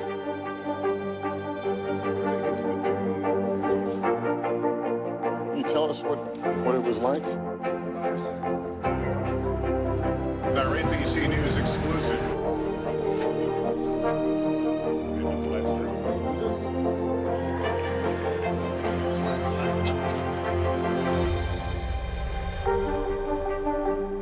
You agree? Shattered streaming records, baby announcements, and dramatic main character shakeups. We've got a lot to talk about. It's been an eventful week in Hollywood. Starting with the major shakeups on NBC's Chicago PD, beloved detective Jay Halstead said goodbye to Chicago forever. And on ABC, Grey's Anatomy doctor, the classic Meredith Grey, she's going to have less screen time this season. So we got all the details with founder and CEO of Pop Viewers, our very own Chris Witherspoon. So good to have you on set. I brought you all the tea, ladies. So I brought you all. This is water, but I brought you all the tea. Let's go. So let's talk about the major departures on Grey's Anatomy. That's a long-running, beloved show, but a bunch of people are fleeing. I mean, listen, the show's been on for 19 seasons, which is really unprecedented in the TV space, but Ellen Pompeo is pulling back, so she'll still be a part of the show. She still will voice the beginning of every episode and the end of each episode, but she's only going to do 8 episodes this season as opposed to being in all of them. Normally, there's about 22 or 24 episodes each season, but she's pulling back to produce. So she's creating a show. She'll be starring in it for Hulu, an 8-part limited series. So I'm like, girl, get your coin wherever you get your coin, and she still will be a part of Grey's Anatomy. And I'm still not over Jesse Williams, who left last season. Like, that was the one for me. Yeah, I feel like there's been a fair amount of drama around that show over the many seasons. And it comes out tonight, the new season. Okay, so it's great timing. Gotta watch it. Okay, we have to ask about another one. I'm watching this, Dahmer. Ooh. Okay, I've only seen the first episode so far. Wait, you've seen it or no? No, our whole team, consumer investigative team, loves it, but I just don't think I can bring myself to do it. I'm not gonna lie, I didn't really know the extent of it. I was eating breakfast. That stopped because it is gnarly. But a lot of people are riled up for many reasons. A ton of people watched it, a ton of people talking about it. What are they saying? I mean, everyone is watching this show right now. It's the #1 debut for any original series. It beat Squid Game for Netflix. 300 million hours of folks viewed the first week, but also controversy. So a lot of the people that are upset about this feel like it's sort of romanticizing Jeffrey Dahmer. The victims, their stories are kind of not really being heard. A woman named Rita Isbell, who's the sister of Errol Lindsay, who's a part of the show. She has a big scene in the show, but the real-life Rita gave a statement. She said, it brought back all the emotions I was feeling back then. I was never contacted about the show, and I feel like Netflix should have asked if we mind or how we feel about making it. So people are really traumatized. Ryan Murphy is a genius at doing TV. It is very compelling TV. He gave us Pose. He really hit the right stride with the black community, the gay community with that show. But as someone who's a part of the black gay community, this show is very triggering. I have a hard time getting through it, but I keep watching it. Oh my gosh. Well, I love the main actor, but it's a lot. It's a lot to stomach. And Niecy Nash, she's incredible in this. She deserves an Emmy award, in my opinion. Emmy nomination, at least. She's so good, and never have I ever. Okay, let's talk about the season 5 trailer of Yellowstone. That has been viewed over 14 million times in 24 hours.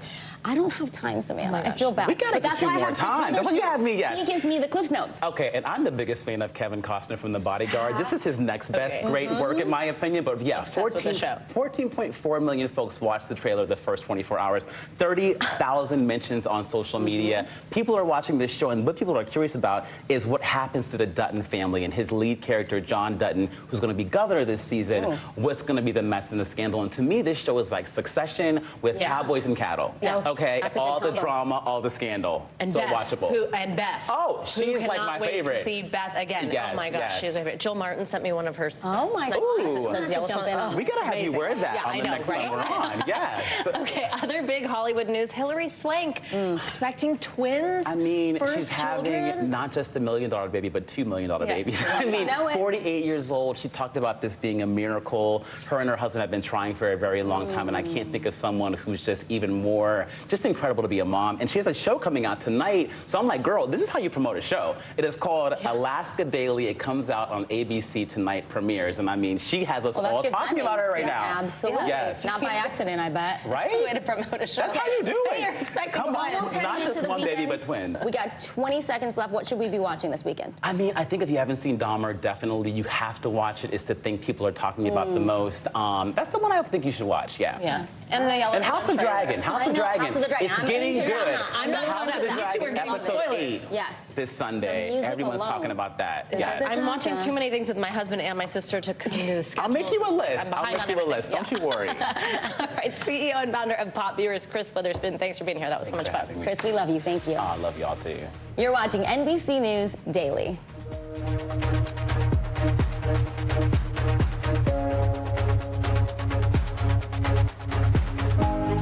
We're here to start conversations about the big things happening in our world, because it's not my job to tell you what to think. My job is to think about what you tell me. Now Tonight with Joshua Johnson, streaming weeknights at 8 on NBC News Now. NBC News, streaming free now. As we look out over the latest city-turned-crime scene, we see the things left behind. Back now with our NBC News exclusive.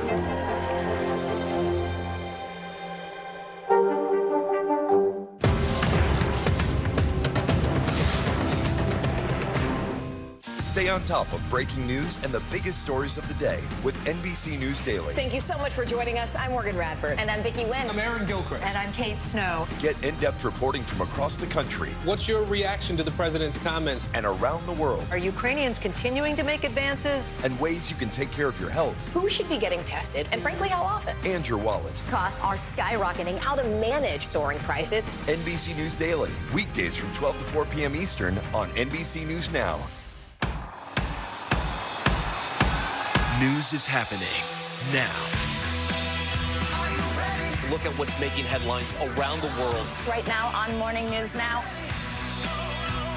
We're coming on the air with breaking news. And this is a significant moment. Whenever it happens, wherever you are, NBC News, streaming free now. The indictment of a former president, or perhaps candidate for president, would arguably tear the country apart. Is that your concern? Can you update us on the status of negotiations? Live from Ukraine, from Uvalde, Texas, from Mayfield, Kentucky. To cover the news, you have to be in it. This is how so many towns and cities are protecting themselves. You can actually see they're pushing the gates open. Was there a school officer on campus? That's what we've been told. No. Do you remember any tornado as bad as this one? You look at this and you're thinking, we're not going to have power for weeks, if not months. Exactly. Every night, it's your news playlist. Top Story with Tom Llamas, weeknights at 7 on NBC News Now.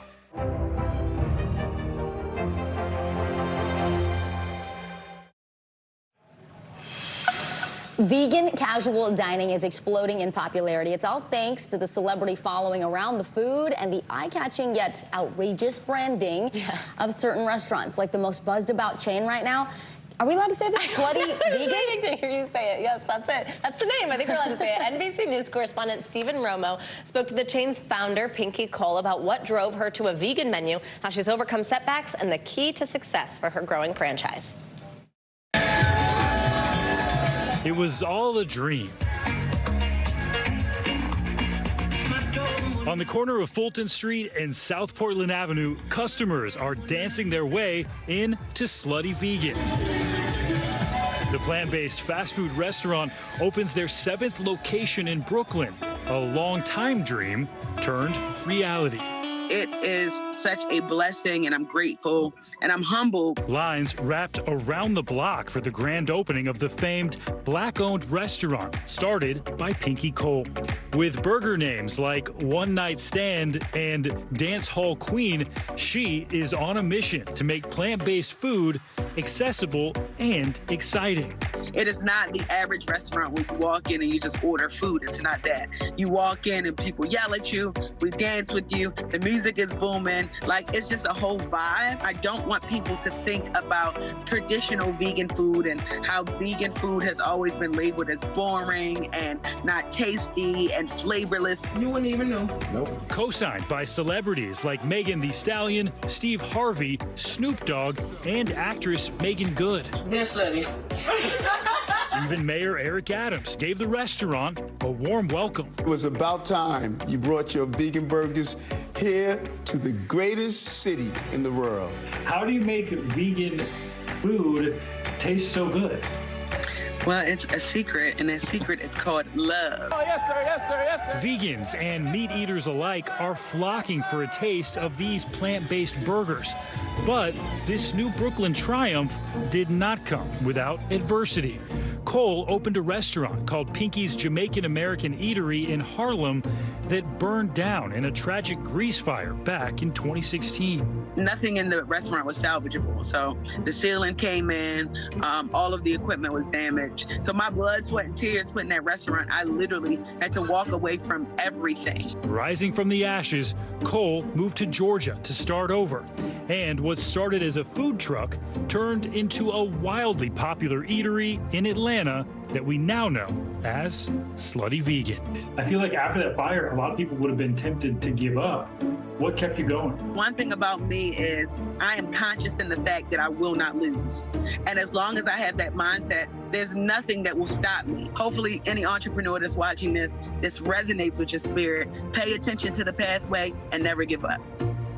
Love that messaging. I want to try it. The food looks delicious. I know, we were both saying we love vegan food. Yep, it's just about having access to it, which is exactly what this is doing. Our thanks to NBC News correspondent Stephen Romo for that story. All right, so trending right now, raw revelations from country star Wynonna Judd about her struggle to cope with her mother's death by suicide. The singer tells People magazine the last time she saw her mom, Naomi Judd, was at the CMT Awards on April 11th. That was less than 3 weeks before her death. They performed their hit Love Can Build a Bridge at the show. Wynonna says her last words to her mom were, I love you. That's amazing. Well, if you or someone you know is considering suicide, there is help. Contact the National Suicide and Crisis Lifeline by dialing 988 or texting the word HOME to 741-741. Now we'll soon get a candid behind-the-scenes look at the making of one of the biggest albums of all time. Sony Music and the estate of the king of pop, Michael Jackson, are partnering for a documentary to celebrate the 40th anniversary of the iconic album Thriller. That album sold more than 100 million copies worldwide and racked up 8 Grammys. A release date for the untitled documentary has yet to be announced. All right, Savannah, finally, it is a record-breaking Great Pumpkin. This thing weighed in at a hefty 2,528 pounds. This super squash from a New York farm is the heaviest pumpkin, get this, Savannah, in American history. That pumpkin weighs about the same as a Mini Cooper car. But it is not a world record. It's an American record. The world record belongs to an Italian pumpkin that weighed more than 2,700 pounds. We're going to have to work on that. Like, beef up our pumpkins. Beat those Italians. Mini Cooper. I love it. All right. Thank you. I'm Vicki Wynn. And I'm Savannah Sellers. You're watching NBC News Daily. NBC News, streaming free now. The indictment of a former president, or perhaps candidate for president, would arguably tear the country apart. Is that your concern? Can you update us on the status of negotiations? Right now on NBC News Now. As we come on the air, here's what we know. It has been dramatic, powerful. We begin with breaking news just coming in. What's happening now, what's happening next, and what it means for you. We're continuing to follow the Russian attack on Ukraine. There's an intense artillery battle underway. We're getting out of this area right now because more air raid sirens are sounding. As we look out over the latest city-turned-crime scene, we see the things left behind. Was there a school officer on campus? Because that's what we've been told. No, fewer people are content to just offer their thoughts and prayers. And the House has answered the call to create new gun laws. The stunning testimony at the January 6th hearing on Capitol Hill. Americans face the highest inflation rate in decades. Parts of Virginia cleaning up after severe storms. A terrifying night of flash floods. Flames forcing thousands to evacuate. When do I play meteorologist? Only when the heat is this bad. Another special night of election coverage right here at NBC News Now. Results are coming in. This Tuesday is going to be huge for primary purposes. It's an interesting race here. I've just never covered anything like it. This is big when we're talking about November. How many doors do you think you've each knocked on? This feels like an ideological fight to the death. Is there room for common ground on this issue? What do you think when you see the activism that's happening right now? Do you think this movement could have happened without social media? A lot to talk about as we continue our rolling coverage. We're coming on the air with the news NBC Scoop. Bringing the news to you is not only a job, it's an honor. As we look out over the latest city-turned-crime scene, we see the things left behind.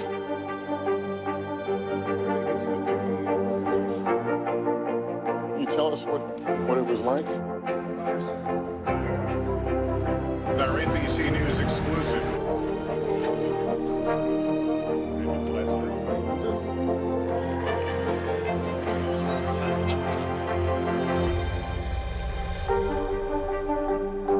We're here to start conversations because it's not my job to tell you what to think.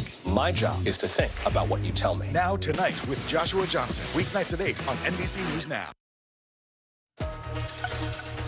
Hi, everybody. I'm Aaron Gilchrist. And I'm Kate Snow. NBC News Daily starts right now.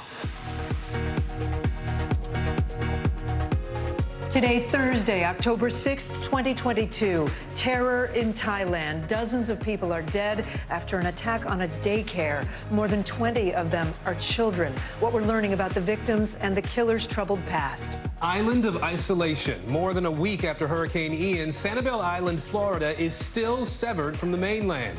How long it could take to get the only bridge back open. The case against Spacey, the disgraced Hollywood star, now on trial after allegations of sexual misconduct. How Spacey is defending against those allegations and the penalty he could face if found guilty. And oil turmoil. Gas prices are surging once again after OPEC cut oil production.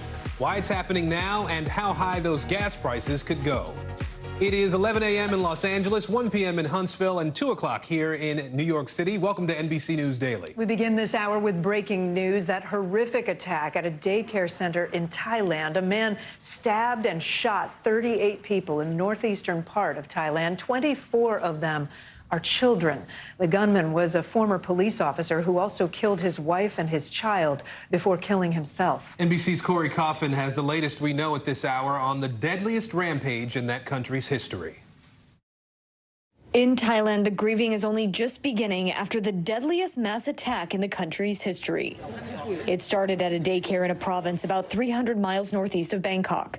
According to the Royal Thai Police Force, among the victims are at least 24 children, ranging in age from 2 to 5 years old. A pregnant teacher was also stabbed to death. A witness saying she thought the attacker was there to pick up his own child.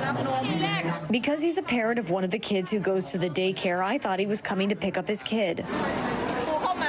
He used his feet to kick the window. Then he shot at the door. I thought he got inside. I ran to the kitchen behind. I was in shock. I didn't know what to do.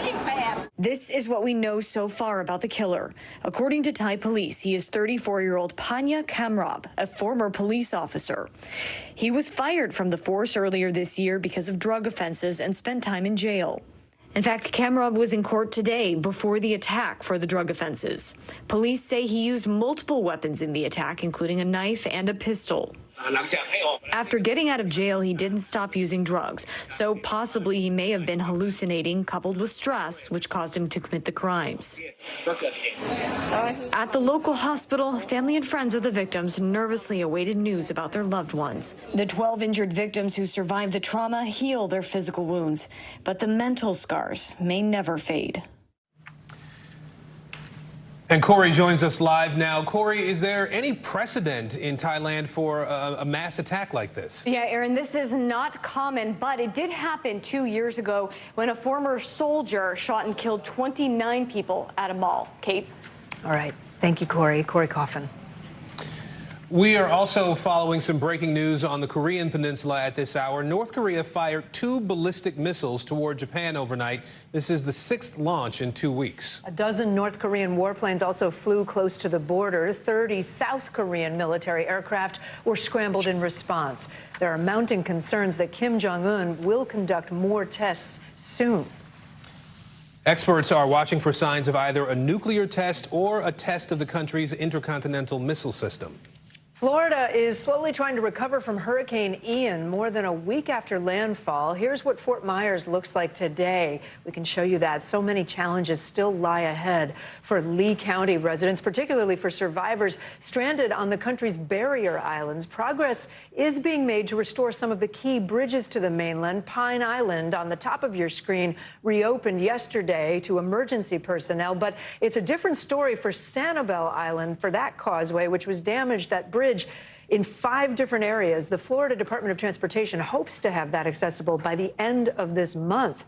Right now, boats are the only way to reach Sanibel Island. Homeowners got their first chance to return to their homes yesterday.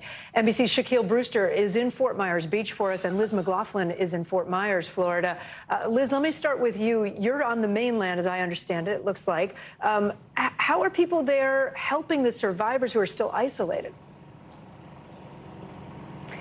That's right. It's really a community coming together here. There's just so much devastation. I mean, we're miles from the water, and here the flooding is widespread. You can just see behind me house after house, mile after mile, all of their belongings in front. But there are volunteers driving around, church groups offering a warm meal, water. People want to help, especially those who have been in the hardest hit areas. And here in Lee County, really the most devastation that we've seen. Pine Island, as you said, opened yesterday. Residents can go with proof of residency. We have telecommunications workers, people bringing in fuel and supplies there, as well as emergency personnel. Some folks still isolated in their waterlogged homes. Very different story for Sanibel Island. That causeway just completely destroyed in 5 different places, including a 60-foot collapse. So it's going to be really difficult, but they are putting a lot of resources on it right now and hope to have that back up by the end of October. As you mentioned in the intro there, folks are starting as of yesterday to be able to go assess the damage on a private boat. But this is just going to be a long road ahead. More than 200,000 still without power. More than half the schools here in Lee County closed until further notice. So the weeks, the days, the months, the years ahead will be just a lot of work to recover here and some of this beautiful place lost forever. Guys? I saw Liz, the superintendent of schools, saying every school building has damage there. Let me turn to Shaq now. Shaq, you spoke with a business owner hit hard by Ian. What did he tell you? Well, he told me it's going to be a lot of cleanup, and you see this marina, it's very clear why. You have boats under the docks, docks on top of boats, docks that went into the building, and now he's focused on cleaning up what he calls a big bowl of spaghetti. Listen to a little bit of his conversation with me. What has this past week been like for you? Difficult. How so? I don't know. I tell people I'm in my second hurricane now. Just trying to get through all the debris, and it's hard. Yeah, and trying to figure out how we're going to rebuild. Trying to rebuild, he's had to do it before, and now, unfortunately, he's stuck doing it again. Yeah, Shaq Brewster, there are no words, right? It's the same story repeated over and over again. Thank you so much for your reporting, and to Liz McLaughlin. President Biden is in New York today. He's there to mark a $20 billion investment from IBM in tech manufacturing in the state. I want to bring in NBC News correspondent Josh Letterman, who's watching all the action from his post near the White House. Josh, what can we expect to hear from the president today, and why is this particular trip so significant? Well, Aaron, if you rewind the clock just a few months to when President Biden was trying to pass his signature pieces of economic legislation, the infrastructure bill and the Inflation Reduction Act and the CHIPS Act, Biden continually made the argument to the American people that one way to keep our economy competitive was to get the U.S. back in the game on making things like semiconductors that have been in such short supply over the past few years as supply chains have gotten so out of whack during COVID. Now that those pieces of legislation have passed, Biden is trying to make the case, particularly as we get ahead to the midterms, that those pieces of legislation are paying off and that we're seeing a manufacturing boom here in this country, particularly when it comes to chips like semiconductors, with Biden today touting this $20 billion investment from IBM in Poughkeepsie, as well as other recent investments in upstate New York. President Biden, in his first few minutes of comments today in Poughkeepsie, saying, look, the U.S. invented these chips, and then something went wrong. The U.S. essentially got out of the game of making them, and those jobs were shipped overseas. President Biden trying to make the case now that those jobs are on their way back to here in the United States, Aaron. And Josh, I think as you started talking there, we were able to get this live picture up of the president as he's speaking now. You mentioned the midterms, right? We know we're a little over 30 days away from the midterm election in November. How does the president's visit today sort of tie into the administration's overall strategy going into the midterm election? Well, this plays directly into what the Biden White House is trying to do in the midterms and making the case to Americans that, yes, prices are up, there are economic challenges, but that his legislation and his accomplishments, along with Democrats, have really put the economy in a much better place than it would have been. He'll be campaigning, or he's doing an event today in a district that's one of the battleground districts for these upcoming House races, Aaron. All right, Josh Letterman for us today. Josh, thank you. More breaking news this hour. A jury has just been selected in the civil trial against Kevin Spacey. Spacey is being sued by Star Trek Discovery star Anthony Rapp. Rapp alleges Spacey made sexual advances toward him at a New York City party in 1986 when he was just 14 years old. Spacey denies those allegations. NBC News correspondent Ron Allen is at the courthouse in New York for us. Ron, what do we know about this jury that was just seated, and how long might this trial go on? 6 men, 6 women. The jury selection process went relatively quickly. Even those who said that they knew something about the case said they could be impartial. Through it all, Kevin Spacey appeared very relaxed. He was seen laughing at some of the jokes that the judge was saying. On the other hand, Anthony Rapp was much more intent, and during a break in the proceedings, he was seen crying and dabbing his eyes. Remember, it is his allegations that go back to 1986 when he was 14 and Spacey was 26 or 27. They were both Broadway actors, and they were at a party after their shows one night when they turned up together in Spacey's bedroom at a party, is what Rapp says. He says that Spacey picked him up, laid him down on the bed, and then made a sexual advance toward him by laying near him or on him. And Rapp says he had to escape and get away. So that is the essential allegation. We expect the trial to last 2 weeks or more, and the plaintiff is asking for some $40 million in damages. Kate? All right, Ron Allen watching all of that for us. Ron, thank you. Looks like Peloton is cutting jobs, and the most expensive home in New York's Hamptons is up for sale. Bertha Coombs joins us now with today's CNBC Money Minute. Bertha? Hey, Kate and Aaron. Peloton is cutting another 500 jobs, roughly 12% of its workforce. The company's exercise products were a big hit at the height of the pandemic, but sales, as well as its stock's price, have been falling sharply since then. This is the latest effort to reverse that slide. Peloton's CEO tells CNBC that he's done cutting and will now focus on growth. Meantime, Ford is raising the starting price of its electric F-150 pickup by $5,000 to nearly $52,000 for the 2023 model year. It's the second increase in less than 2 months. The F-150 Lightning now costs 30% more than last year when it debuted at $40,000. The company blames higher costs and supply chain problems. And if you're in the market for a vacation home, well, there's a new for sale sign on an oceanfront estate called La Dune, because at these prices, it has to have a name. It's listed at $150 million, thank you, making it the priciest home for sale in the Hamptons on Long Island. Or maybe not. It's been on and off the market for the past 6 years, unable to find a buyer. CNBC.com has a video taking you inside for a tour, and it has 2 main homes, one 11,000 square feet, the other 9,500 square feet, a pool, a tennis court, and of course your own theater. Yeah, of course. It's like Zillow porn. The pictures are nice, right? Bertha Coombs, thank you. A volatile oil market has gas prices on the rise. Coming up, what's being done to ease the pain at the pump? You're watching NBC News Daily.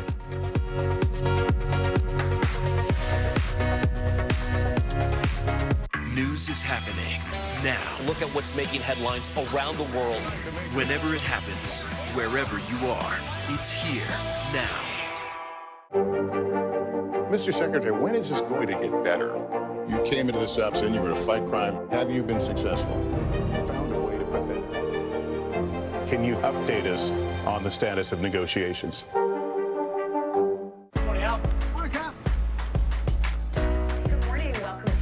I love mornings. They're full of possibility. And how you start your day sets the tone for the whole day. We need to pull up one extra chair at the table. We feel like we're right there with you. Just ahead, in this half hour, we're going to introduce you to... Because every day we start our morning so you can take on yours. Right now on NBC News Now. As we come on the air, here's what we know. It has been dramatic, powerful. We begin with breaking news just coming in. What's happening now, what's happening next, and what it means for you.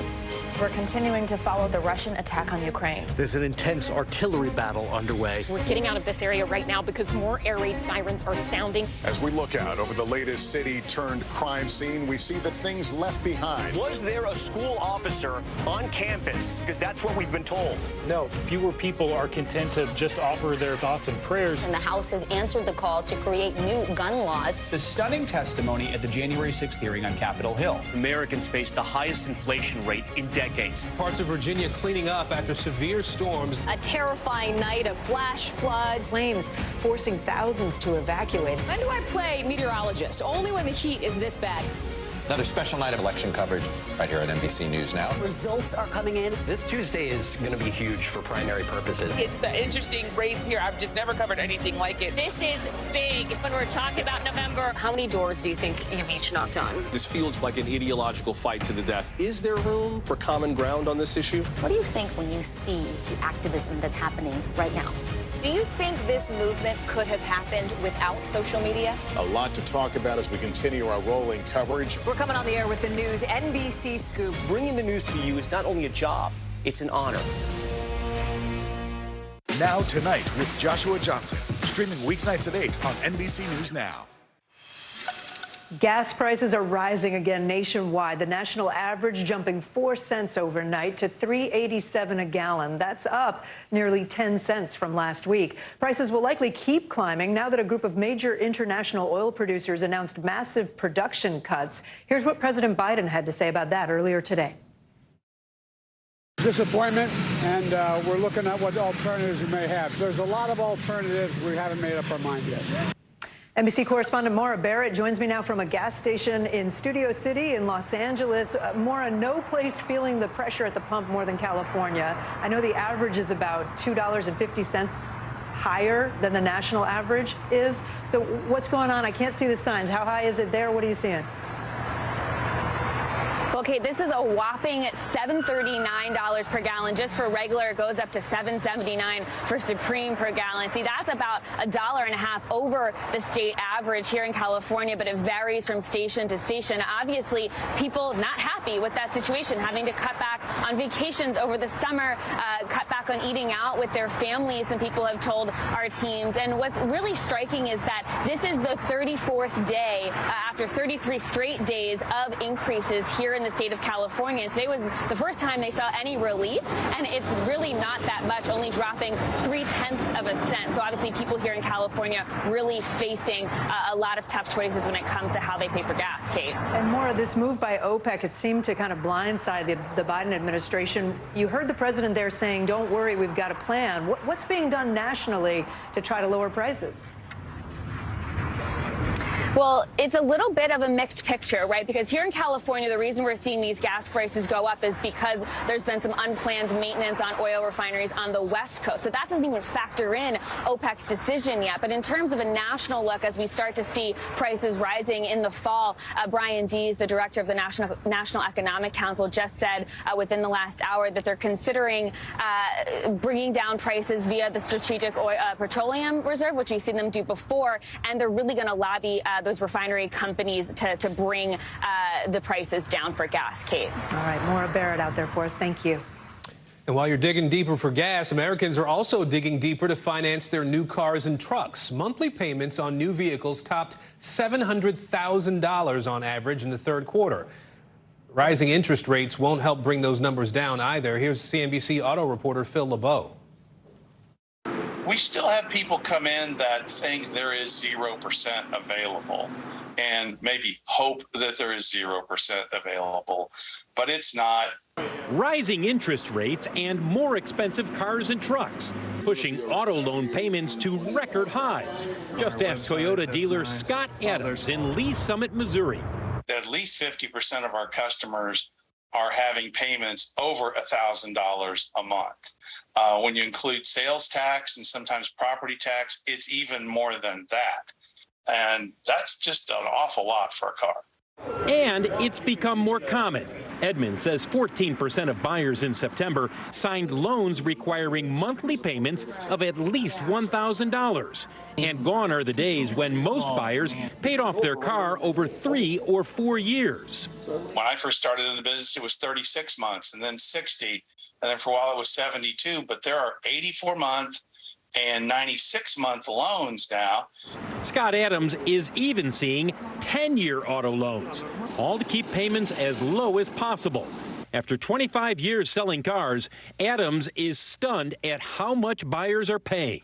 Car prices don't have a lot more to go till they're completely out of affordability. Scott Adams admits he doesn't understand how so many people are comfortable with pricey monthly auto loan payments.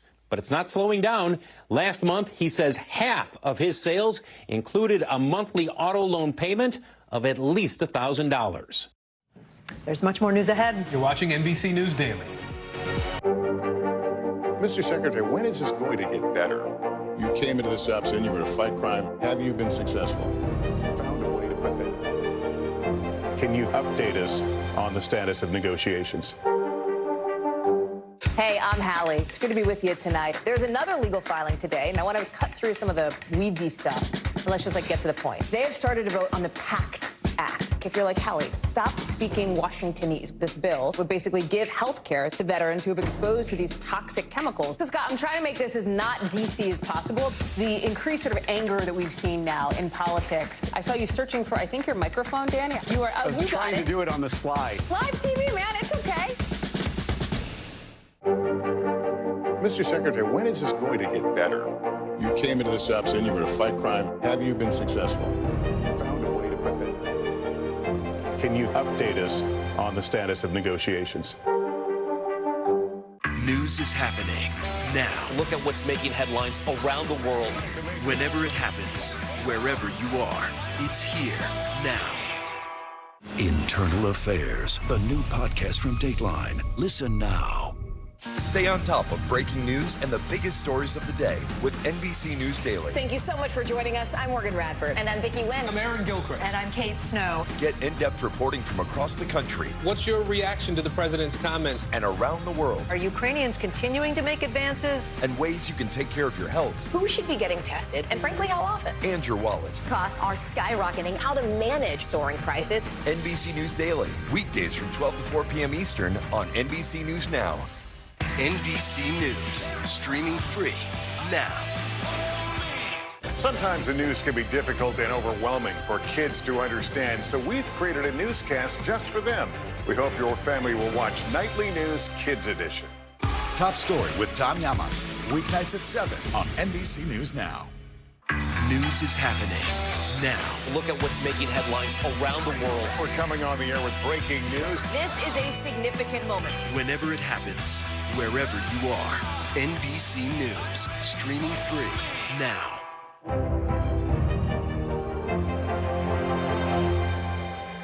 NBC News, streaming free now. Well, cryptocurrency scams are on the rise. Without regulations like we see in the stock market, keeping yourself safe in the crypto marketplace might seem daunting. NBC LX storyteller Eric Rodriguez spoke to some experts about ways to stay out of danger. I felt very vulnerable. Hatton Mercy says he had an entire life savings stolen in a cryptocurrency investment scam. The message on WhatsApp was from someone who said their name was Katharina and offered to help and teach James how to invest in crypto. If you thought worrying about the wild swings in the value of cryptocurrency was stressful, wait until you hear about the scams. Stealing it can be so lucrative that even non-cyber criminal types are going digital, trying to cash in on the gold rush as more and more unsuspecting consumers dip their toes into crypto. We focus solely on the social engineering that the bad actors use to steal from vulnerable investors in crypto. There is an uptick in the total value received by criminals at about $14 billion total received from all different illicit actors. You just want to make yourself not a vulnerable and easy target. The more difficult, the less likely they're going to be to target you. So just how secure is crypto for the average person? Now that blockchain and cryptocurrencies are mainstream and they're accepted as mainstream, a lot of older people and technically naive people, I think that they have a fear of missing out and they want to get involved. And the criminals know this, the bad actors know this, and they employ traditional social engineering methods to groom them into losing a lot of money. The business of cybercriminality has boomed with all the new people getting into the space. A criminal business that sometimes targets you even after you've already been robbed. Almost always, the victims of crypto scams and theft will be contacted within days or weeks by another scammer pretending to be an advanced fee recovery agent. So they say, you pay me $5,000, $10,000 and I'll recover this stolen because I have the ability to do that. And then again, they start paying the money again. So they actually have repeat victimization. My name is Supervisory Special Agent Abelard. What I do is that I supervise a criminal squad that investigates federal crimes in the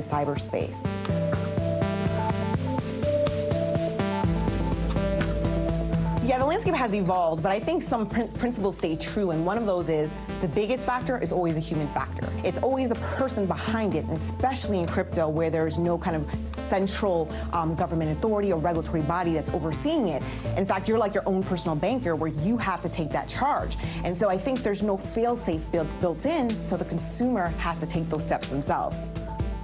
Just like in the investment pool, buyer beware, do your homework, do your research. You have to know what you're getting into.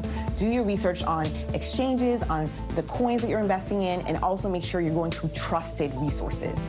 Also, you have to ensure you keep your confidential information private, especially with crypto. Your seed phrase, your private key, do not take pictures on your phone.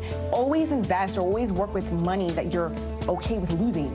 Don't give your life savings to someone, especially if you don't know who it is or why. Unlike credit card payments made with crypto, once you make it, you can't retract it. Instead of having your password be your mother's maiden name, make it the name of a song or something a little more difficult. All of those things, they may seem small and insignificant, but it can make a huge difference in who they target and how they can exploit you. A 19-year-old U.S. chess grandmaster is being accused of cheating in more than 100 online games. Last month, another world chess champion bowed out of a tournament after describing Hans Niemann's progress as, quote, unusual. Chess.com says the probability of any single player performing this well is incredibly low. The site's cheat detection system compares people's moves to something a computer would make.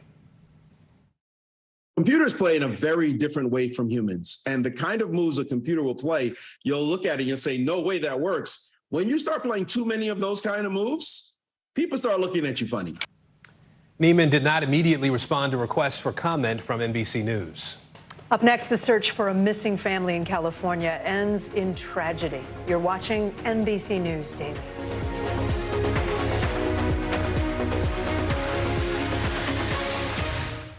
You get one beautiful life to live. Jenna doesn't stop till it's sold. We have this circle of women that love each other.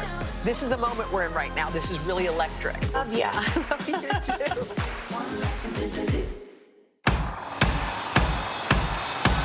News is happening now. Look at what's making headlines around the world. Right now on Morning News Now. We're coming on the air with breaking news. And this is a significant moment. Whenever it happens, wherever you are, NBC News, streaming free now. Our show is about sparking conversations around today's biggest issues. The Fed raises interest rates. That controls inflation. Explain how that works. Is part of this that everyone's rethinking their jobs and their relationship to their employers? Could you just remind us why there are 9 justices on the Supreme Court instead of 3 or 20 or 2? It's not my job to tell you what to think. My job is to think about what you tell me. Now Tonight with Joshua Johnson, streaming weeknights at 8 on NBC News Now. You get one beautiful life to live. Jenna doesn't stop till it's sold. We have this circle of women that love each other. This is a moment we're in right now. This is really electric. Love ya. I love you too. This is it. NBC News, streaming free now. News is happening now. Look at what's making headlines around the world. We're coming on the air with breaking news. This is a significant moment. Whenever it happens, wherever you are, NBC News, streaming free now. News is happening now. Look at what's making headlines around the world. Whenever it happens, wherever you are, it's here now. Top Story with Tom Llamas, weeknights at 7 on NBC News Now. Sometimes the news can be difficult and overwhelming for kids to understand. Ukraine and Russia. Could you help me understand what's going on? So to help make sense of it all, we've created a newscast just for them. We hope your family will watch Nightly News Kids Edition. Top Story with Tom Llamas is your news playlist on NBC News Now. And now, you can listen to it as a podcast. Available anytime and anywhere. Bottom of the hour now. Here are some of the stories making headlines on NBC News Daily. Grief counselors are on the University of Arizona campus today after a professor was shot to death. Dr. Thomas Mexner ran the Hydrology and Atmospheric Sciences Department. Police say a staffer called campus police to have a former student escorted out of a building yesterday. The shooting happened before police arrived and the shooter ran. State troopers arrested that former student hours later in a traffic stop. The House committee looking into the Capitol riot just scheduled its next and likely last hearing. The panel will meet again 1 week from today on October 13th. The last public hearing was postponed because of Hurricane Ian. This will be the first session since July, and it's unclear what it will focus on. A prisoner strike in Alabama has now stretched into a second week. Inmates stopped working in cafeterias, laundry rooms, and other services that keep the state's prisons running. They've been demanding better conditions in the prisons and changes to sentencing and parole policies. Alabama's governor has called the demands unreasonable. A tragic end to the search for a family of 4 kidnapped in Central California. Their bodies were found last night in a rural area. One of the victims was just 8 months old. The discovery came hours after police released chilling surveillance video showing the moments the family was abducted. Now investigators are trying to piece together a motive. NBC News correspondent Nayela Charles joins us now from Los Angeles. Nayela, what have investigators revealed so far about this? Well, Kate, the sheriff in a press conference that happened earlier this morning telling us they know they have the right guy when referring to the suspect, although saying there may be another person involved as well. A farm worker found all 4 victims Wednesday night in a remote orchard. So far, investigators not releasing how the victims died, just saying they were found about half an hour south from where they were taken. The victims, 8-month-old Aruhi Derry, her mom, Jasleen Carr, father Jasdeep Singh, and uncle Amandeep Singh. The sheriff saying up until last night, investigators were working off the assumption that the family was still alive, despite not receiving a ransom request or demand from the kidnapper. Deputies released this dramatic video of the kidnapping. It shows the suspect leading the family out of their business with a gun in hand, bringing the family into a pickup truck before driving away. In the video, it appears the 2 male victims are zip-tied. Kate?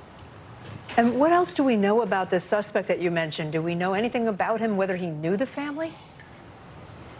Well, the sheriff hasn't said whether or not he knew the family. They're still investigating that. However, the suspect has been named as 48-year-old Jesus Manuel Salgado. Investigators say they got information from him, but not releasing what he said. We just obtained court documents that show Salgado was convicted of attempted false imprisonment and armed robbery in 2007. That same year, he was also convicted of possession of a controlled substance. Although he was sentenced to about a total of 11 years for both of those crimes, he is released after 8, ending his parole in 2018.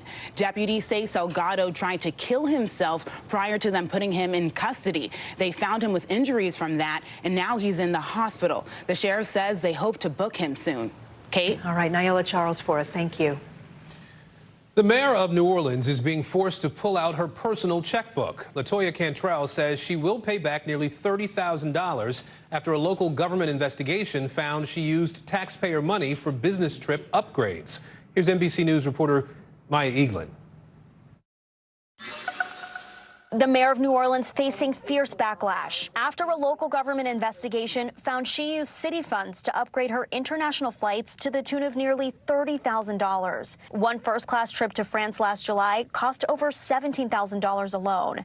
At the time, the mayor saying this: expenses incurred doing business on behalf of the city will not be reimbursed to the city. She went on to explain that the upgraded travel expenses were for her health and safety relating to the COVID-19 pandemic. My health and well-being is a priority, and especially it's all doing city business, and I have to be at my best doing it. In a statement to several other news stations, Cantrell said, quote, "Anyone who wants to question how I protect myself just doesn't understand the world black women walk in." Now a petition calling for her recall is growing. This recall is because of the job performance of the mayor. Over 10,000 people have signed the petition, many claiming her travel controversies and a rise in crime as the main reasons behind the recall push. New Orleans crime has skyrocketed this year, with homicides up 142% since 2019, and their own Metropolitan Crime Commission naming the city the murder capital of the U.S. But Mayor Cantrell telling our affiliate last month she sees the recall as a distraction. like I've done with every crisis, with every disaster that I've had to face and challenge that I've had to face. I do it with integrity, I do it with dignity, and I do it with hard work. After months of being embroiled in the controversy, the mayor now saying she will pay the money back. I will have to reimburse the city for those business expenses. She did not say whether the money would come from personal funds or her campaign. Because it wasn't a business expense, then that really does give me the wherewithal to adequately refund the city of New Orleans for business services rendered on my behalf. Cantrell telling our affiliate WDSU she does not need to provide a timeline for the repayment. Are you able to tell us when the money will be repaid, Madam Mayor? I'm not doing that. I don't need to do that. This isn't the first time she's been accused of using taxpayer dollars for personal use. New Orleans mayoral candidate LaToya Cantrell used her city credit card. In 2017, a criminal complaint was sent to the Attorney General's office suggesting improper credit card use. And a $600 meal on the city of New Orleans. The documents were obtained by WDSU, and Cantrell reimbursed the city over $9,000. Cantrell did pay the money back, but in some cases, those payments were made months, even years after the purchases. Cantrell and her legal team denied wrongdoing, and after a year-long investigation into the 2017 payment, no criminal charges were filed. Maya Eaglin, NBC News. The long-term fates of so-called dreamers remains in limbo this afternoon. The DACA program protects undocumented immigrants brought to the U.S. as children. A federal appeals court ruled that it is illegal. However, it also ordered further review by a lower court. Now, that means the program is still in place for now. NBC News Homeland Security correspondent Julia Ainsley is joining us now from D.C. Julia, this mixed decision we're hearing from the court now, walk us through the ruling here and what it means for dreamers.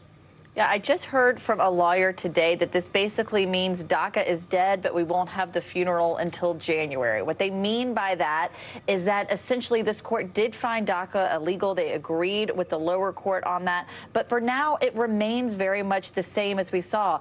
They say that they can continue to have renewals for existing DACA recipients. Those people can continue to work. That's over 600,000 dreamers, but no new applications, which was already the case. And they also are going to have the new DACA rule that the Biden administration just issued, which will set to go into effect at the end of this month. They have asked the lower court to take a look at that. It's very likely that that court will say that the new rule is also illegal, especially because Justice Department lawyers have admitted that that new rule really didn't substantially change DACA in the first place. Now, I did speak to a dreamer today, several dreamers today, one of whom was Jessica Astudillo. She is a doctor. She's a pediatric resident in public hospitals in New York, where she sees children every day. She's a dreamer. She worked hard to get to where she is, but she says now she feels like her fate is hanging by a thread. Here's what she had to say. I go through points in my life when I hear that there's a court ruling or an upcoming challenge to the DACA program, and I kind of spend a couple of weeks like very nervous, very anxious, checking the news. And then once the decision comes out, I feel like I get a moment to breathe, but it's only temporarily because this only kind of makes me push to do this work more. So you can see if you're doing all of the work it takes to go through medical school and residency, not knowing your future or if you'll even be able to stay in the United States, it can be incredibly stressful. And Jessica's checking the news every day to see what these courts might decide next. Yeah, so many people are. Julia, I saw the note from the White House. President Biden said he was disappointed by the court's decision on this. What is the administration saying about next possible steps here? Well, they said that they will continue to fight this. The president blaming the MAGA, meaning that Make America Great Again, Trump supporters, and taking over the courts and pushing this anti-DACA agenda, said that he would continue to fight for it. But what people really want to hear from Biden right now is that he will go to Congress and try to get a permanent fix for DACA. It's something that he has proposed. It was one of the first legislative priorities of Biden when he took office. But so far, it hasn't been one that he's pushed very far. But some reporting at NBC News does suggest that that might be first up on his agenda after the midterms. Julia Ainsley for us in D.C. today. Julia, thank you. Thanks. Republican Senate candidate Herschel Walker is back on the campaign trail in Georgia as he faces a growing personal scandal. The Daily Beast now reporting a woman who said Walker paid for an abortion is also the mother of one of his children. NBC News has not independently verified the reporting, but Walker says there is no truth to any of it. NBC News Washington correspondent Yamiche Alcindor is live for us in Georgia. Yamiche, Walker held a campaign event near his hometown this afternoon. How did the crowd react to his appearance? Well, that's right. I'm here in Wadley, Georgia, a deeply red part of the state that Herschel Walker came to for a campaign rally in order to deny these allegations and to meet with workers at this sawmill. Herschel Walker is continuing to say that this is all a lie. Take a listen to what he told me in Reporters today. This here, the abortion thing is false. It's a lie. And that's what I said. I said, anything happened with my ex-wife or what Christian was talking about, I don't know. Now, I pressed Herschel Walker and asked him specifically, this is a woman who said that she's the mother of one of your children. This is your son saying that you're lying. What do you make of that? People so close to you challenging you. He said that they're being essentially used by the Democratic Party who want him to stop running and not to win this critical Senate race. It's a tight race here, and Herschel Walker is continuing to stick to his story, even as the woman tells the Daily Beast that she's sticking to hers. And Yamiche, Senate Republicans, national Republicans seem to be rallying behind Walker. What are local GOP members where you are saying about the controversy? Well, it's a critical question. How much is Herschel Walker's support in this state and nationally going to stick around? We heard from the lieutenant governor of Georgia say that even the staunchest Republicans in the state, that they're starting to be, quote, rattled by the drip, drip, drip of information about this allegation. He also said, the lieutenant governor, that this weight of the baggage might be, quote, unbearable. So you're seeing local Republicans here. And I should tell you that lieutenant governor, he's not up for re-election, so maybe he's speaking a little bit more looser than other Republicans. But national Republicans are continuing to stick by Herschel Walker, who is fundraising and creating and really raising hundreds of thousands of dollars still. Yeah, even in the light of this story, I think he raised more money. Yamiche, thank you. Certainly. Up next, the signs to look for that could save someone's life. More NBC News Daily right after this.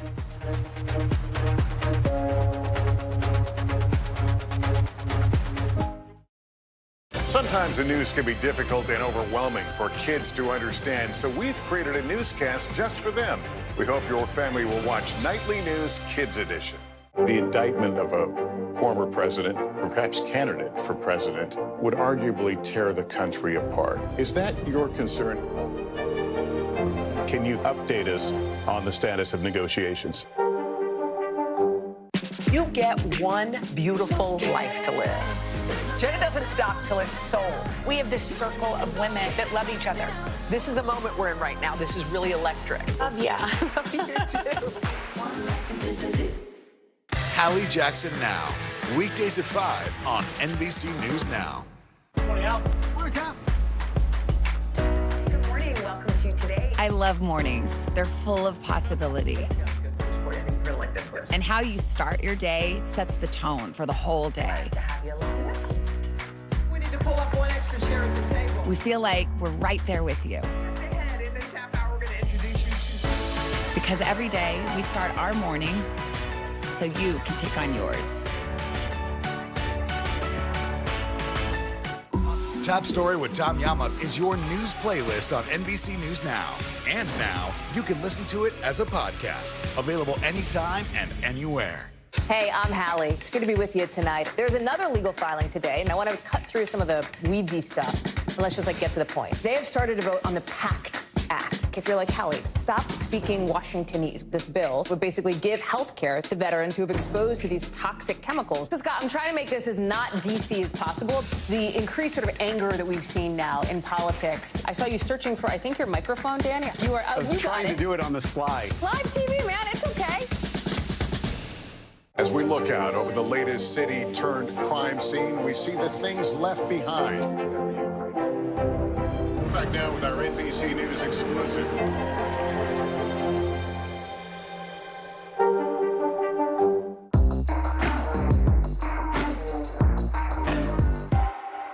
NBC News, streaming free now.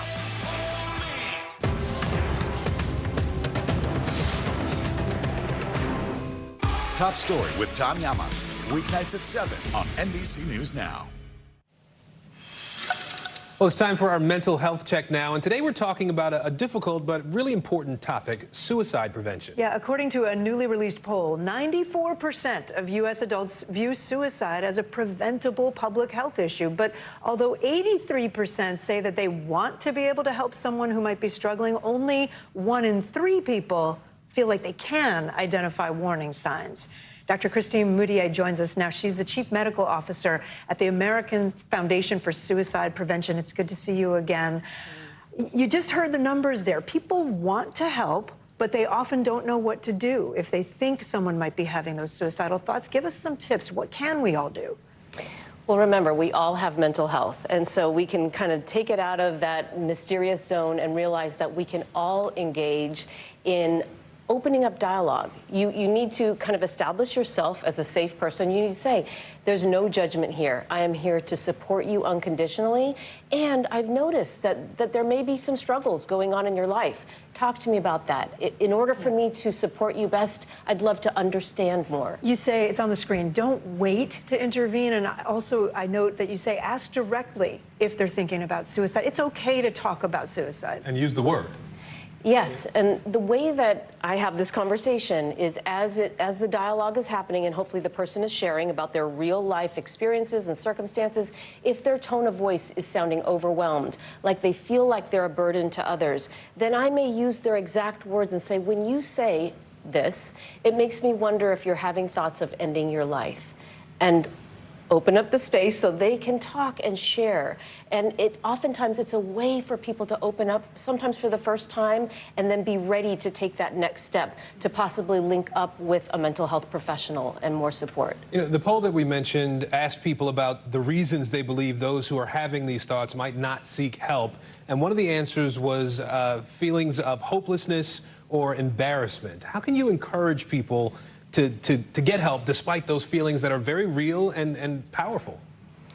You know, I think it's that we all struggle. Human beings have faced challenges. Life is unpredictable. We all have physical and mental health. And so, of course, we will all face challenges in those things. So really, I think for people to understand, especially now, after COVID or during COVID, wherever we are, more than ever before, people are viewing seeking mental health treatment as a sign of strength. More than half of American adults believe that. It's changing. Huge changes. Yeah. I just want to ask you lastly, we know each other, by the way. We've worked together before. We both know that we've had some struggles in our own lives. My father-in-law died by suicide. I've been very open about that. If people are struggling, they want help, sometimes they can't find it, Christine. Like they don't know where to go. There aren't enough providers. Any tips on that? You know, what I always say is there is help available. And so you take that step. Talk to someone you trust. It could be your primary care provider where you can get a referral. It could be your insurance plan. But on the AFSP website, there are ways to find help there, treatment finders. NAMI also has peer support groups. So and 988 is something that's available for all of us 24/7 for crisis resources. But it's a way to find treatment as well. Yeah, we were just going to mention that, and we can put it up on the screen. Thank you for being with us. If you know someone who's struggling, if you want help, there's that line that she just mentioned. 988 is the new crisis lifeline, or you can still call the old one, 800-273-8255, or you can text HOME to 741-741. Well, there's some new data that suggests more teenagers in this country are vaping, but not as much as we saw just 2 years ago. A study from the FDA and CDC found that more than 2 million middle and high schoolers reported using e-cigarettes in 2022. That's up year over year, but down from levels reported in 2020 and 2019. Now, the numbers also suggest there's been little progress in the effort to combat teen vaping, despite the health risks. NBC News spoke to 2 teens who have struggled with nicotine addiction. I very quickly realized when I was at the gym doing some cardio, I couldn't run as long as I used to. I would get out of breath very easily. My lungs would feel very frail. It just had a lot of effects on, my personal life, my mental health, and I've watched those effects not just hurt me, but hurt the people around me as well. Federal and state laws have banned most flavored e-cigarette cartridges. It really highlights the fact that this is not these sort of addictions, it's not just an adult problem. Oh, yeah. It's something that's affecting a lot of young people. But good news to hear that the numbers are slightly down and maybe teens are getting the message, young people are getting the message. And we have to ramp up the messaging in order for them to really understand what's happening and what can happen down the road. Yeah. There's much more ahead. Stay with us. You are watching NBC News Daily.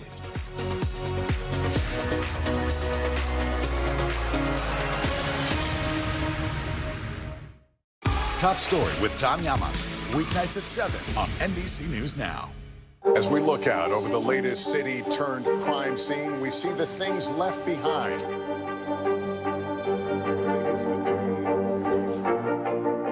Can you tell us what it was like? Our NBC News exclusive.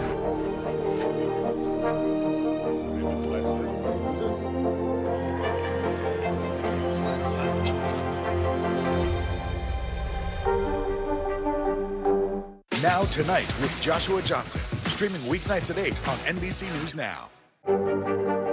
Mr. Secretary, when is this going to get better? You came into this job saying you were to fight crime. Have you been successful? Found a way to put that. Can you update us on the status of negotiations? To cover the news, you have to be in it. This is how so many towns and cities are protecting themselves. They're pushing the gates open. Was there a school officer on campus? That's what we've been told. No. Top Story with Tom Llamas, weeknights at 7 on NBC News Now. Stay on top of breaking news and the biggest stories of the day with NBC News Daily. Thank you so much for joining us. I'm Morgan Radford. And I'm Vicki Lynn. I'm Aaron Gilchrist. And I'm Kate Snow. Get in-depth reporting from across the country. What's your reaction to the president's comments? And around the world. Are Ukrainians continuing to make advances? And ways you can take care of your health. Who should be getting tested, and frankly, how often? And your wallet. Costs are skyrocketing. How to manage soaring prices. NBC News Daily, weekdays from 12 to 4 p.m. Eastern on NBC News Now. Hey, podcast fans, ready to unlock our true crime mysteries? Try Dateline Premium on Apple Podcasts. You'll get early access to originals, plus bonus content, and everything is ad-free. So head to Apple Podcasts now to subscribe. We're here to start conversations because it's not my job to tell you what to think. My job is to think about what you tell me. Now Tonight with Joshua Johnson, weeknights at 8 on NBC News Now. Sometimes the news can be difficult and overwhelming for kids to understand. Ukraine and Russia. Could you help me understand what's going on? So to help make sense of it all, we've created a newscast just for them. We hope your family will watch Nightly News Kids Edition. We're here to start conversations because it's not my job to tell you what to think. My job is to think about what you tell me. Now Tonight with Joshua Johnson, weeknights at 8 on NBC News Now. Well, now to an incredible story of family, medicine, and survival. A woman in New York City desperate to save her younger sister in Ukraine. NBC News medical fellow Dr. Akshay Syal has their story. Sofia Baturina was just 16 years old the day the war broke out in her hometown of Severodonetsk in eastern Ukraine. Her older sister Anna, thousands of miles away in America, recalls the moment she got the terrible news. I remember this day because I was still awake. It was around 10 p.m. here in New York. Anna immediately called her parents back home. It was very hard because I think it was hard to break those news to them. And sorry. I said that the war started, and I said that they should get out. But it was already too late. A hail of artillery fire and rocket attacks rained down. Sofia and her parents were stuck. So we went to basement every day, and sometimes we could spend the 8 hours, sometimes 11, sometimes 7, because it were a lot of explosions. Any hour, any moment, any second, you just didn't know when to expect them. Days became weeks as food grew scarce and winter temperatures dropped. Sometimes the electricity would go out, and it was February, so you couldn't get warm even with the heater, really. Back in America, Anna was terrified. And was there ever a time when you thought, I may not see my parents or my sister again? Of course, there are times when I call them and they don't pick up. I don't even know if they're still alive. A few weeks earlier, Sophia had been set to have open heart surgery, but it was postponed after she tested positive for COVID-19. She'd been born with a rare heart defect called tetralogy of Fallot that can lead to dangerously low levels of oxygen in the blood. And now, in the middle of a war zone, she was growing weaker by the day. Anna knew it was only a matter of time. Her family had to flee. So working the phone nearly 24/7 from the United States, Anna helped her parents and sister escape to Poland, then Germany. But the journey took its toll, and Sophia's surgery became even more urgent. And they said that we need to do it as soon as possible because given the amount of stress she went through, we just don't know how much time we have. Anna made one more desperate call, this time to the Global Medical Relief Fund, a nonprofit organization that helps children from countries hit by war and natural disasters. And I said, is there any way that we can help this girl? Elissa approached one of her organization's friends at Richmond University Medical Center in Staten Island for help. So I sent him the email, and in 1 hour, he got back to me with a doctor from Mount Sinai on the phone saying they would love to help. Sophia and her family expected a risky open heart surgery with days, if not weeks, in the hospital and a long recovery. But Dr. Barry Love, a cardiologist at the Mount Sinai Children's Heart Center, had a better option in mind. When I looked at everything, though, I was cautiously optimistic that with a little bit more investigation, we might be able to avoid a surgery. Dr. Love decided to perform a minimally invasive procedure to fix Sophia's defective heart valves. He inserted a catheter in a vein in her leg and traced it back to her heart. And so, Dr. Love, what did you do to fix this? So what we did is we inflated a series of balloons across that area. This is one of them. As we inflate it, you can see that very tight narrowing goes away as we expand the balloon. This is what we call a high-pressure balloon. What's interesting about this is that we really do need to exert a lot of force to open that area up because of that calcification. Dr. Love and his team put in a stent to keep the blood vessel open and then placed a new valve to prevent blood from going in the wrong direction. Sophia was out of the hospital in less than 24 hours and soon was feeling like an energetic teenager. She was excited to tell me that she walked 19,000 steps without stopping, without needing to do, and before that just hadn't happened. A wonderful life in front of her, thanks to a big sister and the people she found to help her, who simply wouldn't give up on Sophia. It's great that we are able to reunite and be all together now. Do you like living with your sister? Yes. If I to say something nice. That's a beautiful story there. I wonder, as a medical professional, as a healthcare professional, what was your reaction when you first heard about this story? You know, so Aaron, in medicine, you hear stories of tragedy all the time. It's just the nature of the job. And, you know, when I was interviewing her, when I was listening to that story, I almost lost my composure a few times. It's so inspiring that she was able to do all of that while having a dangerous heart condition. And, you know, it's really a story of both Anna and Sophia and the love for the two sisters had for each other. Yeah, and the medical technology, too. Amazing. Thank you. Sile, thank you. I'm Aaron Gilchrist. I'm Kate Snow. You're watching NBC News Daily. Hallie Jackson Now, weekdays at 5 on NBC News Now. As we look out over the latest city-turned-crime scene, we see the things left behind. Back now with our NBC News exclusive.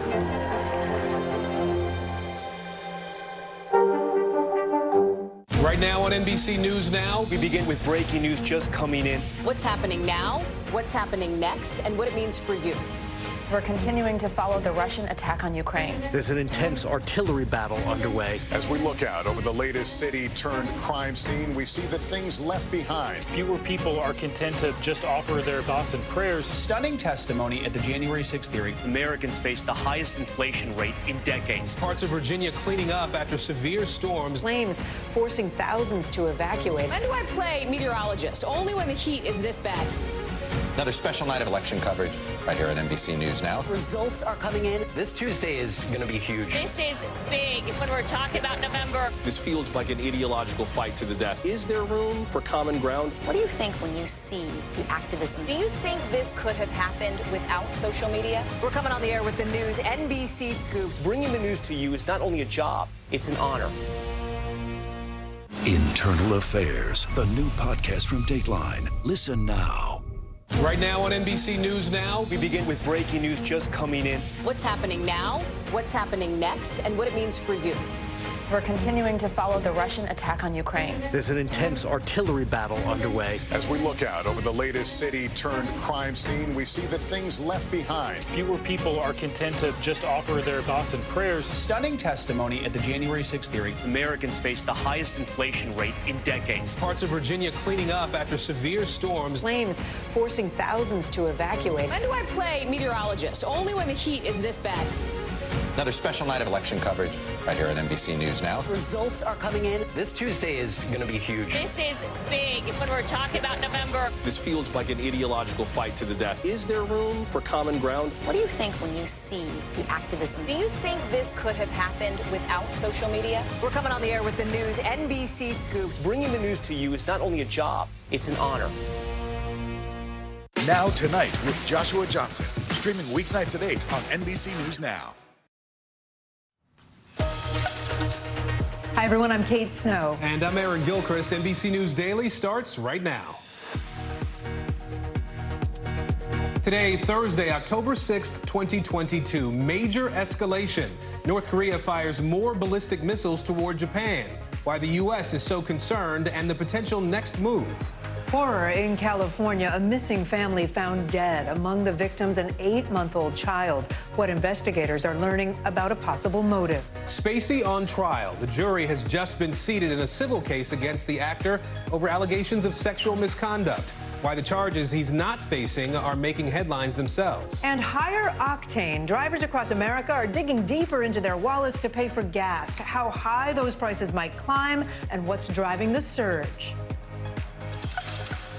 We begin with breaking news. Tensions boiling over on the Korean peninsula. The fears are growing. North Korea may be on the verge of a major military escalation. So here's what's happening now. On Tuesday, North Korea conducted its longest-range missile test ever, sending a nuclear-capable ballistic missile nearly 3,000 miles over Japan. In response to the missile test, the U.S. redeployed a warship to the Korean peninsula. North Korea interpreted that as threatening. It then launched 2 new ballistic missiles, like the one you see on your screen, toward Japan. This marks North Korea's 6th missile launch in just 2 weeks. Let's bring in Kaori and Joji now. She's a local journalist in Tokyo and the former Tokyo bureau chief for CNBC. Kaori, talk to us about what leaders in Japan are doing now in response to these launches. Well, Aaron, there's serious posturing going on tonight at the heavily fortified border between North and South Korea. The Japanese Prime Minister Fumio Kishida spoke with his South Korean counterpart earlier today, and the two are saying that security cooperation is critical for the region. The conversation itself is significant because it's the first call that the two have had since the South Korean president took office in May, and relations between South Korea and Japan have been very, very difficult in recent years. I mean, the tone from the Japanese government really changed on Tuesday when a missile flew right over Japan. And I think even for many of us who live here and have grown almost immune to these tests from North Korea, Tuesday really was a wake-up call. So there was a call with U.S. President Joe Biden on Tuesday, and the two agreed to boost deterrence capabilities as well. And Kaori, I think here in the U.S., people wonder how concerned we should be, right? Will there be more tests in the coming days? What sort of threat could that pose to neighboring countries? I know that North Korea was saying they could even reach U.S. territory in Guam. Well, judging by the distance of the missile that flew over Japan on Tuesday, North Korea now has the range to reach the U.S. territory of Guam. I mean, that's significant. So despite all these sanctions, these condemnations, analysts say there are more signs that North Korea's weapons program is intensifying. And I think right now, the big fear is that North Korea may conduct a nuclear test. And they tend to time these things before major U.S. events like the midterms next month. So even for a country that's immune to this, the fears are rising quite palpably. All right, Kaori and Joji for us today in Tokyo. Kaori, thank you. We're also following some breaking news out of Thailand today. A shooting and stabbing attack at a daycare center in the northeastern part of that country has left 38 people dead, among them 24 children. A dozen others were hurt as well. One teacher who was killed was 8 months pregnant. The attacker was an ex-police officer who also killed his wife and his child before killing himself. Thai police say the attacker was fired from the police force last year for possession of methamphetamines. He was in court earlier in the day on that drug charge. Gas prices are surging once again all across the country. The national average today has hit $3.87 a gallon. That's 4 cents higher than yesterday and up nearly 10 cents since last week. But in California, the numbers are way higher. Drivers there are paying an average of $6.42 a gallon. NBC's Maura Barrett is outside a gas station in Studio City, California. And Maura, the prices over your shoulder are even higher than that. What's driving these prices so high in California? Yeah, Kate, this gas station, $4 higher than the national average. And the issue here in California and on the West Coast is because there were unplanned construction and stoppages in terms of the refineries out here on the West Coast, which limited the supply and making gas prices even higher here on the West Coast. Governor Gavin Newsom here very angry about that. He did direct those oil refineries to start producing a cheaper winter blend. So we should see these prices going down on the West Coast as soon as this weekend. But he even tweeting this morning saying that he wants to tax oil companies, oil refinery companies that are setting these prices so high here in California, and something that we've seen across the country as well, Kate. And we had that news of OPEC and potentially driving prices higher across the country. What can we expect? Do we think we're going to have a spike nationwide? Potentially, because if OPEC moves forward with this plan of cutting down 2 million barrels a day, that's going to see major impact for people across the country, regardless of where in the U.S. they might be getting the gas from. It could impact prices 20 to 30 cents a gallon, so maybe not as high as we're seeing here in California. President Biden saying today that this move by OPEC is, quote, short-sighted. He's going to consult with Congress to see how they can bring those prices down, potentially call for those oil companies to, at the retail level, bringing prices down. But remember, later next month, we expect the Strategic Petroleum Reserve to release additional barrels, which might help balance it out. But obviously, either way, not a great move across the country, especially in the president's mind as we head towards the midterms, Kate. Yeah, and as we head toward holiday travel. Maura Barrett, thank you. And more breaking news this time out of New York. A jury has now been seated in the civil trial against actor Kevin Spacey. He's being sued by actor Anthony Rapp, the star of Rent and Star Trek Discovery. Rapp alleges that Spacey made sexual advances toward him at a New York City party in 1986 when Rapp was 14 years old. Spacey denies the allegations. NBC News correspondent Ron Allen is at the courthouse here in Manhattan for us now. So, Ron, what do we know about the makeup of the jury that's been seated and how long this trial might take? 6 men, 6 women. They were seated rather quickly. Even the jurors who said they knew something about the case said that they could be impartial. So it went by very quickly.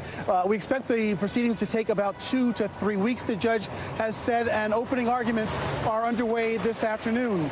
During jury selection, Spacey seemed very relaxed. He was laughing at some of the jokes that the judge was saying.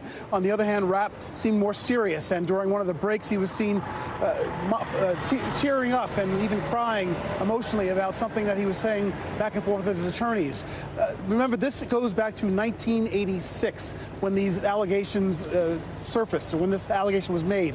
The two were both Broadway actors. They went to a party afterwards and somehow wound up in Spacey's bedroom, Rapp insists. And that's when this encounter happened. That has been called battery and initiating intimacy, emotional distress with someone. So the plaintiff is asking for some $40 million. That's what the damages are in this case. Spacey also faces criminal charges in a London court that have to do with allegations of sexual assault. So this is not the end of the road for him. His career has been badly damaged by all this, and we expect again that this will last a couple of weeks, and we'll see the outcome, whether the jury finds for him or the plaintiff. It's largely a he said case. Aaron? Ron Allen for us in Lower Manhattan. Ron, thanks. Many survivors of Hurricane Ian in Florida are now facing a housing crisis. Countless homes remain uninhabitable in the communities hardest hit by the storm. Even as power is restored and groups like the Red Cross and FEMA are distributing resources, some say they're not getting aid and they feel left behind. NBC's Shaquille Brewster is in Fort Myers Beach, and Liz McLaughlin is in Fort Myers, Florida. Liz, let me start with you. You've been speaking with some people living in some of those hardest hit areas. What kind of obstacles are they telling you, particularly about housing, but beyond? Kate, so much confusion and frustration and heartbreak here. This community where I am didn't expect the neck-deep water that rushed in here. And you can just see house after house, street after street, a memorial to a lifetime of accomplishments, a tattered diploma, a child's favorite blanket, a deceased parent's string of pearls, a memorial to a once normal life just out in front of their lawns. Such a loss. And also their connectivity to the world lost in many cases. A lot of the folks here telling me that they don't have cell or internet service, they don't have a device, and car after car drowned, so they don't have transportation to get to a resource center or a shelter. This morning I found a couple sleeping in their lawn, and mind you, we're more than a week after this storm barreled through this area. Lisa Gehrig, she has a number of medical issues, including Crohn's disease, Parkinson's. Her husband, 71-year-old with limited mobility, both laying on a damp patio furniture cushion because they felt they had no other option. And they said they were desperate for help. We have money, it's just, we can't get a hotel, we can't. Yeah. To sum it up, what we need right now is you know, some kind of housing temporary, whether it's FEMA trailers or something. Get us in here. What are they waiting on? So slow. What in the God's name are they doing? And you call them up and they don't know. You talk to FEMA people in the street. Oh, we're just here to assess the situation. We don't know anything.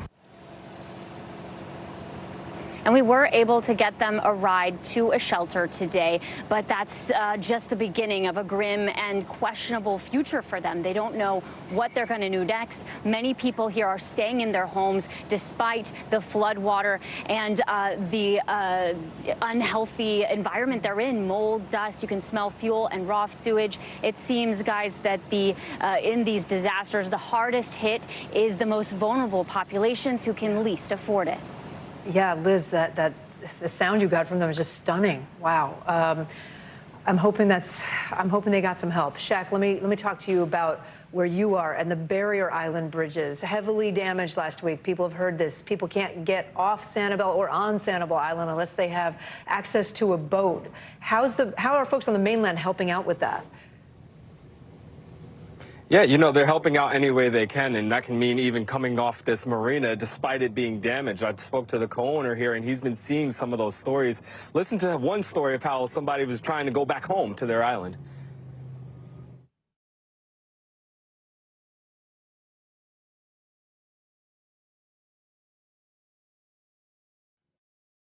I think we lost the sound there, but he was talking about how he just found people here. They were shuttling over, and despite this being a marina that's destroyed, excuse me, he was saying that it was one thing that it was just a crushing process to watch people have to go back over to see their home and not know what they're going back to. Yeah, no, I imagine. Shaq Brewster, Liz McLaughlin, thank you both. The Smithsonian's Air and Space Museum is coming in for a landing. We have the first peek inside after a $1 billion renovation. You're watching NBC News Daily.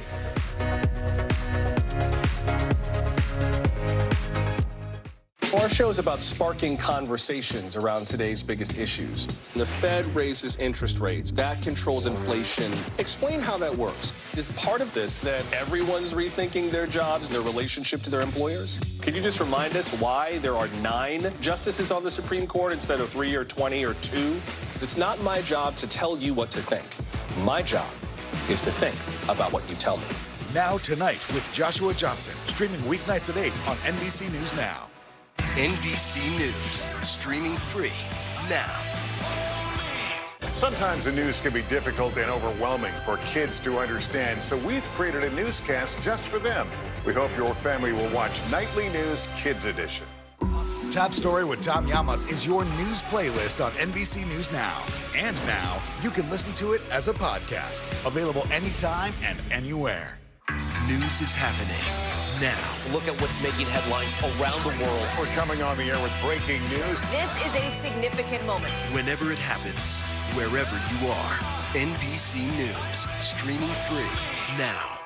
Hey, I'm Hallie. It's good to be with you tonight. There's another legal filing today, and I want to cut through some of the weedsy stuff. Let's just get to the point. They have started to vote on the PACT Act. If you're like, Hallie, stop speaking Washingtonese. This bill would basically give health care to veterans who have exposed to these toxic chemicals. So, Scott, I'm trying to make this as not DC as possible. The increased sort of anger that we've seen now in politics. I saw you searching for, I think, your microphone, Dan. Yeah, you were. I was trying to do it on the slide. Live TV, man. It's okay. Sometimes the news can be difficult and overwhelming for kids to understand. Ukraine and Russia. Could you help me understand what's going on? So to help make sense of it all, we've created a newscast just for them. We hope your family will watch Nightly News Kids Edition. To cover the news, you have to be in it. This is how so many towns and cities are protecting themselves. They're pushing the gates open. Was there a school officer on campus? That's what we've been told. No. Top Story with Tom Yamas. Weeknights at 7 on NBC News Now. Now Tonight with Joshua Johnson. Streaming weeknights at 8 on NBC News Now. Sometimes the news can be difficult and overwhelming for kids to understand. Ukraine and Russia. Could you help me understand what's going on? So to help make sense of it all, we've created a newscast just for them. We hope your family will watch Nightly News Kids Edition. Love this. One of the most popular destinations in our nation's capital about to get a major facelift. Here's NBC's Peter Alexander with more on the future of the Smithsonian Air and Space Museum. From the moment you set foot inside the National Air and Space Museum's main hall, you can't help but look up. America's journey to the sky and beyond will take you away. This new set of exhibits is really unlike anything anyone in America has ever seen. Absolutely. The experience for guests now more dynamic and interactive. This is what it would be like to be on an asteroid. Christopher Brown is the museum's director. Whether you're a child or an adult coming in here, the hope is, and certainly the expectation is, that you walk through here and you will learn something. It's all part of a 7-year, $1 billion effort to re-energize the museum, bringing it into the 21st century. The punctuation of a painstaking process where the Smithsonian's team removed and reinstalled countless artifacts, including a massive DC-3. Here you can relive our advancements in engineering, from the Wright brothers' first foray into flight. We want to inspire, we want to excite, and we want to create enthusiasm for the history of flight.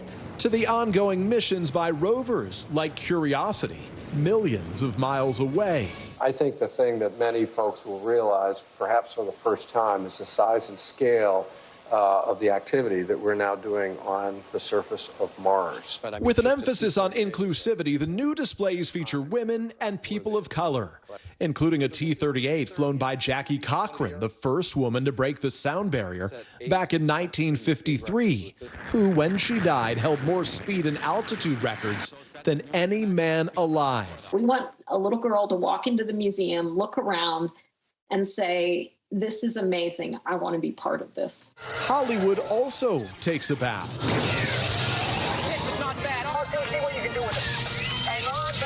With R2-D2 and an actual X-Wing starfighter from the Star Wars franchise. This is the real thing. This is the real thing. Construct this. No, this is the real deal. Back in this galaxy, an in-depth exploration into our solar system, including engine pieces recovered from the bottom of the ocean, belonging to the iconic Apollo 11 mission that in 1969 put the first man on the moon. It's one small step for man,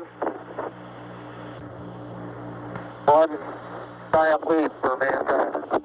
It's an extraordinary chance to get an up-close look at how we got to space. If it were standing on the pad and you could walk underneath it, this is what you'd see. With a renewed hope of inspiring the next generation. That was Peter Alexander reporting. New York Comic-Con kicks off today, and it might be bigger than ever, with 200,000 visitors expected. Here's Gilma Avalos from our New York City station. You can tell from all the costume characters around New York City that Comic-Con is back. This is one of the largest gatherings of self-proclaimed and proud geeks, and they're eager for its return after the last 2 years have changed the way that large events are put on in New York City and beyond. Just seeing lines outside the Javits before the doors open this morning is proof. Organizers are hoping to draw some 200,000 people this year. They say that's the new capacity here at the newly expanded Javits Center, and that's an increase compared to last year's convention when COVID restrictions capped the number to 150,000. You can expect cosplayers committed to their characters, activations, photo ops with creators, with celebrities. Fans, though, no longer have to show proof of vaccination, but some COVID restrictions will linger. Visitors still have to wear their masks. Fans who've been here year after year say that it's night and day when compared to last year. A lot more people. It's a lot fuller. Last year there was a lot of booths that were empty, and I guess it was just people worried about coming in now. So a lot more booths came back, and we're happy that a lot of the vendors and exhibitors came back. The 4-day event runs through Sunday. There'll be a number of panels with celebrities and creators, and one of the highly anticipated panels this weekend, a Back to the Future reunion. Michael J. Fox, Christopher Lloyd, they're going to be here. Hard to believe, but the 1985 film, like its fans, is quickly approaching 40. At the Javits Center, Gilma Avalos, back to you. My daughter already has a pass for Sunday. Are you going? I'm going to miss it. There's a Star Trek panel on Saturday that I really wanted to see, but I have to go out of town. So. Ah, Trekkie here. We are going to turn to some breaking news when we come back. The White House announcing a new plan to address what President Biden calls a failed approach to marijuana. Details on pardons that are coming up next. You're watching NBC News Daily.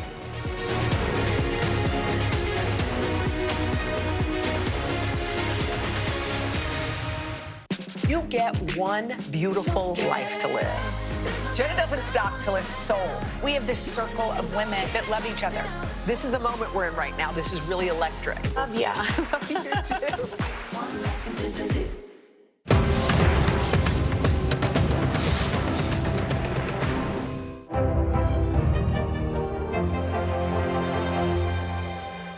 News is happening now. Look at what's making headlines around the world. Whenever it happens, wherever you are, it's here now. You get one beautiful life to live. What are you going to do? This show is so fun, but having you as a positive force means really the world to me. Jenna doesn't stop till it's sold, okay? We have this circle of women that love each other. I decided I'm going to go with the rhythm of life. And you love riding the wave. This is a moment we're in right now. This is really electric. Love ya. I love you too.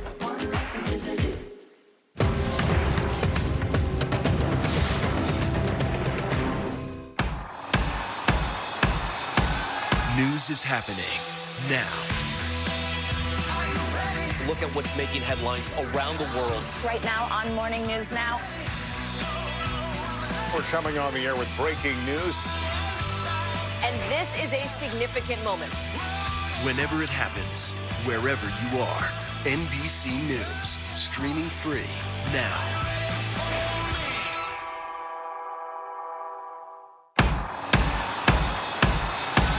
News is happening now.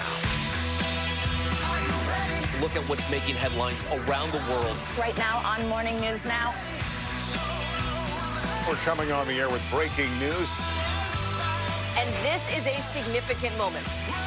Whenever it happens, wherever you are, NBC News, streaming free now.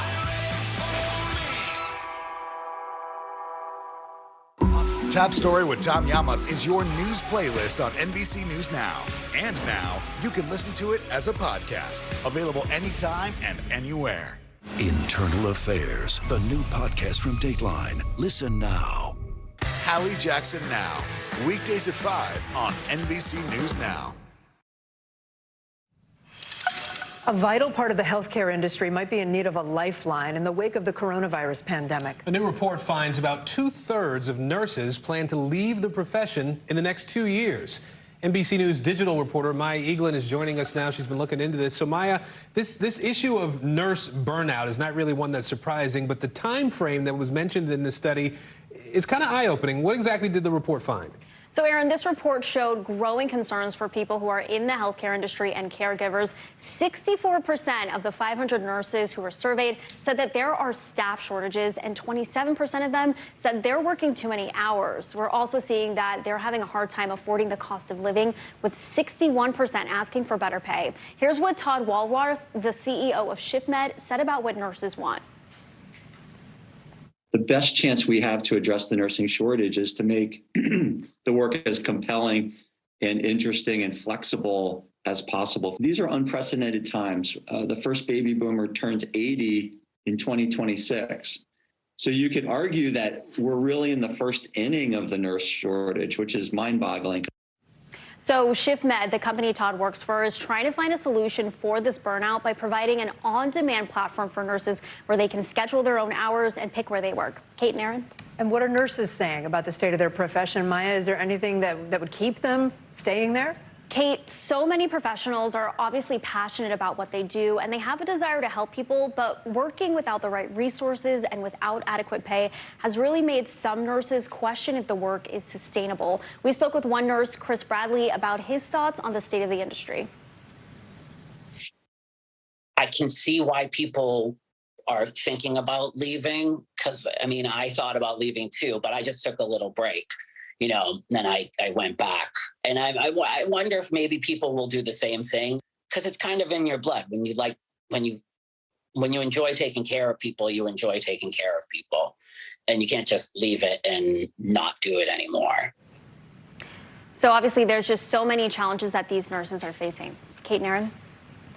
All right, Maya Eaglin for us today. Maya, thanks. For those nurses who are still on the job, there's a new effort to lighten their load a bit. It's coming from the tech world. A company has created a robot to perform tasks like delivering medicine and collecting lab samples. Here's CNBC's Andrea Day.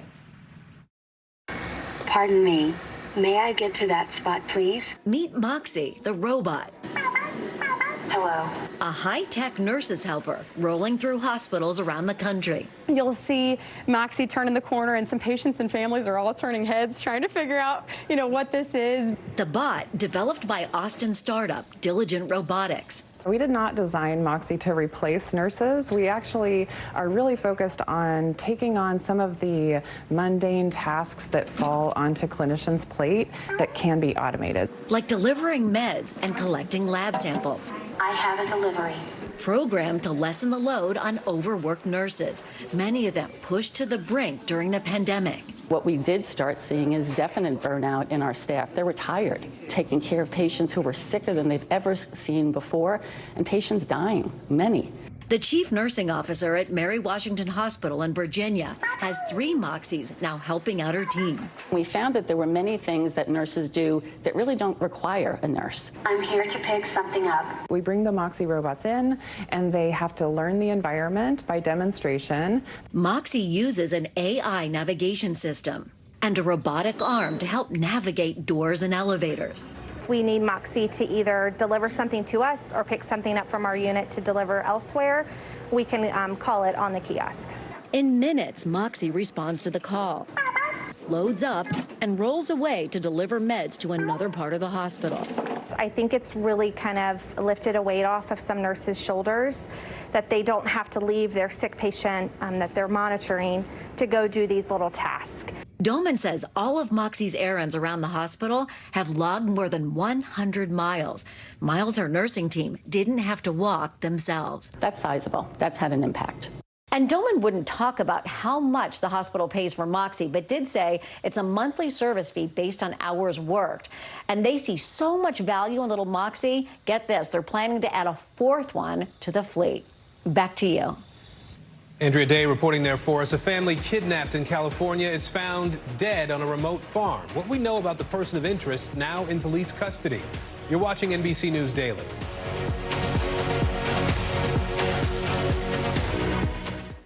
We're here to start conversations about the big things happening in our world, because it's not my job to tell you what to think. My job is to think about what you tell me. Now Tonight with Joshua Johnson, streaming weeknights at 8 on NBC News Now. For Dateline Premium, subscribe now on Apple Podcasts. Now Tonight with Joshua Johnson, streaming weeknights at 8 on NBC News Now. The day's biggest political stories, with trusted insight and expert analysis. A daily look at the politics behind the headlines. Meet the Press Now, streaming weekdays at 4 p.m. on NBC News Now.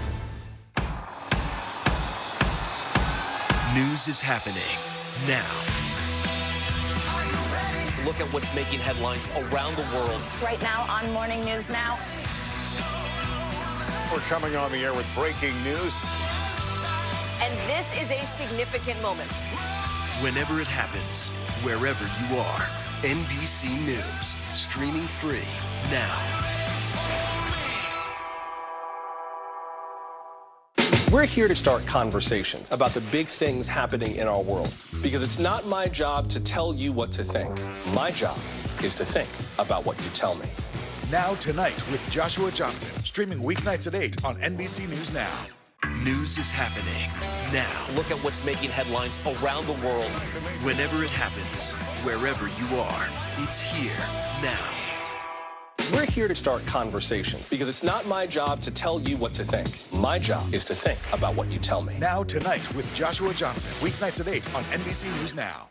Top Story with Tom Llamas is your news playlist on NBC News Now. And now, you can listen to it as a podcast. Available anytime and anywhere. Hey, I'm Hallie. It's good to be with you tonight. There's another legal filing today, and I want to cut through some of the weedsy stuff. And let's just get to the point. They have started to vote on the PACT Act. If you're like, Hallie, stop speaking Washingtonese. This bill would basically give health care to veterans who have exposed to these toxic chemicals. So, Scott, I'm trying to make this as not DC as possible. The increased sort of anger that we've seen now in politics. I saw you searching for, I think, your microphone, Danny. You are. I was trying to do it on the slide. Live TV, man. It's okay. Internal Affairs, the new podcast from Dateline. Listen now.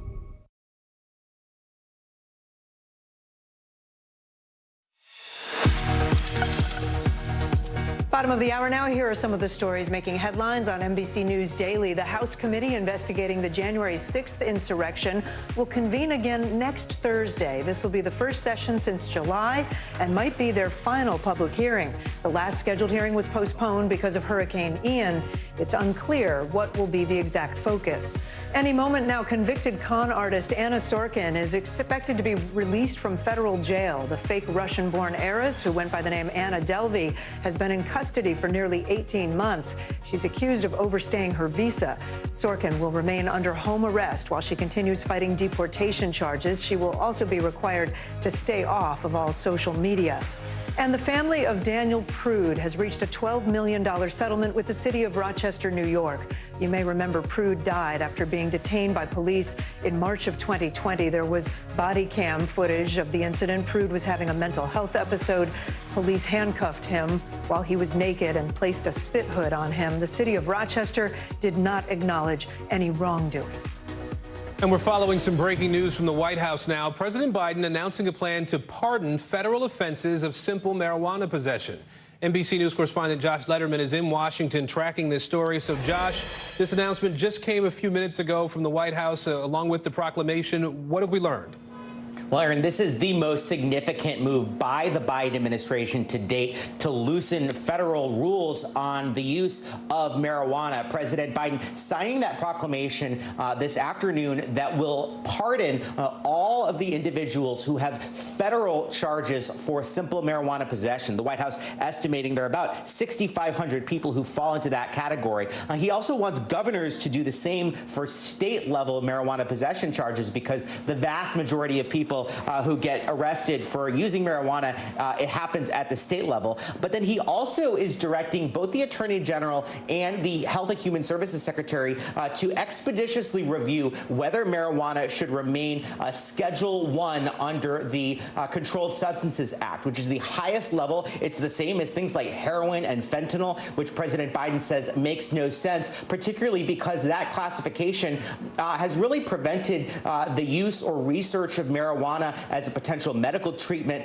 The president saying in a video, as well as in a statement he has posted to Twitter, that sending people to jail for possessing marijuana has upended too many lives for conduct that is legal in many states. The president noting the racial disparities in the number of people charged with marijuana crimes and saying, today we begin to right these wrongs. Aaron? So, Josh, this gets at what the executive branch can do here, but the president's been under pressure to do something about marijuana laws before the midterms get here. Walk us through that. Where's the pressure been coming from? He's really been under pressure for years, Aaron, and this marks a shift by President Biden, who was the only candidate in the Democratic primary in 2020 to oppose full legalization. He supports a decriminalization, but not fully legalizing marijuana. Clearly, the president wanted to do something ahead of the midterms that would really show he was committed to making sure that people shouldn't be behind bars simply for possessing marijuana. But still, the president is making very clear that other marijuana laws remain in place. He says restrictions on, for example, trafficking marijuana or on selling marijuana to people who are underage, that those laws should not go up in smoke, Aaron. All right, Josh Letterman for us in Washington today. Josh, thank you.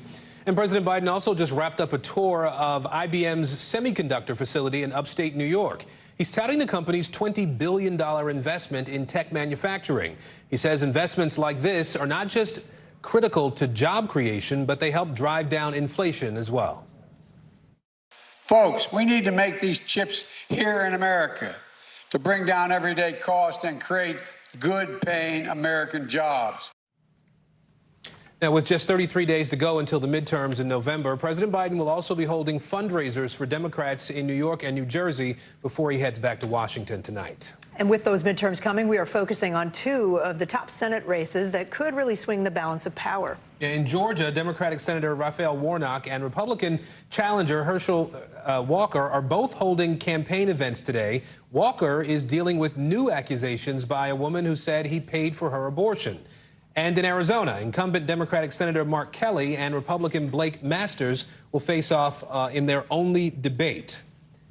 NBC News correspondent Vaughn Hilliard is in Arizona for us. First, though, we'll go to senior national political reporter Sahil Kapoor on the ground in Georgia today. Sahil, you're in Savannah, where Senator Warnock just held a rally at a church there. What did he say about the state of the race there?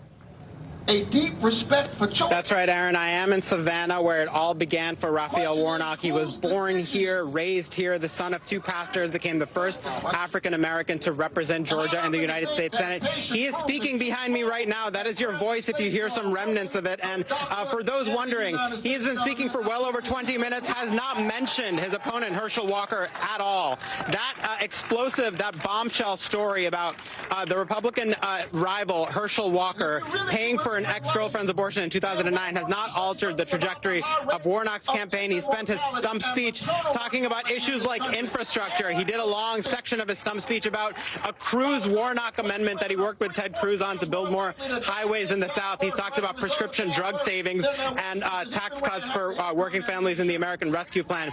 His campaign, Warnock's campaign, seems to think that the Herschel Walker story is a matter between the Republican candidate and the voters. And some of Warnock's voters I spoke to at this rally believe Warnock has no need to address this, that Herschel Walker can try to do that on his own and flail on his own about it. Let's have a listen to some of the positive message that Warnock tried to convey here at the rally just a few moments ago. Only in America is my story possible, and that's why I'm running for re-election, because I believe in America. I believe in Georgia. I believe in us, and I know that when we stand together, the whole state is better. Are you ready to stand together and win this election one more time?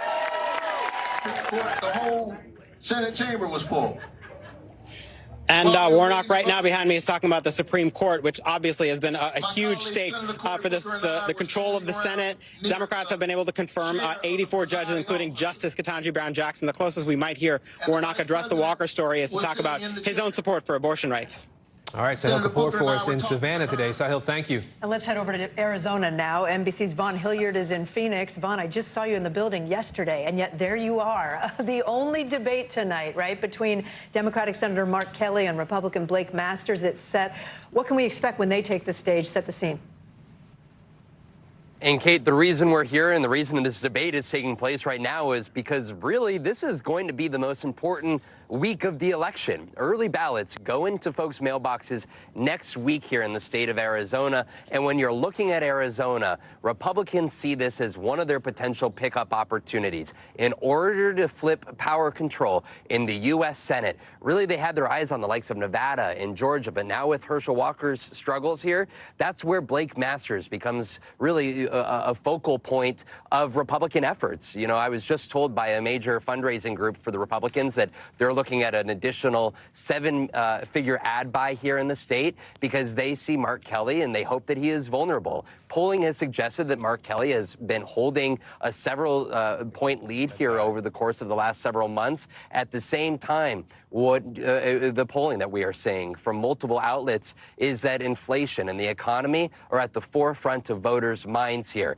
And the Republican, Blake Masters, has continually in campaign advertisements tried to tie Mark Kelly to not only Joe Biden's efforts, but those of congressional Democrats. Mark Kelly has really consistently voted with these Democratic priorities over the course of the last 2 years, and that is where Republicans hope they can bring enough Republicans and sway enough independents to come vote for the Republican side. Because you'll remember just 2 years ago, Mark Kelly won this race just narrowly by 2.5 percentage points. All right, Vaughn Hill, you're keeping an eye on all of it for us, Vaughn. Thank you. Investigators in California are now searching for a motive after a kidnapped family of 4 were found dead. An 8-month-old is among the victims. Their bodies were recovered yesterday evening in a rural area. The discovery came hours after investigators released chilling surveillance video showing the moments the family was abducted. NBC News correspondent Nayela Charles joins us now from Los Angeles. Nayela, are investigators any closer to answering any questions as to why and how? No, Kate, they're not. The sheriff just saying he thinks this was done because of money or anger. What's unusual about this is that deputies say the kidnapper never made a ransom request or demand. However, the sheriff saying this morning they know they have the right guy when referring to suspect 48-year-old Jesus Manuel Salgado.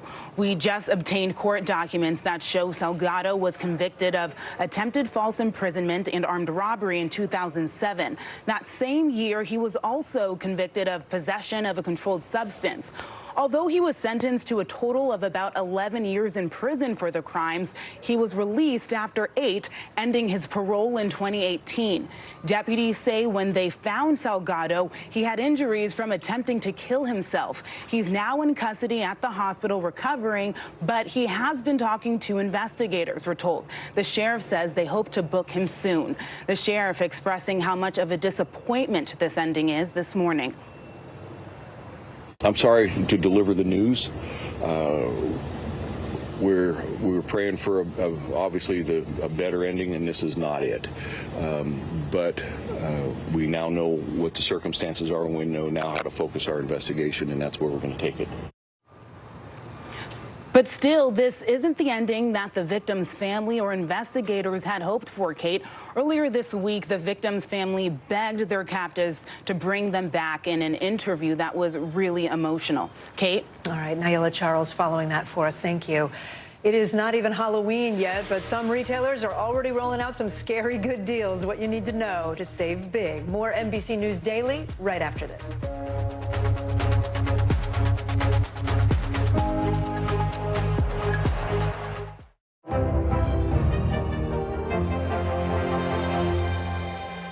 A masked killer takes aim and fires. A fatal attraction that leads investigators to turn towards their own. Internal Affairs, a new podcast from Dateline. Listen now wherever you get your podcasts. Right now on NBC News Now. As we come on the air, here's what we know. It has been dramatic, powerful. We begin with breaking news just coming in. What's happening now, what's happening next, and what it means for you. We're continuing to follow the Russian attack on Ukraine. There's an intense artillery battle underway. We're getting out of this area right now because more air raid sirens are sounding. As we look out over the latest city-turned-crime scene, we see the things left behind. Was there a school officer on campus? Because that's what we've been told. No, fewer people are content to just offer their thoughts and prayers. And the House has answered the call to create new gun laws. The stunning testimony at the January 6th hearing on Capitol Hill. Americans face the highest inflation rate in decades. Parts of Virginia cleaning up after severe storms. A terrifying night of flash floods. Flames forcing thousands to evacuate. When do I play meteorologist? Only when the heat is this bad. Another special night of election coverage right here at NBC News Now. Results are coming in. This Tuesday is going to be huge for primary purposes. It's an interesting race here. I've just never covered anything like it. This is big when we're talking about November. How many doors do you think you've each knocked on? This feels like an ideological fight to the death. Is there room for common ground on this issue? What do you think when you see the activism that's happening right now?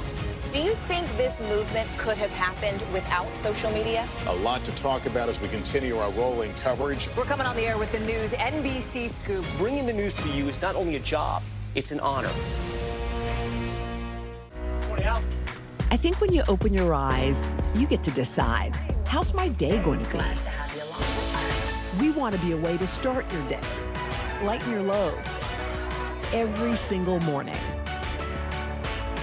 Good morning, I'm Joe Pryor. And I'm Savannah Sellers right now on Morning News Now. We're staying on top of the breaking situation in Ukraine. We are watching dangerous heat this week. Recession, I mean, is that where we're headed? Is there any way to avoid that? Morning News Now, streaming weekdays at 7. Top Story with Tom Llamas is your news playlist on NBC News Now. And now, you can listen to it as a podcast. Available anytime and anywhere. You know, traditional Black Friday shopping might soon be history. Retailers are launching holiday deals weeks before even Halloween. Yeah, I can't stand it. NBC News correspondent Emily Ikeda has a way to navigate the bargains. It's not even Halloween, but shoppers are already making their list and checking it twice, trying to make sure there will be enough presents to go around in a time when every dollar counts. But before you jump on those sales, a word of caution. Always compare prices online. Use apps that show historical pricing and check which retailers offer price matching. Walmart and Target in particular, they're offering price matching throughout the holiday to their competitive retailers and also to themselves. So if you buy something now and the price decreases, you can go back and ask for a refund for the difference. Industry analysis finds more than half of holiday shoppers are starting their search by the end of October, and retailers are taking note. Walmart is luring in customers with its Rollbacks and More savings event next week. And for the first time, Amazon will hold a second Prime Day-like event within the same year on October 11th and 12th. We'll be ready for anything. We got a behind-the-scenes look at how the e-commerce giant is preparing for its Prime Early Access sale with new hires and robotic systems. We're expecting a lot of great activity. It's a great benefit for our customers to get in on really early, awesome deals. And we're really prepared for that. Over at Target, you can expect up to 40% off kitchen appliances and deeper discounts on select toys for the next 2 days. And for shoppers, there could be some surprise deals out there. We are seeing these overstock sales due to supply chain issues that we've been seeing throughout the pandemic. So a lot of items are kind of unexpected, like so much casual clothing. We're seeing furniture, we're seeing TVs. For other ways to save, try stacking discounts. Look for deals on gift cards and then spend them during store-wide sales. Use a credit card where you can earn points or cash back and apply coupons to an existing sale when you can. While these early season sales won't replace Black Friday and Cyber Monday, some families say shopping in advance brings them peace of mind during an unusually stressful season. I know that I got what I needed to get. I know that it's in supply, and I'm not risking waiting for the sale in November, and then the items just won't be there. Well, okay, some of us can start shopping early, right? Not us. There's this other trend, we're just not there. There's this other trend that's going on, though. Have you seen this being asked to round up at the cash register for charity? It's pretty common. Yeah, but where does that money actually end up? NBC News senior consumer investigative correspondent Vicki Wynn explains. Millions of Americans across the country choosing to donate a few cents at a time. A recent study shows a majority of consumers opt to give to charity by rounding up their bill. In fact, in 2020, a whopping $605 million was collected from 76 point-of-sale fundraisers. Walmart, CVS, and PetSmart, just a few retailers offering shoppers the choice to donate at the register. For a lot of people, the question at the counter isn't just whether to donate, it's also how much of that donation goes to the charity, and how do you know it's legit? For answers, we turn to Tom Raffa, a certified public accountant who specializes in charities and nonprofits. There taking your money, packaging it all up, and sending it off. Rafa says donating at the point of sale is often called passive philanthropy and usually comes in two forms, rounding up by a few cents or being asked for an actual dollar amount, usually $1, $5, or $10 when you pay. But you may be confused about who gets the tax deduction for your donation, especially if you've seen some videos like these by TikTokers, some with millions of followers. Now they're asking you to donate to charity on their behalf? Well, I'm just not donating through you because you're going to be the one getting all the tax write-off benefits.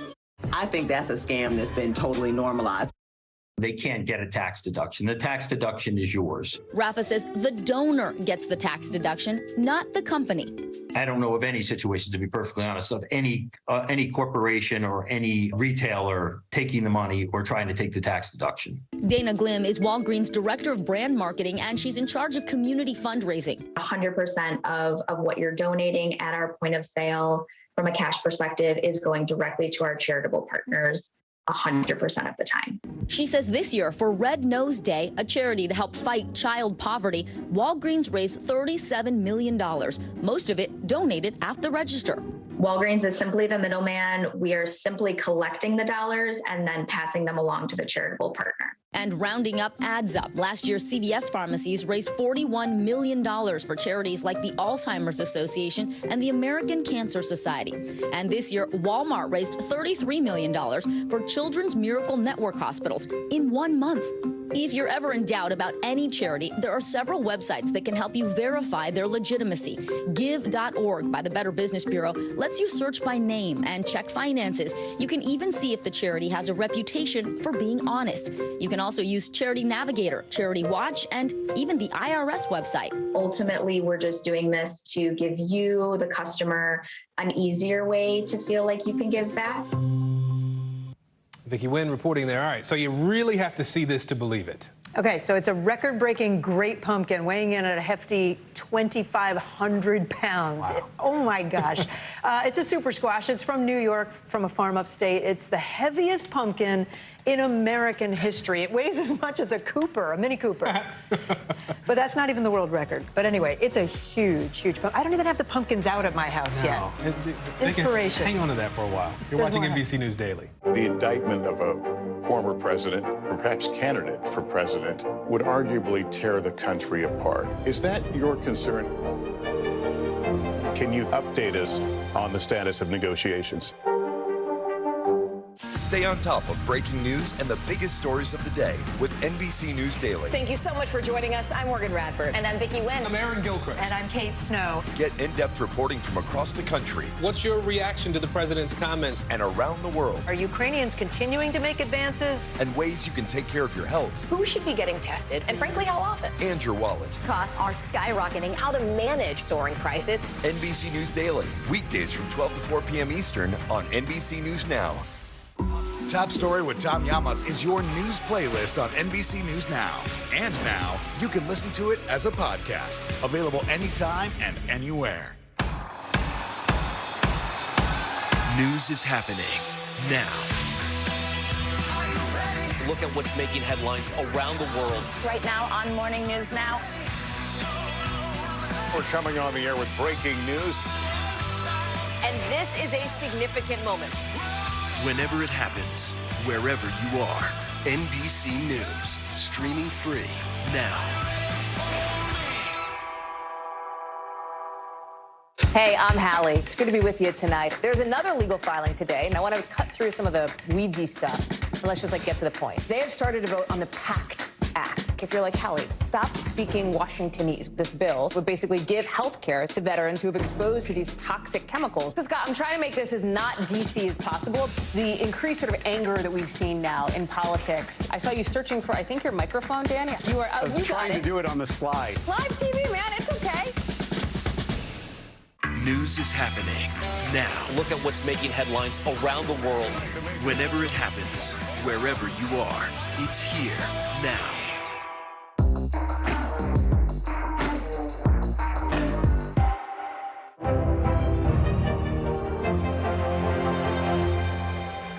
Hey, podcast podcast fans, ready to unlock our true crime mysteries? Try Dateline Premium on Apple Podcasts. You'll get early access to originals, plus bonus content, and everything is ad-free. So head to Apple Podcasts now to subscribe.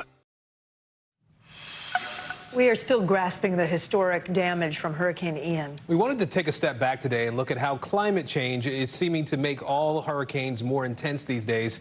NBC News meteorologist Bill Cairns has been looking into this for us. So, Bill, we've talked about this a little bit. You said Ian had all the characteristics of a climate-changed hurricane. What do you mean by that?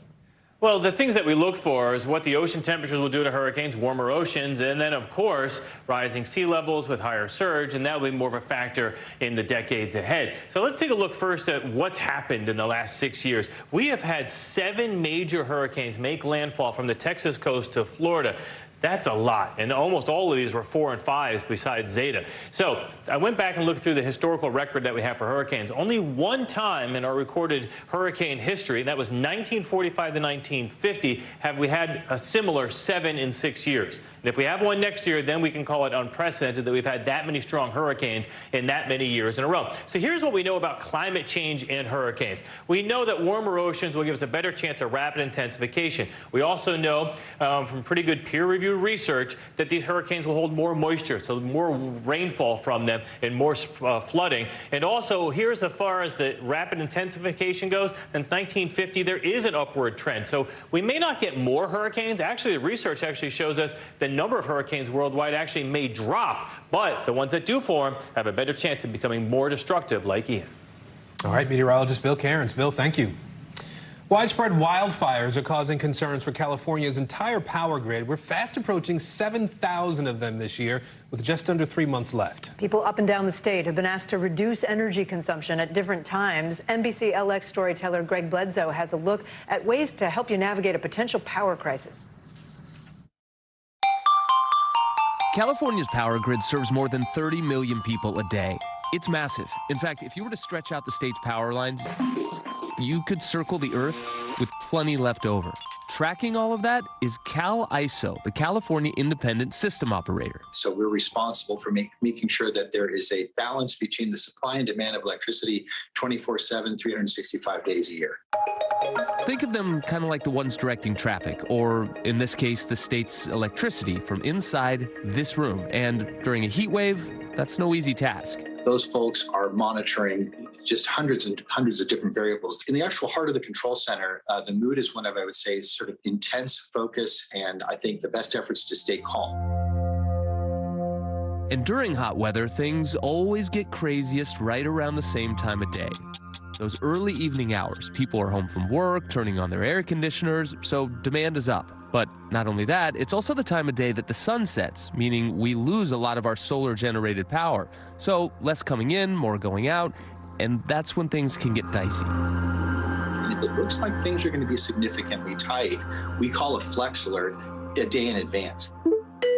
A flex alert, basically step one. It's not mandatory. This means you're being asked to cut back on your energy during those critical hours. But if that's not enough, that's when California moves into what's called an emergency energy alert. This is a 3-tiered process, allowing the state to tap into energy reserves, and it's when Californians might get one of these. That text message that went out to millions of Californians that day in September 2022 when the state broke its all-time record for energy demand. That was the first time that's ever been used in that context, and we hope it's the last time. We saw close to 2,000 megawatts of reduction in electricity consumption by California electricity consumers in less than a half an hour. So it worked, and it helped avoid what would have been the final step in that emergency energy alert, the term that nobody wants to hear. Rolling blackouts. Blackouts. Rolling blackouts. Blackouts. Rolling blackouts, or rotating outages. They are notorious in California, but also very rare. Did you know the last time the state took this step was back in August of 2020? And before that, it had been almost 20 years. So here's how it works. The state's utilities are the ones responsible for choosing which areas to temporarily shut off power for short amounts of time, usually about an hour or so, and then on to the next. The idea is that with controlled outages, the pain can be spread around, taking enough demand off the grid to avoid the worst-case scenario. You could potentially have a much bigger cascading outage on the system that could result in much deeper, true blackouts where the whole grid could fall apart. Greg Bledsoe reporting there. I'm Kate Snow. And I'm Aaron Gilchrist. You're watching NBC News Daily. Hallie Jackson Now. Weekdays at 5 on NBC News Now. News is happening now. Look at what's making headlines around the world. Whenever it happens, wherever you are, it's here now. NBC News, streaming free now. A masked killer takes aim and fires. A fatal attraction that leads investigators to turn towards their own. Internal Affairs, a new podcast from Dateline. Listen now wherever you get your podcasts. The indictment of a former president, or perhaps candidate for president, would arguably tear the country apart. Is that your concern? Can you update us on the status of negotiations?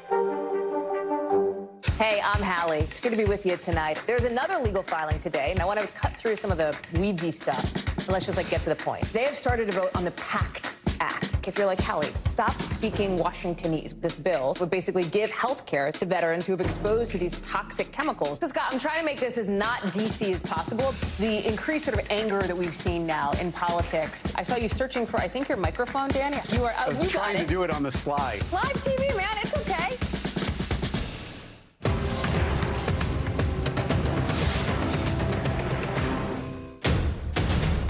The day's biggest political stories with trusted insight and expert analysis.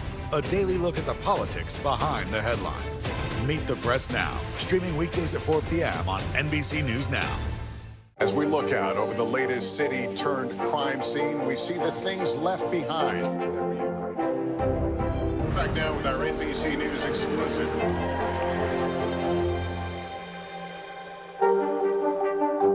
Stay on top of breaking news and the biggest stories of the day with NBC News Daily. Thank you so much for joining us. I'm Morgan Radford. And I'm Vicki Wynn. I'm Aaron Gilchrist. And I'm Kate Snow. Get in-depth reporting from across the country. What's your reaction to the president's comments? And around the world. Are Ukrainians continuing to make advances? And ways you can take care of your health. Who should be getting tested, and frankly, how often? And your wallet. Costs are skyrocketing. How to manage soaring prices. NBC News Daily. Weekdays from 12 to 4 p.m. Eastern on NBC News Now.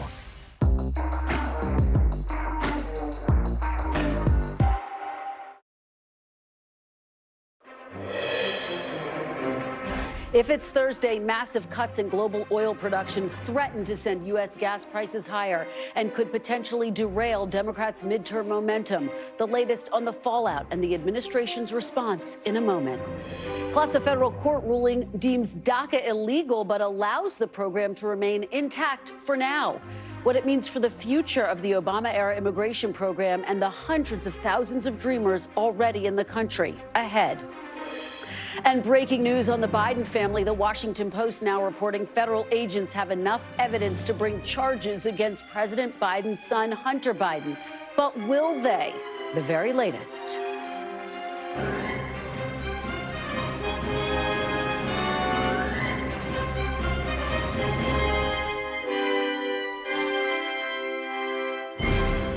Welcome to Meet the Press Now. I'm Kristen Welker. President Biden is on the road again, traveling to New York today to tout a $20 billion investment by IBM in semiconductor manufacturing. But all eyes are on OPEC+ after it announced a plan to reduce oil production by 2 million barrels per day, its largest cut since 2020. The move drew quick condemnation from the White House in a statement calling the decision short-sighted. President Biden reacting today. What's your reaction to the OPEC+ decision? Disappointment, and we're looking at what alternatives we may have. There's a lot of alternatives. We haven't made up our mind yet. Now, the White House is facing renewed questions about the president's trip to Saudi Arabia and that fist bump with Crown Prince Mohammed bin Salman less than 3 months ago. President Biden saying today that the trip was not about oil. The move by OPEC further complicates the U.S. relationship with Saudi Arabia. Senator Dick Durbin tweeting this morning, quote, "It's time for our foreign policy to imagine a world without their alliance." And Senator Chris Murphy said this on CNBC Tuesday. I think it's time for a wholesale reevaluation of the U.S. alliance with Saudi Arabia. I think you've got to be very careful to do business with the Saudis these days, you're condoning and associating yourself with a brutal regime, and a regime, frankly, that doesn't seem to be willing to stand with its allies in Europe and the United States when we really need them. The timing just could not be worse for President Biden and Democrats. We're now just 1 month from the midterm elections, of course. I'm joined now by CNBC senior White House correspondent Kayla Tausche. So, Kayla, you have been and I have been tracking gas prices, inflation for quite a long time now. So what does OPEC's decision mean for consumers specifically when it comes to gas prices? And just to remind people of the prices that we're talking about, the average right now for a gallon of gas, the national average is $3.86. That's down from June's high of $5.01, but still elevated, right?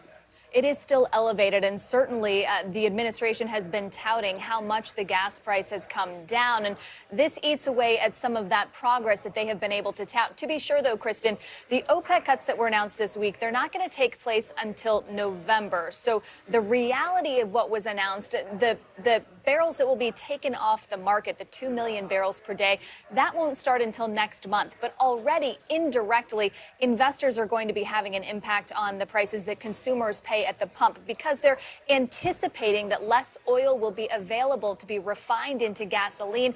And so that is driving up the price of oil that investors are seeing.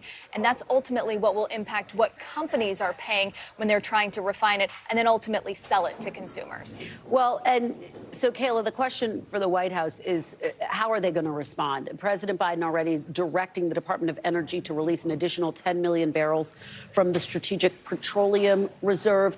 Talk about the significance of that. How much of an impact would that actually have? Well, no doubt, Kristen, the biggest impact on that decline in gas prices has been the release of 180 million barrels from the emergency reserves that are located in 5 caverns in Texas and Louisiana. They've been doing that over the course of 6 months, and the 10 million barrel announcement by the president is just part of that bigger strategy that's been going on for the last several months. I spoke to NEC Director Brian Deese yesterday. He said they're willing to do more, but they might run into opposition from Republicans, which have been saying that there's a real national security risk to have so little oil available in a time of need for a rainy day, perhaps. Those reserves are nearing a 40-year low, and the administration has said it's not going to start replenishing them until probably next year. Well, and we're hearing also as another potential move that the White House could make, the possibility of easing sanctions on Venezuela. That would not come without controversy. What are you hearing in that regard? Well, certainly there's been a few different storylines on that. The Wall Street Journal reported that the administration is set to ease sanctions on Venezuela. The White House, for its part, has said there will be no change in policy without constructive progress from the Maduro regime, which so far they haven't seen. But when I talk to senior administration officials and companies like Chevron who are operating in the region, it's very clear it's not a spigot that's going to be turned on overnight. Even if there were going to be a change in sanctions policy tomorrow, the infrastructure there is so old that it's going to need to be rehabbed before it can actually be used again. And senior officials tell me it will be years before Venezuelan oil is back on the market for consumers worldwide.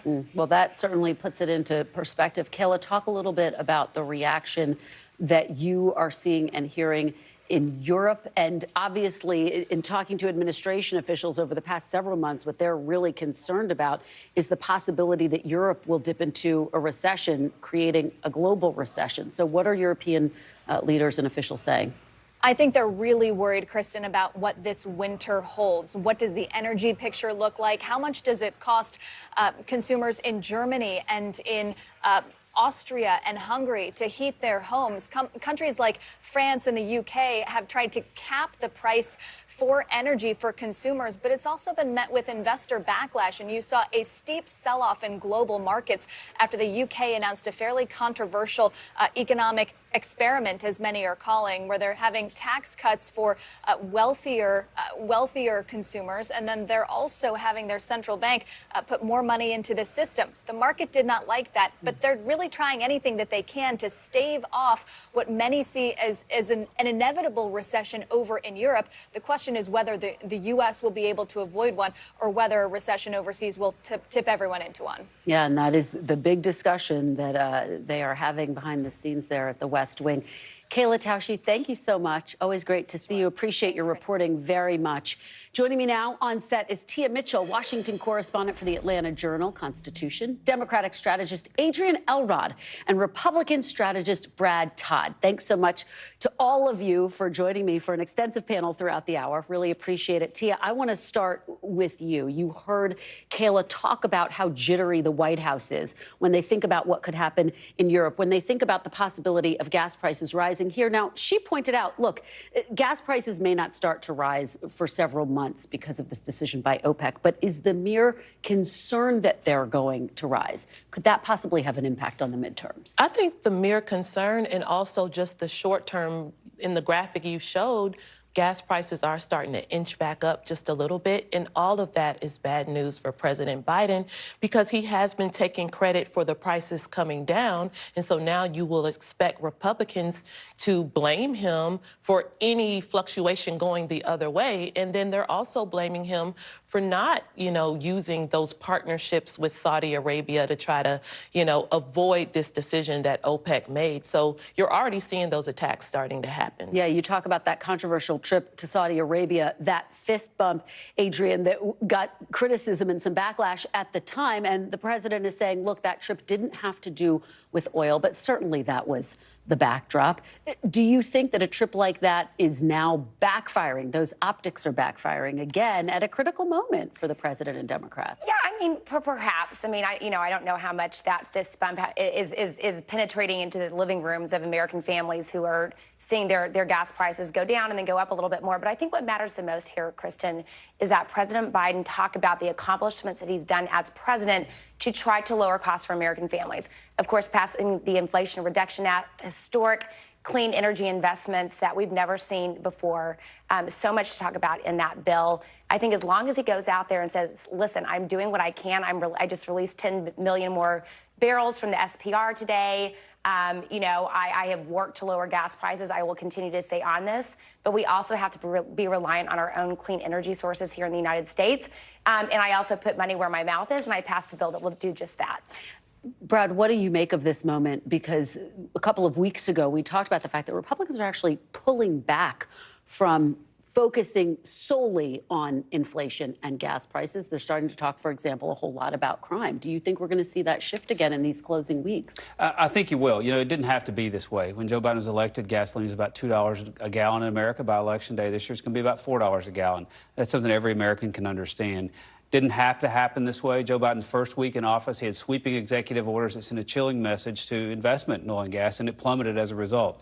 We don't have to go overseas for oil and gas. We have enough oil and gas here, but we have to have a president who's committed to exploration and committed to production. Joe Biden's not. Mm-hmm. Adrian, you want to respond quickly, and then I'll just play. Yeah, I respectfully disagree because, again, President Biden has passed 4 major economic bills, including the Inflation Reduction Act, which does more than any other legislation that's ever been passed to address the clean energy crisis that we have in this country, to make it more clean energy jobs and invest in more clean energy technologies. He's making it very clear that we cannot just rely on oil to fuel us. We've got to rely on clean energy investments, and he has done that without any Republican support. But you can't put a windmill in your gas tank. It was a mistake to do what he did in 2021. He got way ahead of himself on clean energy transition, which he promised the Elizabeth Warren wing of the party. But the fact of the matter is we have to have oil and gas. We have to have refineries. We have to have them in the United States of America, or else we're going to be begging Venezuela. He's also done a lot to invest in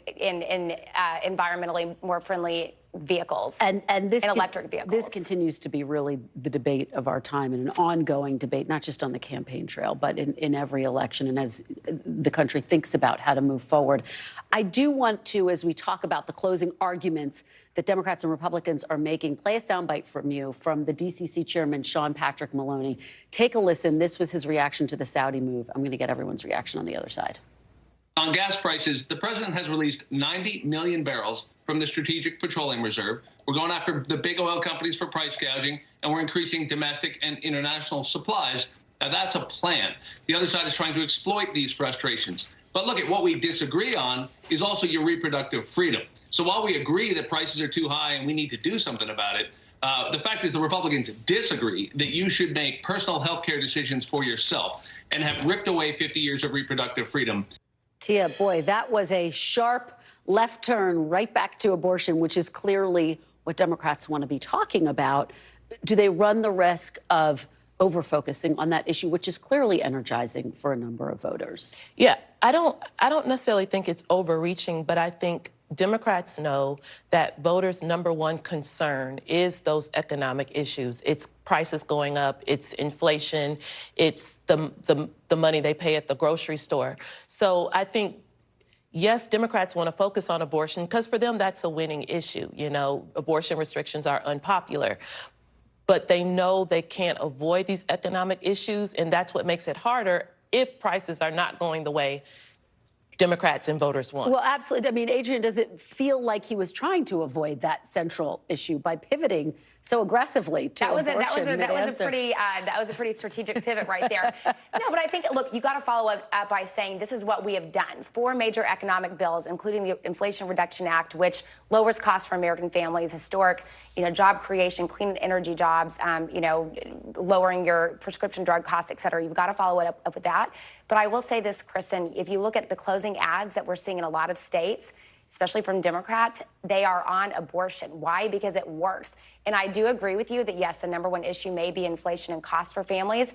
But when you are an independent swing voter and you're looking at a 6-3 Supreme Court for not just the next 2 years, but potentially the next 15 or 20 years, it is making people realize that we have the power of our vote. That is the only influence we have, which is why, again, abortion, reproductive rights is such a huge issue this cycle. Brad, what is the reality check about how jittery Republicans are about this near singular focus on that issue, which has been energizing in places like Kansas and the special election in New York? The Senate battlegrounds is really a microcosm of the country. It's 7 states that were decided by 2 points or less in the last presidential election. They're all closely fought states. Both parties could plausibly claim that they have a strategy to win in all those states.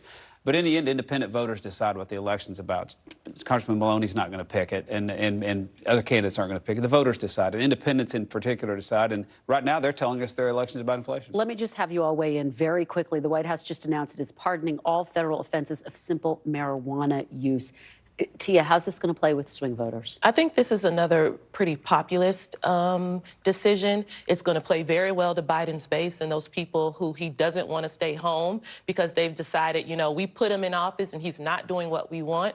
But I do think independents, we know that marijuana now, its usage, its medicinal purposes is pretty, again, popular among all segments. Even the libertarian wing of the Republican Party has been pushing for this. So I think it will be popular. All right, we'll have to wait and see. We're going to leave it there because we do have a lot more to discuss, and the panel's sticking around, which is so great, guys. Thank you, Tia, Adrian, and Brad. Talk to you in just a minute. We do want to turn now to some breaking news. The Washington Post is reporting that federal agents investigating Hunter Biden have gathered what they believe is sufficient evidence to charge the president's son with tax crimes, as well as making a false statement related to a gun purchase. Now, NBC News cannot confirm this reporting, and the Justice Department is declining to comment. NBC's Ken Delanian joins me now with the very latest. So, Ken, break this down. What's the big takeaway here right now? No charges yet.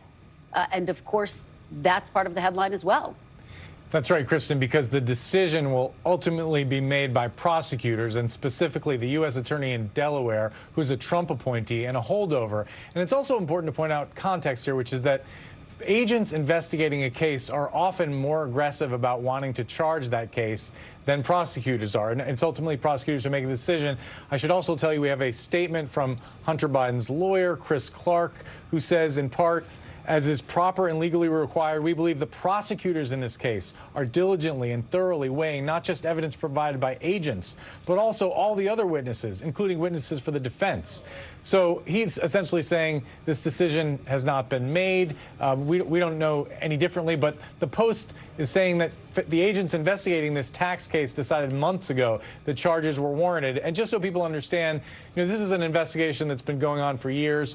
Hunter Biden, the president's son, made a lot of money in various business ventures. You may remember that he was paid as much as $50,000 a month by a Ukrainian energy company called Burisma. Apparently, he did not pay his taxes, and we know that because it was disclosed last year that he repaid a significant bill to the IRS for back taxes. The question always in these cases is, when does it become criminal tax evasion? And again, what the Post is reporting, Kristen, is that federal agents believe they have a plausible case to charge him, Hunter Biden, with tax charges, and but the final decision will ultimately be made by the U.S. Attorney in Delaware, Kristen. And Ken, just very quickly before I let you go, any sense of a timeline about when we might get a final decision? No, but we're in what is traditionally considered a quiet period before an election, where the Justice Department is loath to take action in a criminal case that could be perceived as influencing an election. And this would certainly appear to qualify, even though Hunter Biden obviously is not on the ballot, nor is his father. But this Hunter Biden case has been such a bête noire of the right, and is such a feature of Republican talking points that it's hard to imagine the Justice Department would act before the fall midterm elections. Kristen. All right. Well, that is really important context. Ken Delaney, thank you so much for helping us break down this breaking news. Coming up, hundreds of thousands of dreamers woke up to an even more uncertain future today after a federal court ruling on the DACA program. We'll have the very latest reporting. Plus, I'll speak with the chair of the Congressional Hispanic Caucus next. And later, an emotional homecoming. Residents of hard-hit Sanibel Island return home for the first time since Hurricane Ian decimated their community. The mayor of Sanibel will join me live to discuss the recovery efforts. You're watching Meet the Press now. Stay with us.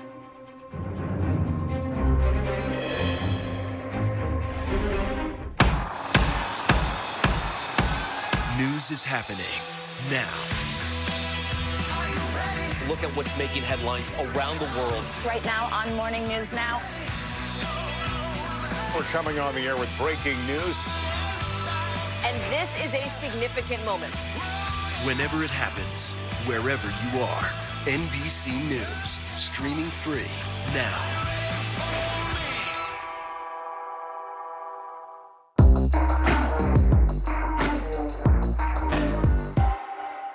Good morning, I'm Joe Fryer. And I'm Savannah Sellers. Right now on Morning News Now. We're staying on top of the breaking situation in Ukraine. We are watching dangerous heat this week. Recession, I mean, is that where we're headed? Is there any way to avoid that? Morning News Now, streaming weekdays at 7. Sometimes the news can be difficult and overwhelming for kids to understand, so we've created a newscast just for them. We hope your family will watch Nightly News Kids Edition.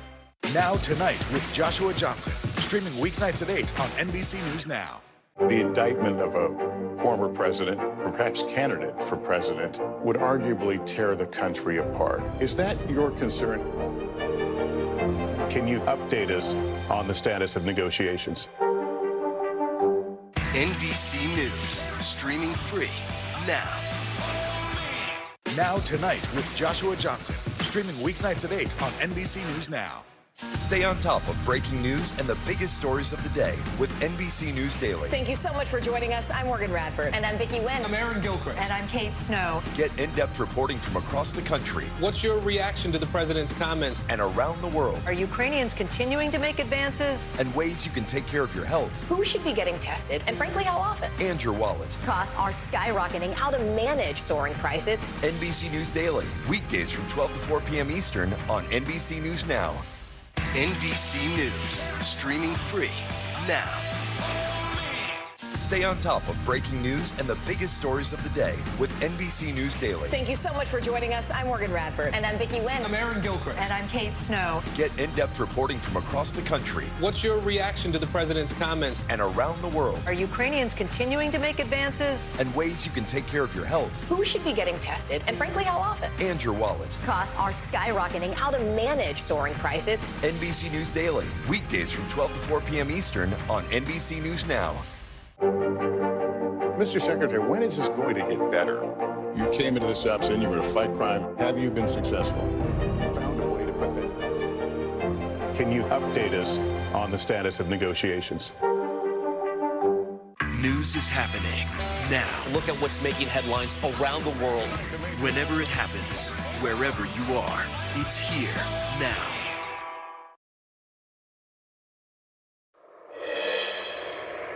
Welcome back. Over 500,000 DACA recipients will be allowed to stay in the U.S. as an appeals court granted them temporary relief, ruling that recipients known as Dreamers can keep and renew their status for now. But the ruling is only temporary and sends the question of the program's future back down to a lower court. Now, that directive comes as the Biden administration's revised DACA rules are slated to go into effect later this month. The DOJ released a statement on the ruling saying it, quote, respectfully disagrees with the decision and will continue to vigorously defend the lawfulness of DACA as this case proceeds. Joining me now to discuss this is NBC's Julia Ainsley to break down what this means for the future of DACA recipients. So, Julia, what does it mean for DACA recipients? What should they know about this? Well, somebody today told me that it's like DACA is dead, but the funeral will be in a few months. Essentially, the court decided that DACA is illegal, but they're allowing people who have DACA to keep it while not allowing for new people to apply to be in the program. But what that could mean is that in the very near future, we could see over 600,000 DACA recipients start to lose their work authorization. In fact, I spoke to someone today who was a pediatrician, a doctor, who says she's been through med school, she's doing her residency, and she just wants to know, can she stay in the United States? And like so many DACA recipients, now the children have to the children of people who were brought to the country illegally by their parents have to figure out their status, while a lot of their parents have already, in the meantime, gotten green cards, started the path to citizenship. So you could be looking at families where the parents who brought their children get to stay, and those children who came when they were toddlers, some of them, actually have their future in this country in question. So legally speaking, Julia, what happens next? What are the next steps here? Well, it's interesting. We are now looking at a scenario where it could either go back to the lower courts or to the Supreme Court, potentially both. The Fifth Circuit asked the lower court to go back and look at that new DACA ruling from the Biden administration, see how that might fit, and if they could consider whether that's legal. That's unlikely to be seen as legal. In fact, the Justice Department even said they don't think it materially changes the DACA rule in the first place. But you could also see an appeal from the Biden administration or from the states who want DACA to end to appeal it, because it was really a mixed bag yesterday. Both sides could have a problem with that ruling. So we have to wait. Any sense of the timeline of when we might know where it goes next legally? Not really, but the thing we're really looking to is whether or not Congress could act, particularly in the lame duck session, because we know that the district courts could be very quick to find this illegal. The Fifth Circuit could strike it down. The Supreme Court very likely could strike it down. It all seems like a matter of months. Now the question is, could Congress actually come through, perhaps after midterms, to do a permanent fix? Because there's a lot of popular response for this. DACA is really popular. And you take me to my exact next question, which is that lawmakers, frankly, of both parties have been calling on Congress to come to some type of an agreement on this issue. And it's just evaded Congress. It's been too difficult to nail down the details, to agree, to get anything past both chambers. The question is, I guess, is now the time, and why would now be any different? I really don't know that it would be any different. I mean, we're hearing some sounds. Obviously, we talk to our colleagues on the Hill all the time. We were talking to people like Kristen Sinema, John Cornyn, talking about immigration reform, that it's something they want to bring up when they come back from midterms.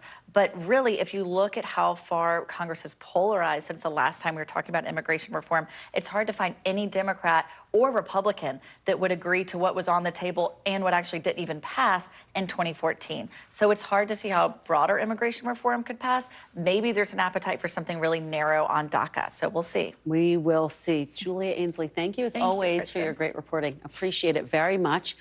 I'm joined now by Democratic Congressman from California and chair of the Congressional Hispanic Caucus, Raul Ruiz. Thank you so much, Congressman, for joining me. I really appreciate it. Thank you. Let me just get your gut reaction to this court ruling.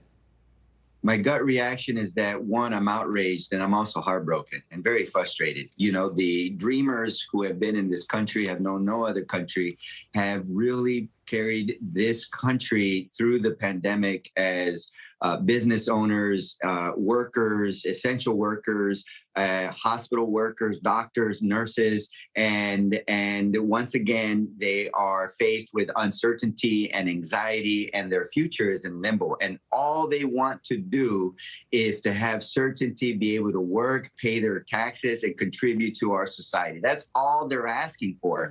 And your previous guest was absolutely absolutely right. We need a legislative fix, and the House Democrats made this our top priority. That's why last year, within the first 3 months, we passed the Dream and Promise Act with bipartisan support. So if anything, this ruling should galvanize our country, all the 78% Americans who support giving our dreamers a pathway to citizenship, and all eyes should be focused on the Senate to make sure that they now take up the Dream and Promise Act and pass it once and for all. And Congressman, I hear you, but I guess the question is,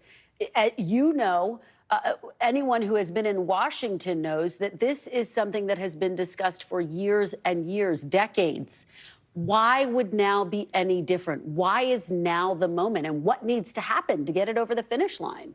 You know, people really need to be outraged and to make this a focus in all congressional and Senate offices to really say that we need to put the partisanship aside, make sure that people come together and come up with a good fix. Look, we've been pushing for immigration reform for many years. We keep hitting roadblock after roadblock.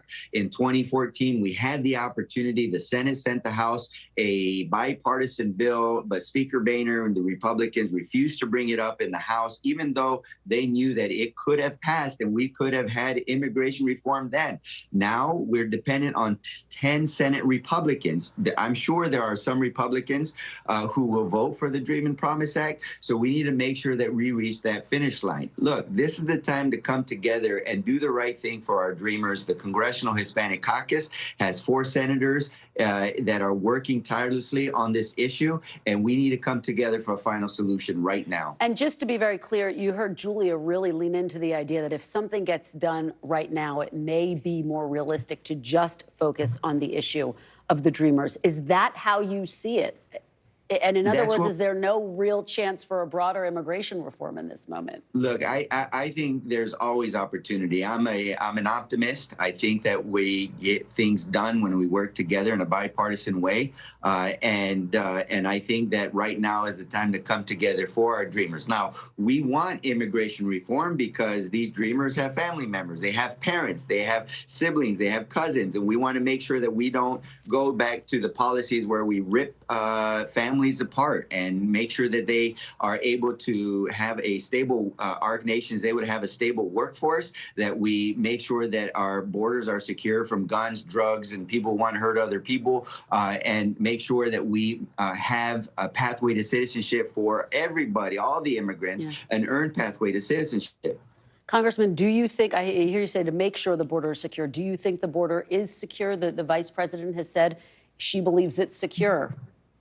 Look, when you look at the asylum seekers that are coming down, they pose no threat to our nation. These are people that are fleeing their violence from their home, extreme hunger due to climate change and devastation of their agricultural systems. But we also have to focus on the fentanyl and other elements that are coming in. And so we got to support the CBP and to make sure that we do the right thing and prevent the illegal drugs and guns from coming into our country. But here's the point. When you mentioned earlier, the topic is dreamers. We have to stay focused on dreamers. And if we can get the Dream and Promise Act, if we can focus on DACA, then let's get a win for our dreamers and their families. Let me ask you, earlier this week, we reported that the White House is actually planning a post-midterm push on DACA. I'm curious, have you heard from the White House about this? Have you had any conversations with them? Are you optimistic that that's going to make a difference? Look, as the chair of Congressional Hispanic Caucus, we have a very fabulous task force on immigration reform. We've been meeting with the president, top cabinet officials. We've been advocating to strengthen DACA to make sure that we protect our dreamers and that we find ways to keep their families together. So yes, I'm optimistic. The fight is not over. Have you had conversations with the White House, Congressman? Yes, I have. I've spoken with President Biden on numerous occasions, specifically about dreamers and what will happen with DACA. And he is 100% supportive of our dreamers, supportive of DACA, and making sure that we protect it to the best that we can. Has he given you any specifics about this post-midterm push? No, there's no specifics about the post-midterms first, but I know what we would like to do. We would like to make sure that, one, that it doesn't go away. That would be a big victory for us, because the Republicans have always tried to disintegrate and to abolish DACA. And so, two, we want to make sure that we give our DACA students the opportunity to fully participate with financial aid, with healthcare, and really flourish in our economy for everybody in our communities. I do want to ask you about something that I know you have been focused on. It's Hispanic Heritage Month, and President Biden has called for a museum of the American Latino to be built on the National Mall. He did that last week. This is something that your caucus is pushing for as well for quite some time now. Talk a little bit about the significance of this, why you're pushing for it, and what you think its impact would be. We've had some champions within the Congressional Hispanic Caucus, and as a caucus, we have led this effort to get this bill passed and to designate a National Museum of the American Latino. We have Tony Cardenas in the House and Bob Menendez, a senator, who have been instrumental in getting us to this point. Now, the key is that we advocated with the president. The president confirms that there should be no other place other than the mall that would show the Hispanic community the respect and be symptomatic of the dignity that the Hispanic community has than on the mall. It is very important that we are centerpiece, especially since we are the largest minority group in the United States, and we have contributed greatly to this nation. And this nation is a fabric of so many different cultures. All right, Congressman Raul Ruiz, thank you so much for your time and for breaking all of this down for us. We really appreciate it. Thank you. Turning now to some breaking news from Capitol Hill. NBC News has confirmed Republican Senator from Nebraska, Ben Sasse, is expected to resign his Senate seat to become the next president of the University of Florida. Senator Sasse has been an occasional critic of former President Trump and voted to convict him in last year's impeachment trial. He's the sole finalist for the University of Florida position and is expected to accept the offer by the end of the year. Coming up next, unrecognizable, unlivable, and inaccessible. That's how residents and officials are describing Sanibel Island after Hurricane Ian slammed into the Florida community. Sanibel Mayor Holly Smith joins me next on where the island goes from here. You're watching Meet the Press now.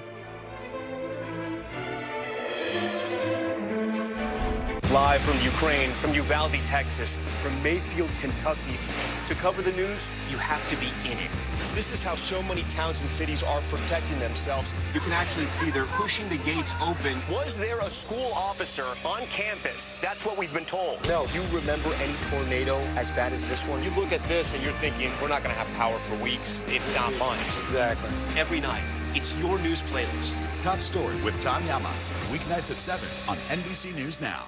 Stay on top of breaking news and the biggest stories of the day with NBC News Daily. Thank you so much for joining us. I'm Morgan Radford. And I'm Vicki Lynn. I'm Aaron Gilchrist. And I'm Kate Snow. Get in-depth reporting from across the country. What's your reaction to the president's comments? And around the world. Are Ukrainians continuing to make advances? And ways you can take care of your health. Who should be getting tested, and frankly, how often? And your wallet. Costs are skyrocketing. How to manage soaring prices. NBC News Daily, weekdays from 12 to 4 p.m. Eastern on NBC News Now. News is happening now. Look at what's making headlines around the world. We're coming on the air with breaking news. This is a significant moment. Whenever it happens, wherever you are, NBC News, streaming free now. Hey, I'm Hallie. It's good to be with you tonight. There's another legal filing today, and I want to cut through some of the weedsy stuff. And let's just get to the point. They have started to vote on the PACT Act. If you're like, Hallie, stop speaking Washingtonese. This bill would basically give health care to veterans who have exposed to these toxic chemicals. So, Scott, I'm trying to make this as not DC as possible. The increased sort of anger that we've seen now in politics. I saw you searching for, I think, your microphone, Dan. You are. I was you trying to do it on the slide. Live TV, man. It's okay. To cover the news, you have to be in it. This is how so many towns and cities are protecting themselves. They're pushing the gates open. Was there a school officer on campus? That's what we've been told. No. Top Story with Tom Llamas, weeknights at 7 on NBC News Now.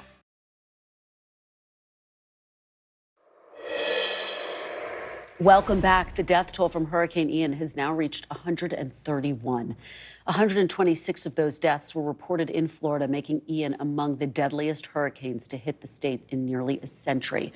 More than 335,000 insurance claims have been filed in the last week alone, according to Florida's Office of Insurance Regulation, totaling about $2.8 billion in insured losses. Those numbers will likely climb as Floridians who evacuated ahead of the hurricane continue to return to their homes or what's left of them. This was the scene yesterday in Sanibel Island, where residents returned to neighborhoods they described as unrecognizable. Meanwhile, local and state officials say the causeway in and out of the island, which was devastated by Ian, should reopen by the end of the month. That is certainly significant there. Joining me now is Sanibel Mayor Holly Smith. Mayor Smith, thank you so much for joining us. We really appreciate it, and I'm so sorry for everything that you and your community have been through. Thank you.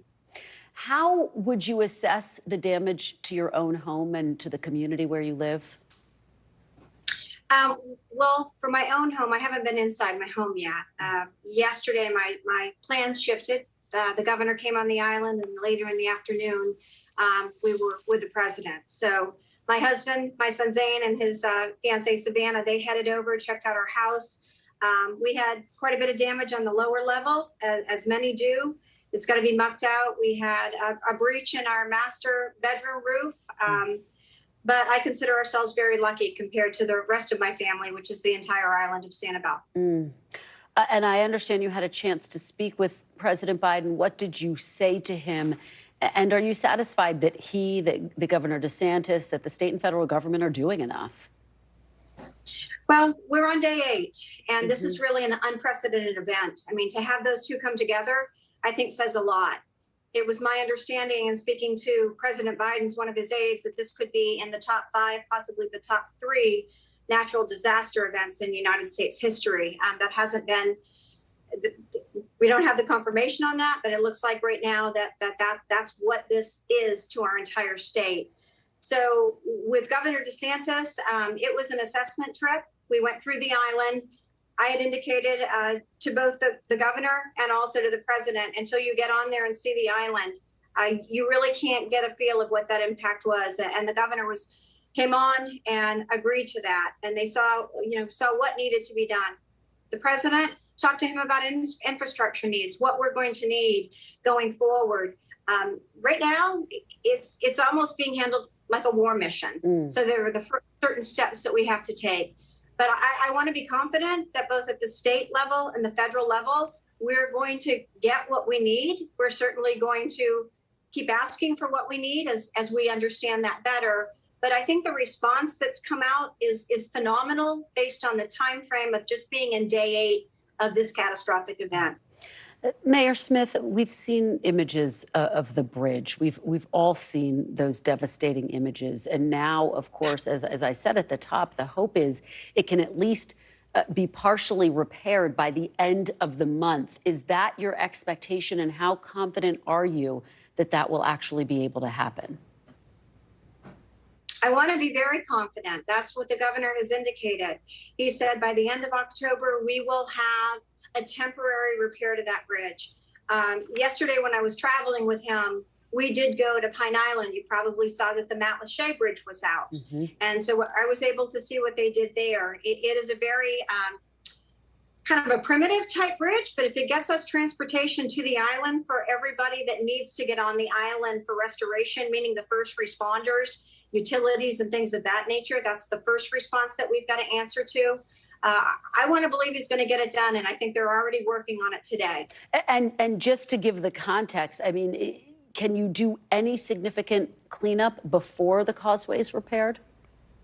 Oh, boots are on the ground now. The cleanup that's going on probably since day 2. Well, first of all, remember, we had to do our search, rescue, and recovery day 1 through, I believe it was 5 or 6. I'm sorry, the days are a little bit of a blur for me. That first wave was finished on Monday. But then we did have Crowder Gulf is one of our main contractors over there. They had their boots on the ground right away. The work that's done has been done by our Public Works Department, our Police Department, and the Sanibel Captiva Search and Rescue before those other responders were able to get on to our island. Herculean. I can't say enough about the work that's been done. And certainly that all falls to our leader, our city manager, Dana Souza. Yeah. Very impressed. So it does open the door for the rest of those to come on. And we have seen. And Please, no, continue. Please continue. Well, one of the things that the governor talked about yesterday when he did see what we had on the ground, he realized the extent of the debris and the call for we needed much more debris removal people out there, contracts out there. So I believe that that's in motion right now because we've got to get that done safely so we can get the residents back on, the contractors back on. The residents are allowed on right now from 7 a.m. to 7 p.m. That was the first time that they were allowed on. And we're calling it a look and leave. It's not a look and stay. They can go on every day, but they must, they come at 7, they need to leave at 7 p.m. But that allows them to try to mitigate some of the damage to try to save their homes. Mayor, what is your biggest concern? Are you concerned that things will have fundamentally changed about Sanibel Island? Will it be harder, for example, to get insurance for homes? What is your perspective when you think about the future? Honestly, that's something I can't answer. What I can say is it fundamentally going to change? I think we're rebuilding a new city, but our mission is true. We are a conservation island that is loved around the world. 70% of our island is conservation land. That conservation land probably helped keep some of the areas protected because of how much we value that. So certainly that's why I love and live on that island and why so many people do. And that is what we need to hold true to. We're going to have to look at some of the building codes. We're really going to have to strengthen those if there's any way that we can. But this gives us an opportunity. I mean, this perfect storm of destruction was everything that we never wanted to see. And we're going to learn a lot of lessons from it. But we're going to rebuild. We are determined and have that resolve to do so. Well, we hear your resilience echoed in the voices of so many with whom we have spoken in these past several days. Mayor Holly Smith, thank you. And our thoughts are with you and your community as you rebuild. Thank you for that. Thank you very much. After the break, Georgia becomes the latest state to push the fight over abortion rights into the national spotlight with less than 5 weeks until the midterms. What it means for November next. You're watching Meet the Press now.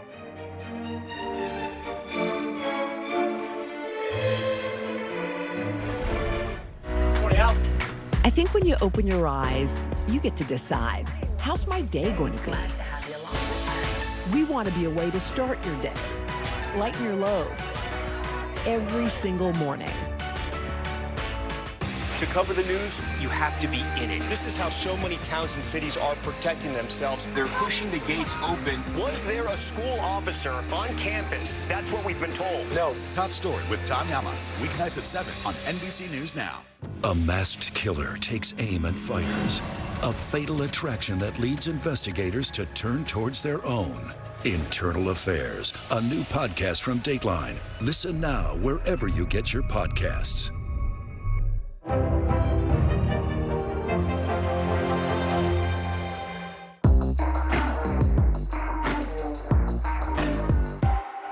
As we look out over the latest city-turned-crime scene, we see the things left behind. Back now with our NBC News exclusive.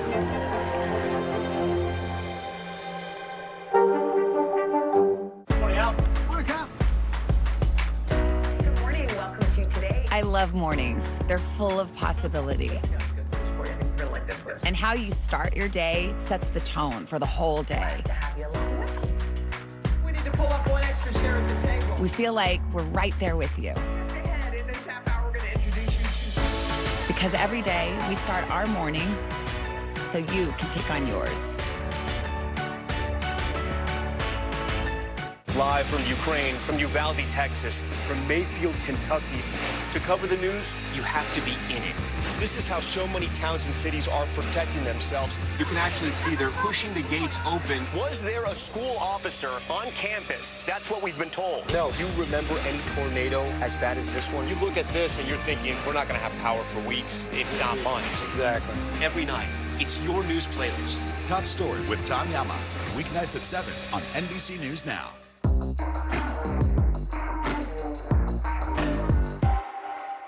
To cover the news, you have to be in it. This is how so many towns and cities are protecting themselves. They're pushing the gates open. Was there a school officer on campus? That's what we've been told. No. Top Story with Tom Yamas, weeknights at 7 on NBC News Now.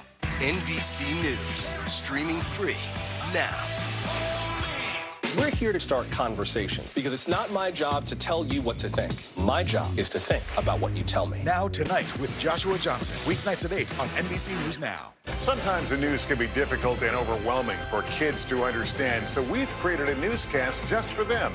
We hope your family will watch Nightly News Kids Edition. Now Tonight with Joshua Johnson, streaming weeknights at 8 on NBC News Now.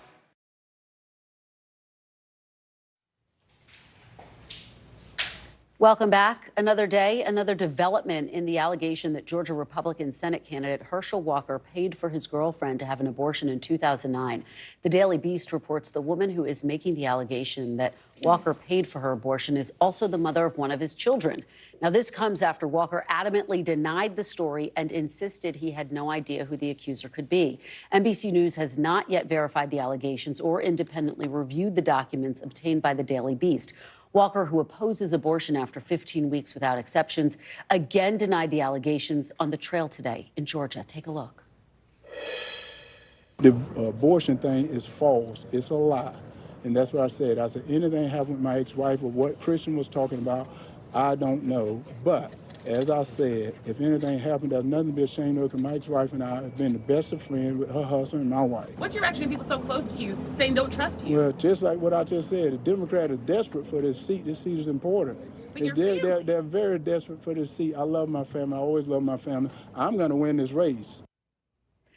With that, I want to bring back our great panel, Tia, Adrian, and Brad. Tia, let me allow you to just kick it off. What's your reaction to how Herschel Walker is handling this? This is a very Trumpian playbook. And frankly, things have changed post-Trump. When you see a political scandal, it's not necessarily game over anymore. Yeah, I think this is very Trumpian in how he's handling it. And I think the reaction is going to be very Trumpian, which means those who were already poised to support Herschel Walker, I don't think they're going to be deterred from that. And then those who were already wary of him, who are already critical of him and his numerous scandals, this is just going to further reinforce what they already believe about him. The question is, are there people in the middle who may be swayed to either vote for Warnock or stay home? Possibly, but for the most part, I don't think any minds are being changed. What we're seeing is top Republicans really stand by him, including Senator Ted Cruz. And Arvon Hilliard was able to catch up with Ted Cruz overnight. I want to play a little bit of that sound and then get everyone's reaction on the other side. Would you urge Republicans to move their resources away from Herschel Walker in the Georgia Senate race? Herschel Walker is going to win that race.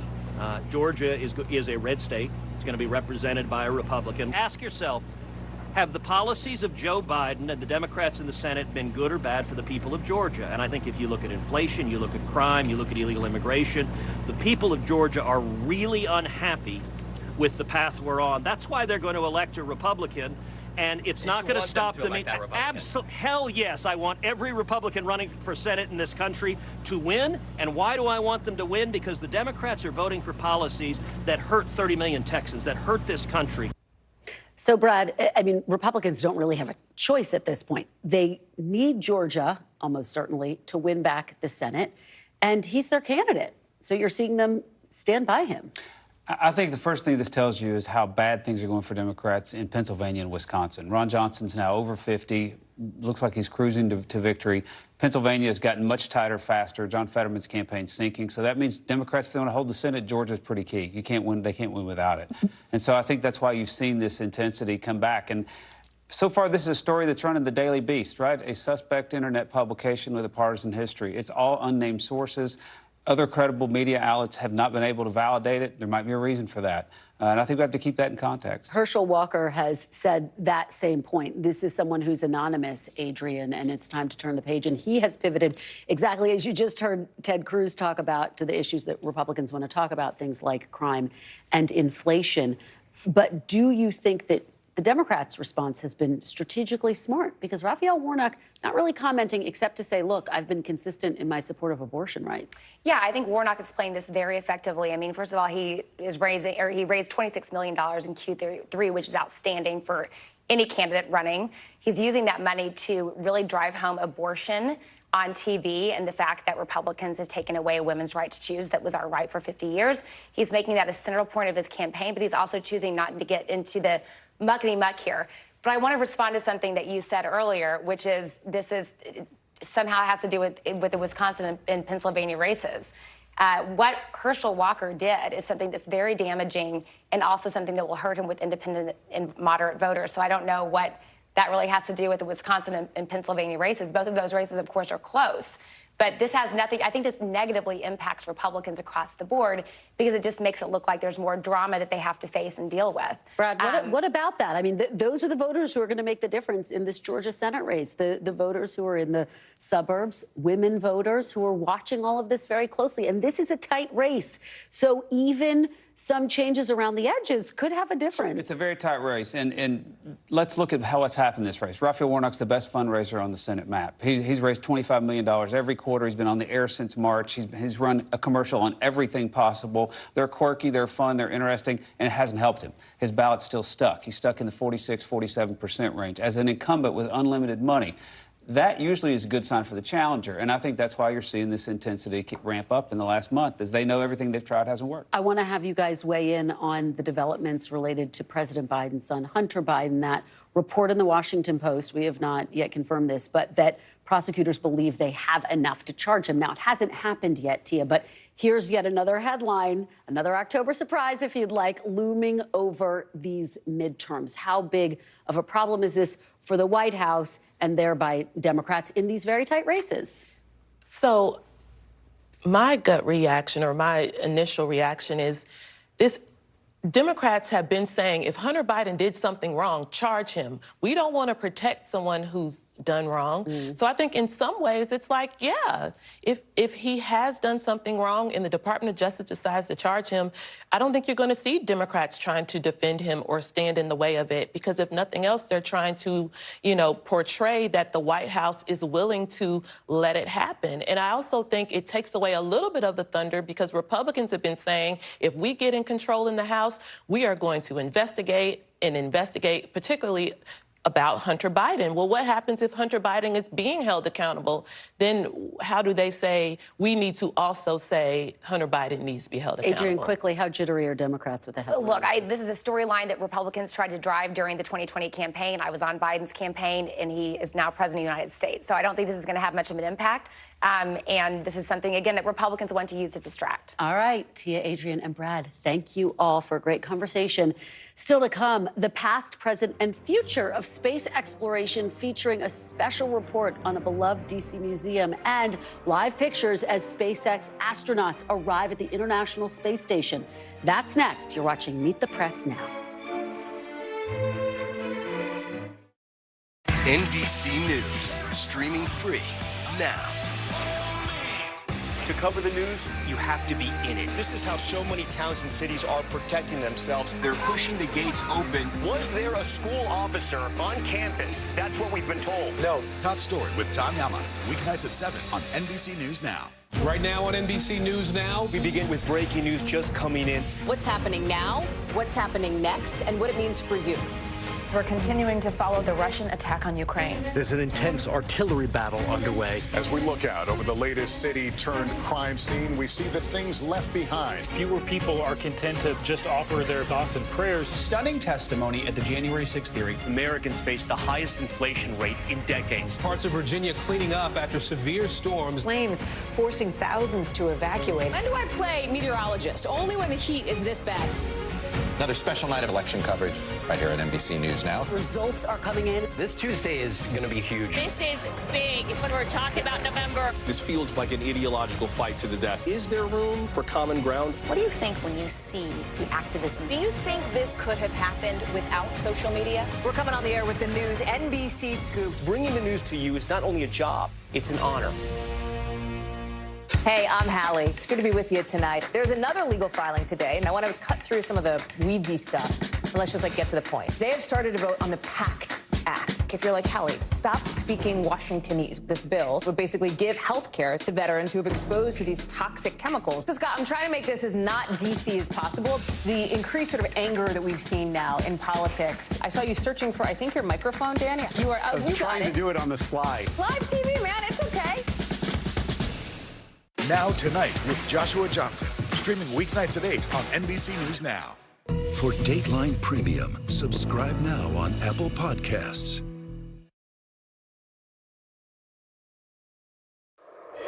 Welcome back. In just moments from now, members of SpaceX Crew 5 are set to arrive at the International Space Station. NASA TV is broadcasting the historic moment. The Dragon Endurance spacecraft is set to dock at the ISS at exactly 4:57 p.m. Eastern Time. Yesterday, SpaceX launched the 4-person crew, which includes 2 American astronauts, 1 Japanese astronaut, and 1 Russian cosmonaut. Meanwhile, here in Washington, one of the Smithsonian's most popular museums, the National Air and Space Museum, is set to reopen next week. It's been closed since March, while many of its exhibits go on a much-needed renovation. NBC's Peter Alexander has a preview of what you'll get to see when your next visit to the museum. From the moment you set foot inside the National Air and Space Museum's main hall, you can't help but look up. America's journey to the sky and beyond will take you away. This new set of exhibits is really unlike anything anyone in America has ever seen. Absolutely. The experience for guests now more dynamic and interactive. This is what it would be like to be on an asteroid. Christopher Brown is the museum's director. Whether you're a child or an adult coming in here, the hope is, and certainly the expectation is, that you walk through here and you will learn something. It's all part of a 7-year, $1 billion effort to re-energize the museum, bringing it into the 21st century.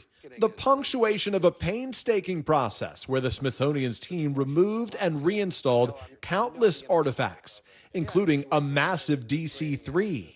Here you can relive our advancements in engineering, from the Wright brothers' first foray into flight. We want to inspire, we want to excite, and we want to create enthusiasm for the history of flight. To the ongoing missions by rovers like Curiosity, millions of miles away.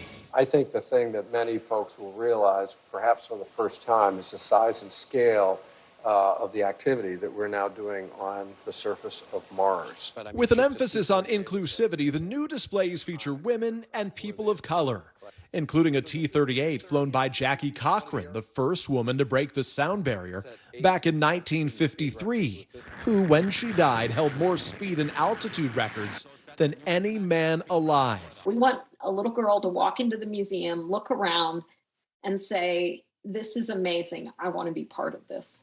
Hollywood also takes a bow.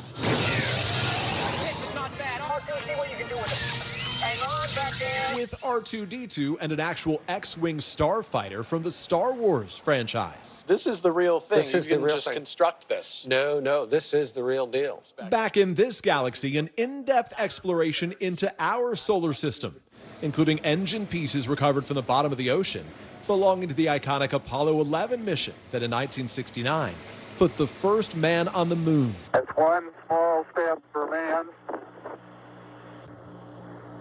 one giant leap for mankind. It's an extraordinary chance to get an up-close look at how we got to space. If it were standing on the pad and you could walk underneath it, this is what you'd see. With a renewed hope of inspiring the next generation. What a fantastic piece. Thank you to my colleague Peter Alexander for that great reporting.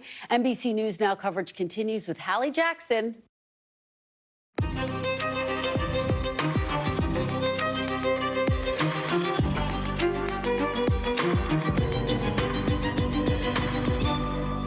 We start with significant news out of the White House with thousands of Americans. Big news, and we meant it. They're getting federal marijuana convictions wiped off their records. But President Biden's taking these new steps late today to rethink how the federal government classifies cannabis.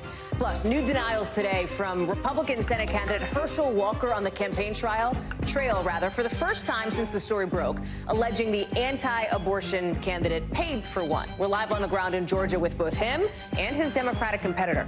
And the Daily Mail, not feeling the love tonight from Elton John or Prince Harry, for that matter. Why there are two in a group of pretty ticked-off stars suing the British tabloid for violating their privacy. Plus, in tonight's original, some parents furious with the Florida school district for outsourcing details about when some female student athletes get their periods. My exclusive one-on-one with a Democratic congresswoman who wants to make a new national standard for how we handle reproductive health care data in this post-Roe world. And in tonight's backstory, we go behind the scenes of an NBC News investigation on what really happens when you're just about to check out of the store and get asked to round up your last few cents for charity. That's later on in the show. Hey, I'm Hallie, and tonight we're starting with that huge announcement on cannabis reform, changes that could affect thousands of people across the country.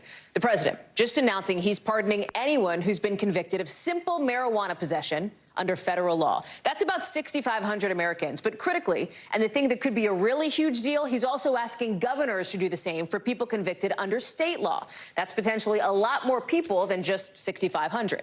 The president saying sending people to jail for possessing marijuana has upended too many lives. The other big thing he wants to do, have some cabinet members look into how cannabis is classified under federal law and whether it should still be a class 1 drug like heroin or LSD. Supporters of reform say definitely not, with the president pointing out that while white people and black people and brown people all use marijuana at roughly the same rate, black and brown people get arrested more, prosecuted more, convicted more.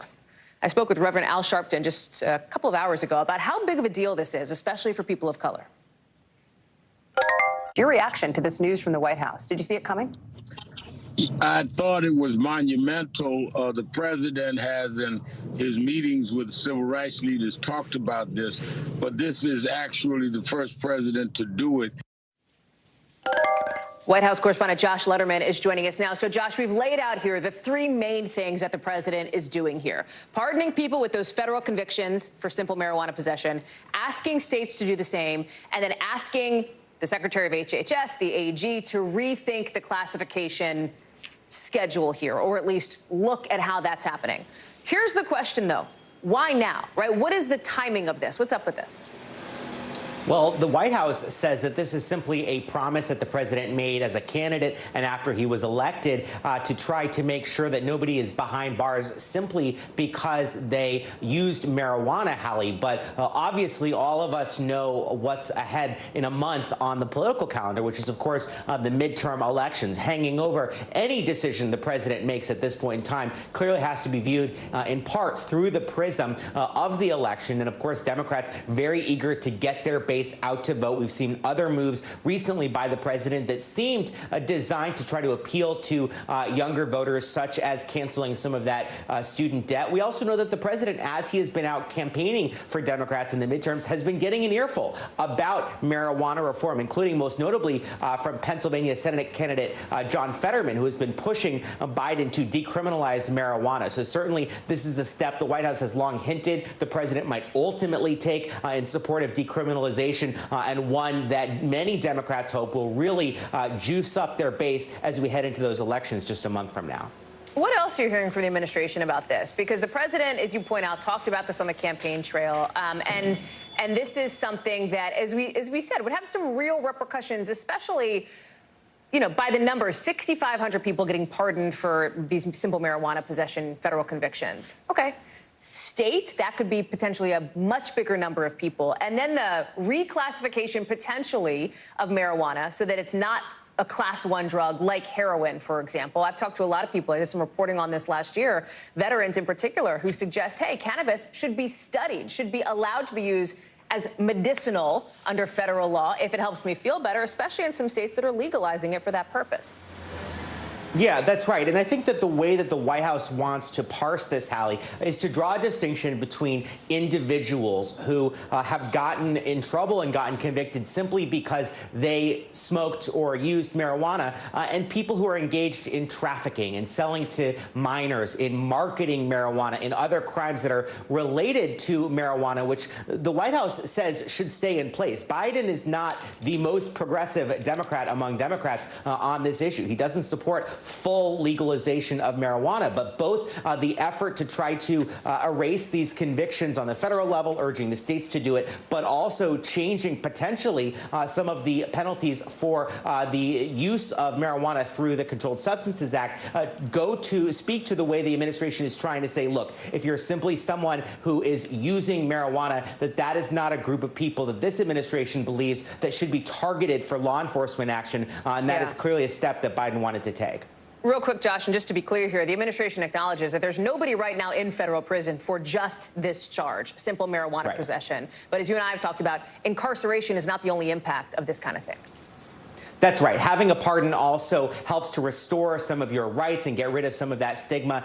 Clearly, the aim here is to get governors to take the next step, the much more consequential step of pardoning those crimes at a state level. That could potentially see thousands of people currently incarcerated set free if governors were to follow through on that, Hallie. And I think over the course of the next X number of days, X number of weeks, that's going to be a big reporting focus. What states are actually going to do that and when? Josh Letterman, thank you so much for starting us off. Down to Georgia now, where Senator Raphael Warnock is speaking now for the first time on the campaign trail today about the newest allegations against his Republican opponent, Herschel Walker, that the woman who told the Daily Beast that Walker, who paid for her abortion in 2009, is also the mother of one of his children. Here's Senator Warnock. What we are hearing about my opponent is disturbing.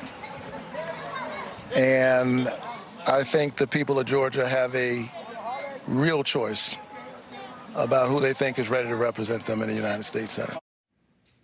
You know who else was out on the campaign trail today? Herschel Walker, denying the allegations yet again. Listen to some of the back and forth here. This here, the abortion thing is false. It's a lie. The Democrats are desperate for this seat. This seat is important. We should note that NBC News has not yet verified the allegations or the documents this woman provided to the Daily Beast, again, with Walker, an anti-abortion candidate, having been reported now to pay for one. And just to talk about the backdrop of why this is so important to you, even if you don't live in Georgia, to anybody in this country who is looking for the Senate to represent them, whatever your political persuasion, look at the map of the Senate as it is right now. It's split 50-50. Democrats have control because Vice President Kamala Harris could break a tie. There are 35 seats up for grabs in the midterms.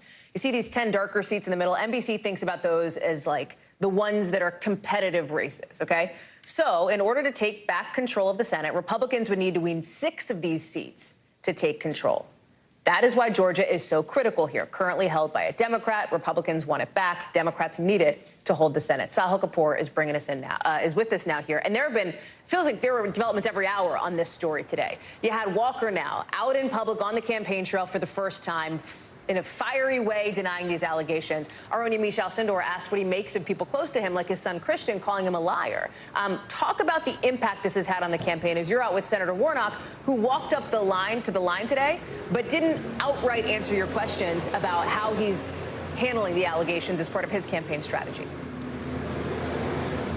Well, it's quite an October surprise, Hallie, in what could be the quintessential tipping point Senate race that, as you just point out, based on the math of what we're seeing, could determine control of the chamber. And it certainly has shaken up this race. Raphael Warnock has played this somewhat cautiously. His team views this as a fight between Herschel Walker and the voters of Georgia who might question his own actions. It has raised themes of character, honesty, political hypocrisy for a candidate running on an anti-abortion platform to have done that. And one of the ways it's shaken up this race is it's pivoted the attention off from what Republicans wanted to be a referendum on President Biden and the Democratic-controlled Congress, and it's put the focus squarely on Herschel Walker. Yes, his personal past and his flaws have been widely known, but this kind of takes that to a new level. It puts him in the hot seat.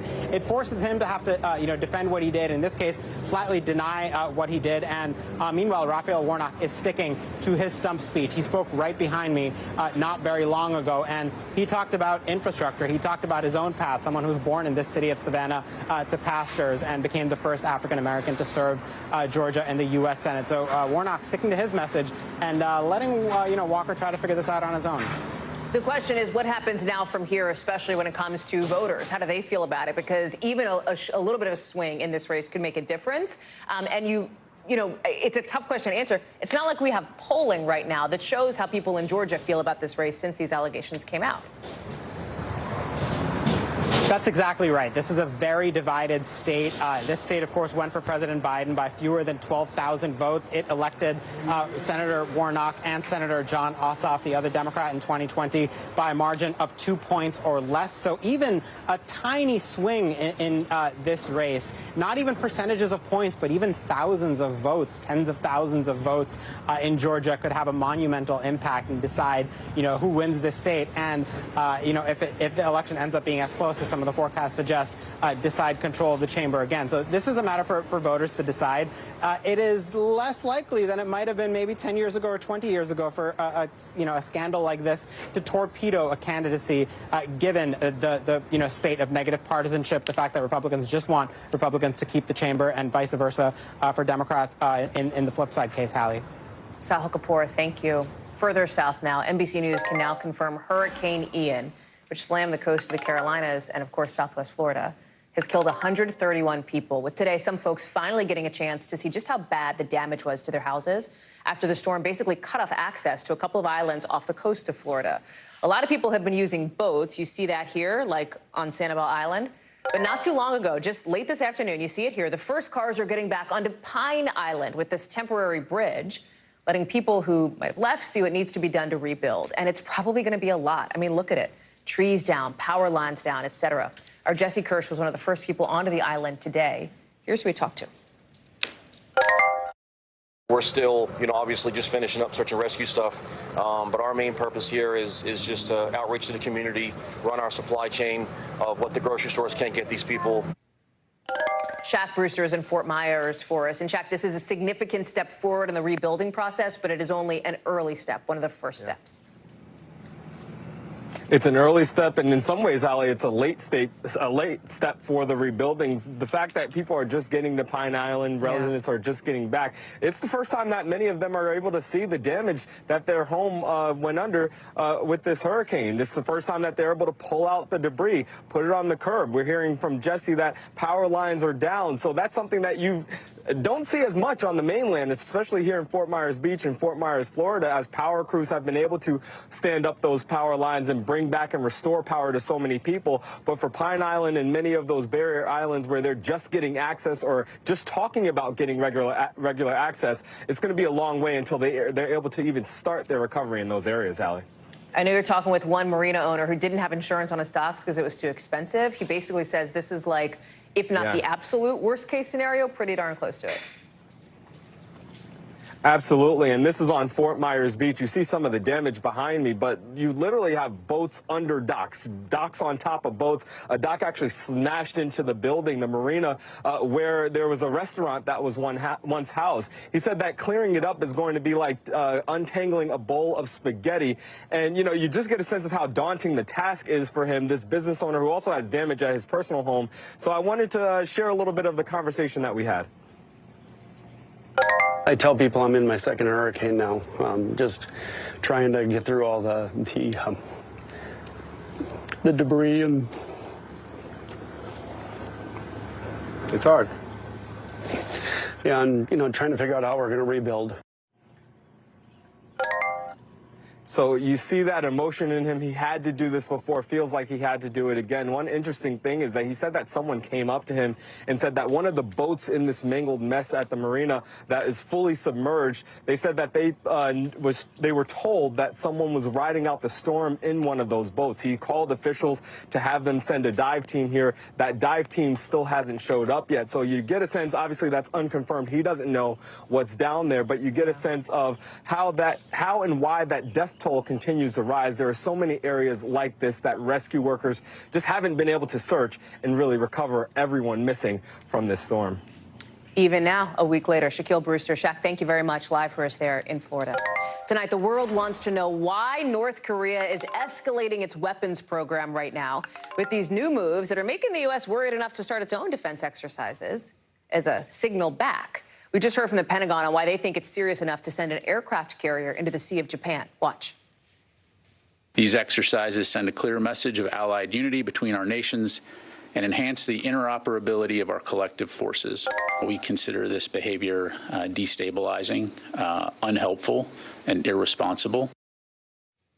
So this is that ship. We're going to show it to you here, the USS Ronald Reagan, traveling with ships from South Korea, working together on defense tests because of those launches on Tuesday that caused alarms to basically go off in Japan.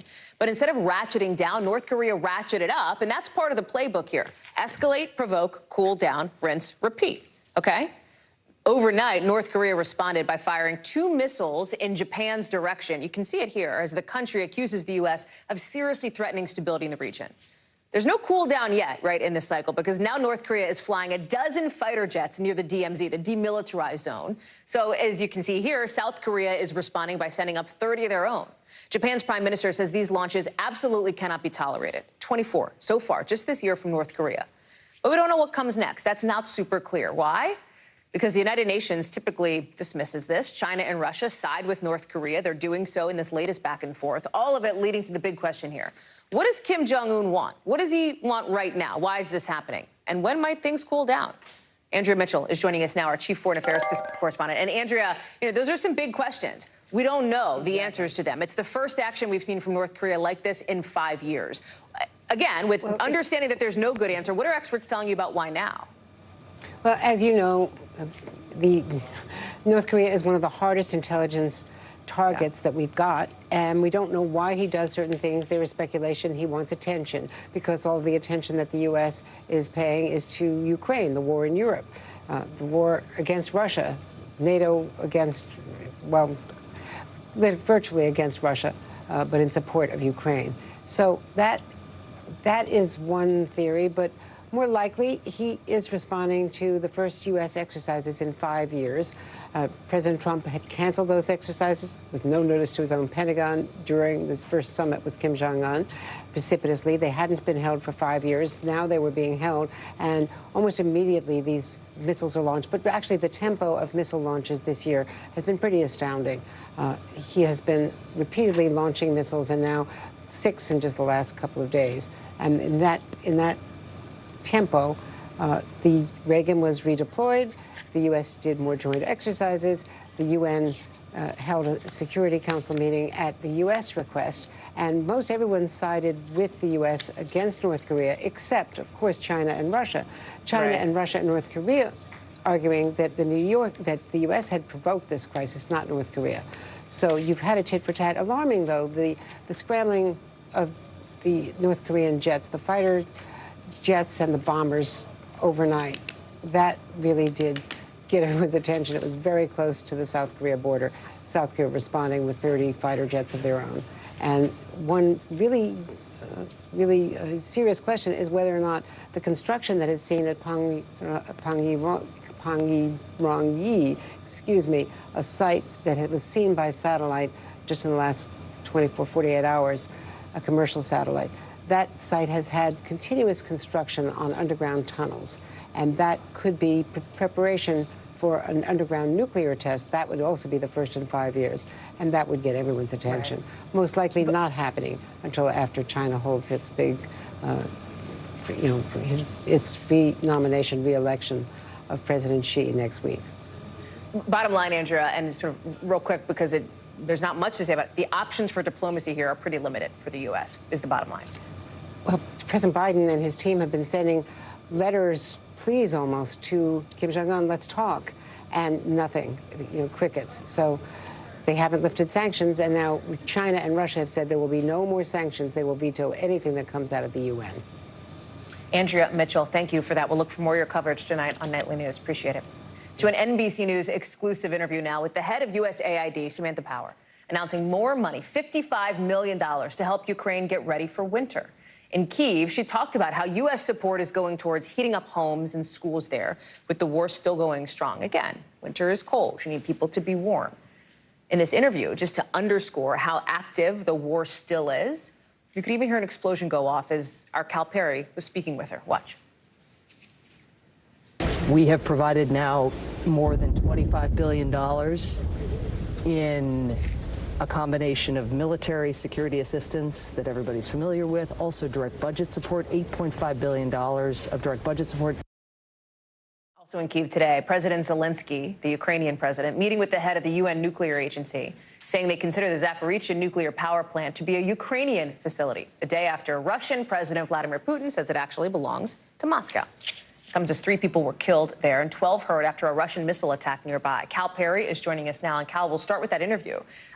This $55 million is coming at an important time. It's cold where you are, right? Like that happens. It is winter. And Ukrainians, the citizens, the innocent people who live there, need help to stay warm.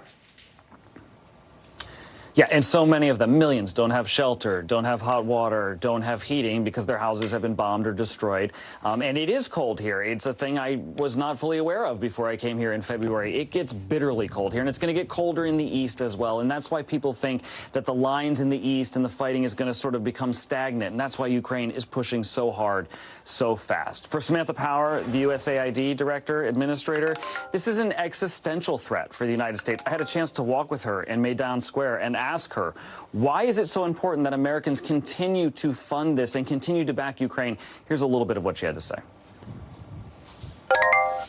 What's at stake here is the question of whether a large power can invade a neighbor and get away with it. The essence of the values that define civilization are at stake in this conflict. And so you have $9.89 billion pledged by USAID here in Ukraine. And as you mentioned, that $55 million basically to winterize parts of this country. We have a little bit more details on that. We can throw up a graphic. And it is the obvious things, right? It's pipes, it's hot water, it's power generators, it's delivering, as you can see, their heating assistance to 7 million Ukrainians in 19 regions. All of this, Hallie, is assuming that things don't get worse and that there's not more damage. But the reality is, of course, the attacks are continuing across the country. Well, including Zaporizhzhia, right? One of the places Russia claimed to have control over, et cetera, claimed to have annexed. There's now people that are still getting pulled out of the debris left from there. How does this fit into the bigger picture on the evolution of the Russian escalation of this war? Well, look, I think what's happening, and certainly when you talk to defense officials and you're looking there at some aftermath of this attack, is they're worried that this is Russia lashing out, right? That this is Russia losing ground in the east and in the south on the battlefield, and so they're striking civilian targets. Now, President Zelensky tonight said about this attack that they struck this apartment building, they waited for rescuers to arrive, and they struck it again. That is eerily similar to what we saw carried out in Aleppo, in Syria. Time and time again, we would see targets hit, we'd see rescuers come to those targets, and then hit again. It's a way of trying to break the back of a civilian population, Hallie. Cal Perry, live for us there overseas. Cal, you're doing great work. You continue to do so. I'm glad you brought your jacket. Stay warm. Thank you. And just a few hours ago, a jury of 6 men and 6 women were sworn in for the civil trial against Kevin Spacey. Look at this. You can see Spacey here. You're about to see him showing up to U.S. District Court in downtown Manhattan earlier today. You think anybody got a picture of him? Oof. It's been 5 years since actor Anthony Rapp publicly accused Spacey of sexual abuse. And what you can tell, it's an incredibly high-profile civil trial. This alleged incident happened in 1986 when Rapp was just 14 years old. Spacey would have been 26 or 27 at the time. Rapp says Spacey made unwanted sexual advances when the two were at a party in Manhattan. Spacey denies those allegations. Remember, Rapp was one of the first people to bring allegations against the celebrity in the early days of the Me Too movement. Ron Allen is joining us now with more from Lower Manhattan. What is Anthony Rapp seeking here, Ron? Some $40 million and to hold Kevin Spacey accountable, he says. We heard opening arguments from both sides today after jury selection lasted a few hours this morning. And Rapp's attorney are basically portraying him as at the time, in 1986 now, a shy, nerdish 14-year-old boy from Illinois who was single. He has a single mother who was a nurse who was here in New York City living his dream of getting into the arts. He was in a show on Broadway, as was Kevin Spacey, who was about 26 or 27 when they met. And there are something of a friendship or association developed. And then as time went by, there was a party at Kevin Spacey's apartment that Rapp came to. And the way Rapp describes it, at some point he noticed that he was alone with Kevin Spacey in his bedroom, he says. He says that Spacey picked him up, described it as like a bride, like a groom picks up a bride and carries her over the threshold and put him on a bed. Then he felt the entire weight of Spacey's body on him, he says, and the attorneys insist that Stacey was doing all this for his own sexual gratification. On the other side, Kevin Stacey's attorneys basically said that Rapp is making this whole thing up, that none of this happened, that it's a complete fabrication, that he was jealous of Stacey, that he wanted attention, that he was trying to boost his career, and that's why he has fabricated this story. Rapp says that he came forward because he heard of other people making allegations, some of Harvey Weinstein's accusers, for example, and he wanted to say, he wanted to speak out because of what was going on. An interesting point, the attorneys made the point that that Rapp has said that this happened in Kevin Stacey's bedroom. However, there's the attorneys for Stacey are saying that they have plans, blueprints, pictures, other evidence that shows that there was no bedroom in Stacey's apartment at the time. It was a studio, adding to their argument that this never happened. So it's classically, basically a classic he said, with $40 million and Kevin Stacey's reputation at stake. Ron Allen live for us there in Lower Manhattan. Ron, I'm sure we'll have updates in the days to come on that trial. Appreciate it. Coming up, some wild testimony in that Oath Keepers trial today. What a former member is saying about the group's leader and who he allegedly claimed to have been in touch with before January 6th. Plus, the Biden administration set to start screening people traveling from one country to the U.S. Why? Because of Ebola. More on that in our 5 Things.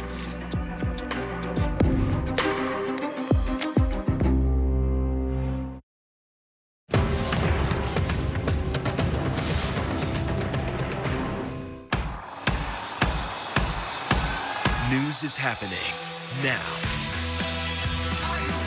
Look at what's making headlines around the world. Right now on Morning News Now. We're coming on the air with breaking news. And this is a significant moment. Whenever it happens, wherever you are, NBC News, streaming free now.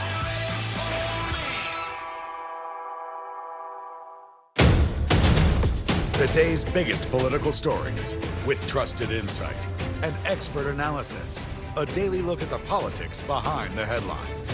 Meet the Press Now, streaming weekdays at 4 p.m. on NBC News Now.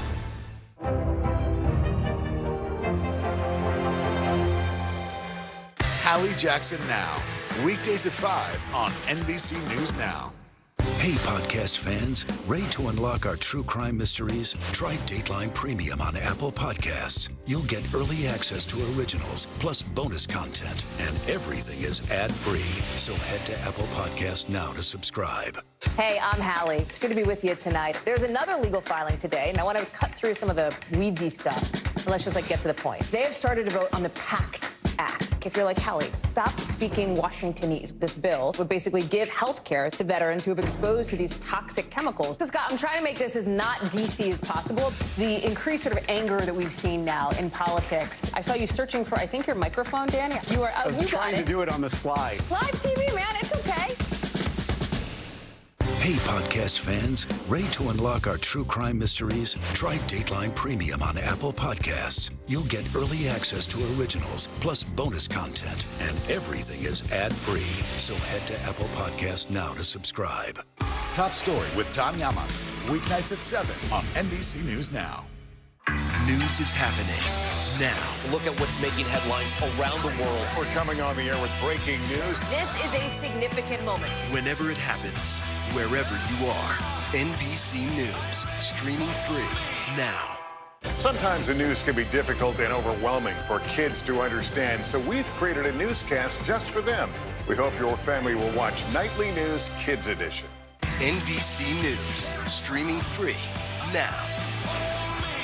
Sometimes the news can be difficult and overwhelming for kids to understand, so we've created a newscast just for them.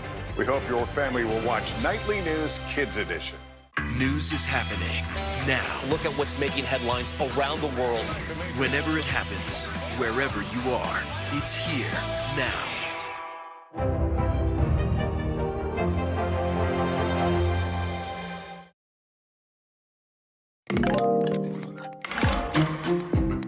Guilty to seditious conspiracy, making him the first person, the first Proud Boy facing charges from January 6th to be convicted of this very serious charge, planning to oppose the United States government. That's what the charge is. It comes as a former member. It comes as, by the way, other defendants on trial for seditious conspiracy, the same charge. This group of Oath Keepers are on trial. Former member of that group on the far right testifying against Stuart Rhodes, who's the founder in the biggest January 6th trial so far, telling the jury Rhodes encouraged egging on violence against members of Antifa and Black Lives Matter, and says Rhodes claimed to have had a contact inside the Secret Service. All of it as the January 6th committee today is officially announcing their next hearing will be 1 week from today. Joining me now is Ken Delaney. So, Ken, let me take the umbrella of seditious conspiracy. It's not a charge we see a lot. It's not a charge that's nothing. It's a big deal, right? So talk to us about this Proud Boy and this guilty plea here. Huge deal, Hallie. Seditious conspiracy is opposing the U.S. government by force. And this is the first Proud Boy to have pled guilty to that charge. And what's important is it appears he's going to be cooperating and testifying against his fellow Proud Boy members. And he's pleading guilty to conspiring with them to use force to try to overthrow the government or impede the government. And that becomes a really important witness, because right now we're going through the Oath Keepers seditious conspiracy trial. There will be another trial for these Proud Boys on the same charges. And while the prosecution will introduce emails and text messages and all kinds of evidence, there's nothing like a member of the conspiracy to come into court and tell the jury, here's what we agreed to do. Here's what they said on such and such a date. And that's what it looks like will happen with this witness. Now, we haven't seen that in the Oath Keeper trial that's ongoing right now yet, but it appears that we will, because there have been some Oath Keepers who have pled guilty as well to seditious conspiracy. Talk to us about that trial, right? These Oath Keepers on the stand, as well as these Oath Keepers who are defendants, right? There were some Oath Keepers on the stand. One of them had recorded this call where the government said Rhodes outlined his plan to stop President Biden from taking office. Yeah, that was remarkable. He basically said that, he wasn't on board with that. He grew increasingly alarmed as he was listening to this call, which happened shortly after the November election, where Stuart Rhodes was exhorting followers essentially that they needed to show President Trump that they were prepared to die to keep him in office. And this witness was like, I'm not in for that. And so, we're only a couple days into this month-long trial, Hallie, and the prosecution has already presented an avalanche of evidence from these defendants in their own words, in text messages and recordings, showing that they wanted to use force to try to prevent Congress from counting those votes on January 6th. It's very powerful. Again, we have not yet heard a member of the conspiracy coming in and saying that we agreed to do this, and we haven't heard the defense fully yet, so it remains to be seen. But right now, it looks like the prosecution has a very strong hand. Ken Delaney, it's fascinating. Thank you so much. Let's get you over now to the 5 things our team thinks you should know about tonight. Number 1, police in California say they found the bodies of 4 family members who were kidnapped at gunpoint this week. A farm worker found them overnight, called the sheriff. Somebody's been taken into custody in critical condition after he apparently tried to kill himself. We still don't know of any motive in this case. Number 2, a man who pleaded guilty in the plot to kidnap Michigan Governor Gretchen Whitmer, sentenced today to time in federal prison, 4 years. Caleb Franks will get credit for the 2 years he's already been in custody. He was facing a max sentence of life behind bars, but prosecutors encouraged the judge to give him a break for testifying against other people who were allegedly involved in this whole plot against the governor, who you see here. Number 3, the U.S. is going to start screening people for Ebola if they've been in Uganda in the past few weeks. There is no approved vaccine for the strain that's spreading there right now. Ugandan officials say at least 9 people there have died since the country announced the Ebola outbreak last month. No cases right now in the U.S. Officials say this screening is really just a precaution. Number 4, more teens are vaping. 2.5 million middle and high school students say they've recently vaped, used an e-cig, according to the CDC survey taken this year. A CDC official said something else they found disturbing, that out of the kids who do vape, more than 1 in 4 of them vape every single day, not just occasionally. Number 5, more trouble for Yeezy. Adidas says it's reviewing its relationship with Kanye West. The two had partnered together on his Yeezy line, but lately West has been speaking out against the company and the CEO. Kanye West is clearly not happy about this Adidas move. He posted on Instagram saying, quote, F Adidas, I am Adidas. This, of course, after he wore a controversial White Lives Matter shirt, leading him to be heavily criticized for what a lot of folks viewed as a racist statement. A new lawsuit has been filed against British tabloid The Daily Mail. Prince Harry, Sir Elton John, Elizabeth Hurley, some other famous names, filing the suit against Associated Newspapers, which publishes The Daily Mail, The Mail on Sunday, The Mail Online. The lawsuit alleges that this group of papers hired PIs, okay, to secretly put these little devices to eavesdrop inside people's cars and houses.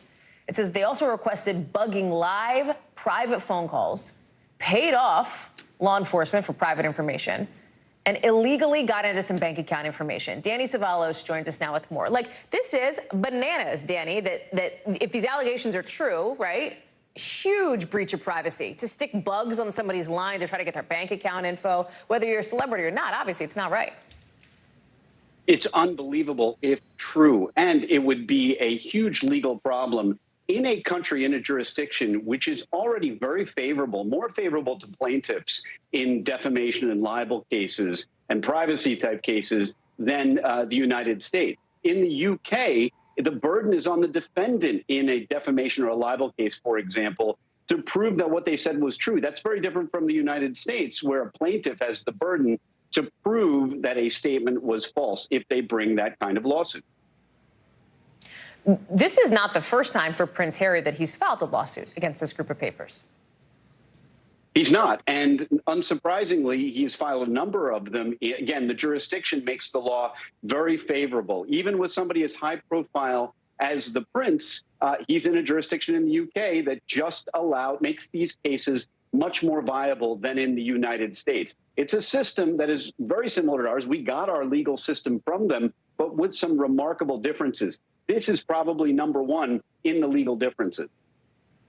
Danny Savalos, great breakdown. Thank you. Still to come here on the show, people in Thailand absolutely grieving today after the country's deadliest attack in history. What we know, what we're learning now about the victims of that horrific daycare attack coming up.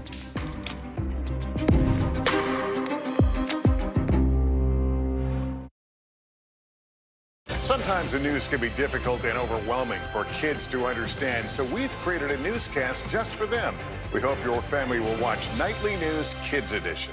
NBC News, streaming free now.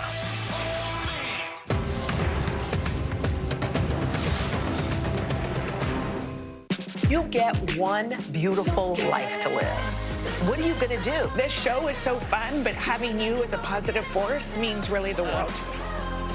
Jenna doesn't stop till it's sold, okay? We have this circle of women that love each other. I decided I'm going to go with the rhythm of life. And you love riding the wave. This is a moment we're in right now. This is really electric. Yeah. I love you too. Our show is about sparking conversations around today's biggest issues. The Fed raises interest rates. That controls inflation. Explain how that works. Is part of this that everyone's rethinking their jobs and their relationship to their employers? Could you just remind us why there are 9 justices on the Supreme Court instead of 3 or 20 or 2? It's not my job to tell you what to think. My job is to think about what you tell me. Now Tonight with Joshua Johnson, streaming weeknights at 8 on NBC News Now. Internal Affairs, the new podcast from Dateline. Listen now. News is happening now. Look at what's making headlines around the world. Right now on Morning News Now. We're coming on the air with breaking news. And this is a significant moment. Whenever it happens, wherever you are, NBC News, streaming free now.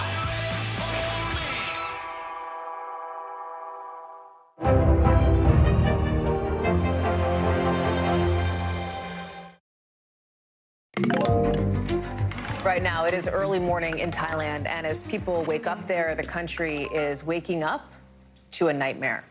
Its deadliest mass attack in history, with somebody killing at least 38 people at a daycare center, 24 of them kids. Another 12 were hurt. And obviously, after it happened, you saw people just wrecked, right? Emotional, crying, hugging, just so difficult to think about as these folks are now living a nightmare. Thai police today say the attacker was a 34-year-old man who was also a former police officer. He'd been fired after getting arrested last year when he was found with meth. And after attack, they say he shot at people as he drove away before going home, where he killed his wife, his child, and then himself. Kaori and Joji is joining us now, and it is just, like we said, it's hell, right? I mean, it's hell here in Thailand. Some of these kids attacked were as young as 2 years old. What else do we know about this and what happened? Absolutely horrific, Hallie. And just after lunchtime, a former policeman went on a rampage at a nursery. And you're talking about 2- and 5-year-olds. And many of them were taking a nap in there. And he used a 9mm pistol and a knife to kill 24 children and 12 adults. What we do know that the gunman was 34 years old. He was fired from the police force in Thailand, as you said, and he was carrying drugs at the time, meth. And he was in court today to face those drug charges. So after that court process, he came to pick up his own child at the nursery and fired his way into the building. And he kept shooting as he fled. When he got home, he shot his wife, his child, and then himself. I mean, these are toddlers, Hallie, truly heinous. It's like so hard to talk about this, right, Corey? Because here in the United States, like, we've had horrific tragedies. It's awful, right? I mean, we've had them this year. You know, it is rare in Thailand to have something like this happen, right? Yeah, it's the deadliest mass killing Thailand has ever seen by a lone perpetrator. There was a mass shooting about 2 years ago in Thailand that killed about 29 people. Gun violence, though, is higher in Thailand than in some other parts of Asia. But compared to the U.S., very, very rare in Thailand. But Thailand does have a problem with guns, and that is because it has a very, very long border to the east, Laos, to the west, Myanmar. And that border is very, very porous. And there's been so much war ravaging in that area. This area has been very rife with an illegal arms trade because the border is so porous. And I think the other thing that's very sad about this incident is that in rural areas where this shooting took place, like it did today, mothers and fathers often have to leave the village to go to work in the big cities or abroad, and to have to leave their kids behind so that the grandparents can look after them. And so there are a lot of these nurseries in these villages. And I think that makes today's shooting all the more heart-wrenching. Corey and Joji, thank you so much for bringing us the details in this awful story. Appreciate it. Coming up, student athletes in Florida expected to share some medical info or asked to share other medical info, including for female athletes, questions about their periods. That has parents and doctors sounding the alarm, but it's not just the questions themselves they're worried about. We're getting into how their data is stored in this post-Roe world for our original tonight. Stay with us.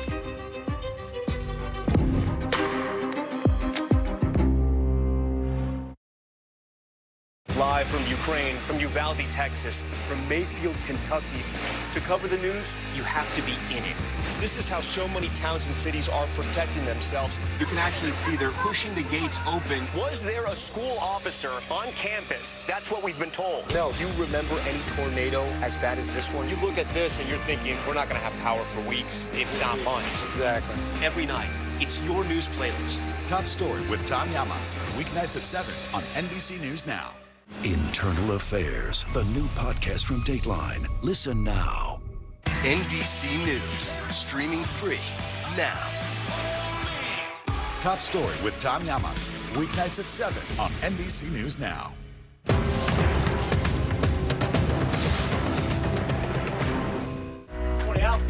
I think when you open your eyes, you get to decide, how's my day going to be? We want to be a way to start your day, lighten your load, every single morning.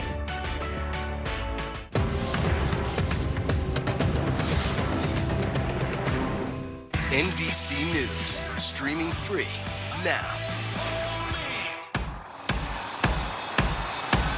News is happening now. Look at what's making headlines around the world. Right now on Morning News Now. We're coming on the air with breaking news. And this is a significant moment. Whenever it happens, wherever you are, NBC News, streaming free now. As we look out over the latest city-turned-crime scene, we see the things left behind. Back now with our NBC News exclusive.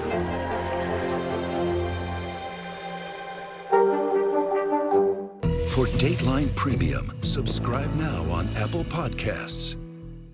To cover the news, you have to be in it. This is how so many towns and cities are protecting themselves. They're pushing the gates open. Was there a school officer on campus? That's what we've been told. No. Top Story with Tom Yamas, weeknights at 7 on NBC News Now. Good morning, I'm Joe Fryer. And I'm Savannah Sellers right now on Morning News Now. We're staying on top of the breaking situation in Ukraine. We are watching dangerous heat this week. Recession, I mean, is that where we're headed? Is there any way to avoid that? Morning News Now, streaming weekdays at 7. The day's biggest political stories with trusted insight and expert analysis. A daily look at the politics behind the headlines. Meet the Press Now, streaming weekdays at 4 p.m. on NBC News Now. Top Story with Tom Yamas, weeknights at 7 on NBC News Now.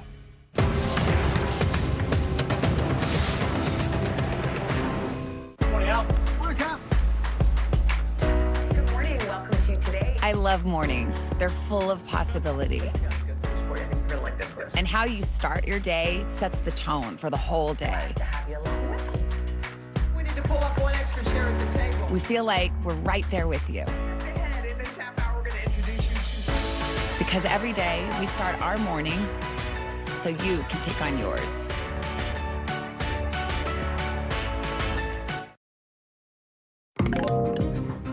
So tonight's Original Now with in-depth reporting on something we've been keeping an eye on. And this one comes to us from Florida, where student athletes are asked to share information on medical conditions like seizures, allergies, other kinds of things to compete in the state. But female athletes are also asked to disclose the timing of their menstrual cycles, as well as other info about their periods, leading parents and doctors to raise the alarm when a school district recently brought this information gathering to an online company, especially concerned about what this means in a world where Roe versus Wade no longer exists. Here's the deal. If you want to play school sports in Florida, state law says you've got to answer a bunch of medical questions. I can understand why a coach or administrator of a school might need to know about an athlete's medical issues. That's certainly reasonable. For female athletes, there are even more questions, optional but personal, including details about menstrual cycles, like when did you get your first period? When was your most recent period? And how much time passes usually between your periods? These questions aren't new, but in Palm Beach County, how the answers are being stored is. In August, the Palm Beach County School District signed a contract with Activate, a school sports tech firm, to help its teams manage student medical and other related data. And that has some parents alarmed. There's no need for it. It could be done another way through the school board. We don't have to even go to a third-party system. And I'm worried about her future, of course, in regards to, like, what are they doing with that? The company says it doesn't sell student data, but it does allow sharing anonymous data unrelated to health for research purposes. We very much respect parents' privacy rights. But with a subpoena, the company acknowledges it could be obligated to share medical information with law enforcement. And in a post-Roe world, critics say storing reproductive health data with a third-party online platform could leave personal information vulnerable. We're in a post-Roe world, and people are actively trying to take away additional women's rights. As an advocate for young women, I would just not want them to be giving away information they don't need to.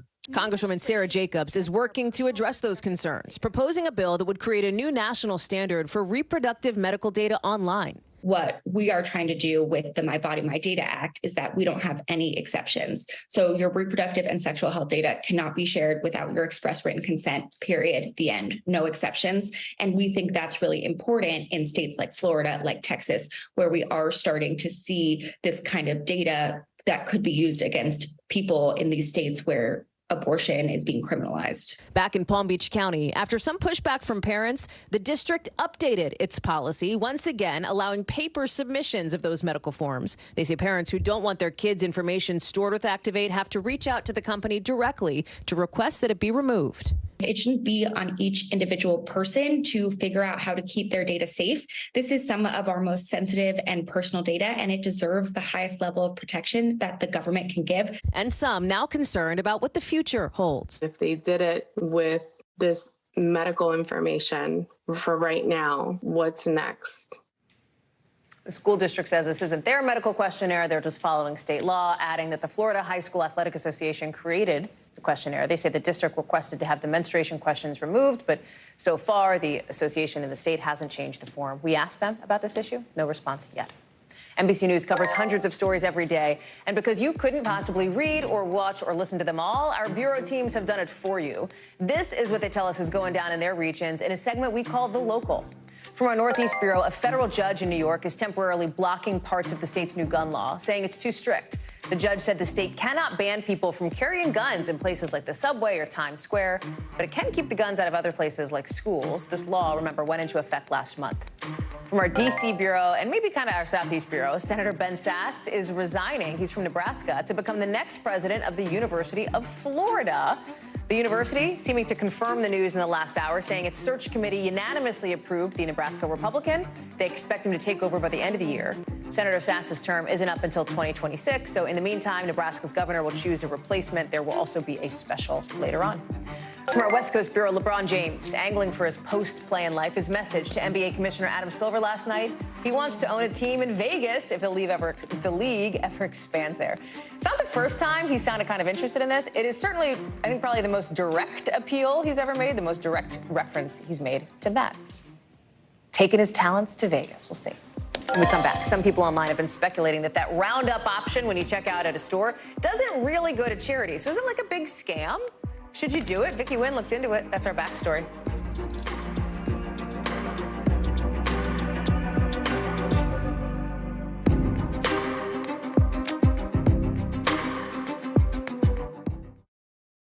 Sometimes the news can be difficult and overwhelming for kids to understand, so we've created a newscast just for them.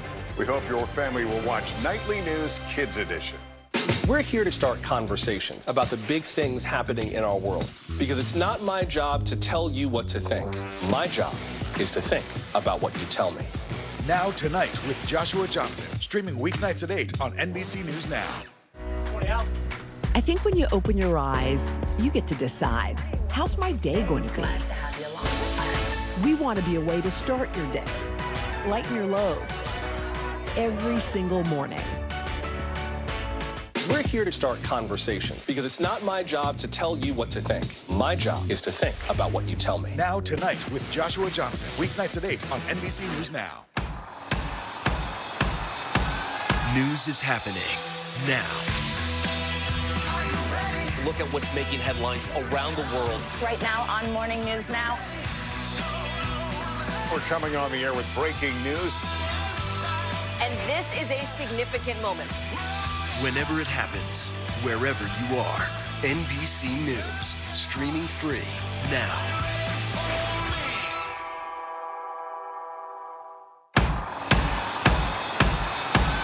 News is happening now. Look at what's making headlines around the world. Right now on Morning News Now. We're coming on the air with breaking news. And this is a significant moment. Whenever it happens, wherever you are, NBC News, streaming free now.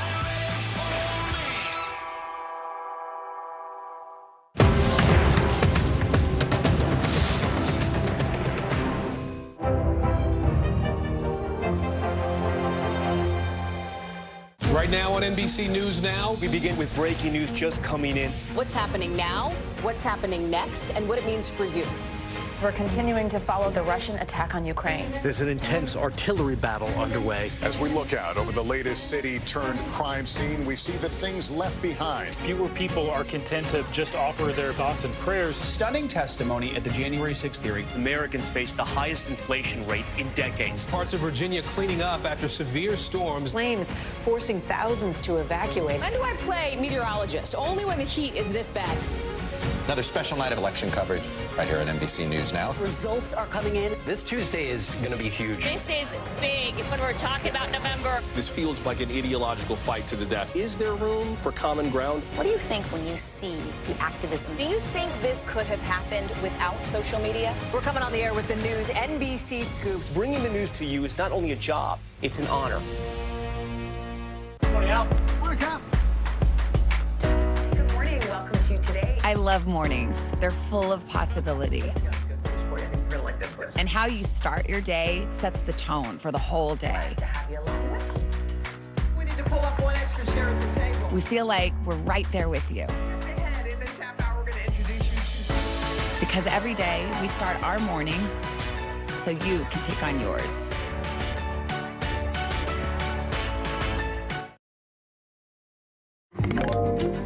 Time now to get the backstory, our behind-the-scenes look at how a story comes together and how it fits into our bigger picture.